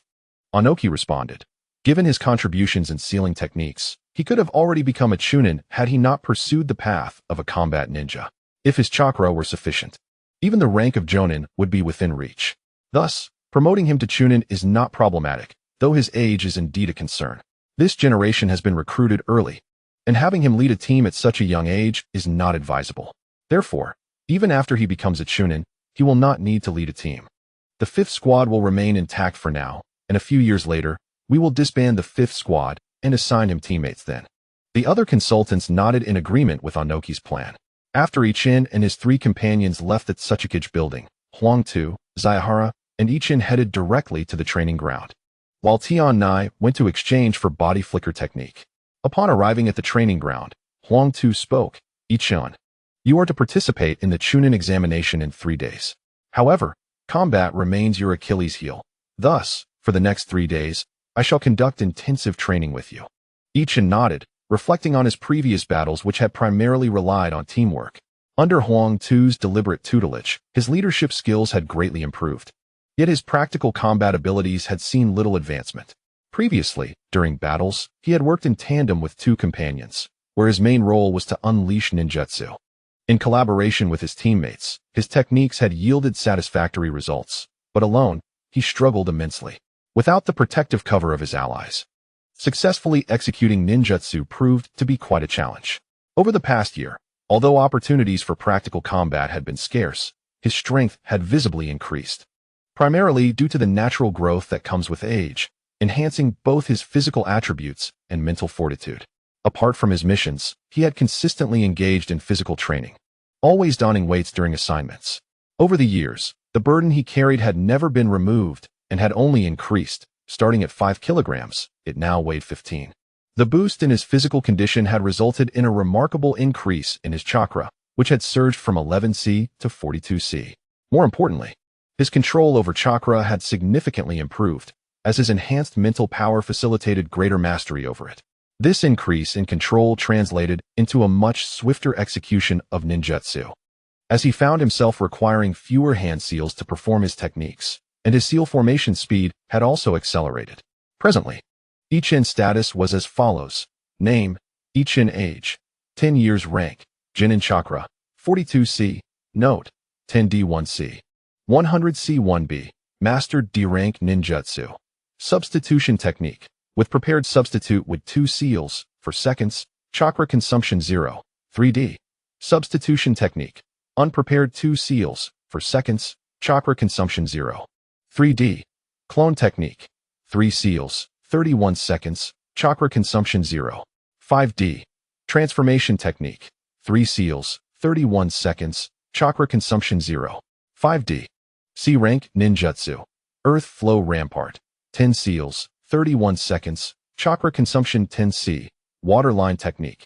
12 seals, 27 seconds, chakra consumption 0, 8C. Earth spike. 12 seals, 23 seconds, chakra consumption 2, 1C. Perception ninjutsu. C-rank. Sealing technique. B-rank chakra barrier technique. Ichun and Xiao Yuan followed Huang Tu to the training ground. After coming to a halt, Huang Tu stated, Ichun, in 3 days, you will partake in the Chunin examination. For the next 3 days, Team 5 will have no missions, and we shall focus on your specialized training. The emphasis will be on your physical techniques, so first, remove your weights. You must give your all during these 3 days. Ichun felt a stirring within.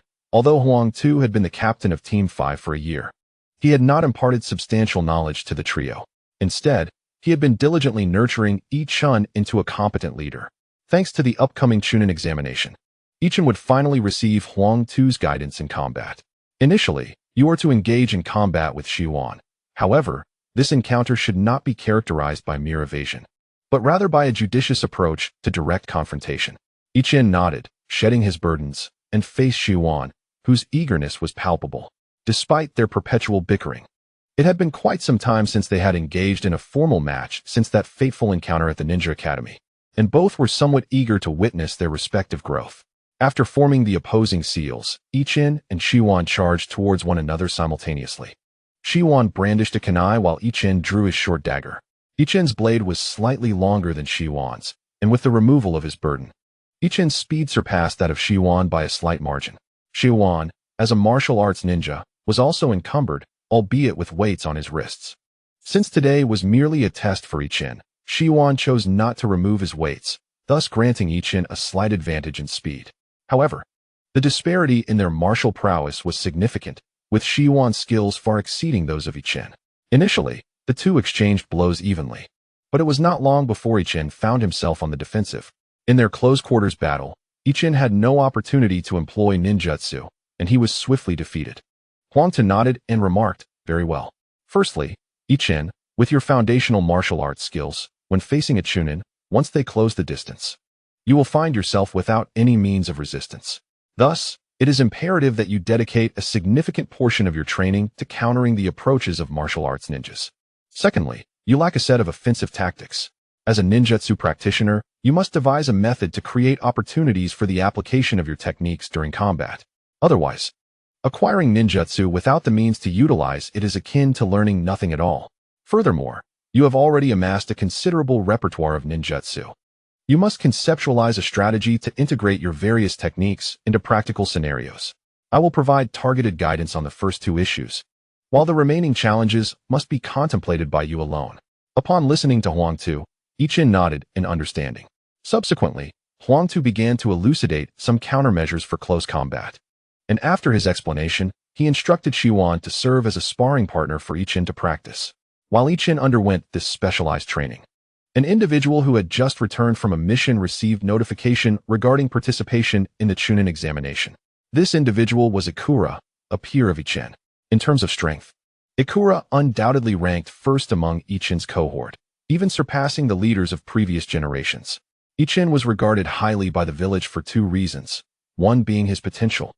As a ninja with formidable mental prowess possesses greater developmental prospects in the long run. The other is his intellect, as both his strategic vision and insights in his sealing techniques have garnered the approval of the higher-ups.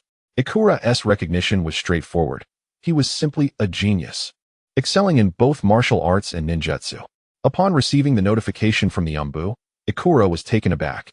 Not due to the news itself, his abilities had long been comparable to those of a Chunin, but rather due to the unexpected nature of the announcement. Their second squad had just completed a routine C-rank mission. If he were to be promoted, it would have been more fitting to do so following a recently completed B-rank or more challenging C-rank task. In contrast, Ming Guang, who was in the same group as him, felt a twinge of envy. However, she possessed the self-awareness to recognize her own limitations. As a ninjutsu-type ninja like Ichen, she now faced the same predicament as him. Without the support of companions, she was rendered ineffective. Conversely, Uzumaki Yume showed little concern, for her current status surpassed that of an ordinary Chunin, making her promotion to Chunin of little consequence. Moreover, both she and her village regarded her as an expert in sealing techniques. The following day, during a break in training, Ichen, panting heavily, inquired of Captain Huang Tu, "Who is the Chunin I am to face in battle? What manner of ninja are they?"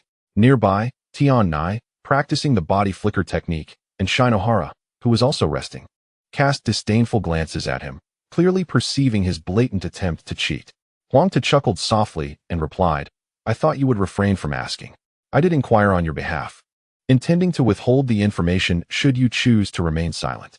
He then turned to the astonished duo, adding, "Do not be surprised. In ninja combat, intelligence is paramount. Gathering accurate information before a battle is crucial for both the success of your mission and your personal safety." For reasons unknown, two Chunins have been selected this time, one named Xianbin and the other Changwei. Xianbin has been a Chunin since before the Second Great Ninja War. I have encountered him during this conflict. He is a very cautious ninja with formidable physical abilities and possesses the Earth Release technique, Earth Flow Wall. As for Changwei, I am less acquainted with him, but I have heard he is adept in both physical and ninjutsu, a seasoned Chunin indeed. After absorbing this information, Ichen nodded slightly, lost in thought, and refrained from further questioning. Noticing his contemplation, Huang Tu smiled and said, "Well, it seems your rest is nearly over. Let us commence." Ichen, grimacing, dared not squander time, and quickly rose to engage Shinohara once more. Compared to their previous encounter, Ichen managed to endure far longer this time, initially withstanding Shinohara's swift assaults before seizing an opportunity to launch a vigorous counterattack. However, Shinohara was already well versed in such tactics, and thus Ichen's efforts to employ ninjutsu during the counter proved futile. Instead, he exposed a weakness and was ultimately defeated by Shinohara. Next, Ichen faced Tian Nai, whose combat style was in stark contrast to Shinohara's. Ichen's speed felt utterly inadequate against Tian Nai, who effortlessly evaded his thrown shurikens and other projectiles, having been well prepared. Although opportunities arose for him to utilize ninjutsu, Tian Nai's vigilance rendered him unable to strike effectively. After exhausting all his efforts in vain against Tian Nai, this bout also came to an end. The 3 days of intensive training swiftly passed. Unlike Naruto and Sasuke, who basked in the glow of protagonist privileges, Ichen did not acquire any new ninjutsu or powerful techniques like summoning. Instead, he made notable progress in physical combat. On the morning of the testing day, all members of Team 5 gathered in a secluded training room, only to be surprised to find the 4 members of Team 2 present as well. Both groups were taken aback, and after some exchanges, they discovered that 2 individuals were participating in the test today. Hearing that Ichen would also participate in the Chunin examination, Mingguang felt a twinge of disappointment. The gap between himself and Ichen was widening. As both their powers grew, the assistance they received from their families diminished, and their innate talents had always differed. Ichen's mental strength surpassed Mingguang's considerably, and this disparity was only increasing. The sole advantage Mingguang possessed was a greater reserve of chakra, but Ichen's remarkable performance in several high-level missions had effectively nullified this edge. Unperturbed by others' opinions, Ichen found no surprise in Ichang's ability to take part in the examination. Instead, he harbored immense confidence in Ichang, a belief even stronger than his own chances of passing the test. After a brief conversation among the group, Inoki entered with a cadre of advisors and 2 Chunin. Typically, such an examination would not require the presence of so many high-ranking officials. 1 representative would suffice. However, given that Ichen and Ichang were the standout talents of their cohort, and that this cohort had been expanded, their future achievements were expected to reach at least the level of Jonin. if not potentially Hokage, which warranted heightened attention from the higher-ups. In recent years, the Land of Earth had not produced any noteworthy geniuses, leading to increased scrutiny from the leadership. The examination venue was expansive, and for reasons unclear, the higher-ups had decided to pit Ichin and Ichang against individual Chunin simultaneously. Perhaps it was to ignite their competitive spirits, Ichin mused. Nevertheless, he maintained a calm demeanor. Ichang's strength was beyond his comparison, alleviating any pressure of competition. Once a consultant announced the commencement, Ichin disregarded Ichang's side and immediately began forming hand seals, preparing to unleash his ninjutsu. Drawing from his extensive battle experience, Ichin refrained from forming seals in front of his opponent this time. Today, he had donned an outfit with particularly large, flowing sleeves, allowing him to conceal his hands within them while performing the seals discreetly. This tactic was inspired by Uchiha Itachi's infiltration of Konoha to battle Kakashi, a clever ruse he had devised. His opponent, Xianbin, was not taken aback upon recognizing Ichin's actions, having previously gathered intelligence about him. Aware that Ichin was a ninjutsu specialist, he acted swiftly, launching a barrage of shuriken with both hands and charging at Ichin at full speed. Ichin had not anticipated that his adversary would wait for him to execute his ninjutsu. Thus, he remained vigilant during the seal formation. Consequently, the initial wave of shuriken failed to impede his progress, and he deftly evaded them while retreating to create distance. However, Xianbin's speed was evidently superior to Ichin's, and Ichin estimated that he was nearly as fast as Tiana, a ninja renowned for her swiftness. As Xianbin closed in, Ichin completed his seals ahead of time and swiftly struck the ground with both hands. Thanks to the concealment during his seal formation, Xianbin could not ascertain what ninjutsu Ichin intended to perform, nor did he expect Ichin to finish so rapidly, resulting in a loss of initiative. As a seasoned Chunin, his reactions were remarkably on point. He executed an erratic series of leaps, evading the imminent assault of ninjutsu through relentless movement. Simultaneously, he approached Ichin in an S-shaped trajectory. However, the anticipated attacks such as the Earth Dragon Bullet or Earth Spear never materialized. Instead, as he neared Ichin, about a meter away, a wall of earth rose beneath him. If this was Ichin's Earth Spear, then his leap to the left would allow him to evade it perfectly. Yet, the earth wall Ichin had conjured was over 3 meters wide, and his next landing spot remained within its confines. The sudden emergence of the ground led to a misjudgment on his part. To avoid the injury that might come from colliding with the earth wall due to inertia, he adjusted his posture midair. However, Ichin had anticipated this, and without a moment's hesitation, he launched a physical attack. 2 shurikens shot forth from Ichin's left hand, while his right hand drew a long knife, executing a swift slash without hesitation. Caught off guard, Xianbin responded with remarkable agility. He first deflected Ichin's shurikens with a kunai in his right hand. Simultaneously, he produced another kunai with his left hand, predicting the trajectory of Ichin's strike. The kunai pressed closely against his body, absorbing the impact of Ichin's blow. The knife struck the kunai, causing no harm to Xianbin.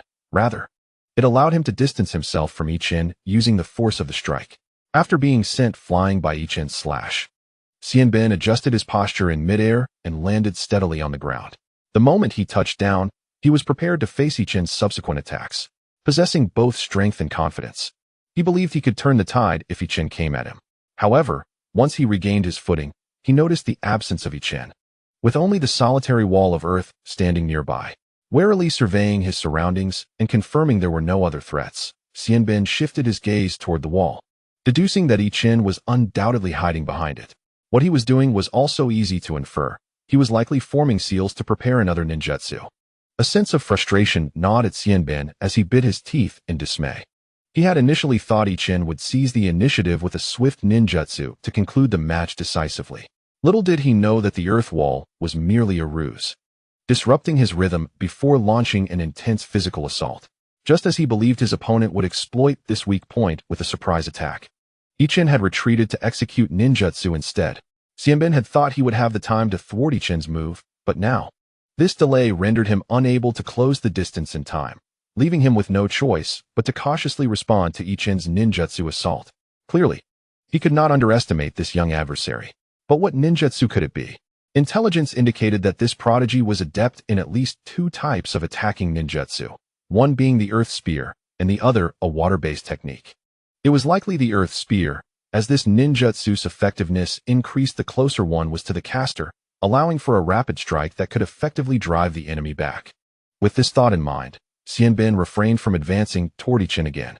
Sure enough, Ichin emerged from behind the wall, having just completed his seals, and then clapped his hands against the ground. In the next moment, Xianbin sensed an unusual tremor in the ground beneath his feet. An experienced warrior, he did not hesitate, swiftly dodging multiple times as the earthen spears erupted from the ground. After evading a dozen strikes and increasing the distance between himself and Ichin to more than double what it had been, Xianbin felt a surge of relief as he narrowly escaped the relentless onslaught of the soil projectiles. He was taken aback by the precision with which the young boy commanded the earthen spears. Each time he touched down, another spear would spring forth from beneath him.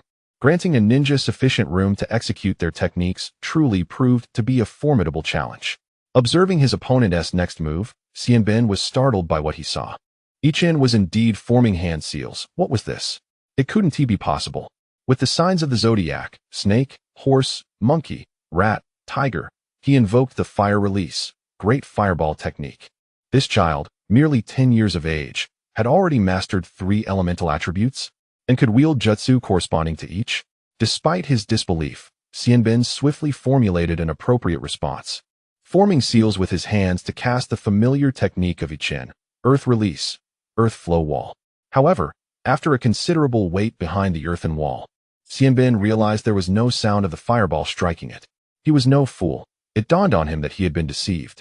The boy had no intention of executing the great fireball. It was clear he had brazenly performed the seals without any pretense. Gritting his teeth in frustration, Xianbin recognized that Ichin had completely dictated the rhythm of their battle. Amused by the rise of his opponent's earthen wall, Ichin found humor in his own probing deception. It had yielded favorable results. Noting that Xianbin had moved out of sight, Ichin wasted no time in forming seals once more, this time employing a sensory technique. Thanks to Xianbin's moment of confusion waiting for the fireball, Ichin, though slower in performing the sensory seals, ultimately succeeded before Xianbin reappeared. With his right hand, Ichin pressed his fingers to the ground, gathering sensations, and a subtle smile graced his lips. Indeed, within his perception, he detected a chakra fluctuation emerging from behind the distant wall. Upon careful analysis, he discerned which was the clone and which was the real body.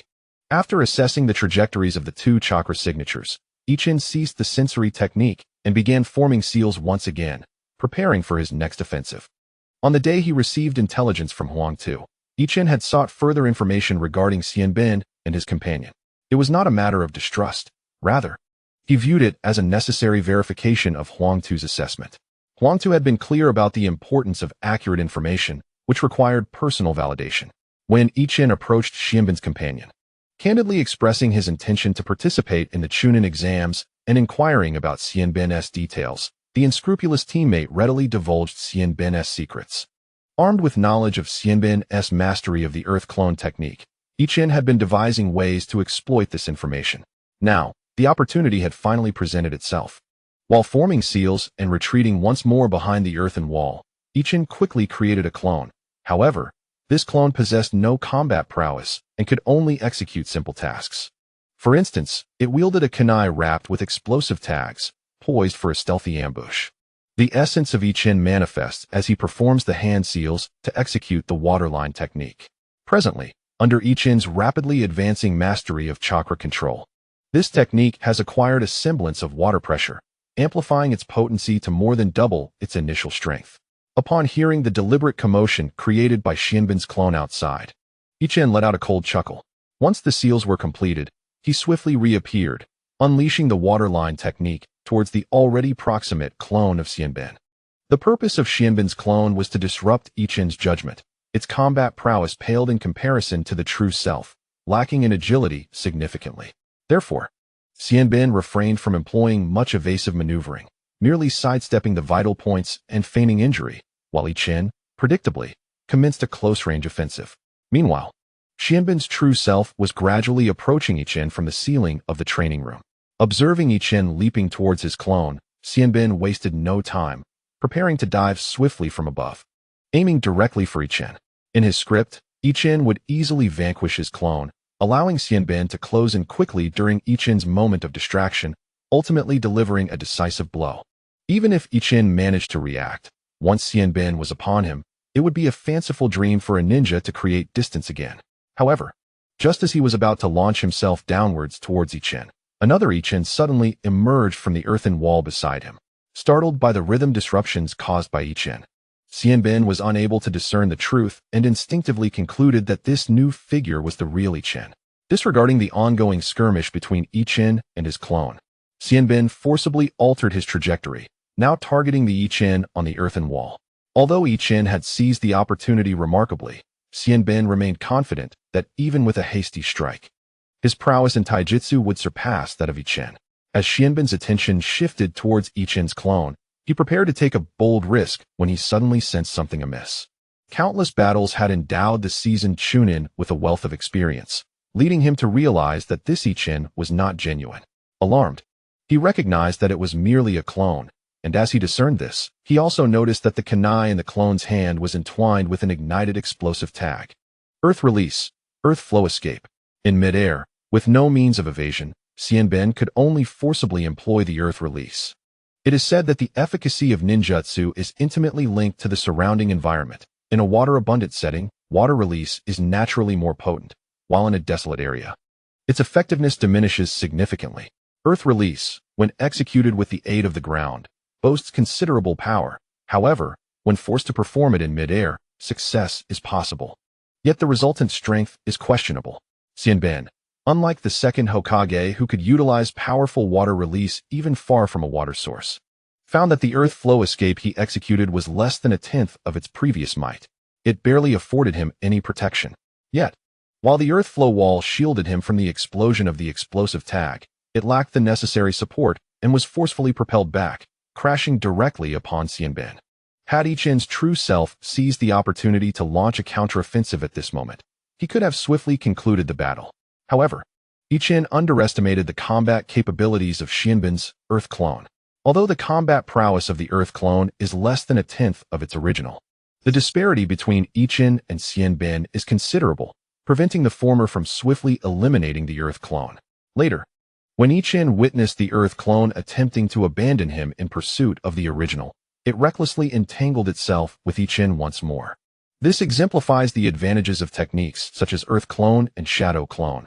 They possess a degree of intelligence and can think independently.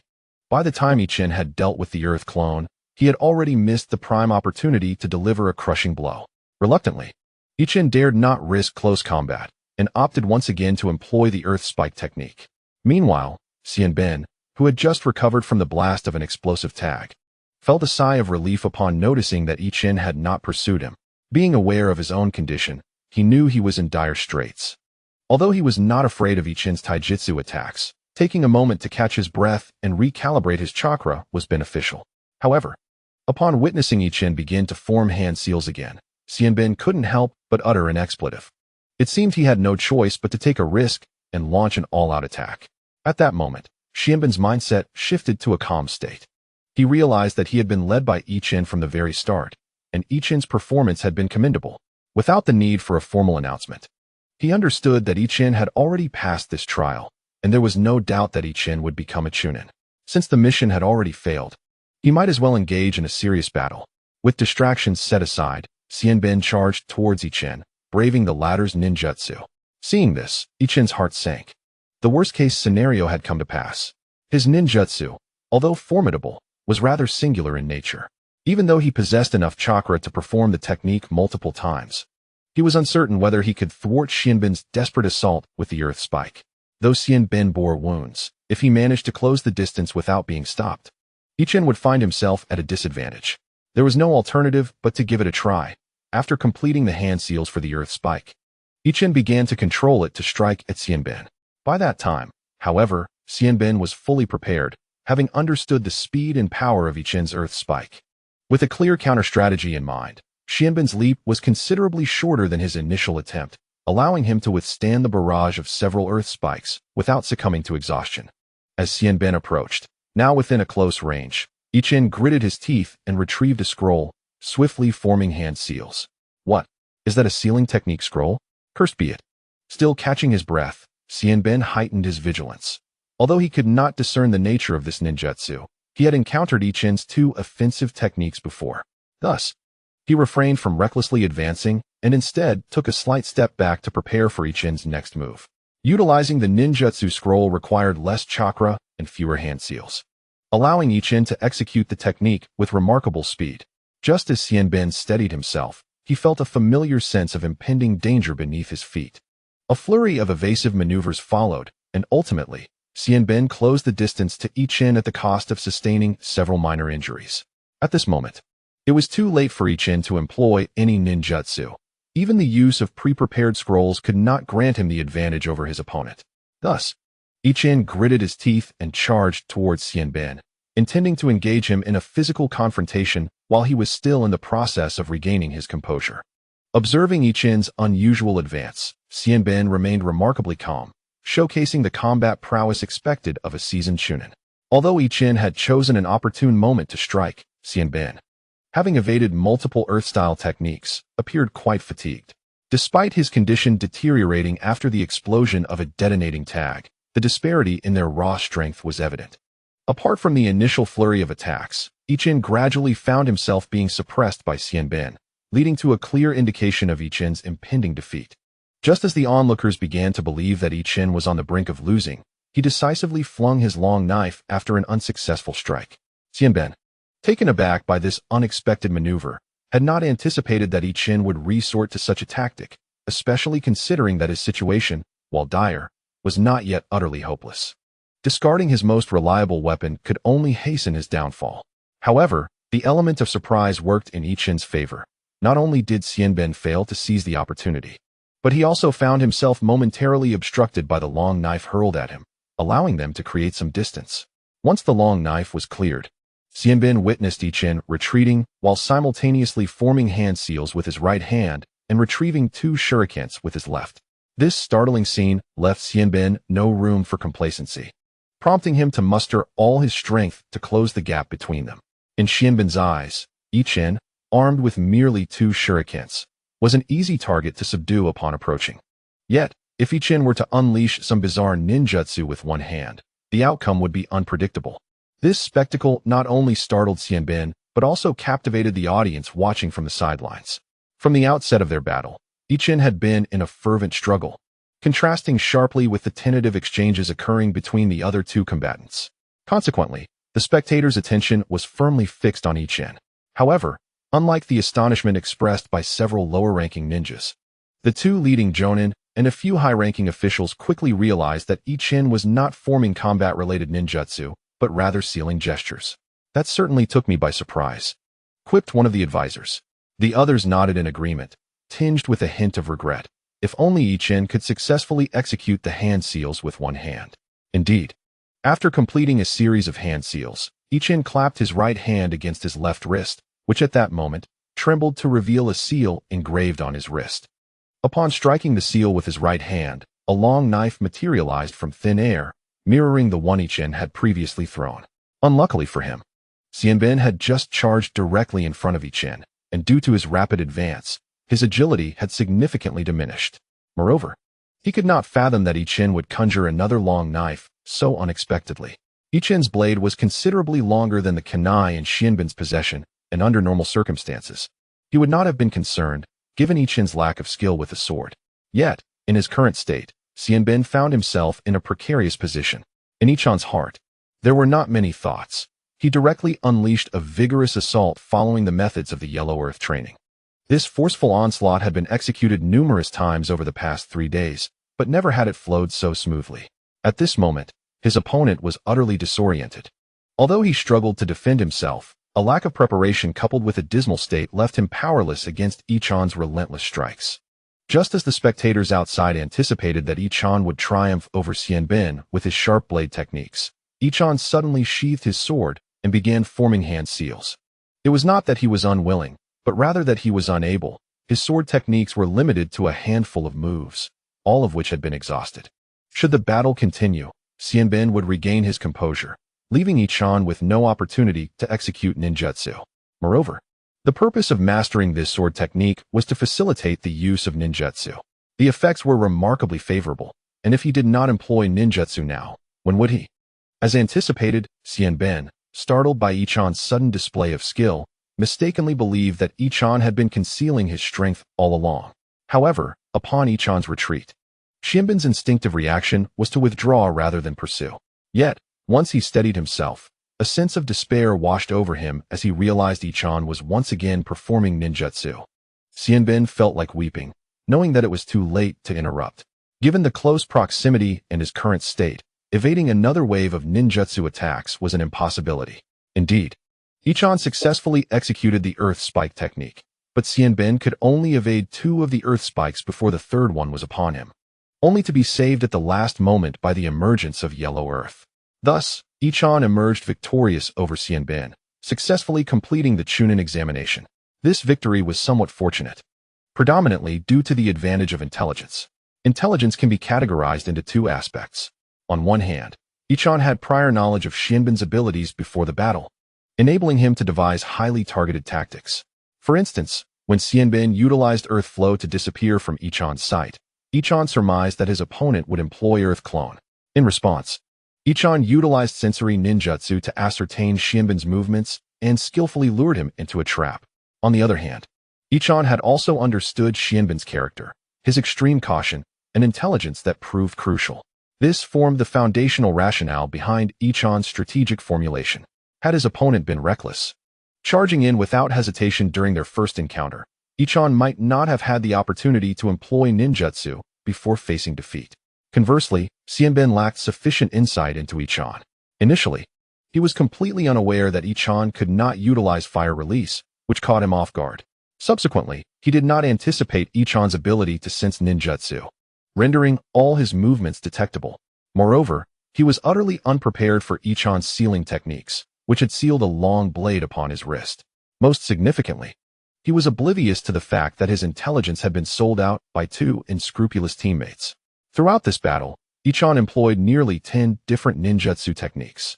Due to the intense pressure of combat, his chakra consumption was notably higher than usual, coupled with the continuous physical confrontations, although his chakra was not entirely depleted. Over half had been expended.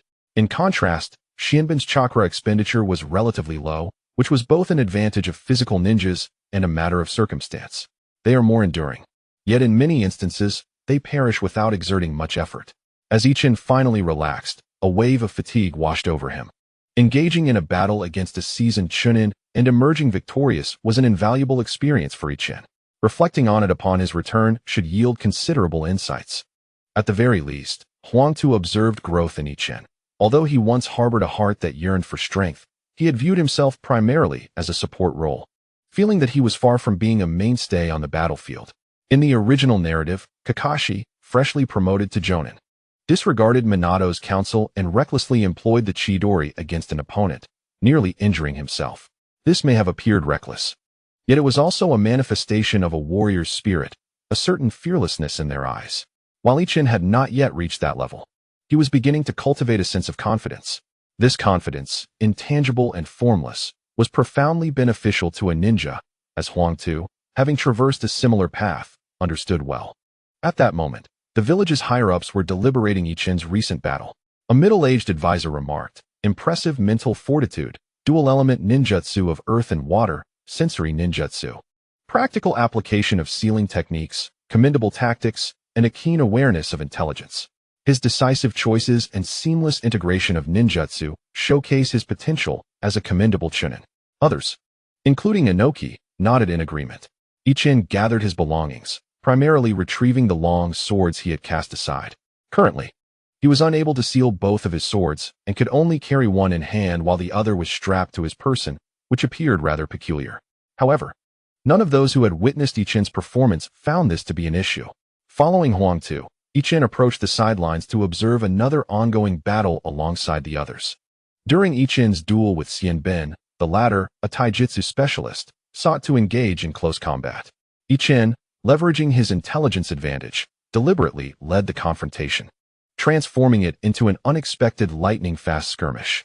Conversely, the battle on the other side adhered to the conventional template of ninja combat. Ikura and Nagao, both adept in ninjutsu and taijutsu, faced off without any inherent countering. resulting in a steady pace of combat that reflected their comparable strengths, both significantly surpassing Ichin's capabilities. As Ichin fought and rested, it took considerable time before a victor emerged from their clash. Ichin was astounded, based on chakra consumption. Ikura had utilized over 10 times the chakra that Ichin had throughout the battle, not accounting for the astonishing B-rank ninjutsu he had unleashed at the end. Ichin felt a pang of envy, yet simultaneously thought, it is truly wonderful to have a target to pursue. Ikura's performance was nothing short of exemplary during wartime. Such prowess could warrant special jonin assignments. Inoki handed the prepared chunin vests to Ichin and Ikura, seizing the moment to deliver a rousing speech about the will of stone. Nevertheless, what concerned Ichin most at that moment was the reward each newly promoted chunin would receive from the village. In addition to a standard set of equipment, there was also a medicinal feast. As the two most outstanding performers of the current generation, Inoki had specially approved 2 portions of the medicinal feast for them. Ichin was filled with excitement, for his chakra had experienced a qualitative leap compared to before. However, during this period, he had devoted an excessive amount of chakra to sealing techniques, which hindered the progress of his ninjutsu training. Now, with the distribution of medicinal meals, Ichin resolved to temporarily set aside the sealing techniques and focus intently on practicing ninjutsu to enhance his combat capabilities. Nevertheless, that was a concern for later. For the moment, he felt it necessary to treat Captain Huang Tu to a meal, especially after the rigorous training he had endured over the past 3 days. With enthusiasm, Ichin approached Huang Tu and proclaimed, Captain Huang Tu, to celebrate my successful promotion to chunin, you must treat us to a feast. Let us indulge in barbecue. Huang Tu's expression stiffened, pondering why he should be the one to treat for Ichin's promotion.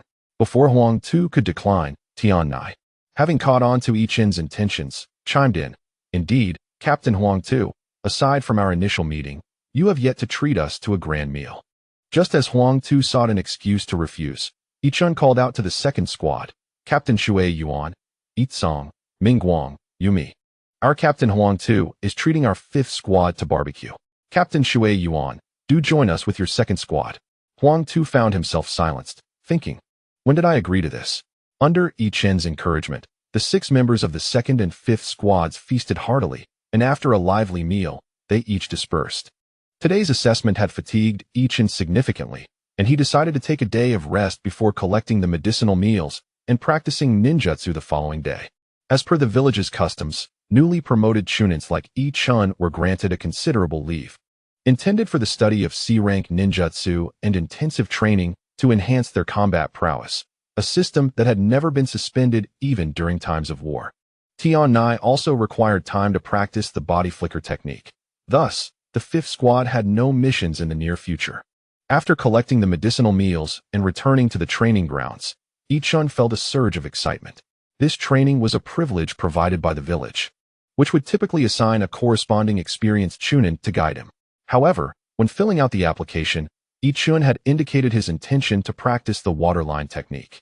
Given the scarcity of water-type ninjas in Rock Ninja Village, coupled with the peculiar nature of the waterline technique, Ichin harbored doubts about the village's ability to find a suitable instructor. Nevertheless, this was beyond his control. His true aim was not merely to learn the waterline technique, which he had already mastered, but rather to seek guidance on upgrading his proficiency in it. Ichin's understanding of water attributes was not particularly profound. His strength lay in his astonishing control. Pursuing the path of water attributes felt akin to gaining insights through experience. His initial ability to perceive water attributes stemmed from his use of the water clone technique, a moment of hazy realization that later solidified through relentless practice of water attribute transformations. Such a level of comprehension made it impossible for him to develop new ninjutsu on his own. After finishing his medicinal meal and waiting for the chunin instructor, who had yet to arrive, Ichin did not let it deter him. He began to practice the waterline technique independently. Recently, thanks to his enhanced chakra control, he had managed to apply pressure processing within the waterline technique. However, this pressure is still far from sufficient. Not to mention the expectation of slicing the tintails like the 2nd Hokage, even in practical combat, it may only be slightly superior to shurikens. The chakra consumption for the waterline technique is not particularly high, but when pressure is applied, the chakra expenditure increases significantly. Currently, Ichin struggles to control it, at times.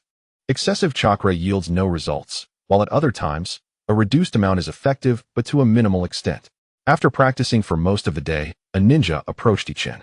To his surprise, it was a jonin. Evidently, the village lacked suitable chunin. Although he suspected the individual was there to guide him, Ichin restrained himself, striving to maintain composure. Indeed, as the person reached Ichin, he spoke first. "You must be Ichin, how youthful you are. Promoted to chunin at such a tender age. I am the jonin assigned to instruct you in the waterline technique. My name is Saito." Ichin promptly bowed and replied, "Greetings, I am Ichin. It is an immense honor for the village to assign a jonin of your caliber to guide me in ninjutsu." His words were sincere. Such a reporting task was not highly rewarded, and it was only due to the village's funding that someone of Saito's stature was sent. Hence it was a task few willingly accepted. Saito, being a rather easygoing ninja, chuckled awkwardly at the compliment and said, "In truth, the village could not find a suitable chunin. There are very few who practice the waterline technique. I must confess that I am not well versed in it myself. My primary role is to provide guidance on your mastery of water attribute transformation." Rather than feeling disappointed, Ichin's spirits soared. "That's wonderful. My grasp of water attribute transformation is quite mediocre, and my ability to perform ninjutsu relies solely on my talent for chakra control. Just moments ago, I was fretting over how to enhance my water attribute training." Ichin then eagerly shared his understanding of water attributes, the purpose behind his choice of the waterline technique, and his intention to incorporate the principles of water pressure to develop a new ninjutsu. Initially, Saito listened with the mindset of mentoring a junior, but he became increasingly astonished. Pondering how a newly promoted chunin could be contemplating such advanced concepts as transformation, ninjutsu development, and the nuances of water attributes. Particularly intrigued by Ichin's insights on pressure, Saito felt as though a veil had been lifted from his understanding of water attributes. Who is truly guiding whom here? Saito mused. After Ichin finished speaking, Saito fell into deep contemplation, while Ichin could only wait eagerly by. After a considerable time, Saito returned to reality and, noticing Ichin's expectant gaze, smiled. "I came here to guide you, yet it appears I have been guided by you instead. In light of this, I shall take the time in the coming days to elaborate on the nature of water attributes, and you may also listen to my insights." Initially bewildered, Ichin soon became exhilarated by the latter part of the statement. Such mentorship, outside of master-disciple relationships, is a rare occurrence in the ninja world. Today truly feels like a fortuitous day for him. Subsequently, Saito began imparting knowledge about the water element to Ichin. Information that was not found in any books and could only be exchanged for contributions within the village. Now, Saito generously shared this wisdom with him for free. During the 20 days that Ichin consumed medicinal cuisine, Saito refrained from undertaking any tasks, instead training alongside Ichin in the training grounds. One diligently explained, while the other attentively listened, with Ichin occasionally presenting unique insights and conjectures that diverged from the conventional thought processes of the ninja world. Gradually, their discussions grew increasingly harmonious, leading Saito to guide Ichin in practicing ninjutsu, helping him comprehend the underlying principles through hands-on experience. What thrilled Ichin the most was when Saito mentioned that the water element also possessed a certain cutting ability, teaching him a B-rank water release technique known as water release, breaking cold current. This technique allowed Ichin to deepen his understanding of the cutting capabilities inherent in the water element. With exceptional chakra control and the dedicated guidance of a senior ninja adept in water techniques, complemented by the effects of the medicinal cuisine, Ichin astonishingly succeeded in executing this B-rank jutsu. However, he was acutely aware that his current ability to perform it was largely due to the immense chakra provided by the medicinal cuisine under normal combat conditions. He would not have been able to achieve such a feat from Saito's explanations regarding the water element. Ichin recognized a prior misconception. He had been fixated on amplifying a singular characteristic of the water element, neglecting the fact that its greatest trait was its versatility. This meant that the water element possessed a multitude of characteristics. The absence of any one would render it no longer water. For instance, if Ichin wished to increase the pressure in the waterline technique, he had to consider that the heightened pressure would radiate in all directions, necessitating the containment of pressure from other directions to deliver a powerful strike. Ultimately, it was Saito who reaped the most benefits over these 20 days. Though his own insights from Ichin were limited, Ichin's ability to break through cognitive inertia often sparked inspiration in him.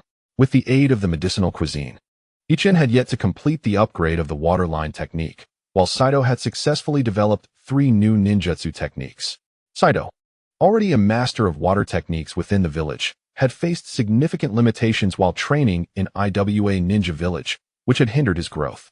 However, Ichin had helped him unlock the door that had previously confined him. Thus, in these 20 days, Saito's strength surged dramatically, hinting at the prowess of an elite jonin. Ichin remained unaware of the distinction between jonin and elite jonin.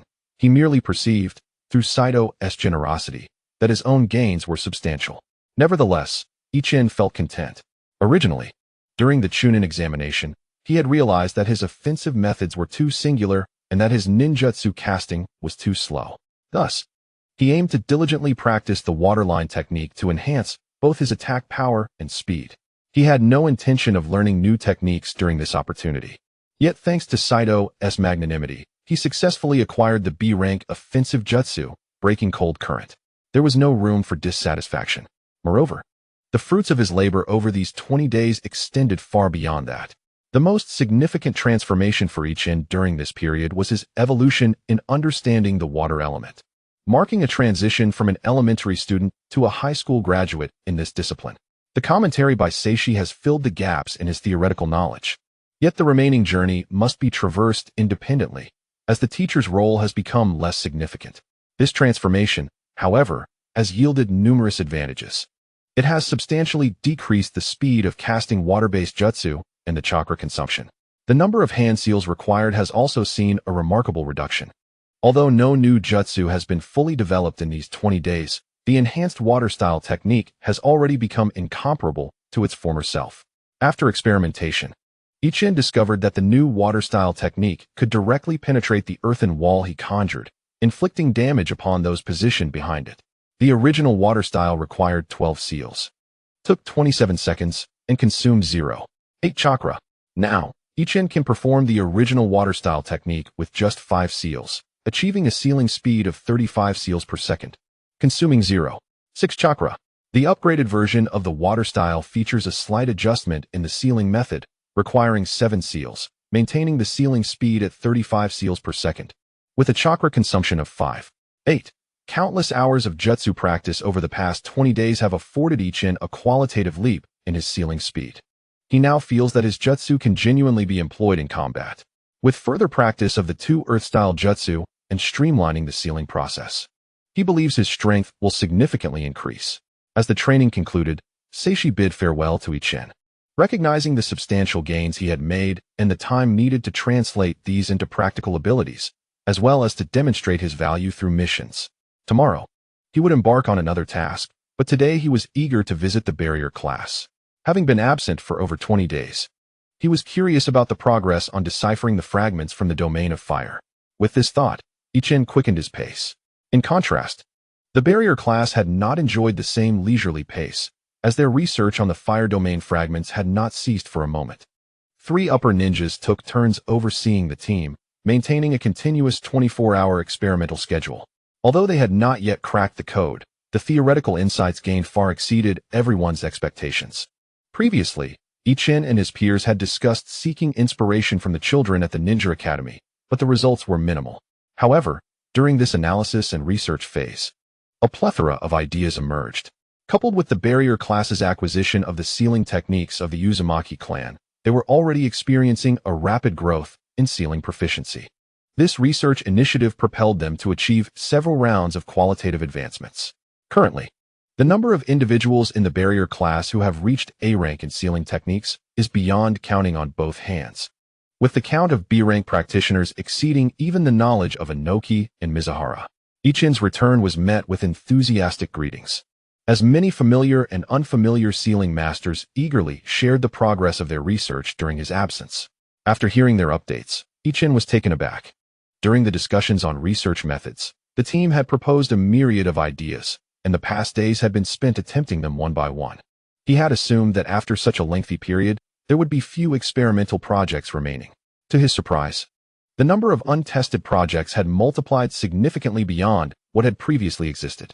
During the course of their research, it became apparent that new ideas were continually being proposed. Occasionally, after conducting an experiment, dozens of innovative concepts would emerge. Some of these notions were refinements of details, while others were flashes of inspiration. After listening to everyone's descriptions, Ichen found himself immersed in a barrage of novel ideas and analyses of various experimental results. It was not until someone reminded him to return home that he snapped back to reality. Glancing at the documents, he realized he had barely reviewed a tenth of them, prompting a sense of urgency regarding his time. The following day, Ichen chose not to attend the barrier class, but instead rejoined the 5th team. Upon reconvening in the mission hall, he noticed a remarkable transformation in Tian Nai's demeanor. Coming from a ninja lineage, her family upheld a rigorous training regimen for their younger members, providing excellent nutrition to facilitate their growth while imposing limitations on the availability of ninjutsu. The children were required to exchange for ninjutsu, and upon completion, the elders would provide targeted guidance, ensuring a wealth of experiential knowledge was imparted. Upon returning from this break, Tian Nai had successfully mastered the body flicker technique, equipping her with preliminary combat capabilities. In the original narrative, this technique was depicted as extraordinarily versatile. For instance, during Danzo's final desperate strike, Sasuke effortlessly evaded it with a body flicker technique. However, in reality, the body flicker technique is not as practical as it seems. Although widely circulated in the ninja world, most practitioners require hand signs to perform it. Only a select few elites can execute it without hand signs, rendering it less miraculous than it appears. This limitation parallels Ichen's mastery of the substitution jutsu, both requiring extensive preparation and foresight, making them less effective in the heat of battle.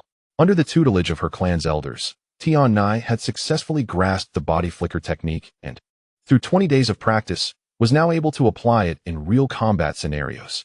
If this progress were attributed to Ichen, it would merely signify the acquisition of a life-saving ninjutsu akin to the substitution technique. However, for Tian Nai, it represented a profound transformation. With the incorporation of the body flicker technique, many previously unattempted tactics could now be employed in battle, instilling her with newfound confidence. Unbeknownst to Ichen, it was his own transformation that appeared most significant in the eyes of others. Previously, when Ichen sought to utilize ninjutsu in combat, he either required the cooperation of teammates or had to engage in intricate calculations to buy himself time for the execution of his techniques. However, after this special training, his speed in forming hand signs had dramatically improved. Even without allies, Ichen could now effortlessly unleash ninjutsu to counterattack before his adversaries could strike him. Moreover, the upgraded version of his waterline technique had surpassed the Earth Spike in terms of single target damage output, affirming that he had developed formidable offensive capabilities. This was reflected in his vibrant energy and eagerness to demonstrate his skills. Among the trio, the most affected was undoubtedly Shogun, originally the primary offensive force among them. Whether in one-on-one duels or group skirmishes, he had always played a pivotal role. However, upon returning from the break, he sensed an ominous aura emanating from both Ichen and Tian Nai, indicating a shift in the balance of power. Zayahara experienced a profound sense of loss as she felt surpassed by her peers. After 2 days of arduous tasks, Class 5 successfully completed a C-level assignment. Observing the change in mindset of Tianai, Huangtu resolved to educate the trio. He escorted them to the training ground and remarked, "Recently, Ichen underwent intensive training after being promoted to a chunin, and Tianai has also mastered the body flicker technique. The strength of each of us has significantly evolved, and it is imperative that we stay informed about our companions' capabilities. Therefore, I shall conduct a strength assessment." Upon hearing this, Zayahara's spirits surged as she thought, "I cannot afford to lose this battle. I must defeat Ichen. If I, a taijutsu ninja, were to lose to Ichen now, the gap between us would only widen. How could I ever keep pace with him, becoming the one to lag behind in our team?" Conversely, Ichen was unperturbed. During the training leading up to the Chunin exams, Huangtu had not shied away from including Zayahara in the lessons. Thus, she was well versed in his techniques, rendering each practice match predictable.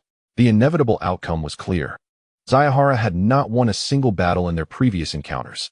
Over the course of 20 days of special training, Ichen had experienced rapid growth, and he approached this match with confidence. As the duel commenced, Ichen began to retreat while forming hand seals to execute the original waterline technique. This was his swiftest ninjutsu, and he did not expect to defeat Zayahara with it. He merely aimed to create distance. However, the effect of the waterline technique fell far short of Ichin's expectations. Given Zayahara's understanding of Ichin and her prior experience witnessing his battle against Xianbin, she could not afford to let him act unimpeded. Undeterred by Ichin's waterline technique, Zayahara closed the distance rapidly, using kunai to intercept the attack. The technique struck the kunai, leaving a small dent, which inadvertently caused the kunai to collide with Zayahara, momentarily slowing her down. Yet, that pause was fleeting. She accelerated once more. This sudden burst caught Ichin off guard, and as he felt the impending threat of being ensnared by Zayahara, he attempted to execute the earth spike technique. Indeed, this was the least familiar of the 3 offensive ninjutsu he had mastered. Initially, Ichin had anticipated victory in this bout, a confidence stemming from his triumph over Xianbin. Thus, in addition to testing his own strength, he sought to practice his 2 earth release techniques. However, this overconfidence led Ichin into a predicament reminiscent of Xianbin's earlier struggles. The rhythm of the battle was entirely disrupted. Under Zayahara's relentless assault, the earth spike was interrupted. His body replacement technique was seen through, and ultimately, the taijutsu taught by Huangtu proved ineffective against Zayahara. Consequently, Ichin faced defeat more swiftly and decisively than Xianbin had. The entirety of the encounter could be described in 2 words: a disheveled affair. As the outcome of the match became evident, Huangtu, unfazed, turned to Tianai and announced, "For the second round of testing, it is your turn to face Zayahara." Tianai took a deep breath. Her remarkable progress and strength had instilled in her a profound confidence. However, after witnessing Ichin's swift defeat, she could not afford to underestimate Xiao Yuan. Following Ichin's withdrawal, the battle commenced between Xiao Yuan and Tianai. Xiao Yuan's strategy remained straightforward, charging directly at Tianai without hesitation. Tianai, wary of her opponent, swiftly relied on her speed to evade the onslaught. Subsequently, Tianai attempted to approach Xiao Yuan multiple times using her superior speed and body flicker technique, aiming to launch a surprise attack. Yet, Xiao Yuan understood herself even better than Tianai did. Each time Tianai prepared to strike, Xiao Yuan sensed it in advance. Every attack was deftly dodged by Xiao Yuan, and on one occasion, she seized the opportunity to counterattack, nearly luring Tianai into a trap. Ultimately, their battle concluded in a stalemate, reminiscent of their encounters at the Ninja Academy. After the second round, Huangtu said little, promptly declaring a dismissal. He believed that Ichin and the others would grasp his intent. Ichin understood that Huangtu was cautioning him against complacency. While it was commendable for a ninja to possess a strong heart, one must not be arrogant or underestimate any adversary. Tianai also comprehended Huangtu's message, not to feel exceptional merely for mastering one ninjutsu, for the journey ahead was still long. As for Xiao Yuan, Huangtu had instilled confidence in him through the 2 battles. Regardless of whether Xiao Yuan fully grasped Huangtu's lesson, his beaming smile indicated that Huangtu had achieved his objective. 3 days later, the 5th squad reconvened, having re-established their focus. This time, Huangtu was pleased with the performance of the 3 team members. He took the initiative to request a B-rank mission.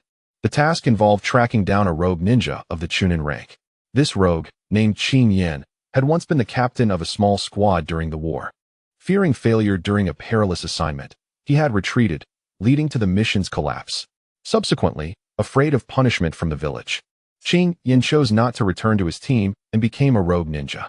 In recent years, such missions had become increasingly common in the village, as the ongoing war had taken a toll, resulting in many ninjas, both Jonin and Chunin, succumbing to the pressures of battle. Most of these rogue ninjas opted to flee the land of Earth, attempting to evade the village's pursuit. Over the past 2 years, the village's intelligence network had closely monitored the movements of these rogues, relaying any information back to the village. The village would then discreetly issue B-rank or even higher-level missions to suitable teams for the pursuit. Qin Yan, the Chunin, was not particularly strong, far weaker than seasoned Chunin like Xianbin, according to the intelligence, which indicated he only knew 2 ninjutsu and had mediocre taijutsu skills. Over a year since the war's conclusion, he had spent most of his time hiding in the shadows of the ninja world. His recent emergence likely stemmed from a need to make a living, intending to accept tasks from the black market. However, he was unexpectedly recognized by the village's intelligence personnel near the black market. Reports indicated that Qin Yin had taken a job in the underground black market of the land of rice, although the intelligence agents were unaware of the specifics of the task he accepted. Thus, the challenge of this mission lay in tracking down Qin Yan's whereabouts. The character Qin Yan, fully aware of the impending threat from the village, chooses to conceal himself for several years until the conflict subsides, only daring to emerge to accept missions when survival becomes untenable. This clearly reflects a disposition of utmost caution. It is possible that he has already departed from the land of rice, rendering such assassination missions exceedingly time-consuming, often culminating in unsuccessful pursuits. The village, for its part, does not hold anyone accountable for mission failures. After the group reviewed the intelligence in turns, Huangtu allocated half an hour for preparation, instructing them to reconvene at the village entrance. This mission, necessitating travel to foreign nations, demanded ample supplies for the extended duration expected. Upon completion of their preparations, the fifth squad registered their departure at the village gate and embarked on their journey towards the land of rice. The land of rice borders the land of fire, and to reach the land of earth, one must traverse through the land of iron and the land of waterfall. Traveling to the land of thunder involves passing through the land of hot springs and the land of moon, while access to the land of water requires a sea voyage following the land of hot springs. Geographically, the land of rice does not present a favorable position for the ninjas of the land of earth. During times of war, the proximity to the land of fire makes it unlikely for the ninjas of Rock Village to venture here, which is precisely why Qin Yin chose this location for refuge. Ninjas from Rock Village executing missions in the land of rice typically maintain a low profile. A rogue ninja like Qin Yin, with sufficient caution, stands a considerable chance of evading pursuit. Moreover, rogue ninjas possess their own means of survival when pursued by the village. Aligning oneself closer to the ranks of enemy ninjas often allows for evasion. After all, if a nation's rogue ninjas were systematically eradicated by the village, it would deter any future defection. Even for the sake of undermining enemy morale, intervention to assist rogue ninjas from rival nations becomes a necessity. As the fifth squad embarks on their inaugural mission outside the land of Earth, the three inexperienced members, acutely aware of the ruthless nature of the ninja world, find their anxiety overshadowing their sense of wonder. Upon crossing the border into the land of waterfall, silence enveloped the fifth squad. Without Huangtu's prompting, they instinctively began to communicate through gestures. While navigating the terrain of the land of waterfall, they exercised utmost caution, resolutely refraining from venturing out at night. They avoided inns and towns, procuring supplies solely from relatively isolated villages. This monotonous, yet tense journey persisted until they approached the vicinity of the underground black market in the land of rice. According to the information provided by the intelligence officer, the group discovered messages left in a tree hollow. After taking turns reviewing the intelligence, Huangtu gestured for Ichen to conduct an analysis. Having refrained from speaking for several days, Ichen found himself somewhat out of practice. After a gentle cough, he remarked, "Thus far, the intelligence officer has not updated the information. If we dismiss the possibility of unforeseen circumstances befalling him, it suggests that Qin Yin has not returned to this underground bounty office. There are therefore two possibilities. Either the mission Qin Yin selected is not confined within the borders of the land of rice, but rather an international endeavor, thereby negating the need for his return, or he has yet to complete the task." Casting a glance around at his companions, Ichen continued, "If it is the former, we will find ourselves at a standstill. In the event of the second scenario, we must linger in this vicinity to conduct our search. However, the proximity to the underground bounty station poses a significant risk, as numerous wandering ninjas traverse this area. Should we attempt to scrutinize each ninja passing through, we would inevitably encounter conflicts with them, leading to the certain failure of our mission, regardless of the outcome of such skirmishes. Thus, for the sake of our safety, we have no choice but to ambush along a route that Qin Yin is likely to take. Nonetheless, this strategy would considerably diminish our chances of success." Upon concluding his statement, Ichen turned his gaze towards the other three. The trio from Huangtu also found themselves devoid of viable alternatives. Tian Nai offered reassurance, stating, "Qin Yin is merely a chunin. The likelihood of him undertaking a large-scale international mission is rather slim. Our chances of intercepting him remain substantial." Both Ichen and Zayahara nodded in agreement. Ichen continued, "When Qin Yin departed from the underground bounty station, he headed northeast. Let us first scout the terrain in that direction and then determine our ambush point accordingly. The three nodded in unison, falling silent. After a brief respite, the quartet arranged themselves into a search formation and commenced their journey northeast, cautious not to attract undue attention. The members of Team 5 proceeded at a measured pace, taking half a day to thoroughly survey a vast expanse to the northeast of the black market. Ultimately, they selected a small hillside as their ambush site. From this vantage point, Ichin's sensory ninjutsu could detect pedestrians several kilometers away. Additionally, the flat terrain to the northeast afforded them a clear view of those making their way towards the black market. Once the location was established, Huangtu, Tiannai, and Zayahara took turns on watch, monitoring the distant movements. Whenever the watchful sentinel detected activity, he would promptly alert Ichin. As individuals traversed the road several kilometers from the hillside, Ichin would employ his sensory ninjutsu to ascertain whether any jounin were present. If none were detected, the four would cautiously draw nearer for observation. Thus, Team 5 remained vigilant on this hillside for 5 consecutive days.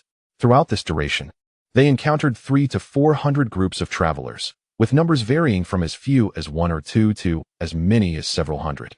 Through Ichin's probing, it became evident that at least 12 ninjas possessed chakra levels indicative of the jounin tier, prompting Team 5 to maintain a safe distance each time.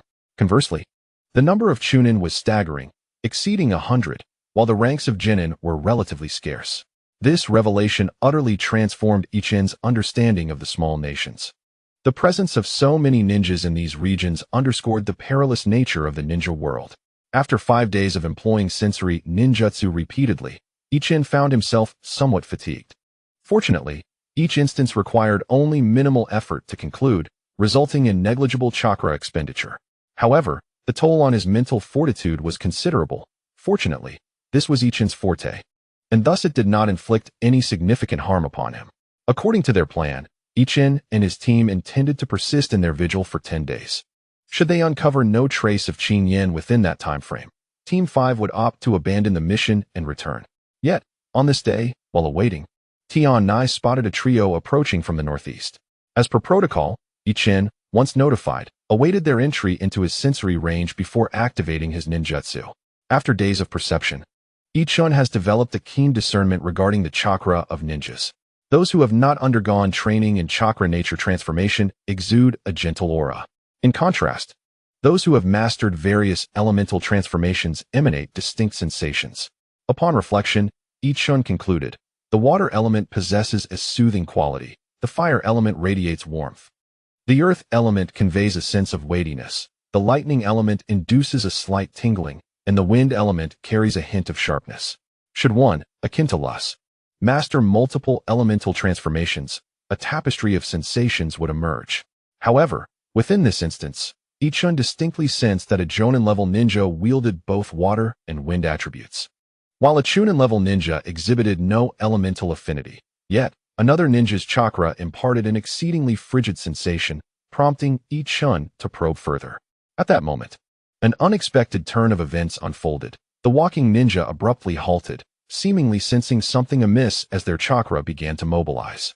Alarmed, Ichin recognized the predicament and, regaining composure, promptly alerted Huangtu and the others.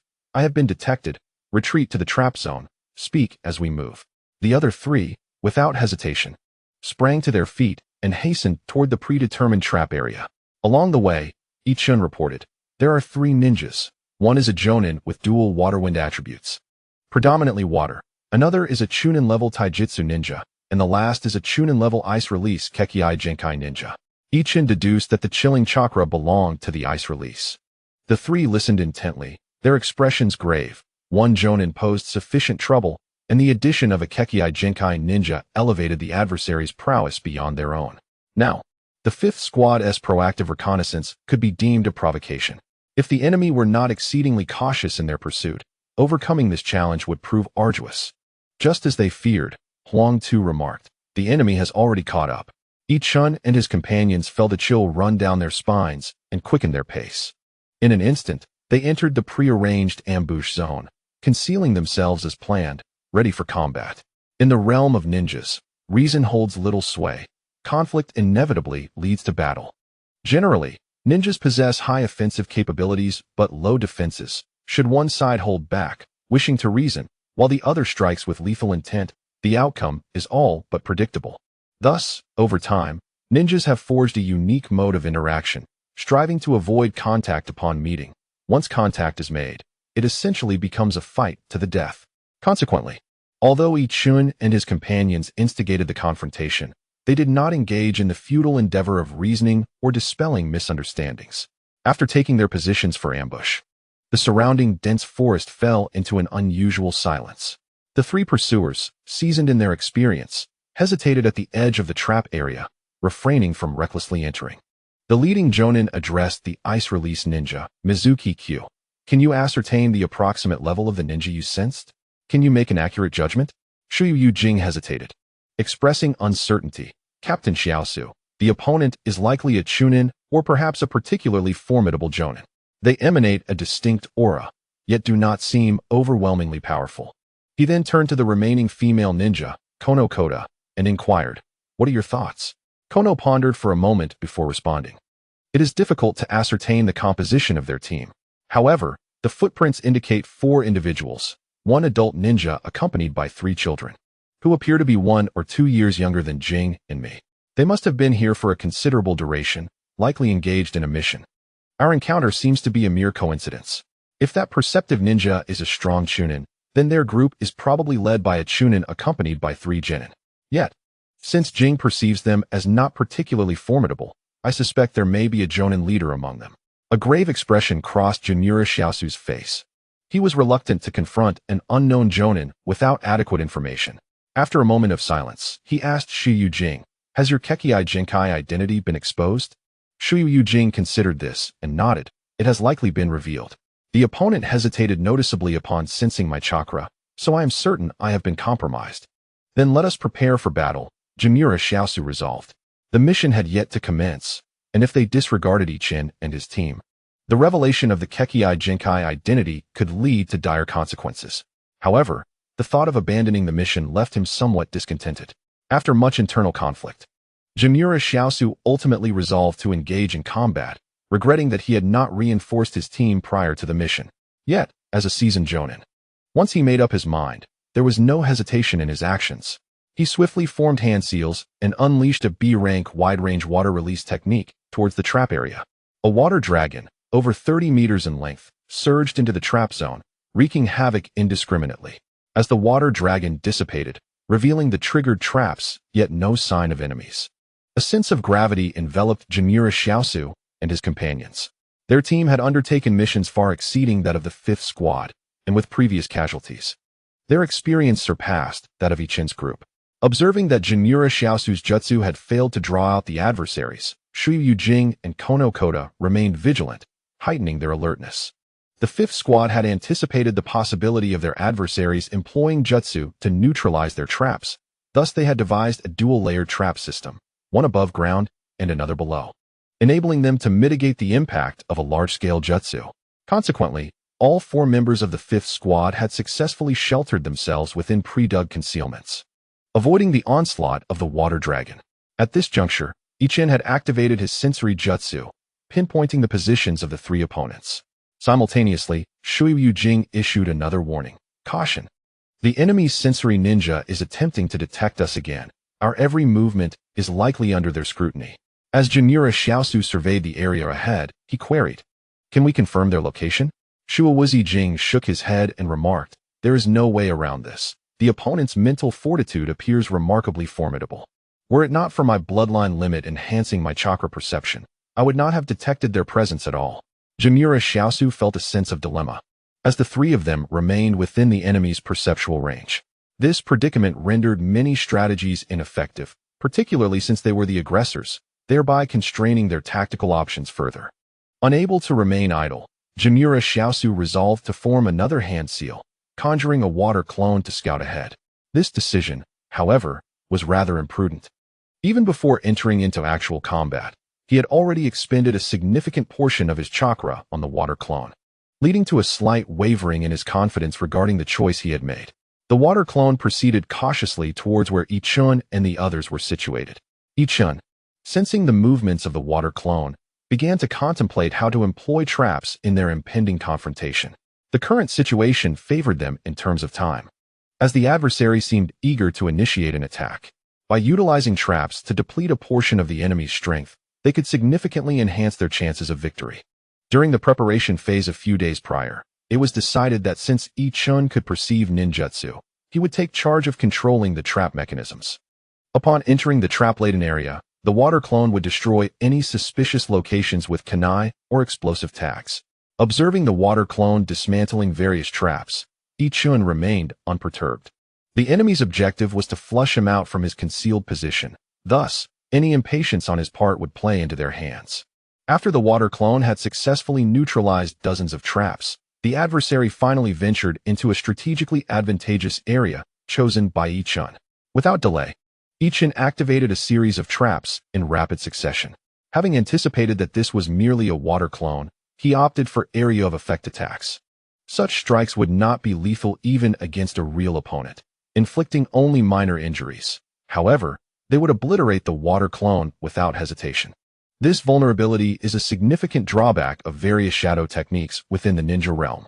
Among all corporeal clones, the shadow clone possesses the least resilience to damage, while other elemental clones fare slightly better. For example, the water clone ranks just below the earth clone in terms of durability among the 5 elemental clones.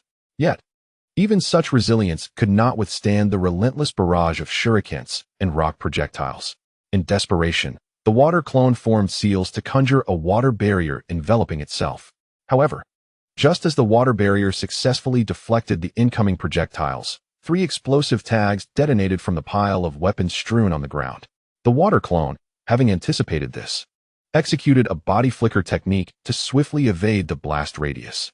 Nevertheless, the positioning of the explosive tags had been deliberately orchestrated by Ichun to corral the water clone into a designated area. As soon as the water clone landed, a relentless volley of projectiles rained down from behind, leaving it insufficient time to employ a ninjutsu evasion. The clone could only strive to dodge in order to minimize the frequency of the strikes. However, the effectiveness was lackluster, and after enduring a series of moderate blows, the water clone vanished without a trace. Upon witnessing the disappearance of the water clone, Jimura Kusu and his companions were taken aback. They had not anticipated that a mere water clone could wield such significance.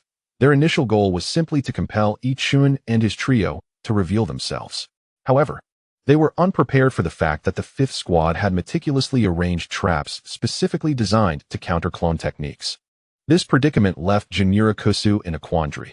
Should he dispatch another clone to investigate, risking the potential ineffectiveness of its combat prowess and possibly squandering chakra? If an elite ninja lurked among the opponents, their trio would be in grave danger.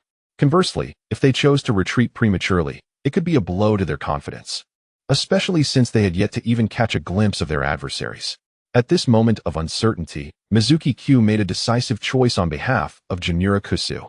As a member of a clan renowned for their bloodline limits, Mizuki Q found the situation intolerable. He swiftly formed hand seals, unleashing a B-rank ice-release ninjutsu, Ice Thousand Needles, which cascaded relentlessly over the trap-laden area. The sheer magnitude of this technique startled Ichun. Although the execution of such a B-rank jutsu demanded substantial chakra and unfolded slowly, its intimidating presence was undeniable. In Ichun's perception, thousands of ice needles coalesced in the air. Promptly, Ichun shouted, "For," and positioned a prepared iron plate to shield his head. In the next instant, the multitude of ice needles plummeted at an astonishing velocity upon the entire trap area. Had this been merely a B-rank water ninjutsu involving countless water columns, upon impact with the ground, they would have lost momentum, resulting in mere depressions. Yet, these were thousands of ice needles, each capable of piercing the earth to great depths. The implications were dire. Virtually all traps within the 5th squad's domain were obliterated in the ensuing hail of ice needles. Moreover, this spectacle was not merely a display of destruction. The ice needle storm, while failing to inflict harm on the well-prepared 5th squad, nonetheless unveiled their positions. As the controller of the jutsu, Mizuki Q was quick to discern the anomalies in the hiding spots of the 4th squad. Following the barrage of ice needles, the 4 members did not remain concealed but leapt from their hiding places. To linger any longer would render them targets. Indeed, at Mizuki Q's signal, Jimura Kusu promptly executed a B-rank water ninjutsu, Violent Water Surge, charging toward the 5th squad. Fortunately, following Ichin's alert, Huang Tu had already begun casting his ninjutsu. The number 4 that Ichun had cried out referred to the 4th tactical response discussed by the 5th squad prior to engagement. Consequently, the 4 members of the 5th squad quickly raised iron plates to shield themselves, then sprang forth from their concealment after the icy deluge had subsided. As an elite ninja, Huang Tu seized the opportunity to cast a B-rank Earth ninjutsu, Earth Flow Wall, elevating the entire trap area several meters upward. The violent water surge subsequently collided with the raised earthen mound, sending fragments of stone flying in all directions. However, the effect concluded there. The force of the rushing water was completely obstructed by the small earthen mound. Upon witnessing this sudden rise of soil, Komura Kosuke felt a sinking sensation in his heart. Indeed, the adversary possessed an upper ninja. After calming his turbulent emotions, he turned to Mizuki Kagami and said, "I will hold off their upper ninja. You must swiftly eliminate the remaining 3. This was a reluctant decision, as he had already lost the initiative, and Earth Release countered Water Release. The likelihood of defeating an upper ninja in a short span had diminished significantly. After all, judging by the speed and might of the opponent's ninjutsu, it was highly probable that they were an upper ninja from Iwagakure. During the recent Second Great Ninja War, the 5 great shinobi villages had experienced conflict. Although a ceasefire was established, many nations had yet to sign peace treaties, theoretically still in a state of war. Despite never having engaged an upper ninja from Iwagakure, it was evident that, as a ninja from a large village, their strength would not be inferior to his own. The situation now hinged on whether Mizuki Kagami could leverage the advantages of being a bloodline ninja to eliminate the 3 lower ninjas and provide timely support. Mizuki Kagami, his expression grave, nodded in agreement. The earlier technique had drained considerable energy, yet as a bloodline ninja, his chakra reserves were substantially greater than those of his peers. Thus, although cautious, he did not waver in his confidence to vanquish the enemy. Calling to Kawanokata, the 2 of them hastily ascended the small mound, while Komura Kosuke had already charged ahead and was now confronting Katsuchi. As Mizuki Kagami and Kawanokata engaged with Ichin and the others, Katsuchi and Komura Kosuke joined the fray.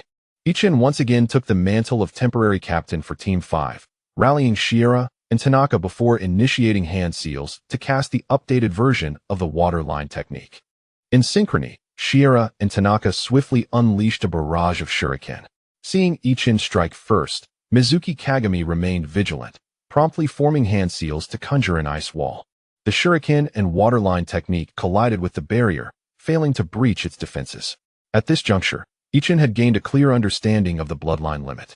Ignoring the various enhancements to physical capabilities bestowed by the bloodline limit, the augmentation of ninjutsu potency alone could instill despair in opponents.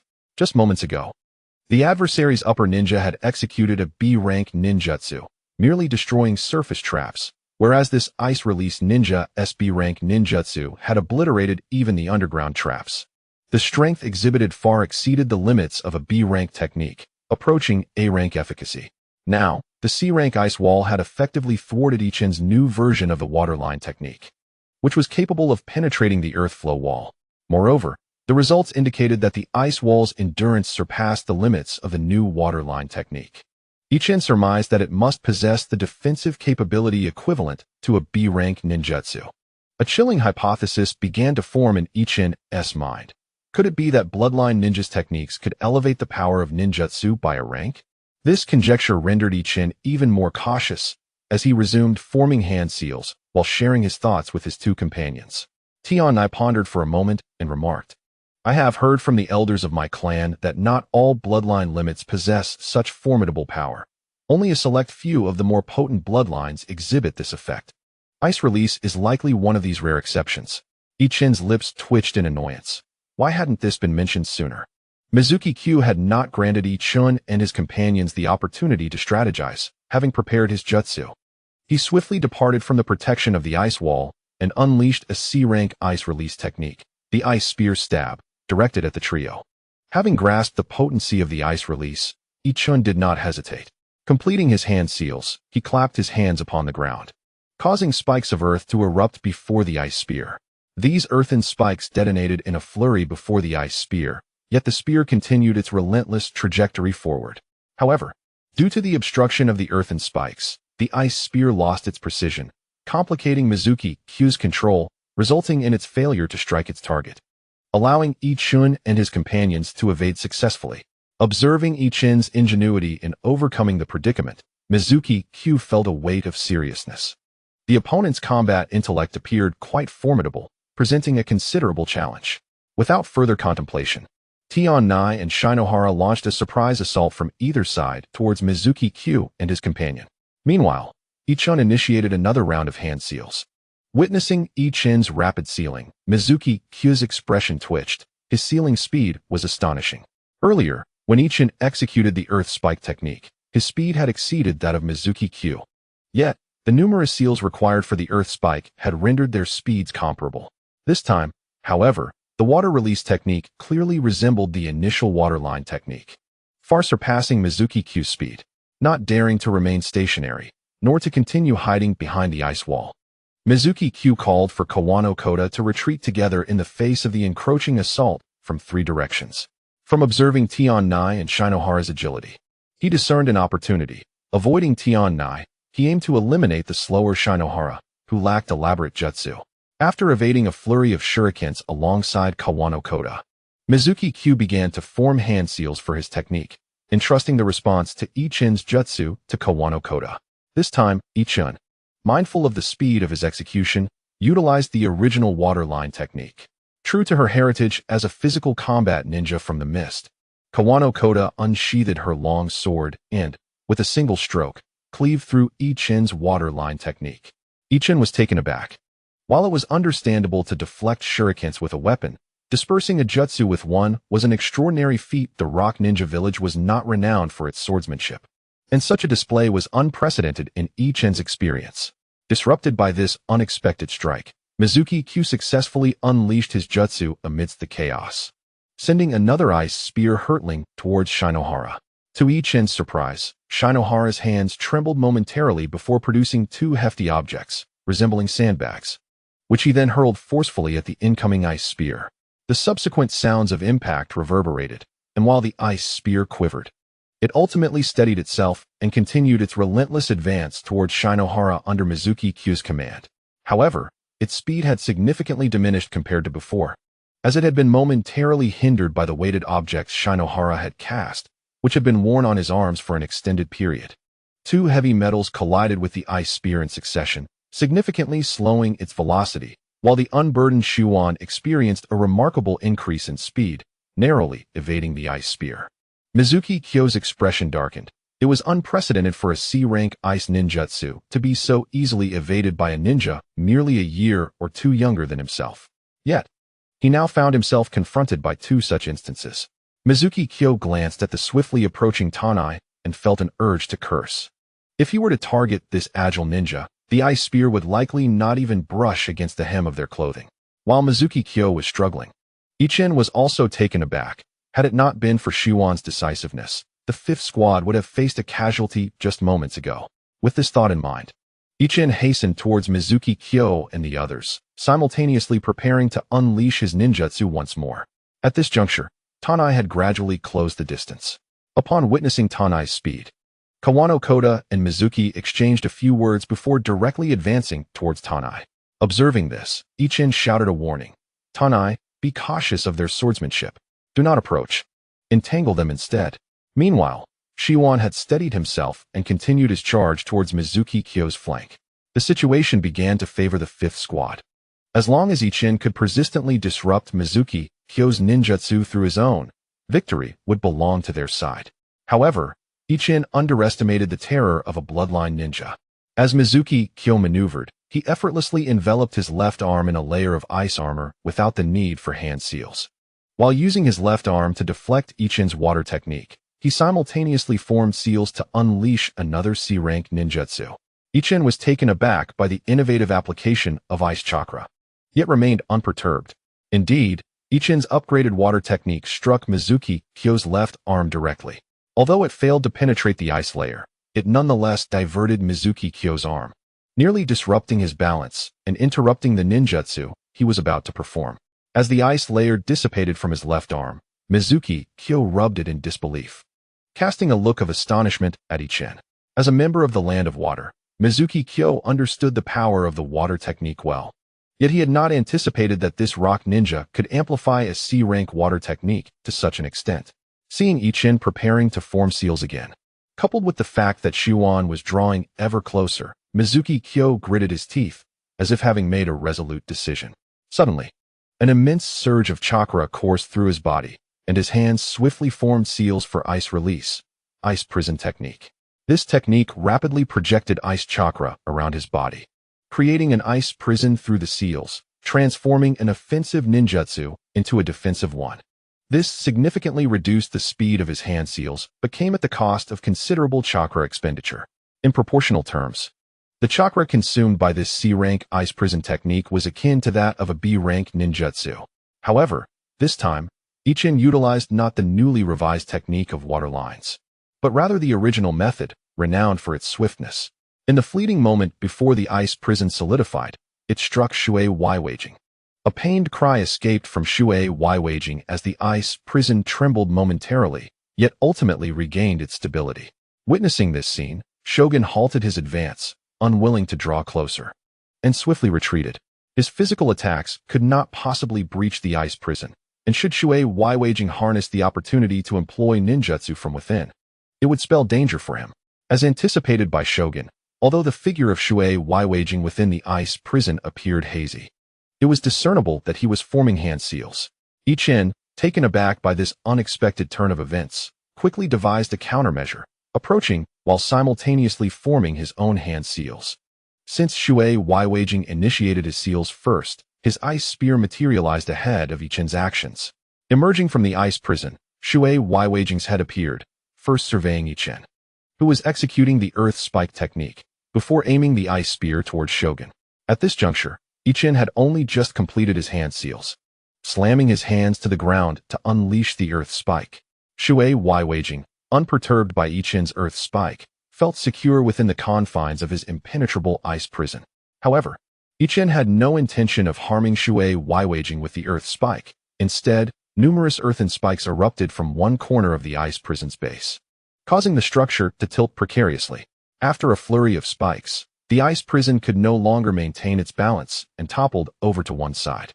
Shui Waiweijing was caught off guard by this unforeseen circumstance, losing his equilibrium and control over the ice spear. Seizing this moment, Shogun narrowly evaded the ice spear's assault. Yet Ichen found himself in a quandary. Although he had disrupted Shui Waiweijing, he remained unable to overcome him. Their trio's assaults could not breach the ice prison. However, a sudden thought struck Ichen, and he called out to Shogun, instructing him to disregard Shui Waiweijing and assist Tiana. Shogun was momentarily taken aback. Indeed, Shui Waiweijing was ensconced within his protective shell, beyond their reach, but that female ninja lacked such a safeguard. He promptly dashed towards Tiana and Koyano. Simultaneously, Ichen began forming hand seals once more, still for the earth spike technique. Should Shui Waiweijing emerge from the ice prison, he would be dealt with decisively. If he remained within, Ichen would employ the earth spike to thwart any ninjutsu he attempted to cast. Ichen was confident in Shogun and Tiana. Together, they would surely overcome the female ninja. Just then, Ichen heard Huangtu's urgent warning. "Ichen, be careful." A jolt of alarm surged through Ichen, and without glancing in that direction, he immediately dispelled the earth spike technique. He actively controlled his body to roll sideways while, in accordance with a script he had rehearsed countless times, he retrieved a substitute wooden log and tossed it away. In a mere second, he completed his hand seals, executing a substitution jutsu with the wooden log. Where the log had been, only a pile of wood shavings remained, while Ichen himself bore a long wound across his abdomen. However, he paid no heed to the injury, nor did he glance towards Huangtu. Instead, he once again unleashed the earth spike. For Shui Waiweijing had seized the opportunity to perform ninjutsu. In a decisive moment, before Mizuki Kagami could inflict harm upon Shinohara, Ichen intervened, disrupting his ninjutsu. A sigh of relief escaped Ichen's lips, granting him a fleeting moment to glance at Kodo. As anticipated, Kodo did not disappoint. Earlier, Jinmura Kosuzu had launched an attack towards Ichen despite the perilous circumstances. Following that, he found himself unable to influence the ongoing battle, now nearly overwhelmed by Kodo's relentless assault. Facing Mizuki Kagami once more, Ichin formed a new set of seals, unnoticed by those around him, as this time he did not weave the earth spike technique, but rather a revised version of the waterline technique. Upon completing the seals, his target shifted from the ensnared Mizuki Kagami to the beleaguered Jonin, Jimura Kosuzu, who was struggling under Kodo's onslaught. Engrossed in defending against Kodo's attacks, Kosuzu was caught off guard by the suddenness of Ichin's waterline technique, which struck him squarely. The waterline pierced through his abdomen from the right, emerging from the left side of his body. Despair engulfed Kosuzu as his instinctive hesitation rendered him unable to evade Kodo's lethal blow. He merely managed to tilt his body slightly, only to have half of it obliterated by Kodo's rock fist. Without a moment's hesitation, Kodo followed up with another punch, reducing the remaining half of Kosuzu's body to ruin. Meanwhile, Ichin, having executed the waterline technique, shifted his focus back to Mizuki Kagami, unleashing yet another earth spike, sending Kagami into a dizzying spiral. With that, Ichin's task was complete. Kodo, disregarding Kosuzu's Jonin status, performed a body flicker technique, closing in on the female ninja, delivering a merciless punch that claimed her life. He then signaled for Tiana and Shinohara to retreat. After dispatching the female ninja, Kodo began forming seals, causing the earth on either side of the ice prison to upheave, pinning the ice cage in between. Within seconds, the structure was riddled with cracks, and with a thunderous boom, it shattered. Prepared for the eventuality, Mizuki Kagami sprang forth just before the two mounds of earth could converge, narrowly escaping a gruesome fate. Yet Kodo denied him any chance of escape, utilizing another body flicker to close the distance. In a moment of sheer terror, he struck Kagami with a powerful fist, swiftly retrieving a kunai to sever his head. Ichin and his companions, having struggled to defeat Mizuki Kagami for so long, were left at a loss for words as they witnessed Kodo dispatch him with such ease. Simultaneously, a weight lifted from their shoulders. However, Kodo admonished, "Stay vigilant. We are not in the land of Earth, and danger still lurks." Ichin jolted at this reminder. The commotion could very well attract the attention of other ninjas. He hurriedly called for Tiana and Shinohara to regroup. The four gathered, and Ichin performed a sealing technique. Encapsulating Mizuki Kaga, the four individuals, neglecting the need to clear the battlefield, departed directly. As for the task of pursuing the Chunin Xingyan, who still cared. After exiting the combat zone, Huangtu tended to Ichin's abdominal wound, relieved that it was not deep. Subsequently, Huangtu and the other three fashioned a makeshift stretcher, bearing Ichin towards the land of Earth. They hastened for a considerable distance before pausing for respite in a secluded grove. Each retrieved their Bingliang pills to rejuvenate their chakra. Following this, Huangtu and the others established a rotation for watch duty. As for Ichin, having been the most fatigued over the past 5 days and now an injured party, he was exempt from the duty roster. The prior battle had placed immense pressure on Ichin, especially as Zayahara narrowly evaded death from ice spears multiple times, leaving him in a state of trepidation. Now that the ordeal had passed, the combined effects of mental exhaustion and physical injury soon lulled Ichin into a deep slumber. Upon awakening, Ichin found that their hiding place had shifted. It was unclear how long he had slept, but it seemed that in his absence, they had journeyed further. Noticing Ichin's consciousness returning, Huangtu and the others refrained from speaking until they had properly secured their new location. It turned out that Ichin had unintentionally slept for an entire day and night. Thus, Zayahara and Tian Nai had continued to carry Ichin for over 10 days before the 5th squad finally returned to the village, at which point Ichin's injuries had nearly healed. Given the unforeseen complications of this mission, Huangtu granted the 5th squad a 10-day respite, allowing them to reflect on their recent experiences. Meanwhile, Huangtu took several sealing scrolls to the Tsuchikage's office. The method by which the village would extract intelligence from the mist ninjas was of no concern to Ichin, who intended to use these 10 days to address a backlog of tasks. Ichin had quite a few responsibilities, among which the most time-consuming was the ongoing research conducted by the barrier team. He resolved to dedicate a few days to participate, as his injuries had healed sufficiently. Yet he was still not ready for intensive physical training. After resting at home for a night, Ichin returned to the barrier team the following morning. He meticulously reviewed the team's research findings and engaged in several experiments, treating it as an opportunity to refresh his knowledge of sealing techniques, ensuring he did not become rusty in this art. Nevertheless, time proved insufficient, and before he knew it, 5 days had elapsed. Feeling fully restored, Ichin resumed his physical training.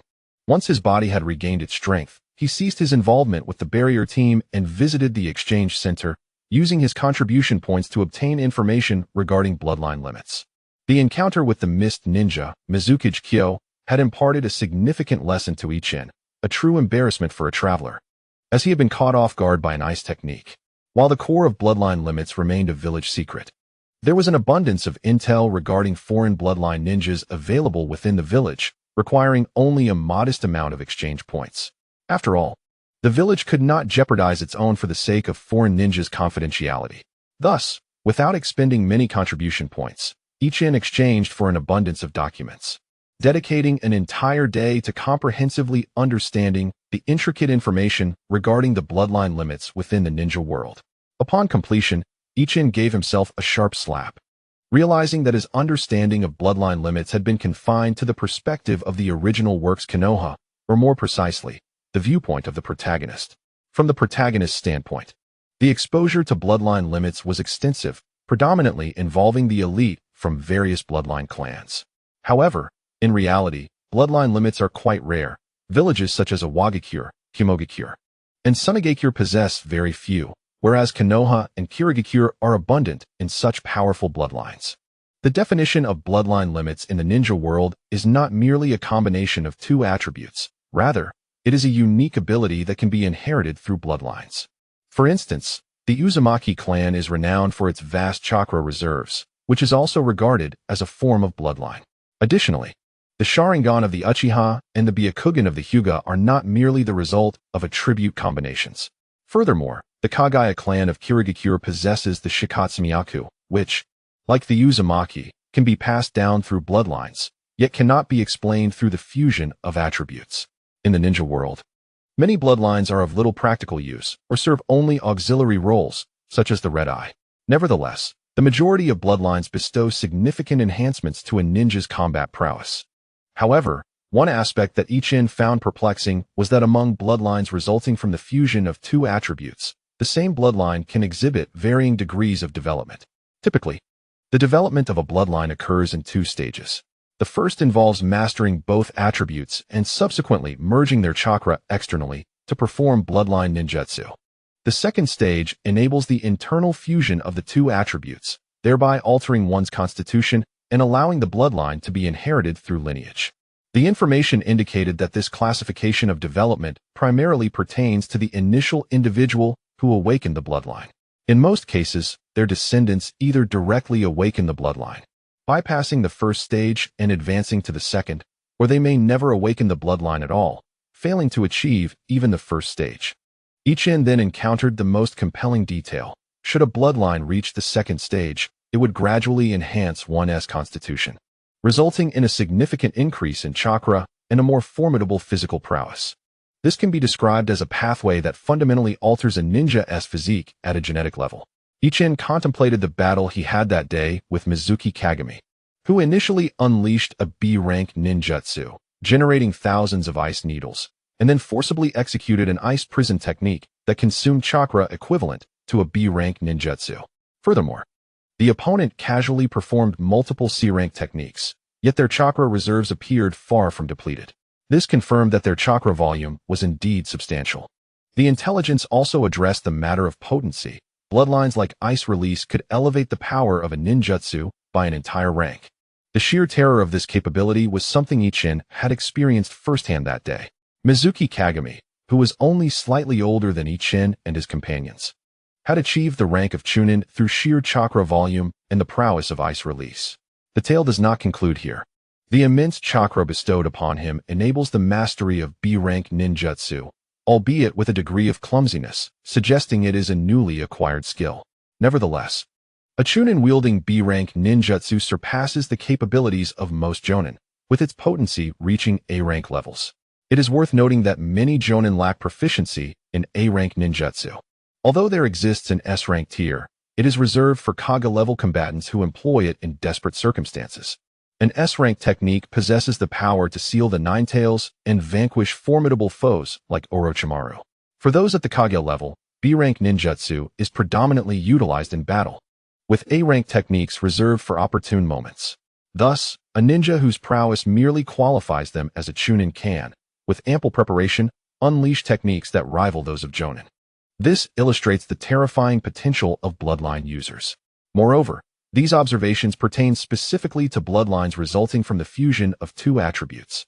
The most formidable bloodlines in the shinobi world are not limited to these, but rather include the Sharingan, the Senju clan, the Uzumaki clan, the Hyuga clan, and the Kagaya clan. These bloodlines do not derive from attribute fusion, yet they undeniably occupy the apex of the shinobi realm. Setting aside the intelligence scroll, Ichin felt a twinge of realization. It is no wonder that Orochimaru became engrossed in the study of bloodlines later in his career, as they truly possess overwhelming advantages.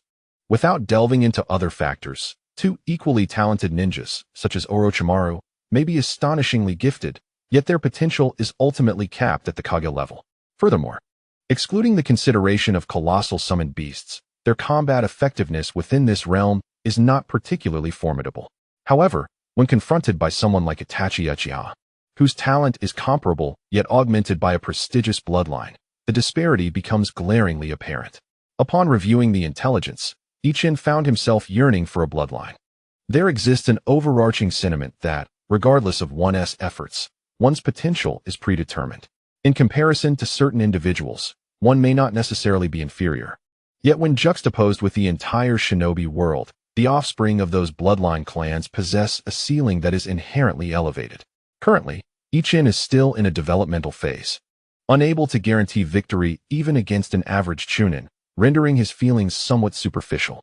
However, when the day arrives that he realizes his own growth has stagnated, he will inevitably reflect on the talents of those bloodline families and recognize that they will one day surpass him. The discomfort and frustration associated with this realization are already becoming difficult to suppress. After returning the scroll, Ichin departed from the exchange area, muttering to himself, "Bloodline, oh bloodline." In a daze, he returned to his dwelling, sitting vacantly on the edge of his bed for a considerable time before regaining his composure. After delivering a few self-inflicted slaps to his face, he reminded himself that as a transmigrator, lacking a bloodline is not the end. He could develop one himself. Initially, Inoki did not possess dust release. He acquired it not through bloodline inheritance, but through diligent training, indicating that Iwagakure has methods for cultivating bloodlines. Still, Ichin understands that, setting aside the acquisition of such methods, mastering them is no simple feat. However, the village undoubtedly possesses training techniques for common bloodlines or related hypotheses. These methods, akin to advanced sealing techniques, likely require specific permissions to be exchanged for merits. First, accumulate contributions and wait for the next opportunity to achieve great merit, which can then be proposed to Ohayaki. Given the village's current regard for him, such a request is not unreasonable. Having made up his mind, Ichin no longer dwells on the matter of bloodlines. Instead, he resolves to proficiently practice the earth release techniques, namely the earth spike and earth barrier. Over the next few days, the number of hand seals for these two techniques has significantly decreased, yet both the earth barrier and earth spike, which are his primary methods from earlier stages, still require an excessive number of seals. With 4 days remaining, which may seem neither too long nor too short, Ichin's control over chakra, combined with a considerable amount of chakra at his disposal, should yield some results. Over the years, Ichin has invested considerably in physical training and nutrition, ensuring that his treatment is on par with that of children from typical ninja families. Consequently, his physique stands out among his peers. However, since Ichin associates with exceptional companions, his chakra volume appears to be a shortcoming. He deliberately slows his hand seal speed to carefully experience the flow of chakra while performing the earth barrier and earth spike, analyzing which steps can be streamlined and replaced with superior chakra control. To enhance efficiency, Ichin compiles a list of ideas for reducing hand seals, testing each one methodically. Remarkably, this approach proves effective. Within 4 days, he reduces the hand seals for earth spike from 12 to 10 and for earth barrier from 10 to 9. Moreover, Ichin senses that this is far from his limit. Given sufficient time, he is confident he can simplify further. Additionally, he contemplates applying this method to analyze the water release techniques, which may also lead to improvements. Though Ichin perceives the 10-day holiday as somewhat short, he acknowledges that undertaking missions is an essential aspect of a ninja's training. For instance, had it not been for Mizuki's provocation, Ichin might not have resolved to explore bloodline abilities. Likewise, without this life-and-death battle, he would not have felt such urgency to enhance his ninjutsu speed. Upon reconvening, Huangtu observes that all three members are brimming with vitality. Particularly, Shinohara faced a critical moment during this mission when he was unexpectedly confronted by the Jonin Kimura. Had he not reacted swiftly, he might have lost his life. A true brush with death. However, the most perilous experiences were endured by Shinohara, who narrowly escaped death at least 3 times from ice spears. Fortunately, Shinohara is a determined ninja. Instead of losing courage, he emerged from this ordeal with a fortified spirit and marked improvement in his abilities. This mirrors Ichin's own experience of gaining confidence through his victory over Xianben. Both instances reflect a similar principle. Ichin built his confidence through triumph, while Shinohara strengthened his resolve through adversity. Huangtu feels elated. Though he imparted little to Team 5, under his guidance, all 3 members have undergone a minor transformation, signifying his success as a leading Jonin. Despite its merits, there remains a certain inadequacy. The trio exhibits remarkable synergy during their collaborative combat, yet in individual confrontations, they lack a decisive finishing move. Take, for instance, the Water Moon Mirror, which can unleash a B-rank rain of ice needles under optimal conditions.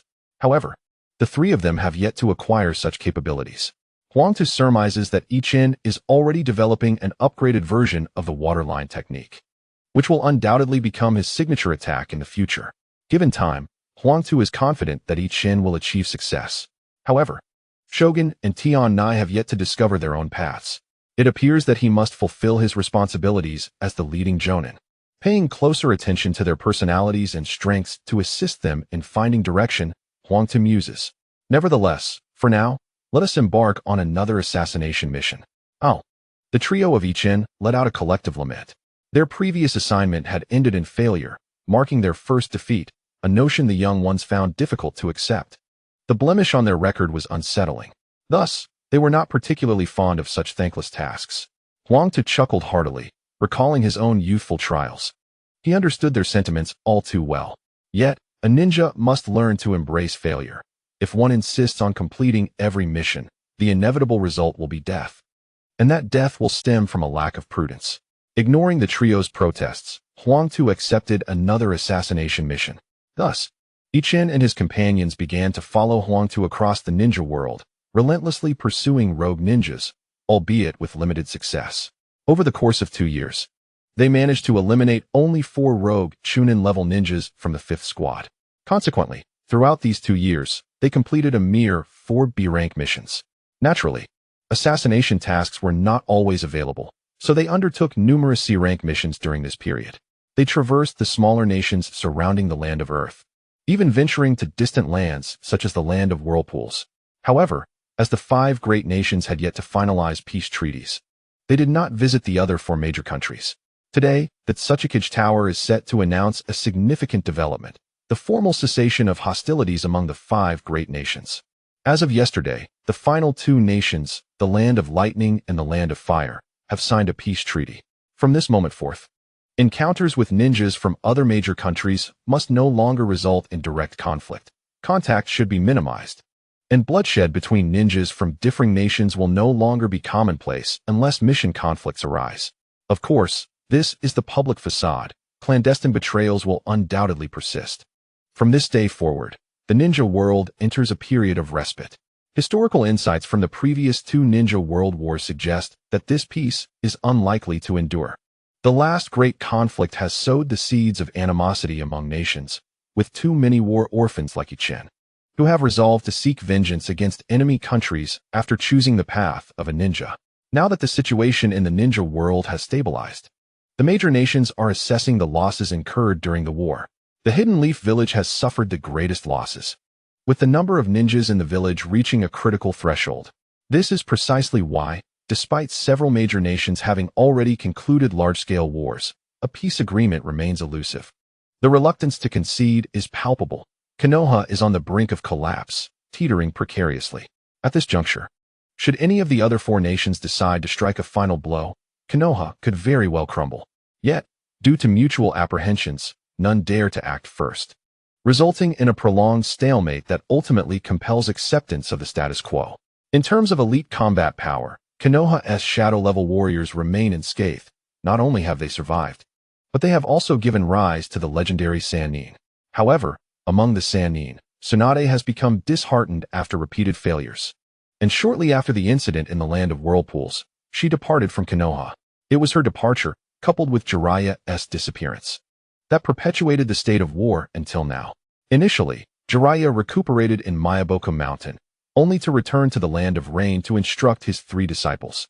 Now, 3 full years have elapsed since Jiraiya's return to the village. Seeing no one stepping forward, and with Jiraiya's return to Konoha, the other 4 nations have finally relented. Iwagakure, having sustained the least losses in this conflict, owes its fortune not to any singular merit, but rather to its large population of shinobi, which allows it to endure such attritional warfare. Were it to face a catastrophic confrontation akin to the First Great Ninja War, Iwagakure would likely suffer immensely, as it currently possesses only 1 shadow-level ninja, relying heavily on 2 Jinchuriki during times of crisis, should the war escalate. If one of Konoha's shadow-level ninjas were to eliminate Inoki, Iwagakure would risk being partitioned by the other 4 nations, drawn by the scent of blood. Particularly, the Wind Country, with its barren lands, is known for its unrestrained expansionist ambitions. Securing a foothold in the Fire Country would be ideal, but even acquiring territory in the Earth Country would be advantageous. The Lightning Country, situated across the sea from the Earth Country, poses an unpredictable threat, as one cannot foresee whether these marauders might venture across the waters to claim their share. Standing beneath the shadow of the Tsuchikage Tower, upon hearing Inoki announce the news of peace, Ichin felt little in the way of sentiment. He had become a competent shinobi. The distinction between wartime and peacetime lay solely in the intensity of combat. During these peaceful times, he too had navigated perilous missions, listening to the cheers of the civilians. Ichin sensed a certain dissonance within himself. Fortunately, Inoki's speech did not linger long, and soon the crowd dispersed. Today, Ichin had no assigned tasks. His comrades, Tanaka and Shinohara, were due to undertake the Chunin exams soon, and before long, Team 5 would be disbanded. As for his own placement within the village, no decisions had yet been made, leaving Ichin uncertain about his future assignments. He could potentially lead a small team as a Chunin or be allocated to a special organization for missions. Who could say? Perhaps a visit to the Barrier Division would be in order. After 2 years, it seemed there might finally be new developments in their research. Although Ichin had visited the Barrier Division intermittently over the past 2 years, he had largely refrained from participating in experiments, opting instead to familiarize himself with the team's innovative ideas and various data. The Barrier class is currently engaged in a pivotal experiment. Prior to its commencement, the class conducted an analysis revealing a substantial probability of successfully deciphering one of the fragments from the fire domain. However, the experiment has not proceeded smoothly, having encountered multiple failures. After numerous adjustments, signs of success have finally begun to emerge. Originally, Ichin had left the class with 2 fragments, one pertaining to the absorption of natural energy, and the other concerning the autonomous generation of fire release.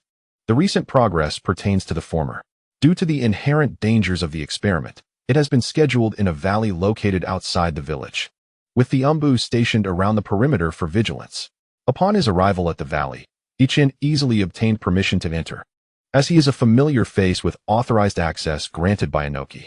To his astonishment, he discovered that Inoki was also present, leaving him to wonder whether he had just come from the Tsuchikage Tower or if the figure seen there moments ago was merely a shadow clone. The others paid little heed to Ichin's arrival.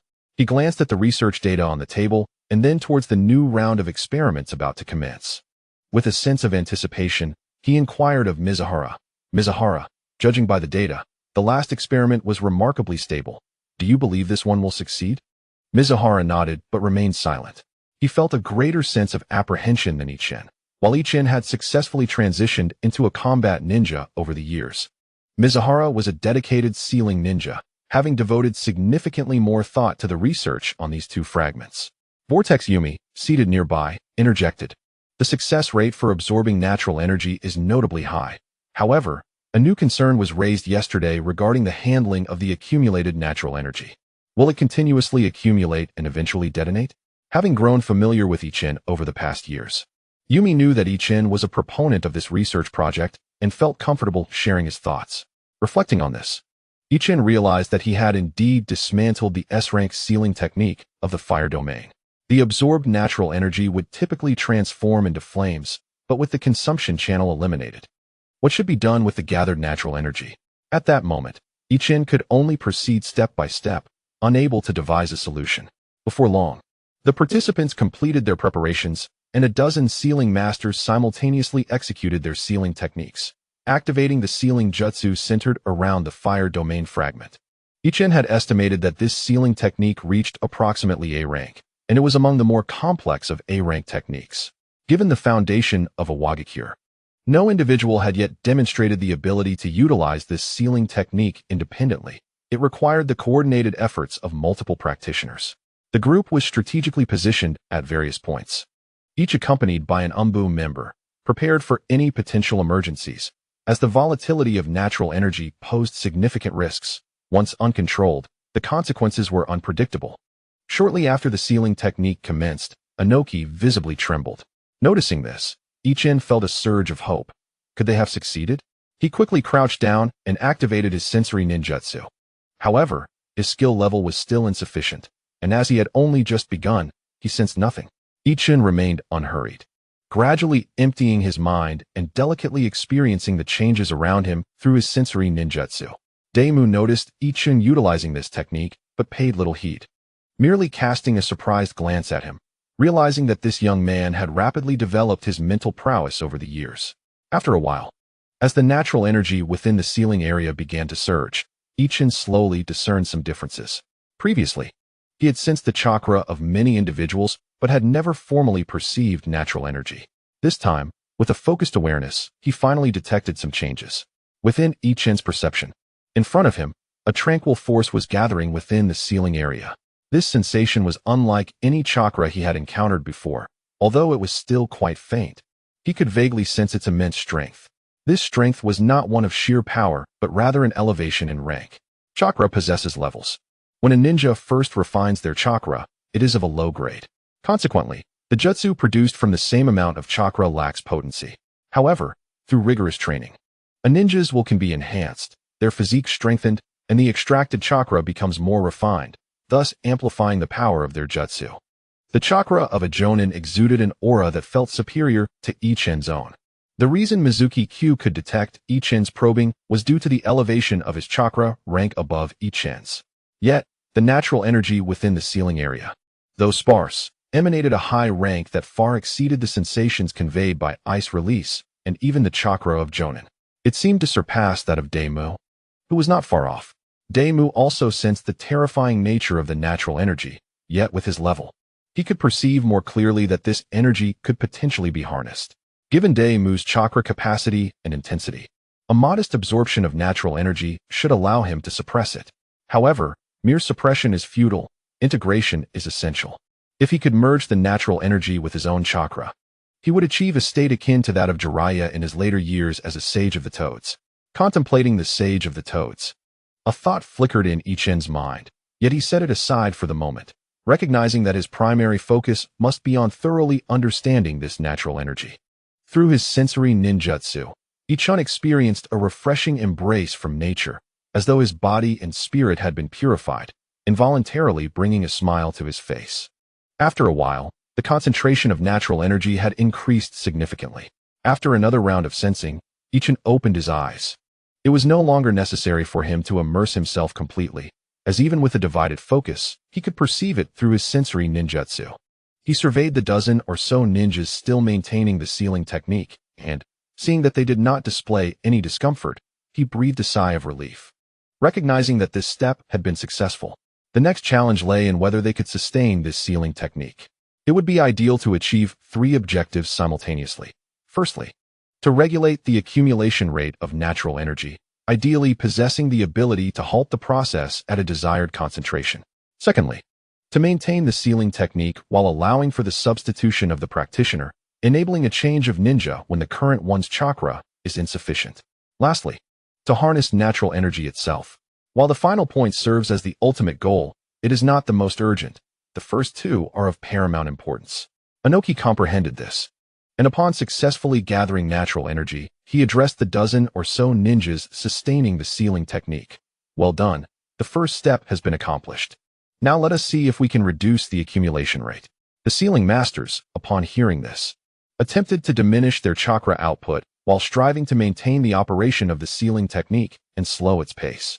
Indeed, Ichin immediately sensed a deceleration in the gathering of natural energy. It works, Ichin exclaimed in astonishment. Inoki nodded in approval. The effectiveness indicated that natural energy could indeed be controlled by the sealing technique, instilling hope for the future. Achieving this milestone had already met the expectations set 3 years prior, even if no further progress was made.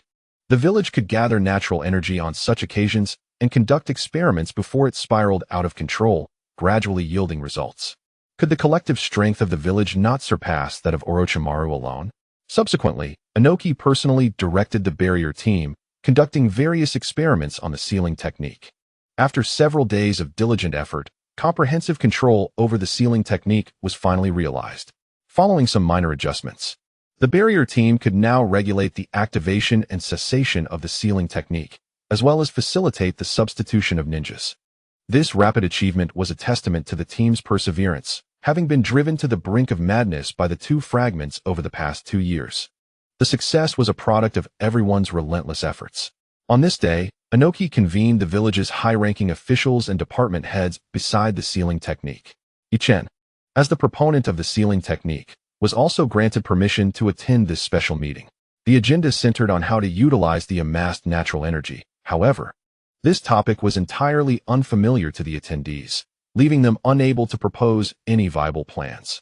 It was Ichin, as an observer, who suggested, "Before a ninja capable of controlling natural energy emerges, we could designate this area as a zone of exceptional environmental quality. We might experiment by allowing ninjas, children, and even summoning beasts to inhabit this region to observe any subtle influences that may arise." The notion sparked enthusiasm among the attendees. Indeed, it was possible that the village could artificially cultivate a sacred land. As their imaginations soared, the head of the medical team interjected, "We could also implement a similar sealing technique within the hospital. Enhancing the hospital environment may expedite the recovery of injured patients." Once the discussion was initiated, everyone began to voice their various suggestions. Ultimately, Inoki made the decision to select a group of ninjas and summon beasts to enter the sealing area for habitation. The children would be excluded for now, as they would only experiment once it was confirmed that there were no dangers. Matters concerning the hospital were temporarily set aside. A special area would be established to accommodate recuperating patients. Thus, the village commenced the selection of talented young ninjas and some summoned beasts that could significantly aid in warfare, allowing them to reside within the confines of the sealing technique. Ichin volunteered to be the first inhabitant. There were no objections from anyone, given Ichin's contributions. Such a minor detail was overlooked. After all, it was almost a certainty that someone of Ichin's talent would be chosen. His anticipation of mastering sage techniques had not been a fleeting thought, having become an obsession since 3 years prior, when the concept of natural energy began to consume him. In the following days, Ichin remained almost exclusively within the sealing area, while the selected talented ninjas had yet to move in, leaving him to dwell there alone. He surmised that the village was likely observing his reactions before making a definitive decision. Throughout these days, Ichin exhibited no signs of discomfort. He diligently practiced sensory ninjutsu to perceive natural energy. He felt an inadequacy in his understanding and affinity for natural energy, making the mastery of sage techniques seem elusive. In other words, he believed his innate talent for cultivating sage techniques fell short. However, as he spent time within the sealing confines, slowly exploring through sensory ninjutsu, he sensed an increase in his affinity for natural energy. This feeling lacked empirical evidence and could merely be a psychological effect. Yet he hoped earnestly that it was indeed true. After reporting his sensations to Inoki, the latter promptly arrived with several advisors to inquire about Ichin's specific circumstances. One advisor even asked Ichin for suggestions on selecting ninjas to enter the sealing area. This query sparked Ichin's thoughts. Although he was not well versed in natural energy, he had encountered numerous examples of individuals comprehending the essence of the world in online novels from his previous life. Thus, he expressed his hypothesis. "Lord Tsuchikage, esteemed advisors, I believe our selection should focus on those ninjas with a calm demeanor who possess a genuine appreciation for the flora and fauna of the natural world. The advisors exchanged glances, surprised by Ichin's suggestion, yet it held merit. However, another advisor remarked, while there are quite a few formidable ninjas in the village, finding those with a serene disposition may prove challenging.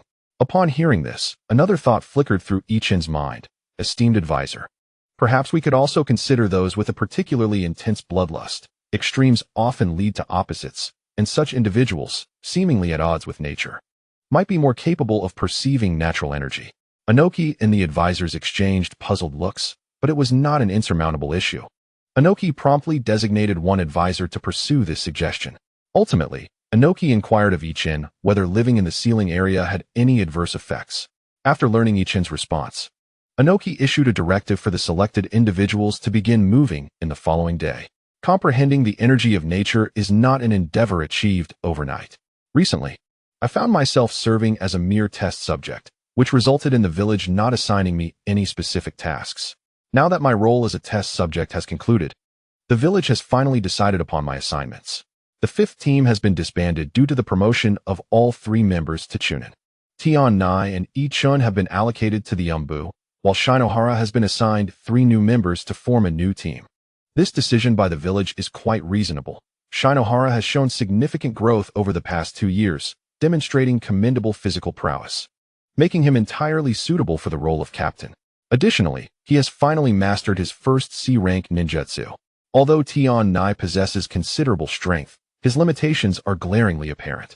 He is capable of self-preservation, yet struggles to protect his teammates. As for Ichun, the village desires for him to undergo further training within the Umbu before taking on responsibilities independently. They prefer not to thrust a talent like Ichun into solitary endeavors too early, wishing instead for him to mature under the guidance of his seniors. In the original narrative, the Umbu serves as an organization that accentuates the protagonists and even the supporting characters. It seems that only during the invasion of the Bag of Rice did the Umbu of Konoha truly display its prowess. At other times, it has been utilized to highlight the strengths of characters such as Orochimaru, Kabuto, Itachi Uchiha, and Shursui Uchiha, repeatedly reshaping the public's perception of this enigmatic organization. However, as someone who has navigated the ninja world for many years, Ichun possesses a certain understanding of the Umbu.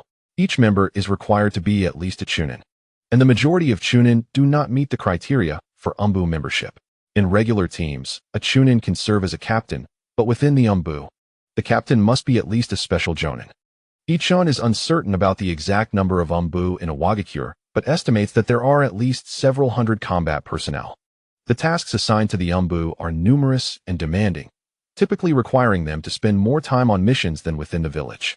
Moreover, members of the Umbu do not always present themselves in their covert attire. They often appear as regular ninjas, donning their Umbu uniforms only during missions.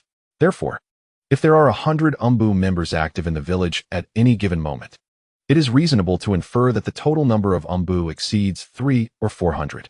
Is it plausible that there are 100 individuals within the Umbu at the same time? Ichin believes so. For instance, the personnel stationed at the Umbu headquarters likely number at least in the double digits. Similarly, the security detail for the Tsuchikage building would also consist of at least a dozen members, and for the protection of Jinchuriki, deploying 2 squads for 2 Jinchuriki seems a modest estimate when considering regular patrol duties in such a vast village. Even if the Umbu are not the primary force for inspections, a mere dozen personnel seems insufficient in Ichin's estimation. Furthermore, there are certain special areas, such as the sealing technique zone where Ichin currently resides, which necessitate the presence of no fewer than 3 teams of Umbu. In any case, regardless of the calculations, it is evident that there are certainly no fewer than 100 Umbu ninjas on duty within the village at any given time. As for the Umbu operating outside the village, a single assassination mission could span several days, raising the question of how many rogue ninjas the Umbu must pursue. Additionally, tasks such as border patrol and infiltration into enemy territories further complicate the situation. Given the extensive length of the border, one might ponder the appropriate number of covert operatives required for effective patrolling. Beyond the vast expanse of the land of Earth, the multitude of both large and small nations raises the question of whether the allocation of merely a few operatives per country is indeed sufficient. Furthermore, considering that these operatives also require time off, it If a single operative spends 2/3 of their time on missions, it implies that the aforementioned figures should be multiplied by 15. Consequently, the total number of operatives becomes an exceedingly large figure. However, the organizational structure of the covert division is rather peculiar. One would typically expect such a grand institution to be divided into several hierarchical tiers. Yet, it consists of only 3 levels: ordinary members, squad leaders, and captains. Within the village's covert division, there should be several captains, each accountable to the Tsuchikage of Iwagakure, operating relatively independently from one another. Beneath each captain, numerous squad leaders exist, creating a sense of overwhelming complexity. This is not surprising, as the covert operatives engage in combat as small units, unlike a military organization that operates on a grand scale. The primary responsibility of a captain is to judiciously assign tasks to the various squads, rather than leading all members into action as one might imagine. One might question whether a captain can effectively summon the numerous operatives dispersed across the shinobi world. Ichien expresses skepticism regarding this matter. Nevertheless, this does not imply that the covert division always functions as solitary squads on missions. In instances of heightened difficulty, a captain may deploy multiple squads in concert, often appointing a temporary commander or even leading the team personally. Ichien is assigned to the second squad of the covert division, under the leadership of a captain known by the codename Hawk. This elite jonin wears a mask adorned with peculiar rock patterns.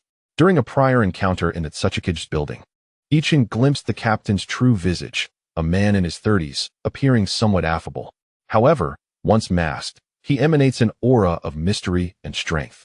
As they journeyed to the covert base, Hawk took the opportunity to instruct Ichien on the correct methods for entering the division, including how to evade various traps and avoid triggering sensory barriers. Upon arrival, Ichien was provided with a standard set of covert gear, which included 2 identical, unremarkable masks, several outfits, and weaponry. The village supplies all logistical support for mission execution, with remuneration being comparatively higher. Yet, the frequency of missions is high, and the difficulty considerable. Following the equipment distribution, Ichien was assigned to training, which was divided into 2 segments. The first encompassed theoretical training, covering various codes, operational protocols, and methodologies. The second involved practical combat training, wherein each member's capabilities are assessed prior to group assignments, ensuring that no weak links exist among the operatives. Consequently, necessary training is imperative. Lastly, and of utmost significance, joining the covert division affords one the opportunity to learn a skill, such as swordsmanship, taijutsu, ninjutsu, or jinjutsu, from which to choose. However, the proficiency attained will remain modest, and no medicinal assistance for cultivation is provided. Ichien finds himself in a quandary, as his path has largely been determined. Yet he is uncertain of what skill to select amidst the options presented. Over the course of 2 years, Ichien's chakra capacity has surged from 53C to an impressive 120C, equivalent to 12B. With this increase in chakra, Ichien's next ambition is to master a B-class ninjutsu. Currently, he is accumulating contribution points. However, despite not having spent significantly over the past 2 years, his earnings have also been modest, making it challenging to amass a substantial amount. Yet, the enhancement of his chakra, while noteworthy, does little to assist Ichien in proficiently wielding B-class ninjutsu at this stage. His chakra levels are insufficient even to perform the water release, breaking cold current technique previously taught by Saya. Ichien's most considerable advancement lies in the realm of ninjutsu, where his heightened mental fortitude has led to remarkable improvements in control. He has simplified the body flicker technique to a single hand seal, effectively achieving instantaneous execution. The waterline technique now requires 4 seals, the earth flow wall demands 5, and the earth spike technique necessitates 6 seals. The development of the new waterline technique is particularly encouraging. Ichien has successfully integrated the principles of water affinity into this ninjutsu. The pressure that this technique can convey has increased significantly. However, it does have a range limitation. Ichien has tested the maximum effective distance of the new waterline technique to be 30 meters. Beyond this range, the water pressure becomes uncontrollable, causing the ninjutsu to distort and lose potency. Having nearly completed its development, Ichien has aptly named this technique water pressure line technique. Although it originates from the waterline technique, it has evolved to such an extent that it bears little resemblance to its predecessor. Ichien estimates that the power of the water pressure line technique approaches that of a B-class ninjutsu, consuming approximately 25 C of chakra and currently requiring 7 hand seals for execution. This represents Ichin's most formidable offensive capability to date. Additionally, his hand seal speed has reached an astonishing rate of between 4 to 45 seals per second. Such a feat is formidable even among Chunin levels. If Ichin were to face Xianbin at the time of his Chunin exams, it could be said that the time it takes for Xianbin to close the distance to Ichin would suffice for Ichin to execute at least 3 ninjutsu, enough to render Xianbin utterly defenseless. Of course, the reality of combat would not unfold so seamlessly, as Xianbin would likely evade, yet he would undoubtedly struggle to approach Ichin, ultimately succumbing to his relentless assault. Consequently, Ichin's combat strategy has solidified into a mode of long-range ninjutsu attacks to eliminate adversaries. Upon learning of the opportunity to join the Umbu with the benefit of acquiring a skill, Ichin found himself somewhat bewildered. If this benefit were a B-class ninjutsu, there would be no hesitation on his part. The awkwardness lies in the ambiguous nature of this skill. After all, learning it would require a commitment of time and effort. His training schedule is already densely packed, leaving little room for the addition of new endeavors. After a moment of contemplation, Ichin sought out his captain, Xiao, during a training break to discuss his situation and request assistance in finding a solution. Upon hearing Ichin's concerns, Xiao did not hesitate for a moment and advised, choose the body flicker technique.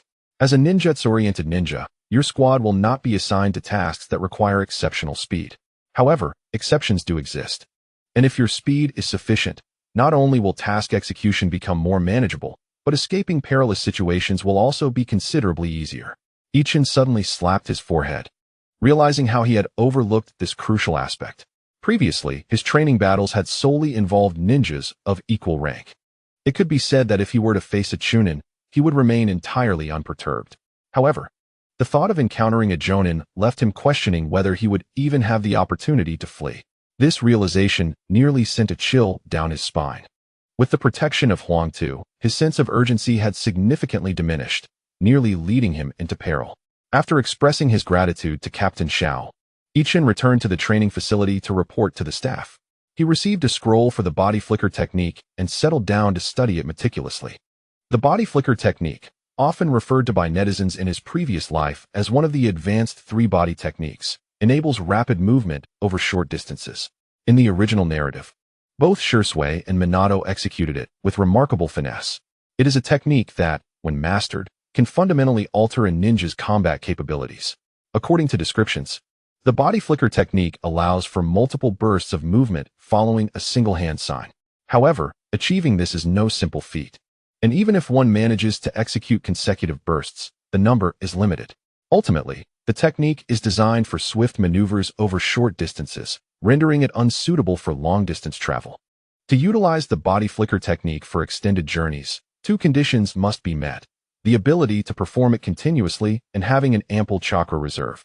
For the former, one has 2 options: either to execute it without hand signs or to increase the speed of hand sign formation to exceed the movement speed of the body flicker technique itself. There are indeed several elite ninjas in the ninja world capable of performing the former, making the body flicker technique one of the most commonly executed techniques without hand signs. This is not due to its simplicity, but rather its practicality in life or death situations, prompting many to invest their time in mastering it. As for the latter condition, improving the speed of hand sign formation is a daunting task. The very term body flicker signifies the incredible speed of this technique. Even Itachi, with his astonishing rate of 6 hand signs per second, could not sustain the body flicker technique through continuous hand sign formation. Additionally, as a C-rank technique, each execution consumes nearly 2 C of chakra, which limits its use for prolonged travel. It is likely that only ninjas with extraordinary chakra reserves, such as the Senju or Uzumaki clans, could employ the body flicker technique for long-distance journeys. Nonetheless, this does not diminish the value of learning the body flicker technique. In the throes of true combat, where ninjas are often entangled with one another, utilizing the technique to reposition oneself when facing a formidable opponent allows one to swiftly reach the side of allies. Thus, the body flicker technique serves as a vital means of survival on the battlefield. Ichin trained at the Umbu training facility for over 10 days. Not due to any inadequacy on his part, but rather because he had met the Umbu's requirements within 3 days. The delay in his assignment to a combat team was solely due to the lack of suitable squads. Although the attrition rate within the UMBU is high, we are currently in a time of peace, which prevents a perpetual state of understaffing. During wartime, certain UMBU squads integrate into regular forces, and immediately following the conclusion of a conflict, the UMBU undergoes a replenishment. Despite the losses sustained over the past 2 years, the squads in need of reinforcements coincidentally lack ninjas of Ichin's skill set. Until now, the 18th squad of the second team was engaged in a covert mission in the Land of Wind when they encountered a battle with the Sand Ninja. During a surprise attack by a puppeteer, they suffered the loss of a ninjutsu-type ninja. Upon receiving his assignment, Ichin promptly reported to the 18th squad, who were already awaiting him at a training base belonging to the UMBU. Arriving at the training base wearing a mask, Ichin met 3 masked UMBU members. Clad in standard ninja attire, Ichin sensed their chakra signatures as taught during training, memorizing their unique fluctuations. The trio consisted of 2 women and 1 man, all presumably adults based on their heights, though their faces were concealed. After scrutinizing Ichin, one of the female UMBU introduced herself. "I am the captain of the 18th squad," codenamed Zidian. She then gestured towards the other female and male UMBU, stating, "This is Baimao, and this is Zayashido." Upon hearing the peculiar code named Zayashido, Ichin couldn't help but scrutinize the male UMBU a bit more closely. However, the individual was accustomed to such attention and inquired on behalf of Zidian. "What is your name?" Ichin replied, "My code name is E." After many years of traversing different realms, Ichin had nearly forgotten his true name, Chin-E, making it a fitting choice for his code name, serving as a reminiscence of his past life. Captain Zidian nodded in acknowledgement and said, "Let us get to know one another. Next, the 3 of us will take turns attacking you to assess your abilities, while you may also gauge our strengths through our assaults." No sooner had she finished speaking than Baimao launched her attack. Ichin, unperturbed, swiftly moved in the opposite direction while rapidly forming hand seals. Within a mere second, he unleashed a C-rank ninjutsu, the water pressure technique. However, Baimao, being an elite UMBU, maintained her composure in the face of this unexpected situation. As she charged forward, she executed a remarkable twist, evading Ichin's attack with an astonishing maneuver, quickly regaining her stance to launch another assault. Yet, Ichin, aware of the prowess of elite UMBU, had no expectation of securing victory with a mere C-rank ninjutsu. After executing the water pressure technique, he began forming hand seals once more, this time for the earth spike technique. An astonishing scene unfolded as Baimao repeatedly dodged Ichin's protruding earth spikes with her uncanny agility, continuously closing the distance between them. Exhaling, Ichin formed seals again, this time with even greater speed, employing the less powerful waterline technique. Given that they were now significantly closer than before, coupled with the swift execution of Ichin's technique, Baimao found evasion far more challenging than during her initial attempt. Though she narrowly avoided Ichin's attack at the last moment, her forced twist disrupted her balance, preventing her from quickly stabilizing herself. Upon witnessing the scene, Ichin finally exhaled in relief, realizing that this peculiar body technique indeed possessed its limits. While analyzing the situation internally, his hands were incessantly forming seals, this time executing the waterline technique. Although this ninjutsu lacked formidable power, it excelled in speed. Now, as Ichin employed the waterline technique against his adversary, its velocity surpassed that of shurikens and other concealed weapons. Moreover, as a C-rank ninjutsu, the waterline technique allowed for subtle directional adjustments during the assault on his opponent. Thus, evading the waterline technique proved far more challenging than dodging shurikens. Consequently, Ichin unleashed the waterline technique 4 times in succession, compelling the White Cat to execute 4 extreme evasive maneuvers under the relentless onslaught. However, ultimately, it could not maintain its balance against Ichin's attacks. It appeared that 4 consecutive attempts marked the White Cat's limit. Just as Ichin felt victory was within his grasp for the first round, something suddenly shot forth from the shadows nearby, hurtling directly towards him. Ichin was startled, but, recognizing the urgency, continued with the 5th set of seals without interruption. He swiftly adjusted his aim, directing the newly cast waterline technique towards the incoming object. Remarkably, this object seemed to possess a life of its own, deftly evading Ichin's assault mid-air. It merely slowed slightly and altered its trajectory, gliding past Ichin and landing a short distance away before launching itself back at him. Ichen quickly discerned that this was a pitch-black ninja cat adorned with a forehead protector from the rock village, evidently the white cat's ninja beast. However, he was uncertain whether it resembled the ninja beasts of the Inuzuka clan or was akin to Kakashi's Pakken, a summoning beast. Yet, now was not the time for such contemplation. Ichen formed seals once more, this time invoking the water pressure line technique. The cat was too close for comfort. While the water line technique could strike it, if it charged forward despite sustaining injury, Ichen would assuredly lose. Thus, he sacrificed some speed to channel the water pressure line technique. If the black cat pressed on, Ichen was confident he could injure it with a single strike, as it would be unable to evade at such close range. Indeed, the ninja beast displayed intelligence comparable to that of a ninja. It quickly deduced that Ichen's technique was not the repeatedly utilized water line technique, but rather the original water pressure line technique. Having observed the power of Ichen's ninjutsu from the sidelines, the black cat realized it could not withstand such an intense attack. Consequently, upon recognizing the unfavorable turn of events, it retreated decisively to the side of the white cat. After a nearly 3-second respite following the two ninjutsu, the white cat regained its composure and balance. However, this time it refrained from launching another offensive. The two stood a short distance apart, easily evading Ichen's water pressure line technique while maintaining a standoff at a safe distance. After a moment, the white cat spoke. "Ichen, I acknowledge your strength." As she spoke, she turned and withdrew from the battlefield, her feline companion leaping onto her shoulder as they departed together, just as the white cat and the black cat left. Little Stone wasted no time and charged towards Ichen. Observing Little Stone advancing while drawing his long blade, Ichen felt a surge of urgency. As a skilled ninja in swordsmanship, he dared not underestimate the threat and promptly executed a waterline technique to gauge his opponent's capabilities. Indeed, the adversary effortlessly cleaved through Ichen's ninjutsu with a single stroke, showing no signs of deceleration. It became evident that the strategy employed against the white cat was ineffective. Resolving to try again, Ichen formed a series of hand signs and unleashed the water pressure line technique. Having prior knowledge of its potency, Little Stone did not take it lightly and skillfully evaded to the side. Clearly, beings capable of withstanding ninjutsu while relentlessly advancing were formidable. It was unlikely that every member of the Umbu possessed such monstrous prowess. As long as his ninjutsu could serve as a distraction, it would suffice. Ichen then unleashed a flurry of 5 earth spike techniques, forcing Little Stone to continuously dodge in place. However, he was not an agile ninja, and evading so many earth spike attacks through deft swordsmanship was indeed commendable. Ultimately, though, he succumbed to the omnipresent threat of Ichen's earth spikes and surrendered. Little Stone felt a twinge of frustration. Encountering a ninjutsu-focused ninja was his least desired scenario. From a distance, the white cat's malicious laughter echoed. Upon hearing it, Ichen couldn't help but chuckle.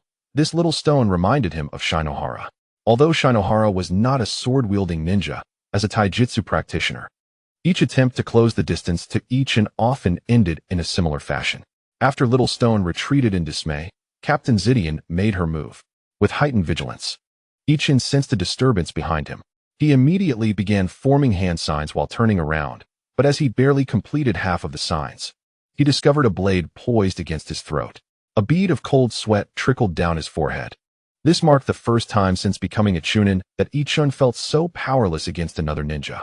This was an agile type of ninja, and unlike Tian Nai, whose speed had not reached its zenith, Captain Zidian evidently possessed the strength befitting her jonin status.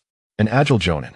For a ninjutsu-focused ninja like Ichen, encountering Zidian, who could overwhelm him with sheer speed, was a nightmare. She dispatched her foes with a single stroke every time.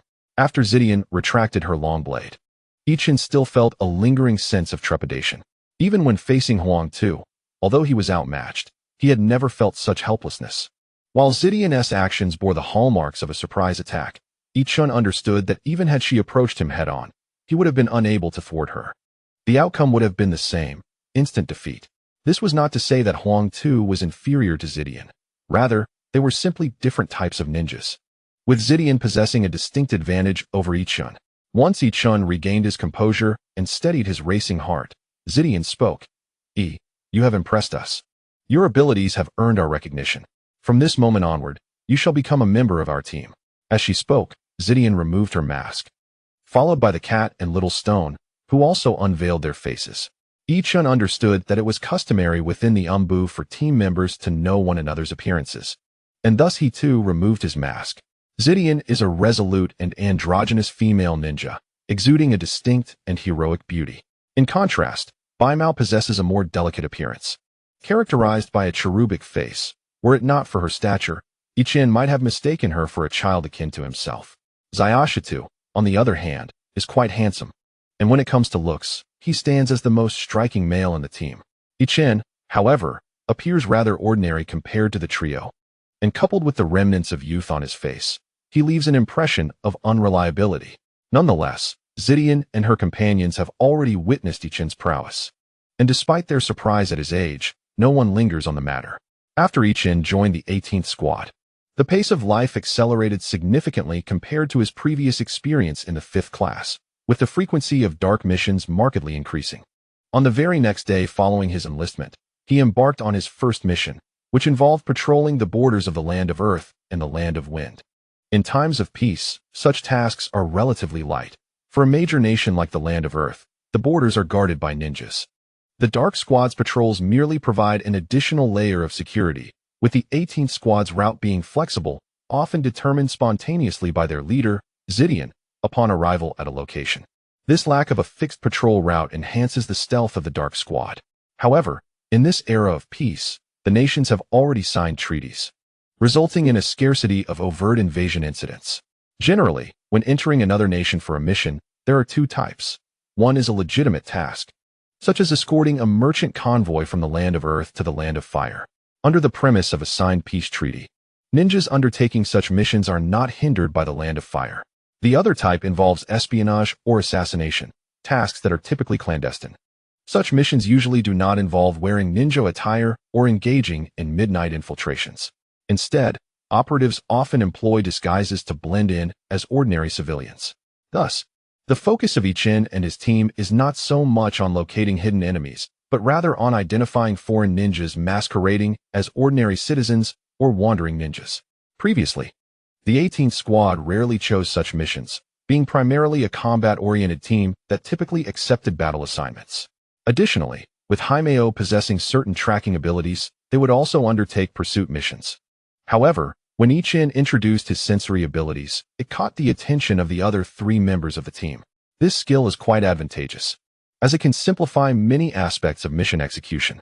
Consequently, the 18th Squad decided to accept the patrol task, and as a newcomer, Ichun received considerable care from his teammates regarding his speed.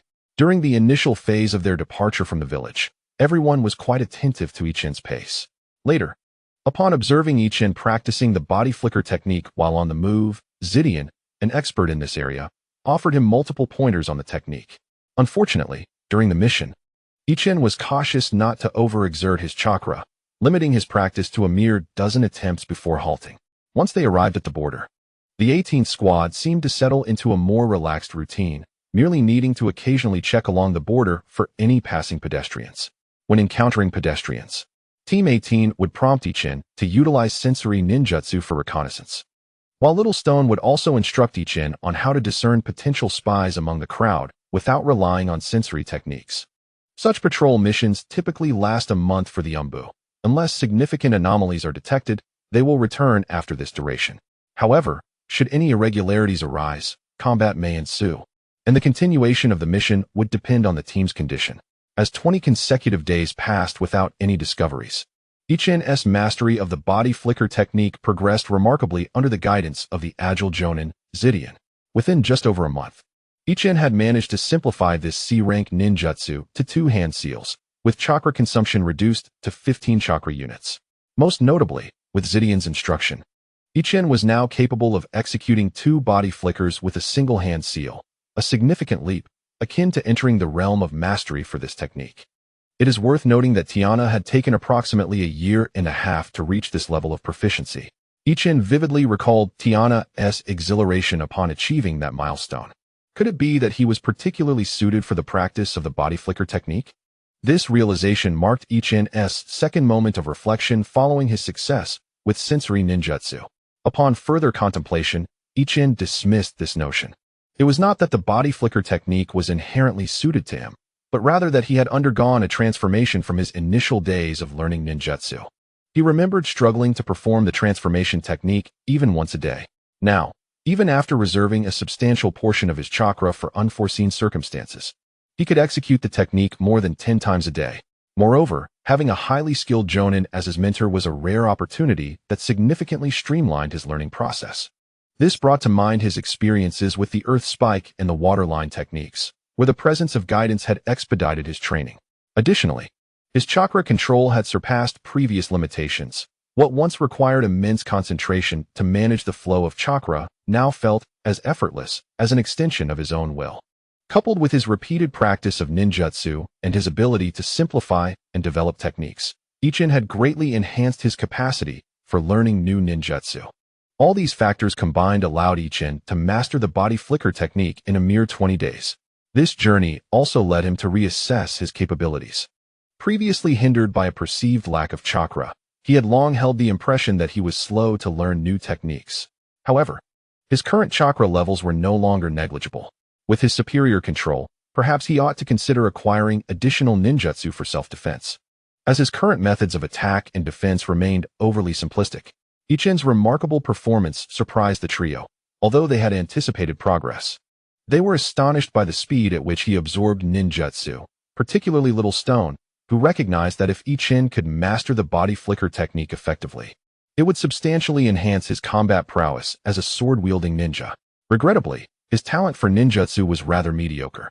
Although he had mastered the body flicker technique, he was yet unable to apply it effectively in battle. The White Cat, on the other hand, could perform the body flicker technique.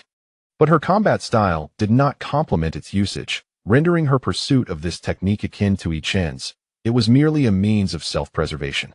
Within Team 18, only Captain Zidian could wield the body flicker technique proficiently. Ichin had witnessed Zidian execute the technique with a single hand seal, enabling him to perform it consecutively 4 times. While this may pale in comparison to the effortless execution of the technique by various esteemed figures in the original narrative, within the entirety of the ninja world, it placed him among a select few at the pinnacle of skill. Today, as per usual, Ichin sensed a merchant convoy traversing the border, but an unexpected revelation emerged. This convoy had ostensibly hired a ninja team for protection, indicating that among the multitude of ordinary individuals, only 4 were actual ninjas. Yet, within Ichin's perception, he detected 8 chakra signatures. Upon closer examination, EFA declared, "Captain, we have a situation. This convoy harbors 8 ninjas, 1 jonin for chunin and 3 genin." Upon receiving Ichin's report, the previously lax team instantly became tense. The White Cat interjected, 8 ninjas likely indicate 2 squads, 1 overtly visible, led by a chunin with 3 genin, and 1 covertly operating, commanded by a jonin with 3 chunin. After a brief pause, she added, "Without a doubt, the opposing team is also part of the Umbu, Captain. It seems we are in for a fierce battle." She glanced at Zidian, awaiting her decision. At that moment, Little Stone spoke up, "Wait. We are indeed aware of the situation on their end, but they remain oblivious to us. This differs from our previous encounters. We need not act immediately. We can gather some allies first, and then strike with overwhelming superiority." The White Cat paused, looking at Ichin, and said, "Indeed, we are a full 1,000 meters away. They may not even know of our presence." Zidian nodded, saying, "Let us not rush to follow, as we risk being discovered. I will form one group alone. Little Stone, you take the White Cat and E into one group. We will split up to contact the Umbu patrolling our flanks and reconvene here before pursuing." The group nodded in agreement. Once the convoy had moved farther away, Team 18 began to split into 2 groups. Ichin and his team moved at a slower pace to a nearby Umbu patrol area and successfully made contact. As neighboring patrols frequently exchanged intelligence, it was customary for them to connect.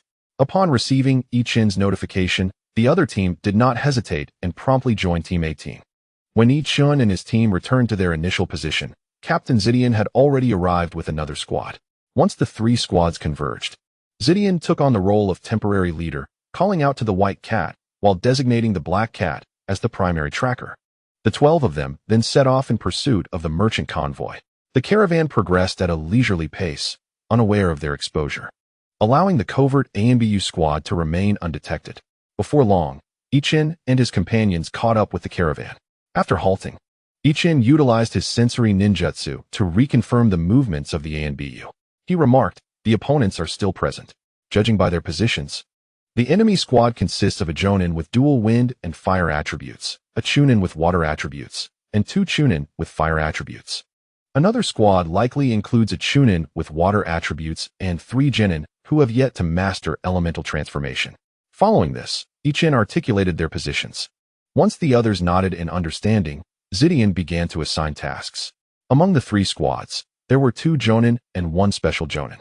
These 3 would confront the opposing Jonin, while Ichin's team, alongside another squad, would engage the remaining 3 Chunin from the ANBU. The remaining squad of 3 Chunin would take on the overt mission team. After the division of labor was complete, Zidian issued the command to act. Upon receiving the order, the 12 members split into 3 action groups and launched an immediate assault on the caravan. As for concerns of civilian casualties, such matters were of no consequence to the ANBU. In the Jonin battle of 3 against 1, Ichin was solely focused on the 6 against 3 confrontation on his end. The moment he struck, Ichin unleashed the water pressure line technique, targeting a fire attribute Chunin detected through his sensory abilities. Caught off guard by the sudden attack, the disguised ANBU member failed to draw their weapon, falling victim to Ichin's assault. Although they managed to evade a fatal blow through instinctive reflexes, they were still grievously injured by the water pressure line, suffering severe damage. After sustaining heavy injuries, this Chunin received concentrated attention from Ichin's allies, who unleashed a flurry of shuriken and kunai without restraint.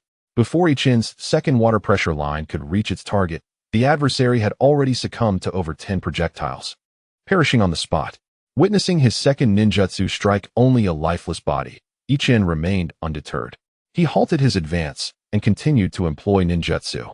This time the waterline technique, a single target attack reminiscent of his previous move. Alarmed by Ichin's prior fierce assault, the remaining 2 Chunin focused their defenses against his waterline technique. Consequently, an opportunity was seized by a ninjutsu specialist from another squad, who pierced one Chunin's arm with an earth spear. Subsequently, a small stone warrior closed in, and after a flurry of blades, the foe was decapitated. The final water attribute ninja evaded impending doom with a water clone technique, then detonated the clone to create an opportunity for escape. However, just as they distanced themselves, their bodies stiffened abruptly, struck by several projectiles to the vital points, and they collapsed lifelessly to the ground. In the moment of the Black Cat's stealthy ambush, while the opponent was desperately fleeing, it struck with precision, delivering a fatal blow to the throat of the Chunin, resulting in instant demise. By the time the subsequent hidden weapon found its mark, the adversary was already lifeless. On each end side, the battle concluded swiftly, as did the skirmishes in the other 2 locations. The leader of the visible Chunin's team was swiftly overwhelmed by 3 elite Chunin, who, before he could comprehend the situation, met his end. The remaining 3 Genin were dispatched with ease, akin to vegetables being chopped. Their conflict resolved even more rapidly than that of Ichin's group. The sole remaining Jonin managed to endure for a while longer. However, having sustained injuries from the initial wave of attacks, he was relentlessly assaulted by 2 opponents who were no less formidable than he was at his peak. Coupled with a particularly skilled Jonin's occasional sneak attacks, he could hardly withstand several exchanges before accumulating numerous wounds, weakened further by his injuries. The Jonin failed to cast even a single ninjutsu before being swiftly dispatched by Zidian's instantaneous technique. Once Ichun and his companions had vanquished the 3 Jonin, he immediately began to employ sensory ninjutsu, ensuring there were no extraneous chakra fluctuations in the vicinity before feeling reassured.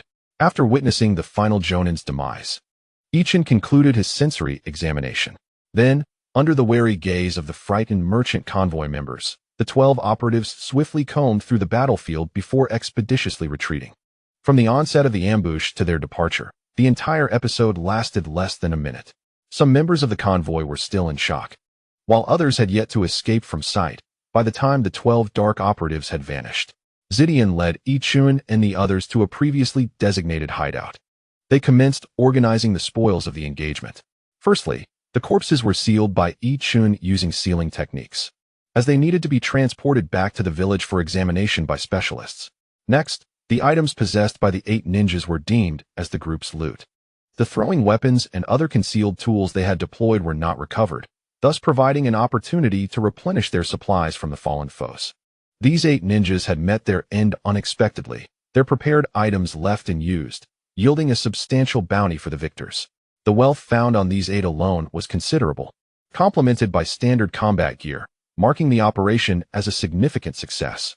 Moreover, they unexpectedly discovered a ninjutsu scroll on the body of the Jonin, an unforeseen boon. Typically, operatives do not carry such scrolls on missions, indicating that this particular scroll was undoubtedly linked to one of their assignments. Each of the 12 copied the contents onto blank scrolls, while the original would be returned to the village alongside the corpses. No other notable gains were made, as the ninjas' material desires were well suppressed, resulting in minimal spoils beyond the battlefield. The 3 teams of dark operatives did not disperse immediately. Instead, they took time to restore their chakra and stamina together. Once fully recuperated, they separated. Subsequently, one squad, nearing the conclusion of their patrol, set off first, bearing the sealed corpses and the ninjutsu scroll. The others continued their surveillance. After the routine patrol concluded that day, Ichin opened the ninjutsu scroll he had just transcribed. This particular scroll contained a fire release technique, the Phoenix Fire technique, developed by the Uchiha clan. The village possessed a collection of such techniques, so submitting it would yield minimal contributions. Instead, the subsequent notes on training considerations and insights were far more valuable. Ichin had not developed a fire affinity, thus rendering him unable to practice this ninjutsu.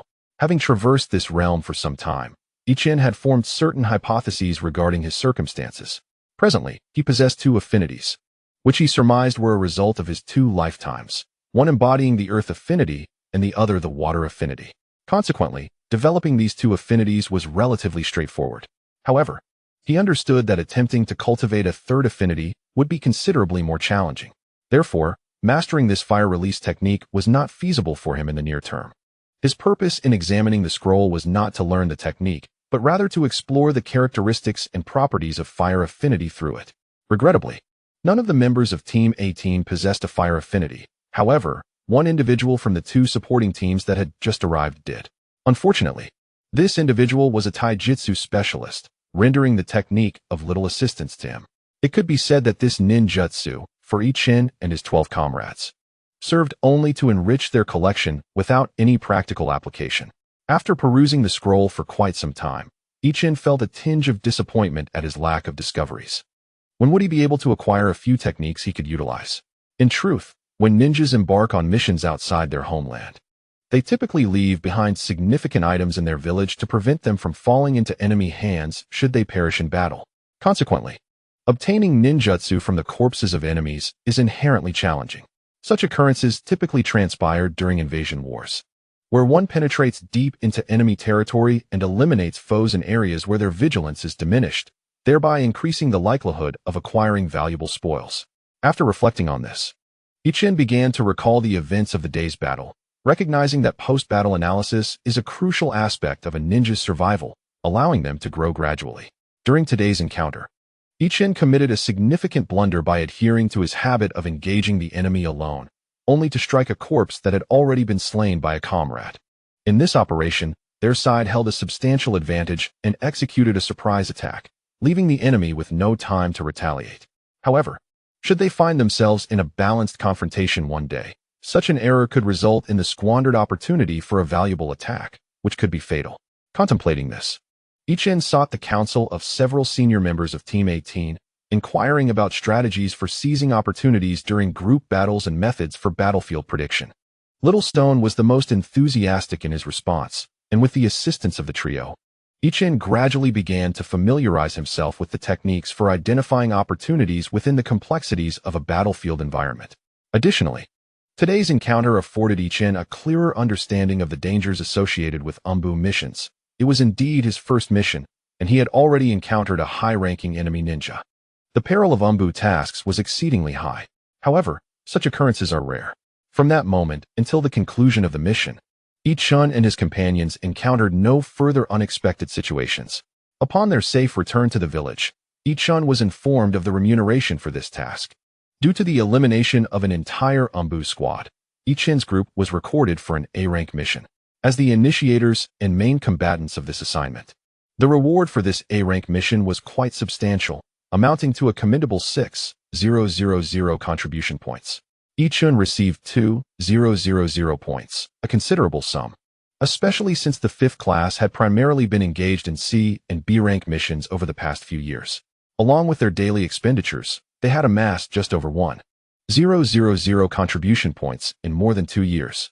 In contrast, when they initially acquired the body of the ice-release ninja, Mizuki, the village granted them a generous reward, recording their achievement as an A-rank mission. At that time, due to his outstanding performance, Ichun was allocated 3,000 contribution points. Prior to this, he had also retained some historical surplus. Thus, Ichun now boasted over 7,000 contribution points.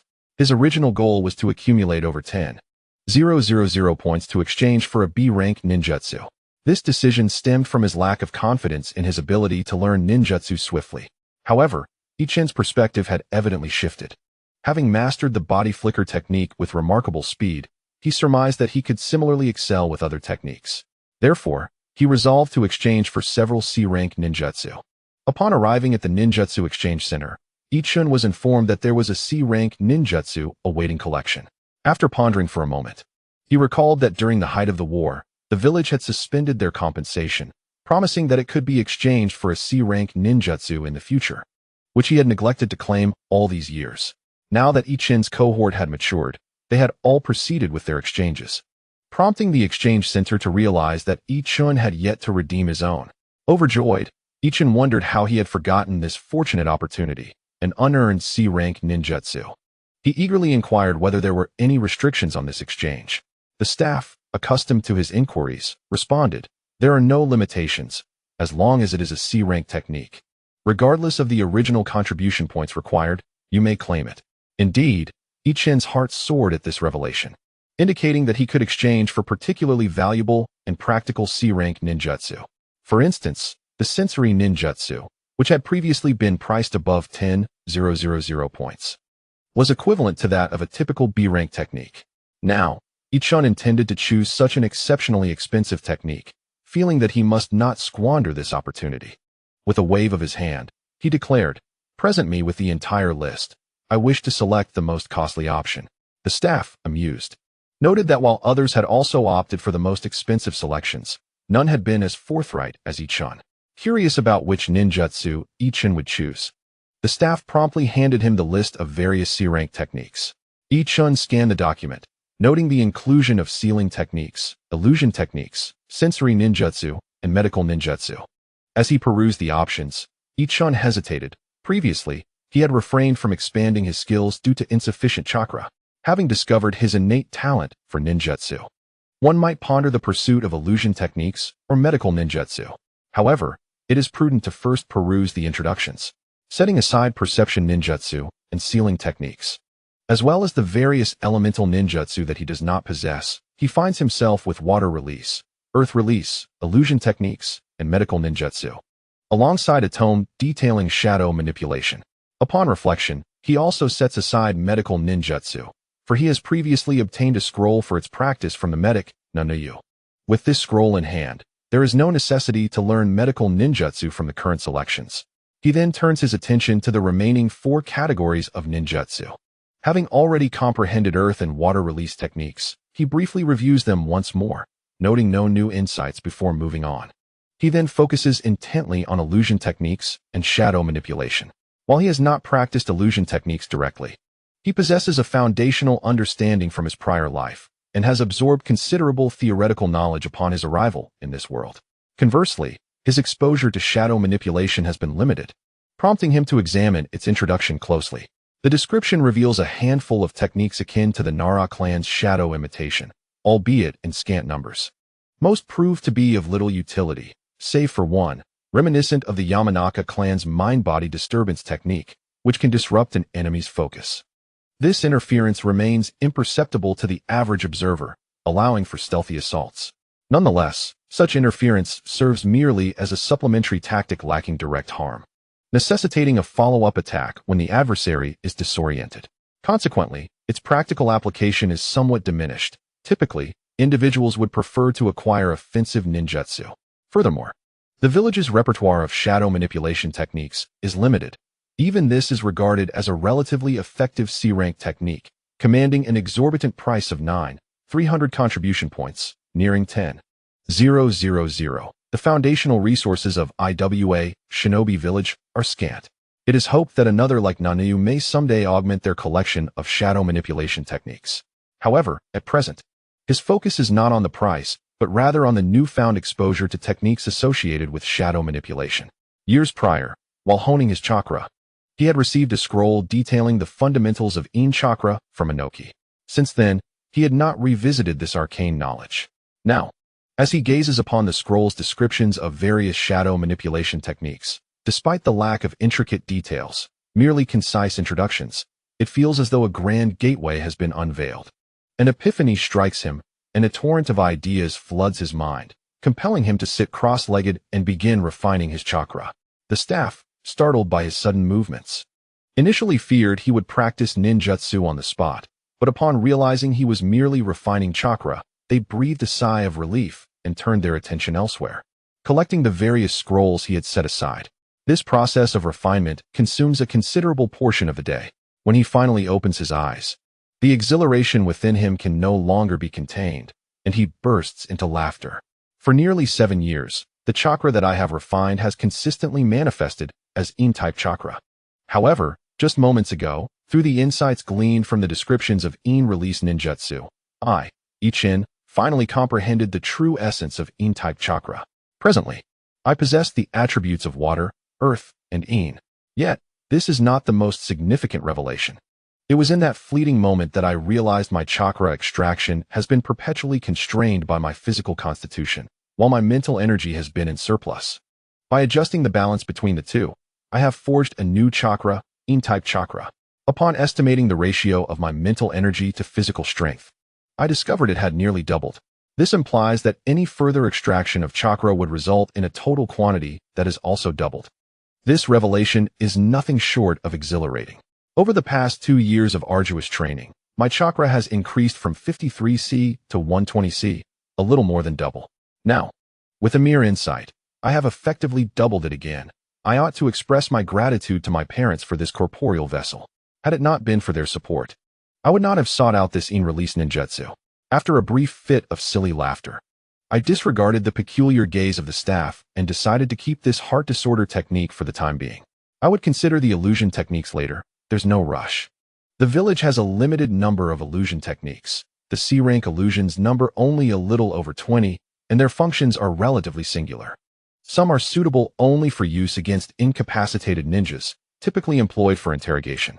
Others can be utilized in combat, but come with the significant drawback that both hands must maintain hand seals to sustain the illusion. This presents a rather awkward predicament. Attempting to eliminate an enemy directly with an illusion proves quite challenging. Even the formidable Tsuchikage merely induces mental collapse. The primary function of illusions is to provide support. Yet if the caster's hands are occupied, the efficacy of the illusion diminishes considerably.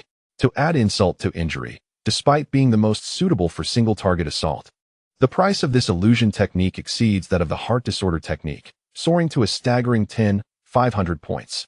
I possess only one opportunity for a free exchange, but I desire both techniques. Alas, my resources are too scant.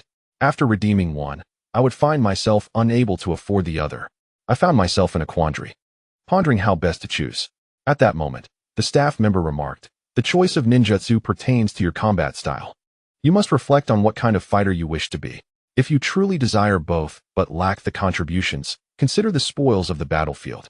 Should you manage to acquire 1 or 2 ninjutsu that the village does not possess, the village will reward you." Upon hearing this, I rolled my eyes. If it were so simple to seize ninjutsu, I wouldn't be here exchanging them. Wait. Suddenly, a thought struck me, and I inquired. As long as the village lacks the ninjutsu, it suffices? The staff member smiled and nodded. As long as the village does not have it, no matter its origin, the village will not investigate. I exclaimed with excitement. Then, what do you think of this ninjutsu? As I glanced around, I murmured to myself, there are no suitable targets for attack here. After some contemplation, I retreated to a corner and proceeded to cast 5 earth flow walls in succession. Returning to the staff member, he addressed him. Have you seen clearly? I am about to demonstrate my self-created ninjutsu. He then began to form seals slowly. executing the water release, water pressure line technique. The technique penetrated through 4 layers of earthen barriers, ultimately halted by the 5th. The staff member stood in astonishment. As an employee at the ninjutsu exchange, he possessed a discerning eye. This particular technique of Ichin's was unfamiliar to him, and its power seemed to approach B rank. Yet Ichin's chakra fluctuations were not intense, far from reaching B rank levels. The staff member hurried to inspect the effects of the water pressure line technique on the earthen barrier before rushing back to Ichin. Grasping his arm, he inquired, "How much chakra does this technique consume?" Ichin replied, "Only 25 chakra points for now." The staff member gasped, realizing that such formidable power, nearly at B rank, required merely about 20% of the chakra typically needed for a normal B rank technique. The value of this ninjutsu was immeasurable. Its standards could almost rival those of powerful bloodline techniques. "Quick, we must document this." The staff member procured a blank scroll and handed it to Ichin, adding, "I need 2 versions, one original, without any simplified seals, and a simplified version as well." Ichin fulfilled the request, diligently noting the training considerations and insights alongside the technique itself. Observing the scroll Ichin had inscribed, the staff member felt immense satisfaction. After many years in this role, his happiest moments were those when someone contributed a new technique. He recalled the last time he felt such joy was during the year he acquired the sealing techniques of the Uzumaki clan, a time when sleepless nights followed in quick succession. After reveling in his delight for a while, he turned to Ichin, saying, "This ninjutsu is exceptional. I shall grant you 2 opportunities for free exchanges of C-rank techniques. Choose wisely. I will handle the related formalities." Ichin was elated. It was indeed his lucky day. This meant he could choose 3 free C-rank techniques. Without hesitation, he soon made his selections. The 3 techniques included a Ein attribute technique, the mind disturbance body technique, an illusion technique, the body binding technique, and a Doton technique, the earth clone technique. Additionally, Ichin exchanged over 7,000 points for 3 more techniques, a Doton technique, the earth underfoot stealth, which allowed movement underground to a certain depth, a sensory evasion technique that, once activated, enabled him to detect others attempting to sense him, and to reverse track the enemy's position. This experience stemmed from several missions where overall map awareness proved invaluable. He could not allow the enemy to seize the initiative. Lastly, he acquired a simple sword technique, not expecting it to be lethal, but rather to create openings after ensnaring enemies in illusions. Given his lack of physical prowess, he knew that even the best sword techniques would not yield much power. The acquisition of these 3 techniques nearly depleted Ichin's savings. The art of manipulating the earth, known as earth concealment technique, requires 16 hand seals and expends 38 chakra. The body binding technique, requiring 15 hand seals, consumes 27 chakra and subsequently drains 1 chakra per second after ensnaring the enemy. The earth clone technique, which necessitates 14 seals, consumes no less than 50 chakra per clone, with the potential for increased expenditure depending on the circumstances, should the practitioner deem it necessary. They may even utilize the majority of their chakra to enhance the duration of the earth clones. The earth submergence technique entails 15 hand seals and consumes 10 chakra, with an additional 1 chakra consumed for every second of submersion. Upon completing the exchange for ninjutsu, Ichin proceeded directly to the task issuance area, where he posted a mission aimed at assisting himself in mastering the earth submergence technique. This technique is regarded as the most perilous among all ninjutsu Ichin has encountered thus far. Should any mishap occur during its execution, he risks being entombed within the earth. Consequently, the first line of the scroll detailing this technique advises that it is prudent to have an experienced mentor proficient in the earth submergence technique present during practice, to extricate him should complications arise. The Umbu's tasks are demanding. Although this patrol mission consumed over a month, the rest period afforded him was a mere 10 days. Within this limited time frame, Ichin must master the earth submergence technique, for once he ventures out, there will be no one available to guide him. Having previously experienced the benefits of instruction while learning the waterline technique and the earth spike, Ichin eagerly anticipates guidance once more. He plans to focus on the earth submergence technique first and intends to learn another ninjutsu during his next holiday, adhering to the pattern of 1 technique per holiday. His savings remain ample enough to fund 4 B-rank missions. The study of the earth submergence technique progressed smoothly, validating Ichin's earlier assumption that with an increase in his chakra and mental fortitude, the acquisition of ninjutsu would no longer pose a challenge. Under the tutelage of a skilled Chunin adept in the earth submergence technique, Ichin swiftly grasped the fundamentals. However, during his initial foray underground, his anxiety led to excessive chakra consumption, nearing 5 chakra per second. Consequently, he only managed to remain underground for a few seconds before emerging in fright, having expended a quarter of his chakra.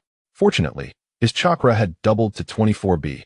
Otherwise, this endeavor would have depleted half of his reserves. Despite the substantial chakra expenditure, the results were modest, as he traversed less than 10 meters underground. Should this technique be employed in battle, it would be utterly laughable. Upon returning to the surface, Ichin shared his experience with the Chunin instructor, who reassured him and offered additional insights.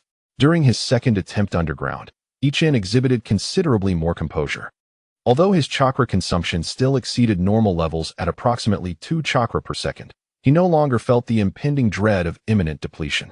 After several days of repetitive trials, Ichin successfully mastered the technique. He subsequently acquired valuable practical tips and strategies for combat application from the Chunin, ultimately achieving proficiency in the earth submergence technique before the holiday concluded. However, it was merely the beginning of my learning. I had yet to simplify the intricacies of the hand seals. Soon, another mission arrived. This time, the task assigned by Zidian was to gather intelligence on the Rain country and its shinobi. The mission comprised 2 parts. One involved retrieving information collected by spies hidden within the Rain country, while the other required Team 18 to assess the situation in the region independently. The Rain country is strategically situated at the convergence of the Fire, Earth, and Wind countries, having been a primary battlefield during both the First and Second Shinobi World Wars.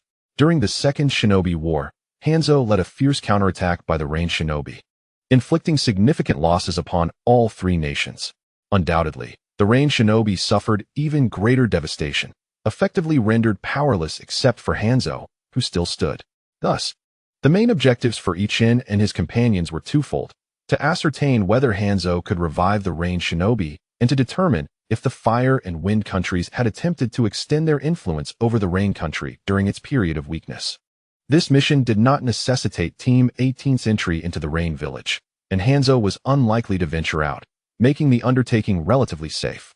Nevertheless, Ichin, heavily influenced by the original narrative, held a certain apprehension towards the Rain country, not only due to Hanzo, but also because of the existence of the Rinnegan. The implications of the Rinnegan were far-reaching, and it could potentially attract the attention of figures like Madara and Kaguya. Regardless of Madara's remaining strength, he would hardly need to expend effort on a novice like me.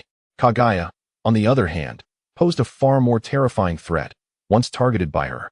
One could never predict how long one would remain in her sights, or when she might strike. She represented the true essence of endurance, having remained patient for a millennium while maintaining her original aspirations. Additionally, the Rain country was also a target for Danzo, who conspired with Hanzo to acquire the Rinnegan, a fact that remained vivid in Ichin's memory. Engaging with Danzo would yield no benefits for Ichin. Furthermore, the current Danzo diverged significantly from the one in the original story. Following the events in the Whirlpool country, which had severely compromised Sarutobi Hiruzen, Danzo's influence had substantially increased. He even managed to persuade the upper echelons of Konoha to expand the Foundation's operations, citing the inefficacy of the Hokage's direct umbu. To secure his position as Hokage, Hiruzen had no choice but to concede. Presently, among Hiruzen's 3 disciples, one was away, another was disinterested in the Hokage's position, while the remaining Orochimaru had grown increasingly close to Danzo. Hiruzen found it increasingly challenging to suppress Danzo. The crux of the matter was that Danzo's ambition had always been to become Hokage. As long as that aspiration remained unfulfilled, he would remain in a state of perpetual tension. In contrast, Hiruzen, having achieved success, was embroiled in a web of conflicting interests, his spirit long since diminished. Particularly after the Second War, the estrangement from his 3 disciples had created a profound sense of loss for Hiruzen. Consider this: previously, Hiruzen was the most formidable military leader of the Fire country among the 5 great nations, with each of his 3 disciples poised to become Kage. Moreover, all 3 had surpassed the threshold of Kage-level will, ensuring their inevitable ascension to that rank, with successors to carry on the legacy. The village of Konoha triumphed over the 4 great nations, rendering life seemingly complete. However, unexpectedly, A significant number of elite Umbu operatives from the land of whirlpools perished in battle, leading to the annihilation of this crucial ally that had stood since the Warring States period. This catastrophic event caused Sarutobi Hiruzen's esteemed reputation to plummet from its zenith to the depths.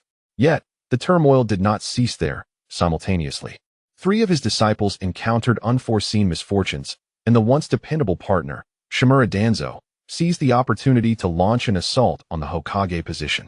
Sarutobi felt an overwhelming sense of abandonment by the world. Recently, reports from the Umbu indicated Danzo's restlessness, hinting at potential schemes in the land of rain. This unease prompted Sarutobi to attempt communication with Danzo, but after several fruitless exchanges, he found himself forced to let the matter be. Indeed, Danzo was orchestrating events in the land of rain, yet his intentions were not to ally with Hanzo to eradicate the Akatsuki, as the latter was not yet formidable enough to warrant such a partnership. Rather than dismantling the Akatsuki, Danzo sought to bolster their strength, aiming to diminish Hanzo's influence in the land of rain and ultimately coerce him into accepting his conditions, thereby rendering the land of rain a vassal state. Turning our gaze to Ichin and his companions, they chose to operate without the guise of Umbu, eschewing the use of makeup or transformations. Instead, they assumed the identities of ordinary ninjas and undertook a mission to escort a merchant convoy. This convoy commenced its journey from the land of earth, destined for the side of the land of rain adjacent to the land of wind. In essence, Ichin and his group were to traverse nearly the entirety of the land of rain. Captain Zidian donned the attire of a chunin, while Ichin and his companions presented themselves as genin. Due to the slow pace of the convoy, the 4 of them enjoyed ample opportunity to engage in ninjutsu practice along the way. Inspired by Ichin, Little Stone embarked on an intense regimen of body flicker technique training. While Ichin had mastered the technique, his proficiency remained lacking, and he sensed significant room for improvement. Thus, the 2 frequently practiced together. Additionally, Baimao exhibited a keen interest in Ichin's speed of ninjutsu application, often urging him to train in evasion techniques. The ninja beast, Haimeo, who accompanied Baimao, was a small black kitten named Dango, saved during a mission. At that time, Dango was merely an infant feline. No one could have anticipated that this little black cat would demonstrate the talent for chakra extraction. Following the report to the village, it garnered significant attention, leading to the provision of nurturing methods for ninja beasts free of charge. Moreover, Baimao was granted special authorization to receive a substantial monthly stipend as Dango's caretaker. Given the limited resources of Iwa Shinobi Village, the potential to cultivate a clan of ninja beasts like Dango was exceedingly rare. As Dango's close companion, Baimao learned a plethora of feline skills from him, including a peculiar evasive maneuver. Initially, Baimao and Dango trained by dodging projectiles, but Baimao discovered that evading Ichin's attacks proved even more effective. Consequently, Ichin dedicated time each day to engage in ninjutsu evasion training with Baimao and Dango. Ichin found great joy in these exercises, realizing that while he had previously focused on individual ninjutsu, he had not contemplated the integration of multiple techniques. In recent days, the practice with the white cat has sparked in Ichin a desire to develop techniques that could continuously employ the waterline technique. In truth, Ichin's earth spike technique is a form of such ninjutsu. However, the earth spike, which protrudes spikes from the ground one at a time rather than simultaneously, presents significant limitations. Against more agile opponents, it proves rather ineffective. Unbeknownst to Ichin, there exists an upgraded version of the earth spike within B-rank ninjutsu capable of unleashing multiple spikes at once. Nonetheless, Ichin aspires to create a ninjutsu akin to the water-moon mirror, allowing for wide-ranging attacks. He chose the foundational technique of waterline for 2 reasons: its minimal consumption and the potential to evolve it into a group attack technique based on water pressure if successful. With this idea in mind, Ichin conferred with Captain Zidian and his 2 teammates. Regrettably, none were adept in ninjutsu, thus unable to provide substantial advice. However, Captain Zidian informed Ichin that numerous group attack techniques exist within B-rank ninjutsu. Despite some hesitation, Ichin resolved to give it a try, for developing his own technique would facilitate the advancement of the water pressure line technique. Consequently, during his training, Ichin dedicated much of his time to contemplating how to cultivate a group assault waterline technique. Yet, he found himself juggling the development of ninjutsu, practicing various combinations. familiarizing himself with the body flicker technique, while also squeezing in time to practice earth submersion. Furthermore, a series of ninjutsu awaited Ichin's refinement, leading him to feel pressed for time. The merchant caravan to which Ichin belonged took over 20 days to enter the Land of Rain, and according to plan, they would need to traverse the Land of Rain for another 10 days or so. Given that the Land of Rain was not as peaceful as the Land of Earth, they anticipated numerous difficulties along the way, which might extend the caravan's journey. Upon entering the Land of Rain, they gradually began to encounter refugees, some groups consisting of 3 or 4 individuals, while others numbered in the hundreds. These refugees gazed at the caravan with hungry eyes. Had it not been for the sight of Ichin and his companions donning ninja headbands, many would likely have attempted to rob them. The White Cat whispered to Captain Zidian. "Captain, it appears the situation in the Land of Rain is worse than we anticipated. The sheer scale of these refugees suggests that the order in the Land of Rain is on the brink of collapse. One wonders what Hanzo is doing." Ichin understood Hanzo's predicament. The losses from the Second War had severely diminished Hanzo's standing in the Land of Rain, with many of his loyal subordinates perishing in battle. His control over the Land of Rain had become tenuous. However, the leaders of various ninja villages had not considered this aspect, in their minds, with Hanzo's semi-divine strength. How could the control of such a small land pose any issues? They merely noted Hanzo's inaction, oblivious to his inability to act. Only one individual perceived the underlying dynamics, Danzo. Thus, while the nations remained wary of Hanzo, Danzo had already begun to court and support various factions within the Land of Rain. Ichin held a profound admiration for Danzo. His insight and method surpassed even those of Sarutobi Hiruzen. Regrettably, fortune did not favor them. The plans were shattered at the last moment by the sudden emergence of the Rinnegan, which dismantled all conspiracies. Although Ichin had speculated that Danzo's influence might expand, he did not believe that with the newly reinforced foundation, there would be any different outcome when faced with the Rinnegan. How could he leverage this misstep caused by Danzo to benefit himself and the village? After pondering for a considerable time, Ichin found himself without any clear direction. After all, there were still many years ahead, and there was no need to rush. At present, the Akatsuki organization was merely an inconspicuous entity among the numerous factions in the Land of Rain, and time was ample to observe any changes that might arise. Little did Ichin anticipate that the transformation would occur so swiftly. On that day, as was customary, Ichin practiced ninjutsu during the team's rest. The Land of Rain, abundant in water, made the development of water release techniques significantly easier than in the Land of Earth. Not wishing to squander this opportunity, he often distanced himself from the group to practice waterline technique and water pressure technique. Just after completing a round of the waterline technique, Ichin found himself grappling with a perplexing question. Previously, he had executed the waterline technique by expelling it from his mouth. But how could such a small opening produce vast streams of water? Lost in thought, he was suddenly startled by the sound of footsteps nearby. This was not the Hidden Rock Village, but the chaotic Land of Rain. He had become careless to allow someone to approach so closely. Ichin leaped back to create distance from the approaching figure, glancing over while preparing to form hand seals. Upon closer inspection, his eyes nearly bulged with surprise. With hair of yellow, red, and blue, was this a stroke of luck? Spotting 3 members of the Akatsuki organization, Ichin's first instinct was to employ sensory ninjutsu to ascertain the presence of white zetsu. Fortunately, reason returned just in time, halting such reckless behavior. Yahiko, Nagato, and Konan were equally taken aback by Ichin's intense reaction. Yahiko quickly called out, "Don't be impulsive, we mean no harm. We merely wish to speak with you." Upon hearing this, Ichin felt a flicker of intrigue as various thoughts raced through his mind. He deliberately scrutinized the 3 of them before replying. "I am a ninja from the Land of Earth, here solely to escort a merchant caravan.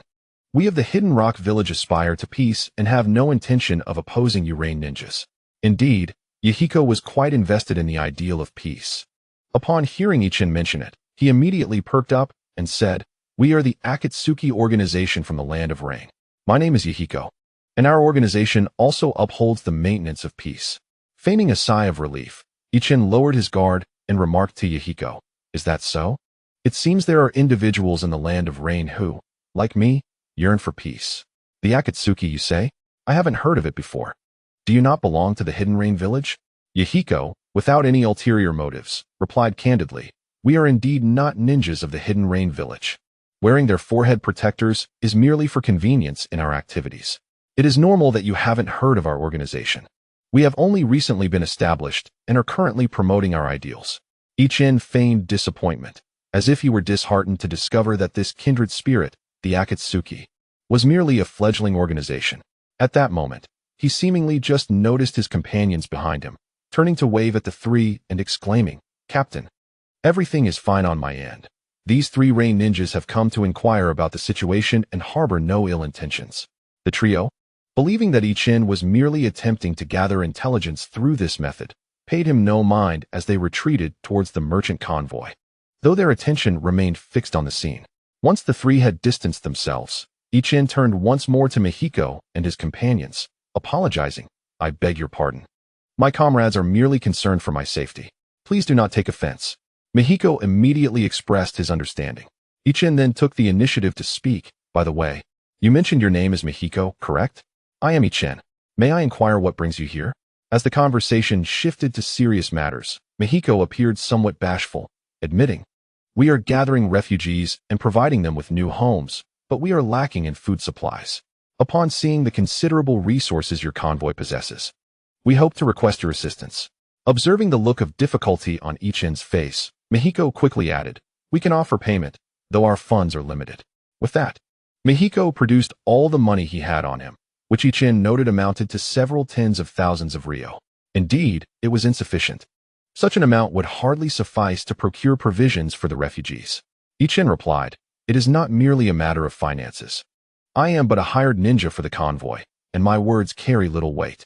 However, I can introduce you to the leader of the merchant group." Mihiko's face lit up with joy, and he eagerly followed Ichin to meet the convoy's leader, only to find that the leader dismissed the small venture outright, especially since Mihiko sought to purchase his goods at a very low price. Noticing the disappointment etched upon Mihiko and his companions' faces, Ichin feigned a moment of contemplation and said, "Mihiko, could you take me to see where you are sheltering the refugees?" Mihiko, though puzzled, readily agreed. Ichin first sought permission from Captain Zidian, then accompanied Mihiko and his companions. Zidian, uncertain of Ichin's intentions but recalling his previous conduct, chose not to intervene, simply advising him to exercise caution. The group hastened along their path, soon arriving at a village that had once been abandoned but was now bustling with life as many were constructing homes. Ichin observed individuals preparing to fish and hunt. He mused, "Although Mihiko is somewhat overly idealistic, his proactive nature is commendable. He is indeed a person of action." With palpable excitement, Ichin remarked, "This is truly wonderful. The spirit of these people, though they may dress similarly to the refugees I previously encountered, is utterly distinct." Turning to Mihiko, he asked, "Is this your base?" "The Akatsuki truly excels." Mihiko, elated by the acknowledgement from a ninja of the land of Earth, responded with laughter. "Is it truly as commendable as you say? However, this is not our base. It is merely one of our refugee settlement points. There are many such places." Ichin was genuinely astonished. It was no wonder the Akatsuki was rapidly expanding, as Mihiko's actions certainly bolstered their reputation significantly. Gritting his teeth, Ichin declared, "Mihiko, let us return to the merchant convoy once more." Mihiko looked on with confusion, while Nagato and Konan appeared somewhat wary. Yet, Ichin did not afford them the luxury of contemplation and promptly set off towards the convoy, confident that Mihiko would follow. As anticipated, Mihiko successfully persuaded Nagato and Konan, and the trio trailed behind him. Upon returning to the merchant caravan, in the presence of Yahiko and his companions, Ichin presented a sum of several million ryo to the caravan leader, stating, "This money is for you." Upon returning to Iwa Ninja Village, "I have approximately the same amount left, which I would like to exchange for provisions." The caravan leader harbored some reservations regarding the ninjas of Iwa Ninja Village, but ultimately acquiesced after a moment of contemplation. Ichin further argued, citing the accelerated pace of their journey as a benefit of selling food, and he successfully acquired a batch of provisions at a relatively modest price, which he entrusted to Yahiko. Simultaneously, Ichin expressed his heartfelt gratitude, saying, "Yahiko, thank you. You have strengthened my resolve to pursue peace. In the past, my companions mocked me for my naivety, and there were times I contemplated surrendering. The thought that perhaps I was the only one in the entire ninja world dreaming of peace filled me with despair. Yet, I never anticipated finding you, Yahiko. And the Akatsuki organization in the Land of Rain. Not only do you share my dream, but you have also transformed that dream into diligent efforts, progressively realizing it. In comparison to you, I feel a profound sense of shame, yet I am more inspired than ever. I will strive alongside you for peace. However, my abilities are limited, and I only possess this modest sum. Being an orphan, I am fortunate that my parents left me a pension, which enabled me to purchase some provisions for you to take back. Yahiko and his companions were touched by his words. Yet Ichin did not wait for their response, and simply followed the caravan. After Ichin departed, Yahiko and his companions returned to the village with the provisions. Once they distributed the food, Yahiko remarked, "Today is a significant day. Through our efforts, we have established a relationship of mutual understanding with a ninja from Iwa. I believe that in the future, we will undoubtedly build bridges of trust throughout the ninja world, ultimately achieving peace." Nagato and Konan nodded in agreement, their eyes shining with hope. After a moment, Yahiko continued, "There is nothing more to attend to here. With this batch of provisions, everyone will surely find stability. Let us proceed to the next location. However, before we do so, we must express our gratitude to Ichin. In our emotional moment, we failed to say anything." Konan added, "Yes, I would like to give him a paper flower."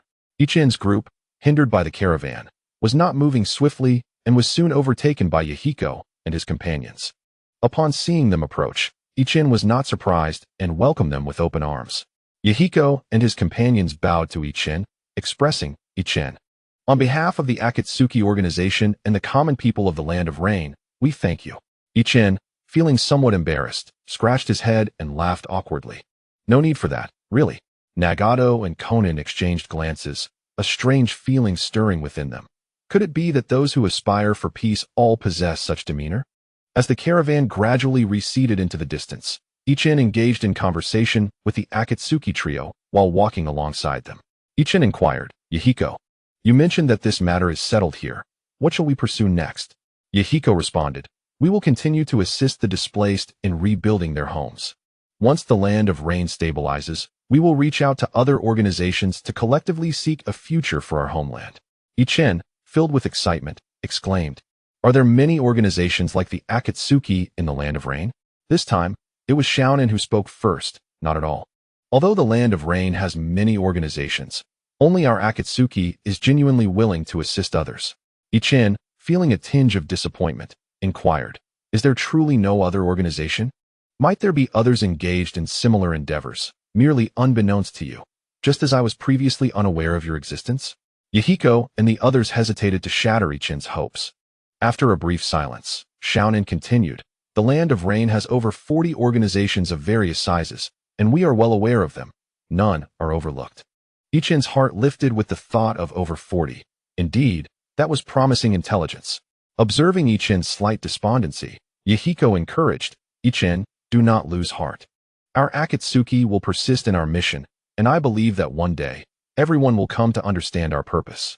Ichin seemed to be inspired by Yahiko's words, nodding with a look of aspiration. After a moment, Ichin spoke up, "I truly envy you all for being able to enact meaningful change. In my village, the most I do is train. I hardly have time to engage in any real work." Seizing the opportunity, Yahiko proposed, "Why not join our Akatsuki?" Ichin felt a tug at his heartstrings but ultimately shook his head, responding, "I would love to join, yet I am a rock ninja." Upon returning to the village, they will undoubtedly inquire about your organization. If I were to join the Akatsuki, they might even compel me to act as a spy. Yahiko's expression stiffened, clearly caught off guard by this perspective.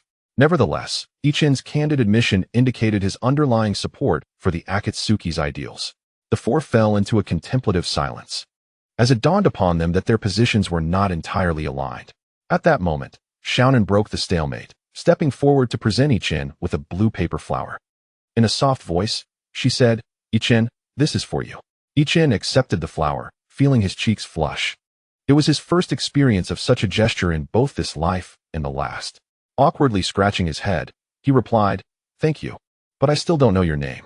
Xiaonan responded, "I am Xiaonan," then pointed to Nagato, "And he is Nagato." "Xiaonan, Nagato, it is a pleasure to meet you." Ichin replied warmly. Turning to Yahiko, Ichin added, "Yahiko, while I resonate with your ideals, one must be wary of the treachery inherent in human nature. the greater the nation, the more caution is warranted. Large countries often profess justice and peace internally, yet their hearts are shrouded in darkness when it comes to external affairs. Yahiko, taken aback, responded, "But we recently received aid from Konoha, didn't we?" Ichin's mind raced with excitement. This was the kind of information he craved. Yet, he feigned confusion, questioning, "That's implausible. Konoha suffered the most significant losses in the Second Great Ninja War. Their own reconstruction is far from complete. How could they possibly extend aid to the Land of Rain? Moreover, such a substantial matter has not been publicized at all. What about Lord Hanzo? Did he accept the assistance?" Ichin's barrage of questions left Yahiko momentarily speechless, struggling to respond. It was Nagato who finally interjected. "It is not Konoha's government that is aiding the Land of Rain, but rather, Konoha's Umbu discreetly supporting us smaller organizations." This was Nagato's first contribution to the conversation, demonstrating a far greater intellect than Yahiko, as he clarified the distinction. Ichin's astonishment deepened. "What is this? The Umbu is responsible for such matters? Moreover, the assistance provided is privately directed towards you, rather than to the Rain Shinobi village. What are their intentions?" Nagato shook his head, indicating his uncertainty. Yahiko was equally perplexed. Upon acquiring the desired intelligence, Ichin decided not to linger any longer and addressed the trio. "I must take my leave. Before I go, as a friend, I must caution you. The actions of Konoha's Umbu undoubtedly serve a purpose, one that likely extends beyond mere assistance to the Land of Rain. Exercise caution." With that, Ichin repressed his smile, restoring the solemn expression he had worn upon their initial meeting. He nodded at the three and swiftly made his way towards the merchant convoy. Yahiko, observing the change in Ichin's demeanor, found himself at a loss for words and, thus, did not bid him farewell, watching as Ichin distanced himself. The trio subsequently departed from the location, and on the way, Yahiko inquired of Konan and Nagato, what caused Ichin's expression to shift before he left. "Could it be our association with Konoha has angered him?" Nagato replied, "It is unlikely. That expression likely signifies a form of self-preservation, a demeanor he adopts around unfamiliar individuals." Reassured by Nagato's words that Ichin bore no ill will, Yahiko dismissed his concerns, redirecting his thoughts to the matters at hand in the Land of Rain. For he had much to accomplish. Upon returning to his team, the members of the Lightning Brigade refrained from questioning him. When evening fell and they set up camp, the four gathered at a distance from the merchant convoy. Ichin first employed sensory ninjutsu to meticulously survey their surroundings, confirming their solitude before he spoke, all while maintaining his sensory technique. The three individuals encountered earlier belonged to an organization known as Akatsuki from the Land of Rain. Although they bore the headbands of the Rain Shinobi village, this Akatsuki organization is not affiliated with it. Moreover, there are over 40 such organizations in the Land of Rain. I suspect that Hanzo has lost his grip on this small nation. Upon hearing this, the three were taken aback, with the white cat nearly exclaiming in astonishment, but fortunately managed to cover its mouth in time. Ichin comprehended their shock, in a world where strength reigns supreme. How could the demigod Hanzo lose control over such a minor nation? Once the group began to recover from this astonishing deduction, Ichin continued. From the information obtained from Akatsuki, it appears that Konoha's Umbu is covertly aiding them. I surmise that these Umbu likely belong to Konoha's route, which aligns with Danzo's modus operandi. This time, the trio did not react with overwhelming surprise, as the involvement of other nations was indeed a critical aspect they had set out to verify. However, they were left wondering why it was the Umbu or the route that were involved. Finally, the leader of the Lightning Brigade concluded, regardless of whether it is the Umbu or the route, Konoha's interference has been confirmed. We have accomplished one of our two objectives. Now we merely need to retrieve the intelligence left by the spy. The remaining matters will be analyzed by the village's higher-ups.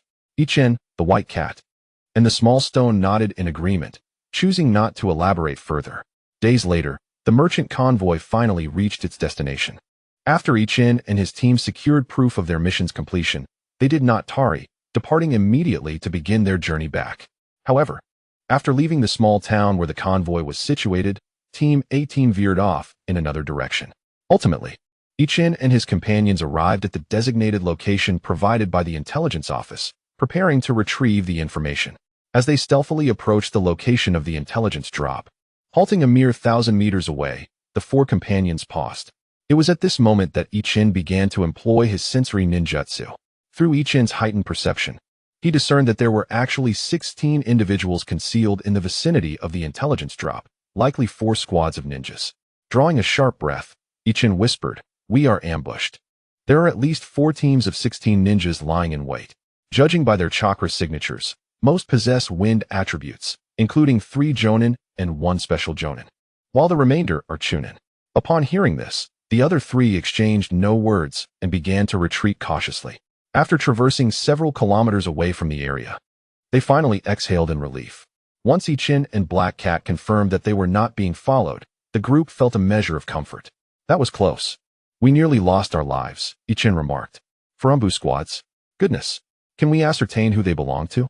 Little Stone, unable to contain his anxiety, asked on behalf of Zidian and Baimao, voicing a collective concern.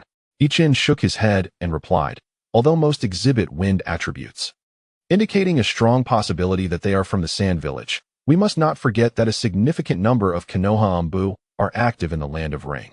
It is entirely plausible that they are merely disguised." Captain Zidian nodded in agreement and stated, "The mission has failed. The spy has undoubtedly been exposed. I propose we return to the village to report our findings." Both Baimao and Little Stone concurred with this suggestion. However, Ichin interjected, "Captain, I have an idea. Though we remain uncertain of the identities of those ambushing us, it's evident they are waiting for us. Given that our merchant convoy arrived here 2 days earlier due to its swift pace, I suspect they will not be departing anytime soon." Pausing for effect, he continued, "Since the majority possess wind attributes, they are most likely from the Sand Village. Perhaps we could devise a means to lure the nearby Konoha Umbu towards them, instigating a confrontation between the 2 parties. This way, we could ascertain whether the Sand Village is indeed involved." Little Stone's eyes sparkled with intrigue as he exclaimed, "That's a splendid idea. If they engage in battle, we might just benefit from the chaos." Baimao shot him a disapproving glare, retorting, "Benefit? Those are 4 Umbu squads.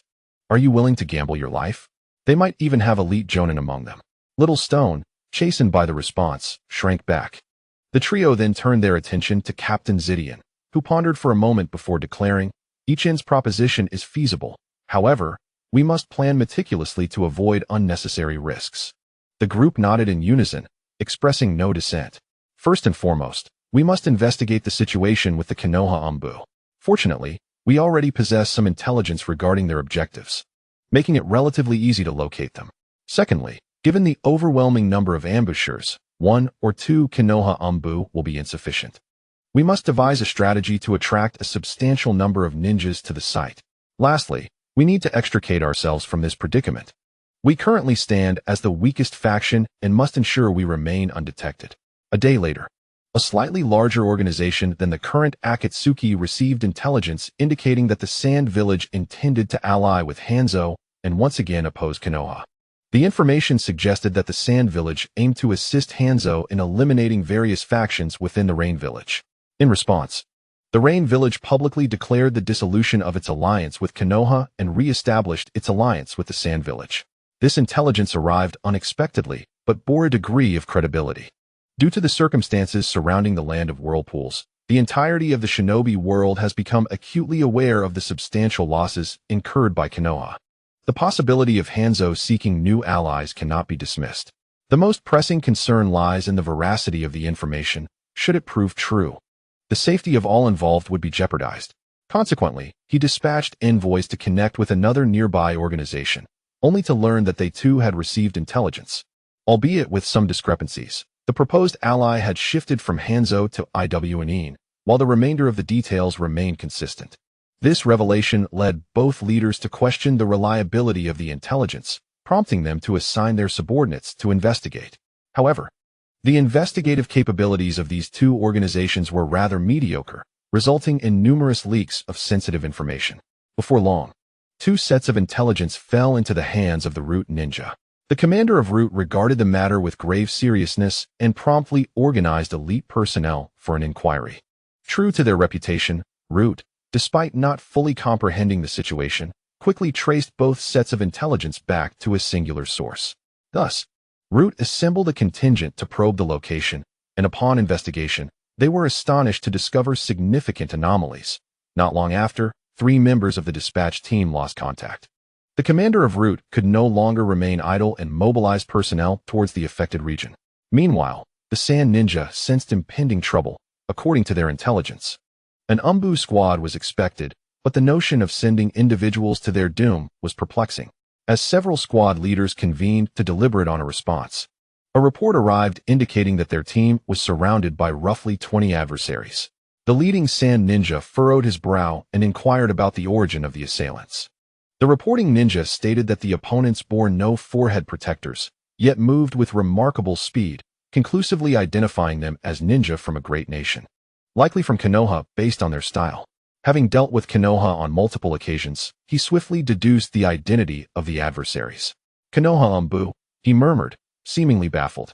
While he struggled to comprehend why it was Konoha rather than Iwagakure that had arrived, he was even more perplexed by the sheer number of them.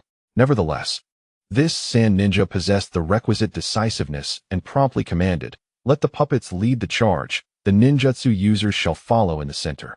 And the taijutsu practitioners will bring up the rear as we break southward." Before long, a contingent of puppets surged forth towards the root ninja encircling them. As anticipated, the puppets, disguised as ninja, were immediately struck by a barrage of ninjutsu upon revealing themselves. However, at this juncture, the Sand Ninja paid little heed to the loss of the puppets. The ninjutsu users in the second wave swiftly unleashed a torrent of wind release techniques. The four root ninja tasked with the blockade had anticipated a vigorous counterattack from the Sand Ninja, yet they were taken aback by the overwhelming ferocity of the response, which exceeded their capabilities. Within this onslaught of wind release techniques, no fewer than 3 B-rank jutsus were unleashed. 2 members of root were obliterated by the wind, while the remaining 2 fared slightly better, managing to evade full impact, though they sustained minor injuries. However, eluding one attack did not guarantee safety, as a second wave of puppet assaults soon descended. This time, aside from one ninja who was wounded by a projectile launched from a puppet, another was mercilessly riddled with numerous shuriken. The Konoha faction was suffering, yet the Sand Ninja were faring even worse. As the root ninjas from several directions witnessed the Sand Shinobi breaking through, none hesitated. They swiftly advanced towards the center, unleashing waves of various elemental ninjutsu.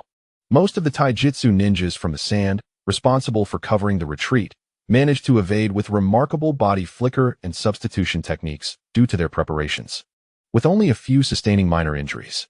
However, the ensuing skirmish as Konoha pressed forward shattered the ranks of the Sand's rear guard, surrounding 4 of them. The Sand Ninjas who remained unencircled did not rush to assist their comrades, but instead chose to follow the retreating group, preparing to flee together. Meanwhile, Konoha dispatched a portion of their forces to eliminate the 4 trapped ninjas, while the remainder continued their pursuit of the Sand. The disparity in speed among the ninjas was stark. Both sides had their swift and slower members. And soon 3 Sand Ninjas lagged behind and were caught and killed by the pursuing Konoha forces. However, their counterattacks before their demise delayed Konoha's pursuit, buying time for the retreating majority. The Sand Ninjas evidently underestimated the ruthless tactics of the Root under Danzo's merciless command. Root would not shy away from sacrificing 5 or 6 members unless a substantial victory was secured, knowing full well that those who returned would face Danzo's wrath. Thus, after dealing with the remaining Sand Ninjas, the surviving members of Root quickly regrouped and resumed their pursuit of the fleeing Sand, leaving 4 behind to scour the battlefield.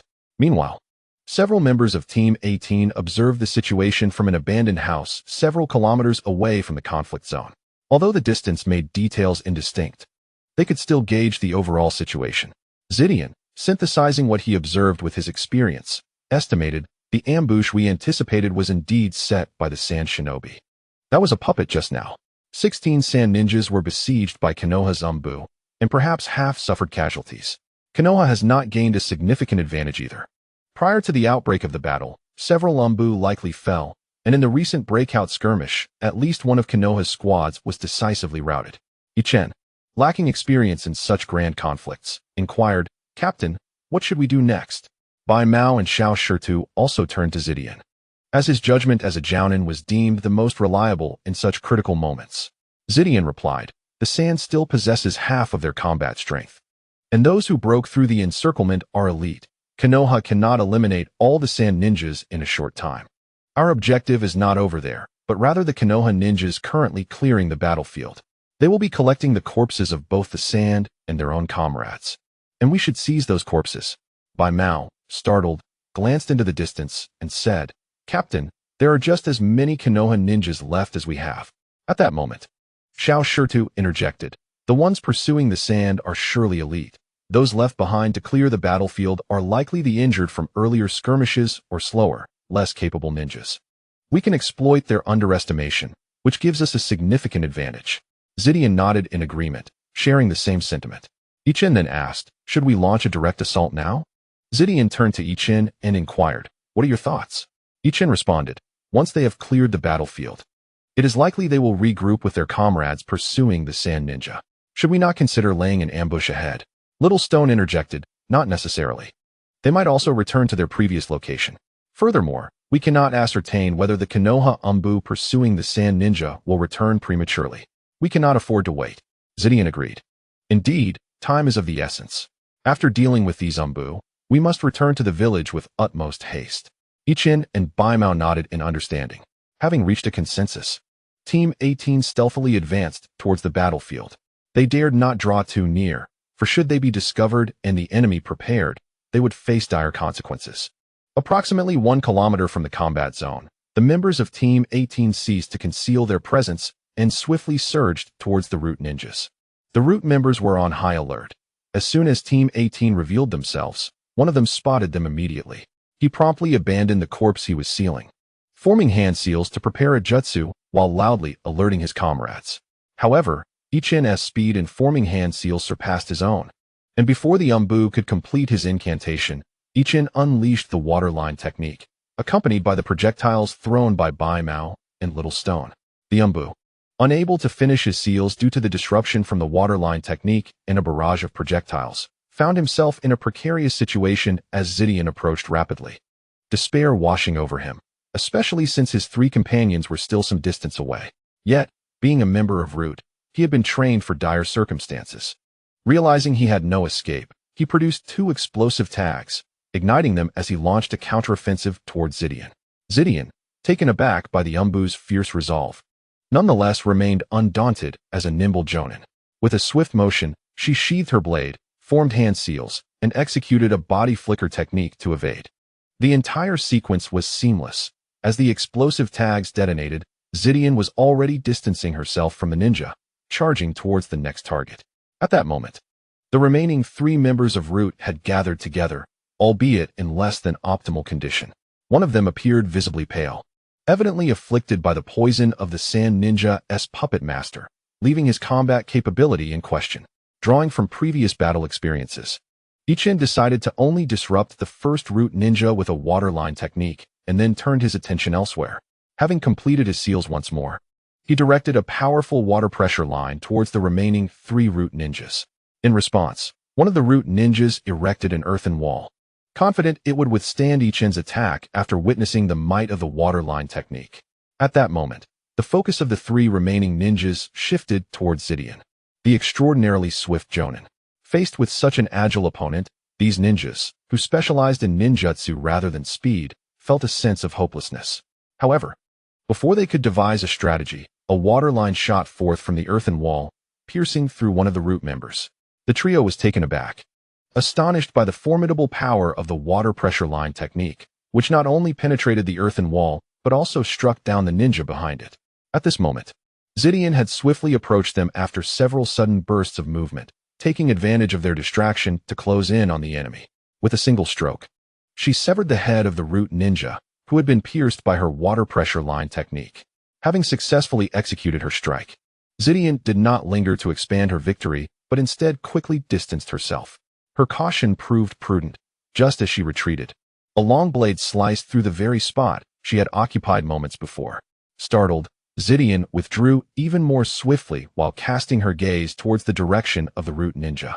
To her astonishment, the assailant was none other than the ninja she had deemed incapacitated by the puppeteer's lethal poison. This was indeed a jonin, capable of delivering such a formidable blow despite being poisoned.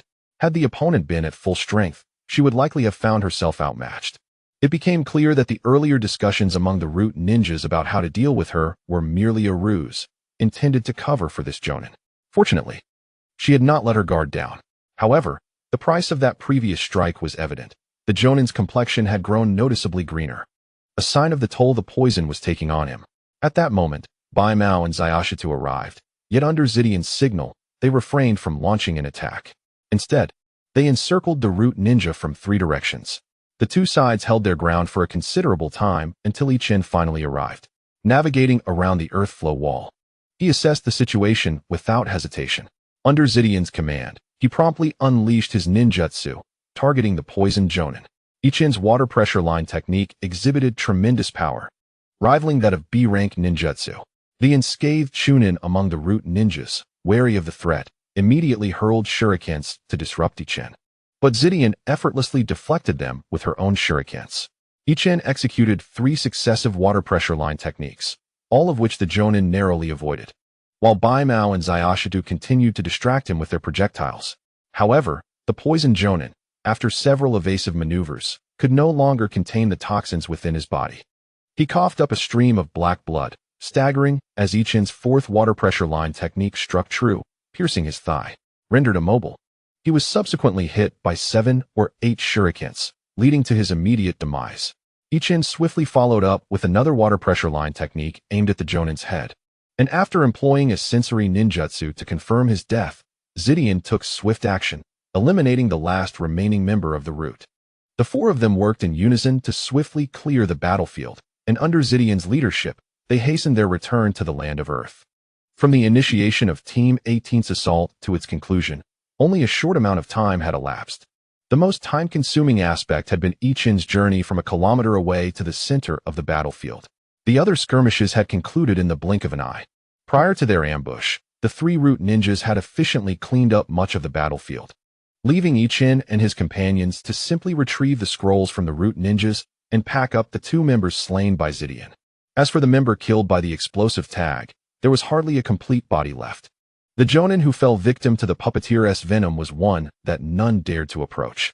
Thus, the battlefield was swiftly cleared, and before long, Team 18 vanished from the area. Silence enveloped the surroundings until, after several hours had elapsed, the main force of Root returned to the site. Upon witnessing the scene, the commander's furrowed brow deepened further. The pursuit had not gone smoothly. The Sand Shinobi suffered significant losses, with only 4 Jonin managing to escape. However, those who broke free were elite members of the Sand Sambu, and they ultimately dragged down 2 root ninjas as scapegoats. A loss of 2 against 5 was, under ordinary circumstances, a commendable outcome, allowing for some justification upon returning to Danzo. Yet, unexpectedly, the 4 root ninjas left behind to clean up had all perished in battle. This oversight was grave, and more importantly, it indicated the presence of another force that the commander had failed to detect. The unusual behavior of the Sand Shinobi suggested they were likely targeting this concealed adversary, coupled with the 2 inexplicable intelligence reports received earlier. Even a fool would recognize that he had been used as a pawn. Such an error was intolerable to Danzo, and the Root commander was acutely aware of his impending fate upon returning. Nevertheless, faced with the certainty of death, he had no choice but to report the situation before accepting his demise, for he sensed that his subordinates were subtly preparing to guard against him. After assessing the situation, the Root personnel quickly concluded that at least 3 hours had passed since the battle. Without confirming the enemy's identity, numbers, or direction of retreat, pursuing them would be excessively time-consuming. Ultimately, the Root commander was compelled to issue orders to return to the village. Meanwhile, without dwelling on the severely weakened Sand Shinobi or the uncertain fate awaiting the Root commander upon returning, Ichin and his team hastily made their way toward the land of Earth. The 4 traveled tirelessly for 2 days and nights, finally reaching the border of the land of Earth, where they took a moment to catch their breath. Utilizing Umbu communication methods, Zidian contacted the Umbu patrolling the border. After resting for 2 days at the border, they proceeded back to the village. Upon their return, Team 18 meticulously reported the course of events and Ichin's deductions to the village, and it wasn't long before they were summoned by the village's higher-ups. In the Tsuchikage building, all members of Team 18, along with Captain Shao of the second team, faced inquiries from Inoki and several advisors. Although Team 18 had not retrieved intelligence from the spy, the information they gathered fulfilled all objectives. Consequently, the higher-ups expressed satisfaction with their mission. and the substantial number of corpses they brought back also provided valuable intelligence to the village. After deliberation, the village awarded Team 18 an S-rank mission record. This was a significant recognition, and unlike Ichin's past contributions to the village through sealing techniques, he felt little excitement regarding the S-rank mission record. The white cat and the small stone were entirely different. This was their first time accomplishing an S-rank mission. After the higher-ups heard Ichin recount his experiences in the Land of Rain and the basis for his deductions, they conferred and expressed their agreement with his conjectures. As for whether they would alter their policy towards the Land of Rain based on this intelligence, that was beyond Ichin's knowledge. Subsequently, Daimyo explained to Team 18 the intentions behind the Sand Ninja's ambush, information gleaned from the corpses. It turned out that the Umbu team previously discovered and eliminated by Team 18 during their border patrol was not dispatched by Konoha, but rather by the Sand Ninjas. The Sand Ninjas' objective was to impersonate Konoha ninjas in order to bribe a Chunin from the Rock Ninja village, who has now been captured. The reason for the Sand Ninjas' ambush in the Land of Rain was that they had confirmed the failure of the previous Umbu team's mission and sought to investigate the cause of this failure through the Umbu, who were meeting with a spy. Ichin understood that the higher-ups were clarifying that the unexpected turn of events during this mission was not due to the village, but rather a complication from the Sand Ninja side. Ichin mused that this documentation of an S-rank mission might also serve as a form of consolation for everyone. Nevertheless, it mattered little, as the reward for an S-rank mission amounted to at least 10,000 contribution points. The contribution value for Umbu missions was generally higher. He wondered how much this one would yield and what portion he would receive. After leaving the Tsuchikage's office, Ichin was informed by Zidian that he had another 10 days of leave. Upon returning home, Ichin gathered all his accumulated funds and delivered the promised share to the Merchant Group S branch in the Rock Ninja village, then used the remaining silver to issue a B-rank mission. This time, Ichin aimed to learn the mind disturbance technique. As his first endeavor into the realm of in-release ninjutsu, Ichin approached it with caution. Although his mental strength surpassed that of an average Chunin, he estimated that even most Jonin might not compare to him. Still, he did not dare to be careless and issued another B-rank mission. Over the next 10 days, under the guidance of a Jonin, Ichin easily mastered the mind disturbance technique. His formidable mental strength allowed him to wield the technique even more powerfully than the Jonin himself. Perhaps captivated by the promising talent and in-release he had encountered, the Jonin not only taught Ichin the mind disturbance technique, but also collaborated with him to simplify it. Ultimately, through their combined efforts, the technique was distilled down to a single hand seal, a result unforeseen by the Jonin. What began as a mere attempt to instruct Ichin ended up greatly benefiting him as well. As a specialist in in-release, the mind disturbance technique was a crucial offensive tool, and simplifying its hand seals significantly enhanced his combat effectiveness. Before the 10-day period concluded, the Jonin suggested that Ichin present the simplified mind disturbance technique to the Ninjutsu Contribution Office to exchange it for some valuable items. The technique of heart disturbance body is unlike the tri-body technique or earth release ninjutsu, which have long been thoroughly researched by the elders in the village. Regardless of how simplified Ichin attempts to make it, the village has already documented every aspect. To his knowledge, no one in the village has been able to reduce the heart disturbance body technique to a single hand seal.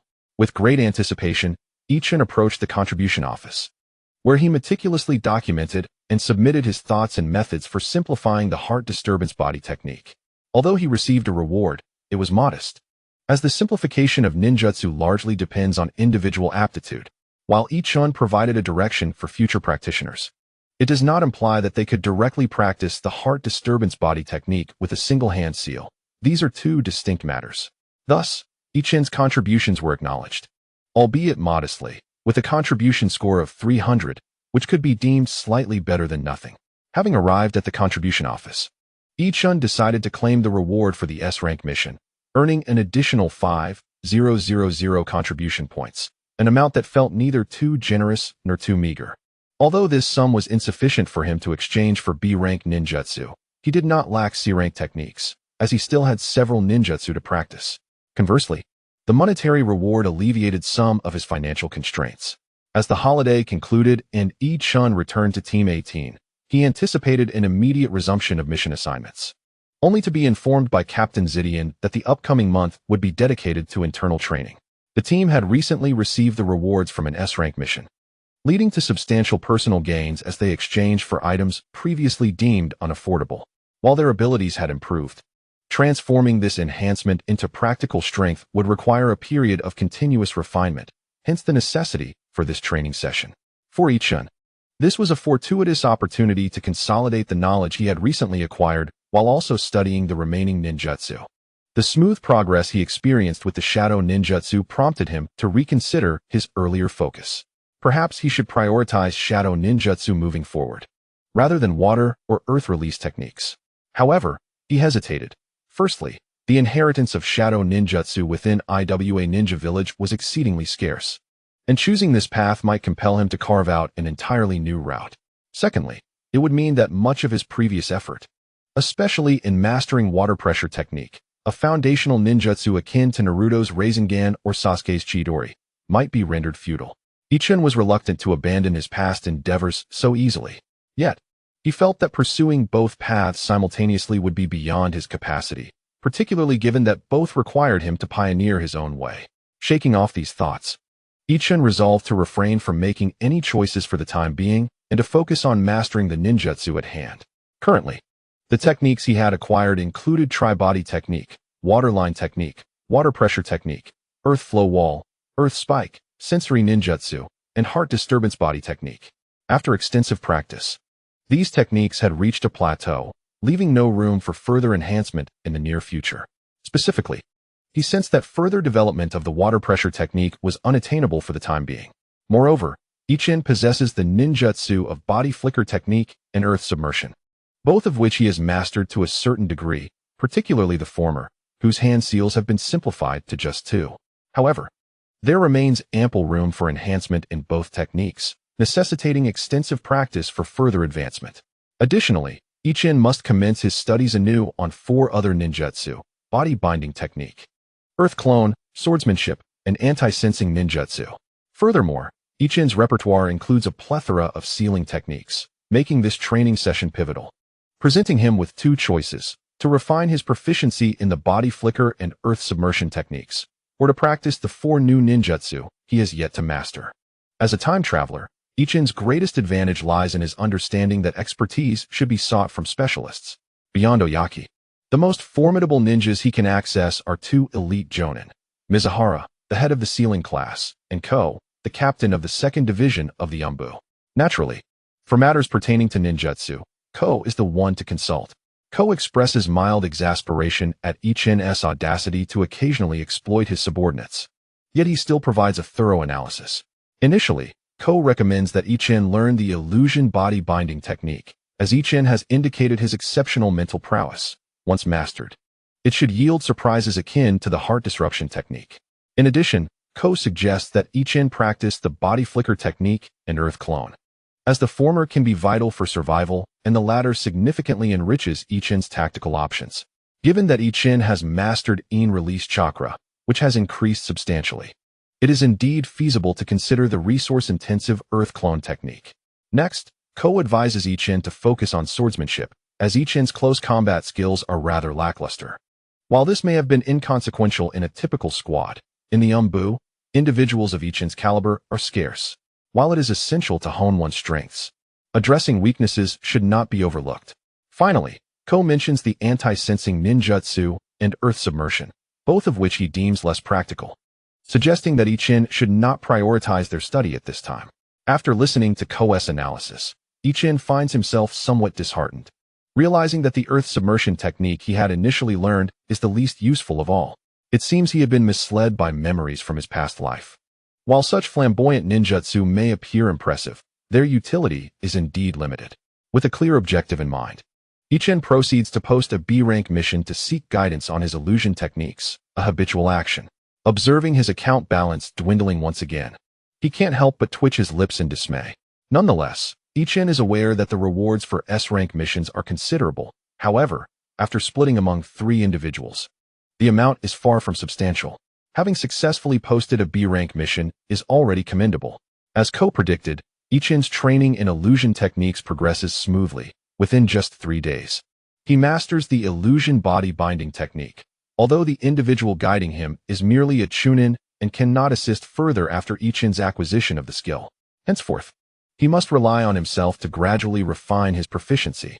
Upon returning to the training grounds of Team 18, Ichin notes that their captain, Zidian, is absent, as he is currently engaged in mastering a powerful A-rank ninjutsu. Zidian is a practitioner of physical ninjutsu, yet the limitations of such an approach are considerable. Seizing the opportunity presented by an S-rank mission reward, Zidian petitioned the village to learn a powerful ninjutsu, aiming to compensate for his deficiency in offensive capabilities.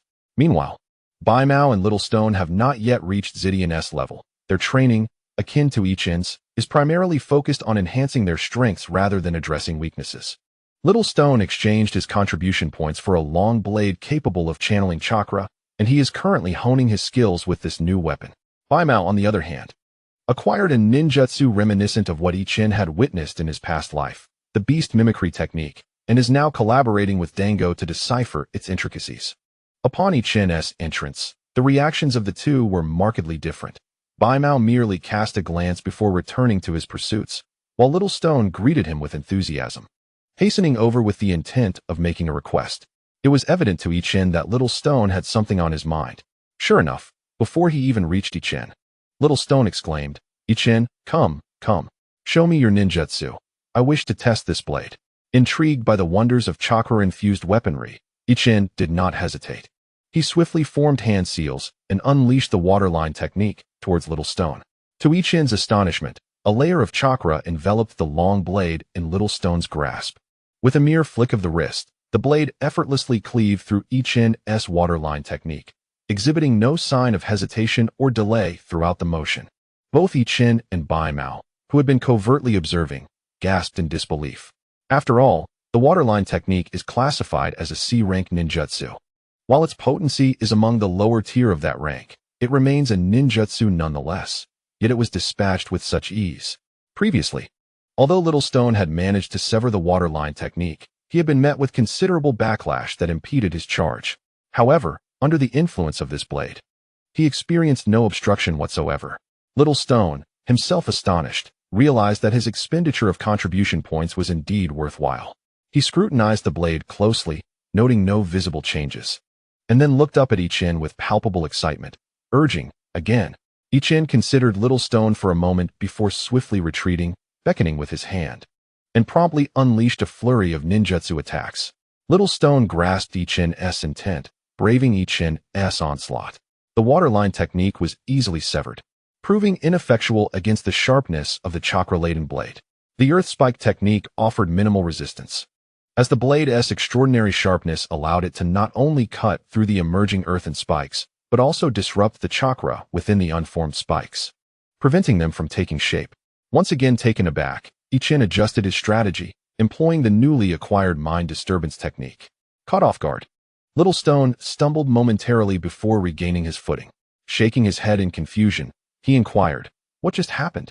I felt as if I had been struck by a club." There was a moment of dizziness. Ichin chuckled. "That was the ninjutsu I just learned, the release mind disturbance technique." At this juncture, Baimao interjected, "What? You just learned it? And you can perform it with a single hand seal?" Ichin sheepishly replied, "Well, I must admit, I've recently discovered that I seem particularly suited for release ninjutsu." Speaking thus, he gradually formed a series of hand seals to cast a binding technique. However, this time his execution was somewhat unrefined, taking him 5 or 6 seconds to complete the incantation. Xiao Shirtu, curious to test Ichin's ninjutsu, chose not to evade intentionally. Yet, contrary to his expectations of a torrent of water or earth elements, he was taken aback as a stone pillar erupted from beneath his feet. Before he could react, for sharp stone spikes flew in from an unknown direction and impaled his limbs. In the blink of an eye, Xiao Shirtu found himself pinned to the stone pillar. Rendered immobile, feeling bewildered, he wondered what was happening, but soon deduced it was an illusion technique. So this was the binding spell? "Have you even learned illusion techniques?" he queried. Ichin smiled and replied, "Indeed, I have just mastered it." Xiao Shirtu struggled briefly but realized he could not break free. He then resorted to the conventional method of dispelling illusions, attempting to disrupt the chakra within him. As the chakra within Xiao Shirtu was disturbed, he felt a moment of relief. Yet before he could fully regain his composure, the sensation of being bound returned. Simultaneously, Ichin sensed the illusion was on the verge of being broken and instinctively increased his chakra output. Originally, the binding technique consumed 27 chakra points upon casting, with an additional consumption of 1 chakra point for each second it was maintained. However, in that moment, Ichin's chakra expenditure surged to an astonishing 10 chakra points per second. Despite this immense drain, he was astonished to find that Xiao Shurtu had not escaped the illusion. With a mix of anticipation and incredulity, Ichin inquired, "Xiao Shurtu, have you not freed yourself from the illusion?" Xiao Shurtu, blushing with embarrassment and anger, retorted, "Of course not." After struggling for a while longer and realizing he could not escape, he finally conceded defeat. Ichin hastily released the illusion, his chakra nearly depleted from the effort. Yet, Ichin was exhilarated. It appeared that under the auspices of his formidable mental strength, the potency of the illusion technique was indeed promising. Of course, he had his own residual methods to dispel illusions, but this was merely a training exercise, and Xiao Shurtu would naturally not resort to such means. Nonetheless, it was evident that practicing illusion techniques was a wise choice, and it seemed he needed to refine this skill further. Feeling disgruntled after being schooled by Ichin with his new weapon, Xiao Shurtu resolved to test again, seeking any flaws in Ichin's illusion. Flaws there were indeed. Firstly, the casting speed was too slow, and secondly, the chakra consumption was excessively high. Ichin, too, was curious to see if he could simultaneously execute an illusion while defeating his opponent. Initially, he considered allowing the entrapped ninja to take their own life, but that was unrealistic given his current mastery of illusion techniques. However, it was feasible to maintain the illusion while striking Xiao Shurtu with a nearby mineral. Yet, to Ichin's dismay, the moment Xiao Shurtu was attacked, he immediately regained his ability to move. This setback was disheartening for Ichin, indicating that he would need to prepare some special tactics. Among the Sand Shinobi, there were numerous puppet mechanisms. If he could install some devices on himself to complement the illusion, although the enemy would break free the moment they were struck, a well-aimed hit to a vital point might still hold the potential to eliminate the opponent. What kind of mechanisms should he create? After pondering for a while without any direction, Ichin, after all, is not an expert in this field. In the future, he could post a C-level task to seek assistance. However, these are matters for later. The most pressing concern now is to enhance his proficiency in illusion techniques. Without the support of skill, there would be no opportunity to execute them in actual combat, let alone anything else. Yet, the application of illusions requires a suitable target. After all, it is unreasonable for Ichin to practice his illusions on a wooden post. His gaze wandered, ultimately landing on the white cat and the dumpling. Seemingly sensing Ichin's ill intentions, the dumpling's fur bristled, arching its back and baring its teeth at him. Feeling somewhat awkward, Ichin decided against that course and thought it best to enlist Little Stone instead. After all, dealing with women is challenging, and their pets are equally formidable. However, Little Stone cannot serve as Ichin's sparring partner indefinitely, as he also needs to refine his swordsmanship to accommodate his new weapon, and he hardly has any spare time. Fortunately, proficiency in illusion techniques is divided into 2 parts: the simplification of hand seals and the subsequent maintenance. The latter requires practical experience, meaning a test subject for practice. Yet, the former can be pondered alone, and Ichin is already quite adept at simplifying hand seals. As per his usual approach, he began by compiling a list, organizing various strategies, and then slowly simplifying them through experimentation. Thus, Ichin and his companions trained together in the Dark Division for 7 days, until their leader, Zidian, returned. During this week, Zidian had barely managed to learn the A-level ninjutsu, Wind Release, Vacuum Wave. Ichin recalled that this technique was a specialty of Danzo, who nearly tore apart the Susanoo of the second Hokage. It is indeed a powerful and expansive ninjutsu, a formidable means of attack. Zidian led Ichin and his companions to an uninhabited area outside the village, where he demonstrated the vacuum wave, leaving the 3 utterly astonished. This was Ichin's second encounter with A-level ninjutsu. The first had been when Inoki suppressed the Nine Tails. During that occasion, Ichin had only witnessed the aftermath, so he had not been as awestruck. However, this time he observed the entire casting process, witnessing the once tranquil area being ravaged by a tempest in an instant. The impact was indeed profound. Initially, Ichin believed that having witnessed the cataclysmic battles in the original work, he would not be easily impressed by A-level ninjutsu. Yet, Reality proved otherwise. His reaction was less impressive than that of the white cat, little stone, and even the dumpling. In truth, Ichun had lived in a normal world in his past life, and despite traversing through various realms, he had always maintained a mindset that aligned with ordinary people, failing to distinguish himself from them. It was only at this moment that Ichun comprehended that he was already different from ordinary individuals. He possessed a strength that they lacked. Although this power may seem insignificant in the eyes of the powerful in this world, he had successfully embarked on this path. With his innate talent, he would inevitably reach Zidian's level. Long ago, he had already become a ninja. I have always been a ninja. Ichun continued to murmur to himself. After a considerable duration, Ichun regained his composure and shouted towards the area ravaged by the vacuum waves. Indeed, I have long since become a ninja. Bai Mao and Little Stone exchanged bewildered glances at Ichun, perplexed by his erratic behavior. Meanwhile, Zidian, who was contemplating the shortcomings of her recent ninjutsu application, felt a sudden jolt upon sensing Ichun's fervor. Taking a deep breath, Zidian admonished, "Ichun, prepare yourself." Startled, Ichun, instead of retreating in fear, unsheathed his seldom-used long blade and charged at Zidian. In no time, the two engaged in combat. Given Ichun's proficiency in both martial arts and swordsmanship, the outcome seemed predetermined, with Zidian poised to defeat him effortlessly. Yet, she refrained from unleashing her full potential, maintaining a level of strength that surpassed Ichun's, thereby keeping him under pressure. Martial arts were not Ichun's forte, and after a brief exchange, he, feeling unsatisfied, cast aside his sword and began to employ ninjutsu. Zidian, however, remained vigilant, skillfully neutralizing each of Ichun's ninjutsu attacks while ensuring she could swiftly close the distance for close combat. She adeptly interjected strikes at intervals, preventing Ichun from casting his techniques without reservation, all while managing the pace of the battle to ensure he could still use some ninjutsu. Thus, the two fought tirelessly for over an hour, and eventually, Zidian summoned Bai Mao and Little Stone to join in the fray, collectively applying pressure on Ichun. This duel persisted until Ichun's chakra was entirely exhausted. Though it was a training exercise, Zidian exuded an aura of lethal intent throughout the encounter, subjecting Ichun to immense pressure. Under such duress, every movement for Ichun became significantly more arduous and exhausting. The chakra required for ninjutsu also surged beyond his usual consumption. Consequently, Ichun now lay on the ground, utterly spent, unable to rise. Not only was standing beyond his capabilities, even moving a finger felt overwhelmingly laborious. In truth, Zidian was more fatigued than Ichun.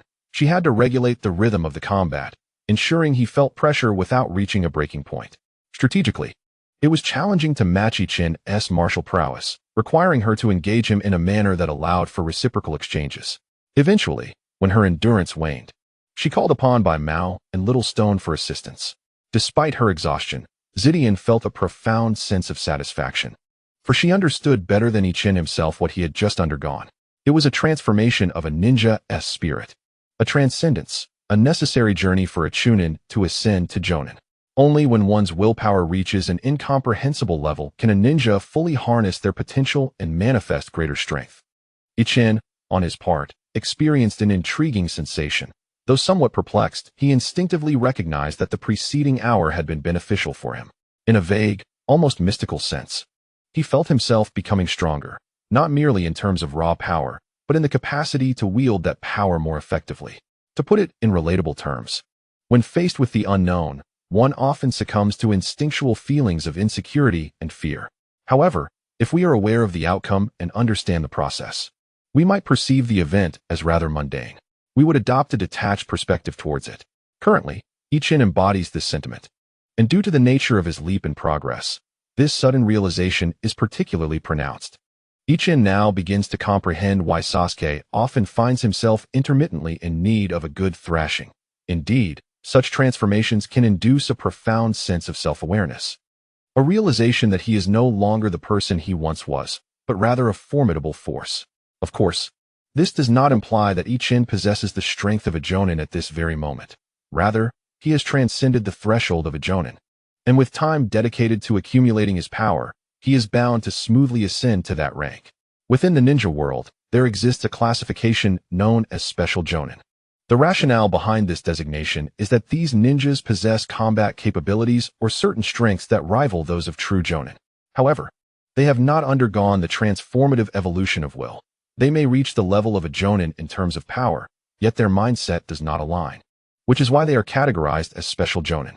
In the realm of ninjas, chakra is the very essence of existence, a fusion of spiritual and physical strength. A critical aspect of spiritual strength is willpower. To enhance one's willpower typically requires persistent training and conventional methods of gradual improvement. Yet, such enhancement is akin to a painstaking endeavor, and with the finite nature of human life, the potential ceiling attainable through this method remains limited. Only those ninjas who frequently experience epiphanies in life and battle can transcend these limitations and reach higher realms of understanding. As previously mentioned, by the conclusion of the Second Great Ninja War, the legendary Sannin were all of a caliber just shy of Hokage. Yet, following their battle with Hanzo, each gained the resolve befitting a leader. Given sufficient time, they would undoubtedly evolve into true Hokage-level ninjas. This is the essence of the matter. Following Ichin's metamorphosis in will, his strength may not immediately surge, nor will his chakra suddenly increase. However, his subsequent growth will undoubtedly accelerate, remaining unimpeded until he attains the Jonin rank. It can be said that this moment of insight has granted Ichin a savings of at least 3 years on his journey. He feels a deep sense of gratitude that this revelation occurred within the village, for otherwise, Zidian would not have dared to take the risk of teaching him a technique. Ichin is also immensely appreciative of Zidian, had it not been for Zidian's timely pressure, which allowed him to seize that fleeting moment of insight and transform it into unwavering will. He would not have navigated this hurdle with such ease. While Ichin lay in repose, Zidian recounted the events transpiring with Ichin to Baimao and Zayashido. Upon concluding, Zidian beckoned them to escort Ichin back to the village. However, Baimao and Zayashido could not help but regard Ichin with disdain. Why had this little brat advanced ahead of them? If this momentum continues, would there come a day when they might find themselves under the command of this young upstart? Observing the ill intent in their gazes, Ichin, rendered immobile, could only respond with an awkward and rueful smile. In a past life, Ichin had always been perplexed by how a mere novice like Naruto could progress so rapidly upon his introduction. If it were merely due to an abundance of chakra, then Naruto's chakra levels would have already surpassed those of elite Jonin from the outset. Now, Ichin comprehends that it was a matter of insufficient mastery. A ninja can only fully harness their potential once their willpower and mental fortitude have reached a certain standard. Otherwise, possessing an abundance of chakra will render one perpetually as a lowly genin. There existed a misconception in Ichin's previous life regarding a rapid surge in a ninja's strength during their early teenage years.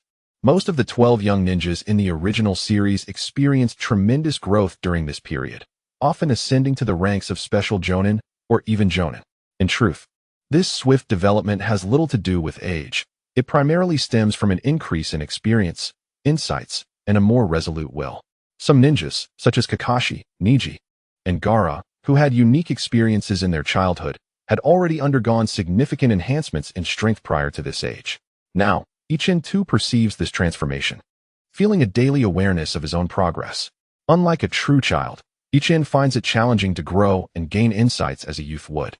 Typical emotional stimuli fail to yield significant effects.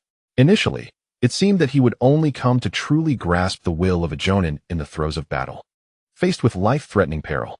Yet, no one anticipated that after experiencing the formidable power of an A-rank jutsu up close, Ichin would genuinely begin to shift his perception. He finally understood the nature of the world he inhabited and the role he was destined to play within it. With this newfound enlightenment, Ichin solidified his resolve to grow stronger, marking a pivotal transformation in his ninja career.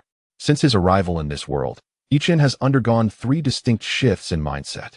The first occurred during his time at the Ninja Academy when he encountered a mist ninja spy, an experience that unveiled the harsh realities of the ninja world, making him realize that this was no mere game or comic but the life he was living.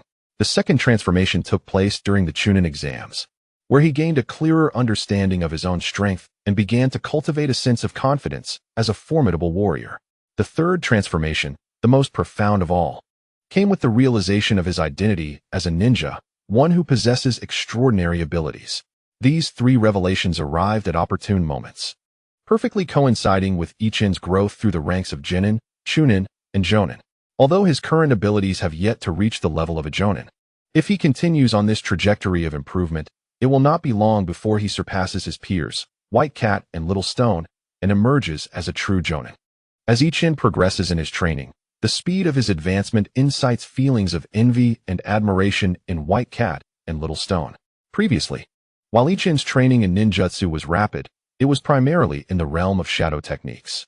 Now, however, not only has his speed in casting jinjutsu and binding techniques improved significantly after simplifying the hand seals, but his proficiency in other jutsu, such as body flicker technique, has also accelerated remarkably. Additionally, his practice of the earth clone technique has been smooth, and even in his weakest area, swordsmanship, after several days of intense study, he has also begun to make gradual progress. Ichin estimated that, had the training period not concluded, a few more days would have seen further enhancement of his sensory ninjutsu and earth-based stealth techniques. However, these were not his greatest gains. The most significant advancement was the marked improvement in his willpower, which facilitated a smoother manipulation of chakra. The benefits of this transformation were evident in his seal formation speed, which had escalated from 445 seals per second to approximately 43-48. Additionally, the chakra consumption for performing ninjutsu had correspondingly decreased.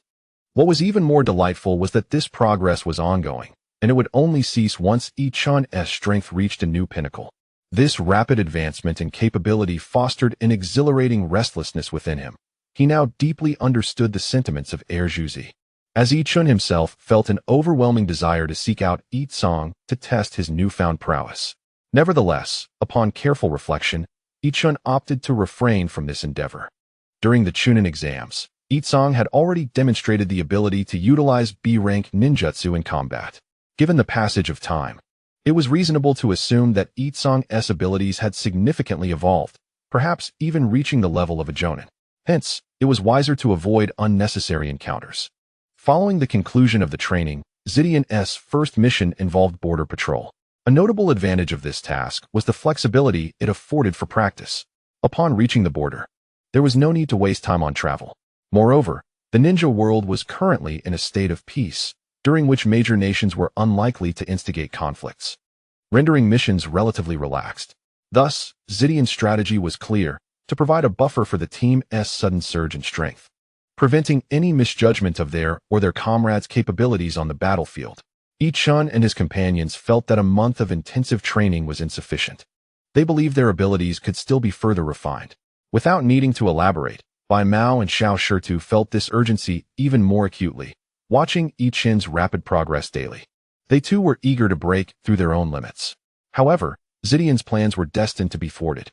Similar to the previous mission, upon arriving at the border, Team 18 first engaged in a situation report with the stationed conventional ninjas. This was typically a routine affair, but this time unexpected circumstances arose. Upon their arrival, Team 18 encountered a group of vigilant ninjas, and it was evident that something was amiss. After verifying their identities, Ichin and his comrades entered the border outpost and made contact with the personnel in charge. It emerged that, starting 5 days prior, there had been a series of ninja disappearances, initially 1 or 2 Jinin, and later even Chunin who ventured out alone. By yesterday, an entire team of Chunin assigned to investigate had vanished without a trace. The outpost was under the command of a special Jonin named Miyazaki, who, upon seeing Team 18, expressed great excitement and remarked to Zidian, "You have arrived at the perfect time. Such tasks of tracking enemy movements are not our forte." The ability to silently eliminate a squad of Chunin indicates that the adversary is formidable, and our outpost lacks the strength to undertake this mission. It is best entrusted to your Umbu. Prior to your arrival, another Umbu team was here, actively searching for clues in this area. As Miyazaki spoke, he pointed to a specific region on the operational map. This area also encompasses the patrol range of the missing Chunin team from yesterday. After hearing Miyazaki's description, Zidian requested a detailed report, and the 4 of them set off towards the suspicious zone. As they traveled, they took turns reviewing the information. Once they finished, a hushed discussion ensued.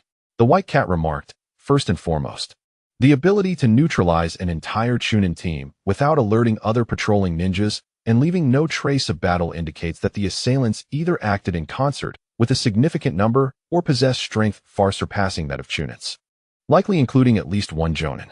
Seeing the others nod in agreement, the White Cat continued, based on the timing of several missing ninjas. It appears the attackers did not disperse, suggesting their numbers are likely few. Therefore, I speculate that the enemy consists of 1 or 2 Jonins or an elite squad. Little Stone added, indeed. Furthermore, the absence of corpses is rather peculiar. The assailants targeted mostly Chunin and lower-ranked ninjas, whose intel value is minimal.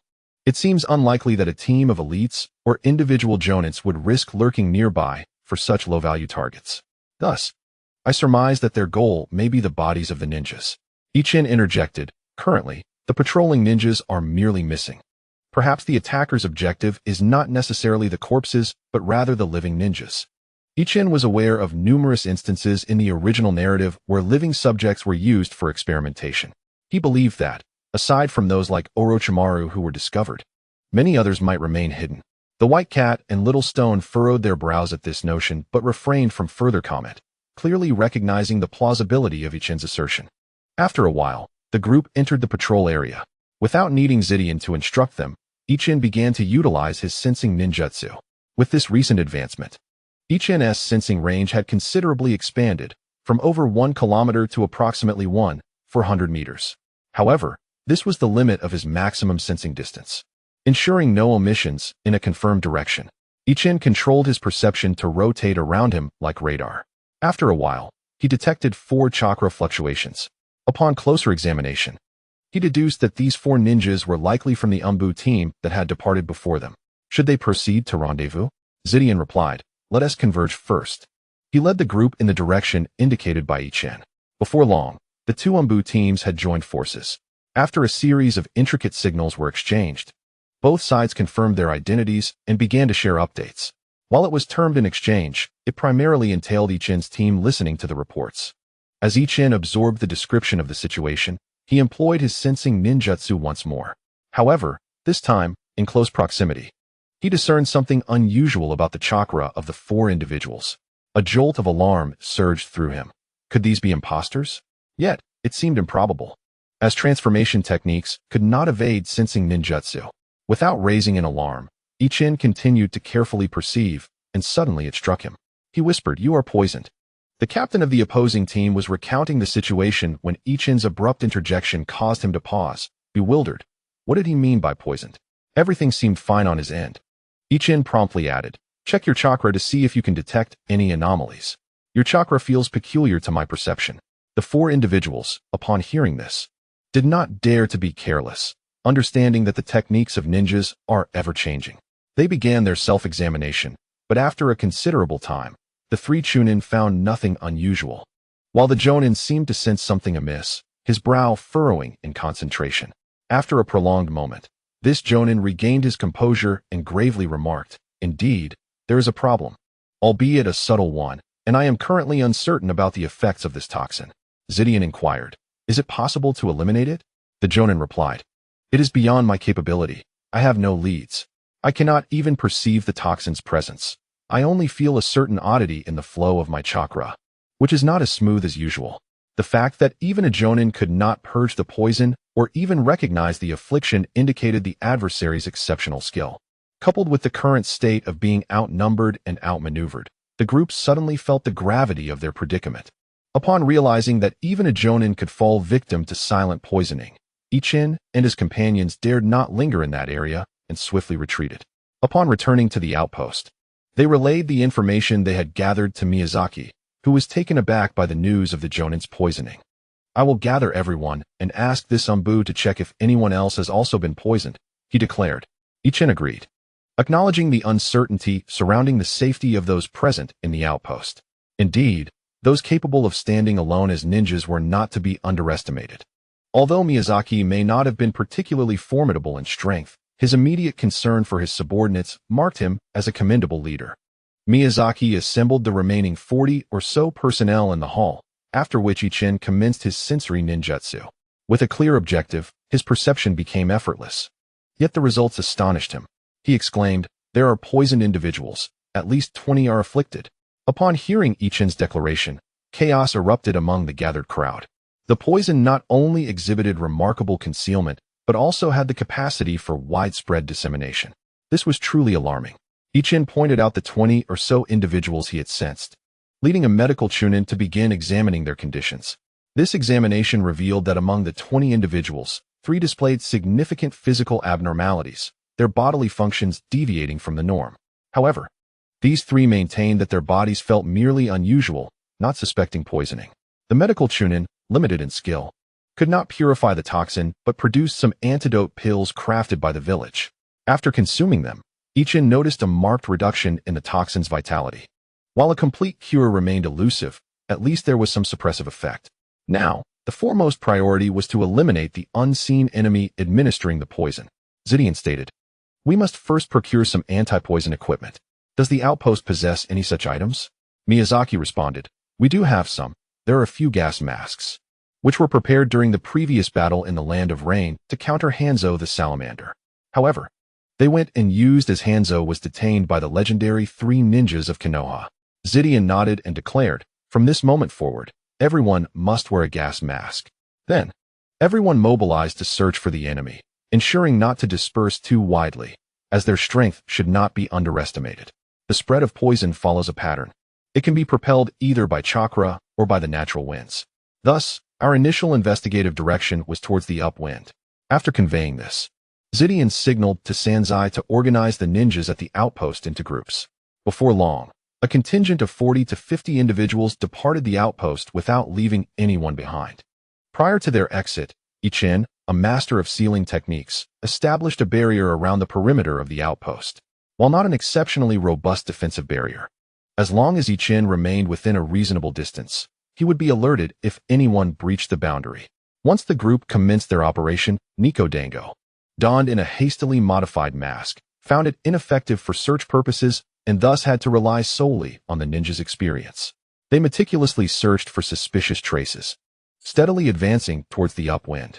As they progressed, Ichin employed sensing ninjutsu every kilometer. After traversing several kilometers, Ichin remarked, "The poison ahead is intensifying. My senses can now vaguely detect its presence. We must halt our advance. If the gas masks prove ineffective, we risk falling victim ourselves. Let us circumvent this area."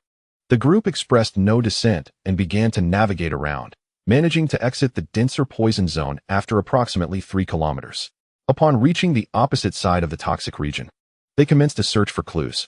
It was not long before a ninja discovered some tracks.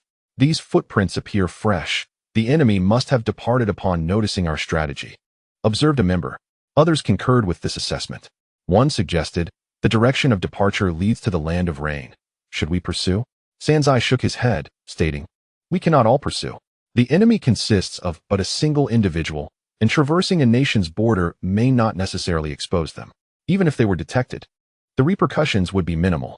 However, if all of us enter the Land of Rain, it would instigate a conflict we cannot afford." Zidian proposed, "Let our team 18 pursue. We remain unpoisoned, and some within our ranks can discern whether we have been contaminated. Thus the risk in our pursuit is comparatively lower." Sanzai nodded in agreement. "Be cautious. We shall remain here to collect samples of the poison to bring back to the village for study. This is the advantage of being backed by a great ninja village. Should enemy intelligence be compromised, they may become targets. If the village can develop an antidote, the next encounter with this foe will render their tactic ineffective. Do not underestimate the complexity of researching a poison. It requires countless trials, and even the most skilled poison masters seldom possess a vast array of potent toxins." After parting from the main forces, Team 18 began to track the trail. However, they soon encountered 3 distinct paths leading in different directions. Despite this, they remained composed, removing Dango's mask to carefully discern the scents along the 3 routes. Before long, Dango identified a singular direction. With the assistance of his comrades, the 18th squad pursued deeper into the heart of the Land of Rain. Meanwhile, several kilometers ahead of them, a solitary figure hastened toward the same destination. This individual, with striking red hair, was none other than the renowned puppet master, Sasori of the Red Sand. At this juncture, Sasori was slightly older than his pursuer, yet still a youth. As a puppet master, his combat prowess stemmed primarily from 2 elements, poison and puppetry. Under the vigilant guard of the 18th squad, the efficacy of his poison was significantly diminished, However, given Sasori's innate talent as a puppet master, his combat capabilities were already on par with a competent jonin, even without the use of toxins. Yet, he was acutely aware that the pursuers would not consist of merely a single jonin. Thus, initially, Sasori intended to avoid direct confrontation with the 18th Squad, seeking instead to divert his adversaries using shadow clones and other tactics. Unfortunately for him, the 18th Squad included a ninja cat. Though the feline companion lacked the keen nose of Kakashi's Pakin, it was still far superior to the average ninja, easily distinguishing between clones and the original. As a puppet master, Sasori did not excel in physical prowess, and his speed was lacking, causing the distance between him and his pursuers to steadily diminish. Sasori had ventured to the borders of the land of Earth with the intention of experimenting with a new toxin designed to work in conjunction with human puppets, a substance capable of significantly diminishing a ninja's abilities, thereby facilitating the capture of foes. This was his first endeavor with human puppetry, and he had chosen to undertake this task discreetly, seeking materials alone at the border.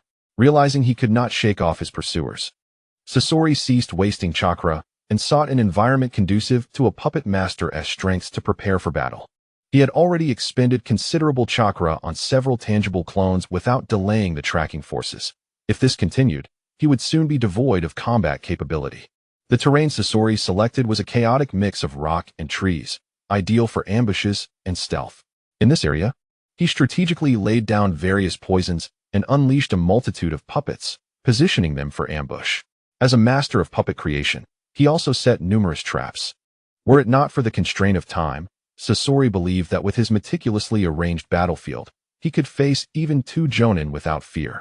Before long, the 18th Squad reached the outskirts of the forest, observing the area shrouded in a faint, toxic mist. It was evident without question that the enemy was prepared for a desperate fight. Under the protection of his 3 companions, Ichin employed a sensory ninjutsu. As he activated the technique, Ichin felt a surge of exhilaration. It appeared that sensory ninjutsu was particularly effective against puppet masters. Sasori's proud arrangements were rendered visible under the influence of the sensory technique. While puppets were not living beings, they were nonetheless connected to their master via chakra threads. These delicate chakra threads might elude detection by ordinary sensory ninjas. Even Ichin had struggled with this in the past. However, following his recent advancements, Ichin's strength was approaching that of a jonin, and coupled with his formidable mental fortitude, the chakra threads stood out vividly within his perception. Ichin, while sensing the surroundings, reported the situation to the trio of Zidian. Zidian smiled, and after Ichin finished his report, he slowly began to form hand seals. Due to his lack of proficiency, it took him a full 10 seconds to execute the only A-rank ninjutsu he had mastered at this stage, the vacuum wave. The vacuum wave, with its immense destructive power, swept away the trees and rocks within the poisonous mist before him, with particular focus on the area where Ichin had indicated the puppets were lying in ambush. This attack rendered nearly all of the 20 or so puppets that Scorpion had set up around them inoperative. Even those that remained intact lost their connection to their master. The poison and traps laid out were obliterated by the vast winds, blown away to an unknown destination. This was not surprising. When Ichin's former squad, Team 5, had ambushed the Mist Ninja team, a single B-rank ninjutsu had swept the ground traps aside, followed by another B-rank ice release that had cleared out the traps buried deep underground. Now, with an A-rank wind release, whose power surpassed that of the B-rank ice release, the puppets both on the surface and underground were thoroughly eradicated. After all, wind release is the most potent of the 5 elemental ninjutsu. Yet, this was not Scorpion's greatest loss. As Zidian unleashed the wind release, his primary target was not the scattered puppets, but rather Scorpion himself. Realizing the impending danger, Scorpion swiftly summoned his most formidable puppets to shield himself. In that moment, Scorpion dared not hold back, facing an A-rank ninjutsu. Any attempt to preserve his strength would be tantamount to courting death. Consequently, although Scorpion did not sustain significant injuries after this wave of attack, his strongest puppets were effectively neutralized.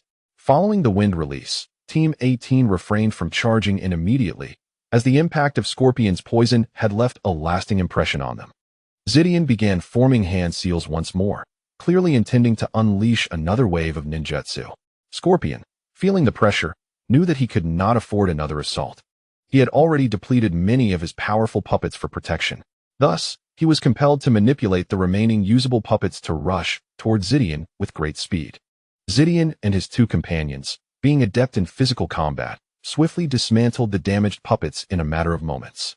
Seizing the opportunity while the trio obstructed Scorpion's line of sight, Ichin quickly formed seals and unleashed an illusion technique directed at Scorpion. Under normal circumstances, Scorpion would have sensed it beforehand. However, during this intense confrontation, Ichin maintained a state of awareness, diverting Scorpion's attention momentarily. This allowed Ichin, under the deliberate cover of his companions, to land a decisive blow. Nonetheless, as a puppet master, Scorpion differed from ordinary ninjas. Although ensnared by the binding technique, his chakra threads remained operational. Scorpion first disrupted his own chakra flow and, finding no immediate way to break the illusion, commanded his puppets to attack him. However, it was too late. Having not acted promptly, Zidian and his companions understood the strengths and weaknesses of Ichin's illusion better than Scorpion did. They swiftly intervened to intercept the attacking puppets. After Zidian severed a puppet that had turned to strike at Scorpion, he instantaneously appeared behind Scorpion and delivered a powerful blow to his back. Although this strike freed Scorpion from the illusion, it also caused the chakra threads under his control to become chaotic, preventing him from adequately commanding the puppets for timely support. This delay meant that Scorpion would never again have the opportunity to manipulate his puppets, as Zidian's two swift strikes severed both of his arms. It was not that Zidian wished to spare Scorpion's life. Rather, they needed him alive to provide an antidote for their poisoned comrade. Capturing a living puppet master would afford them a considerable chance of obtaining the antidote through interrogation. In the face of a puppet master who had lost both arms, Zidian remained vigilant, delivering successive strikes that expertly stripped Scorpion of all his equipment. He then drove his blade into Scorpion's shoulder, hoisting him away from the position he once occupied. At that moment, Ichin swiftly advanced and unleashed a series of sealing techniques upon the fully exposed Scorpion, sealing away both his chakra and sensory abilities. This display prompted the three companions of Zidian to frown in disbelief, wondering if such precautions were truly necessary, given that their adversary was now armless. However, they could not fathom Ichin's rationale. This was a being with the potential to attain the status of a Kage. Caution was not unwarranted. Ichin explained to his companions, "I recognize this individual. I previously came across intelligence indicating that the elder Chiyo of the Sand had a genius grandson, characterized by his striking red hair. If the information is accurate, this must be Chiyo's grandson. Capturing him alive would enable us to negotiate with the Sand Village for the antidote formula, yielding significant rewards for us. This could translate into considerable contribution points." A prudent approach is certainly justified. Upon hearing this explanation, the others reluctantly grasped Ichin's intentions. After all, their last S-rank mission had resulted in a significant increase in their abilities. The prospect of a repeat was both thrilling and daunting. The land of rank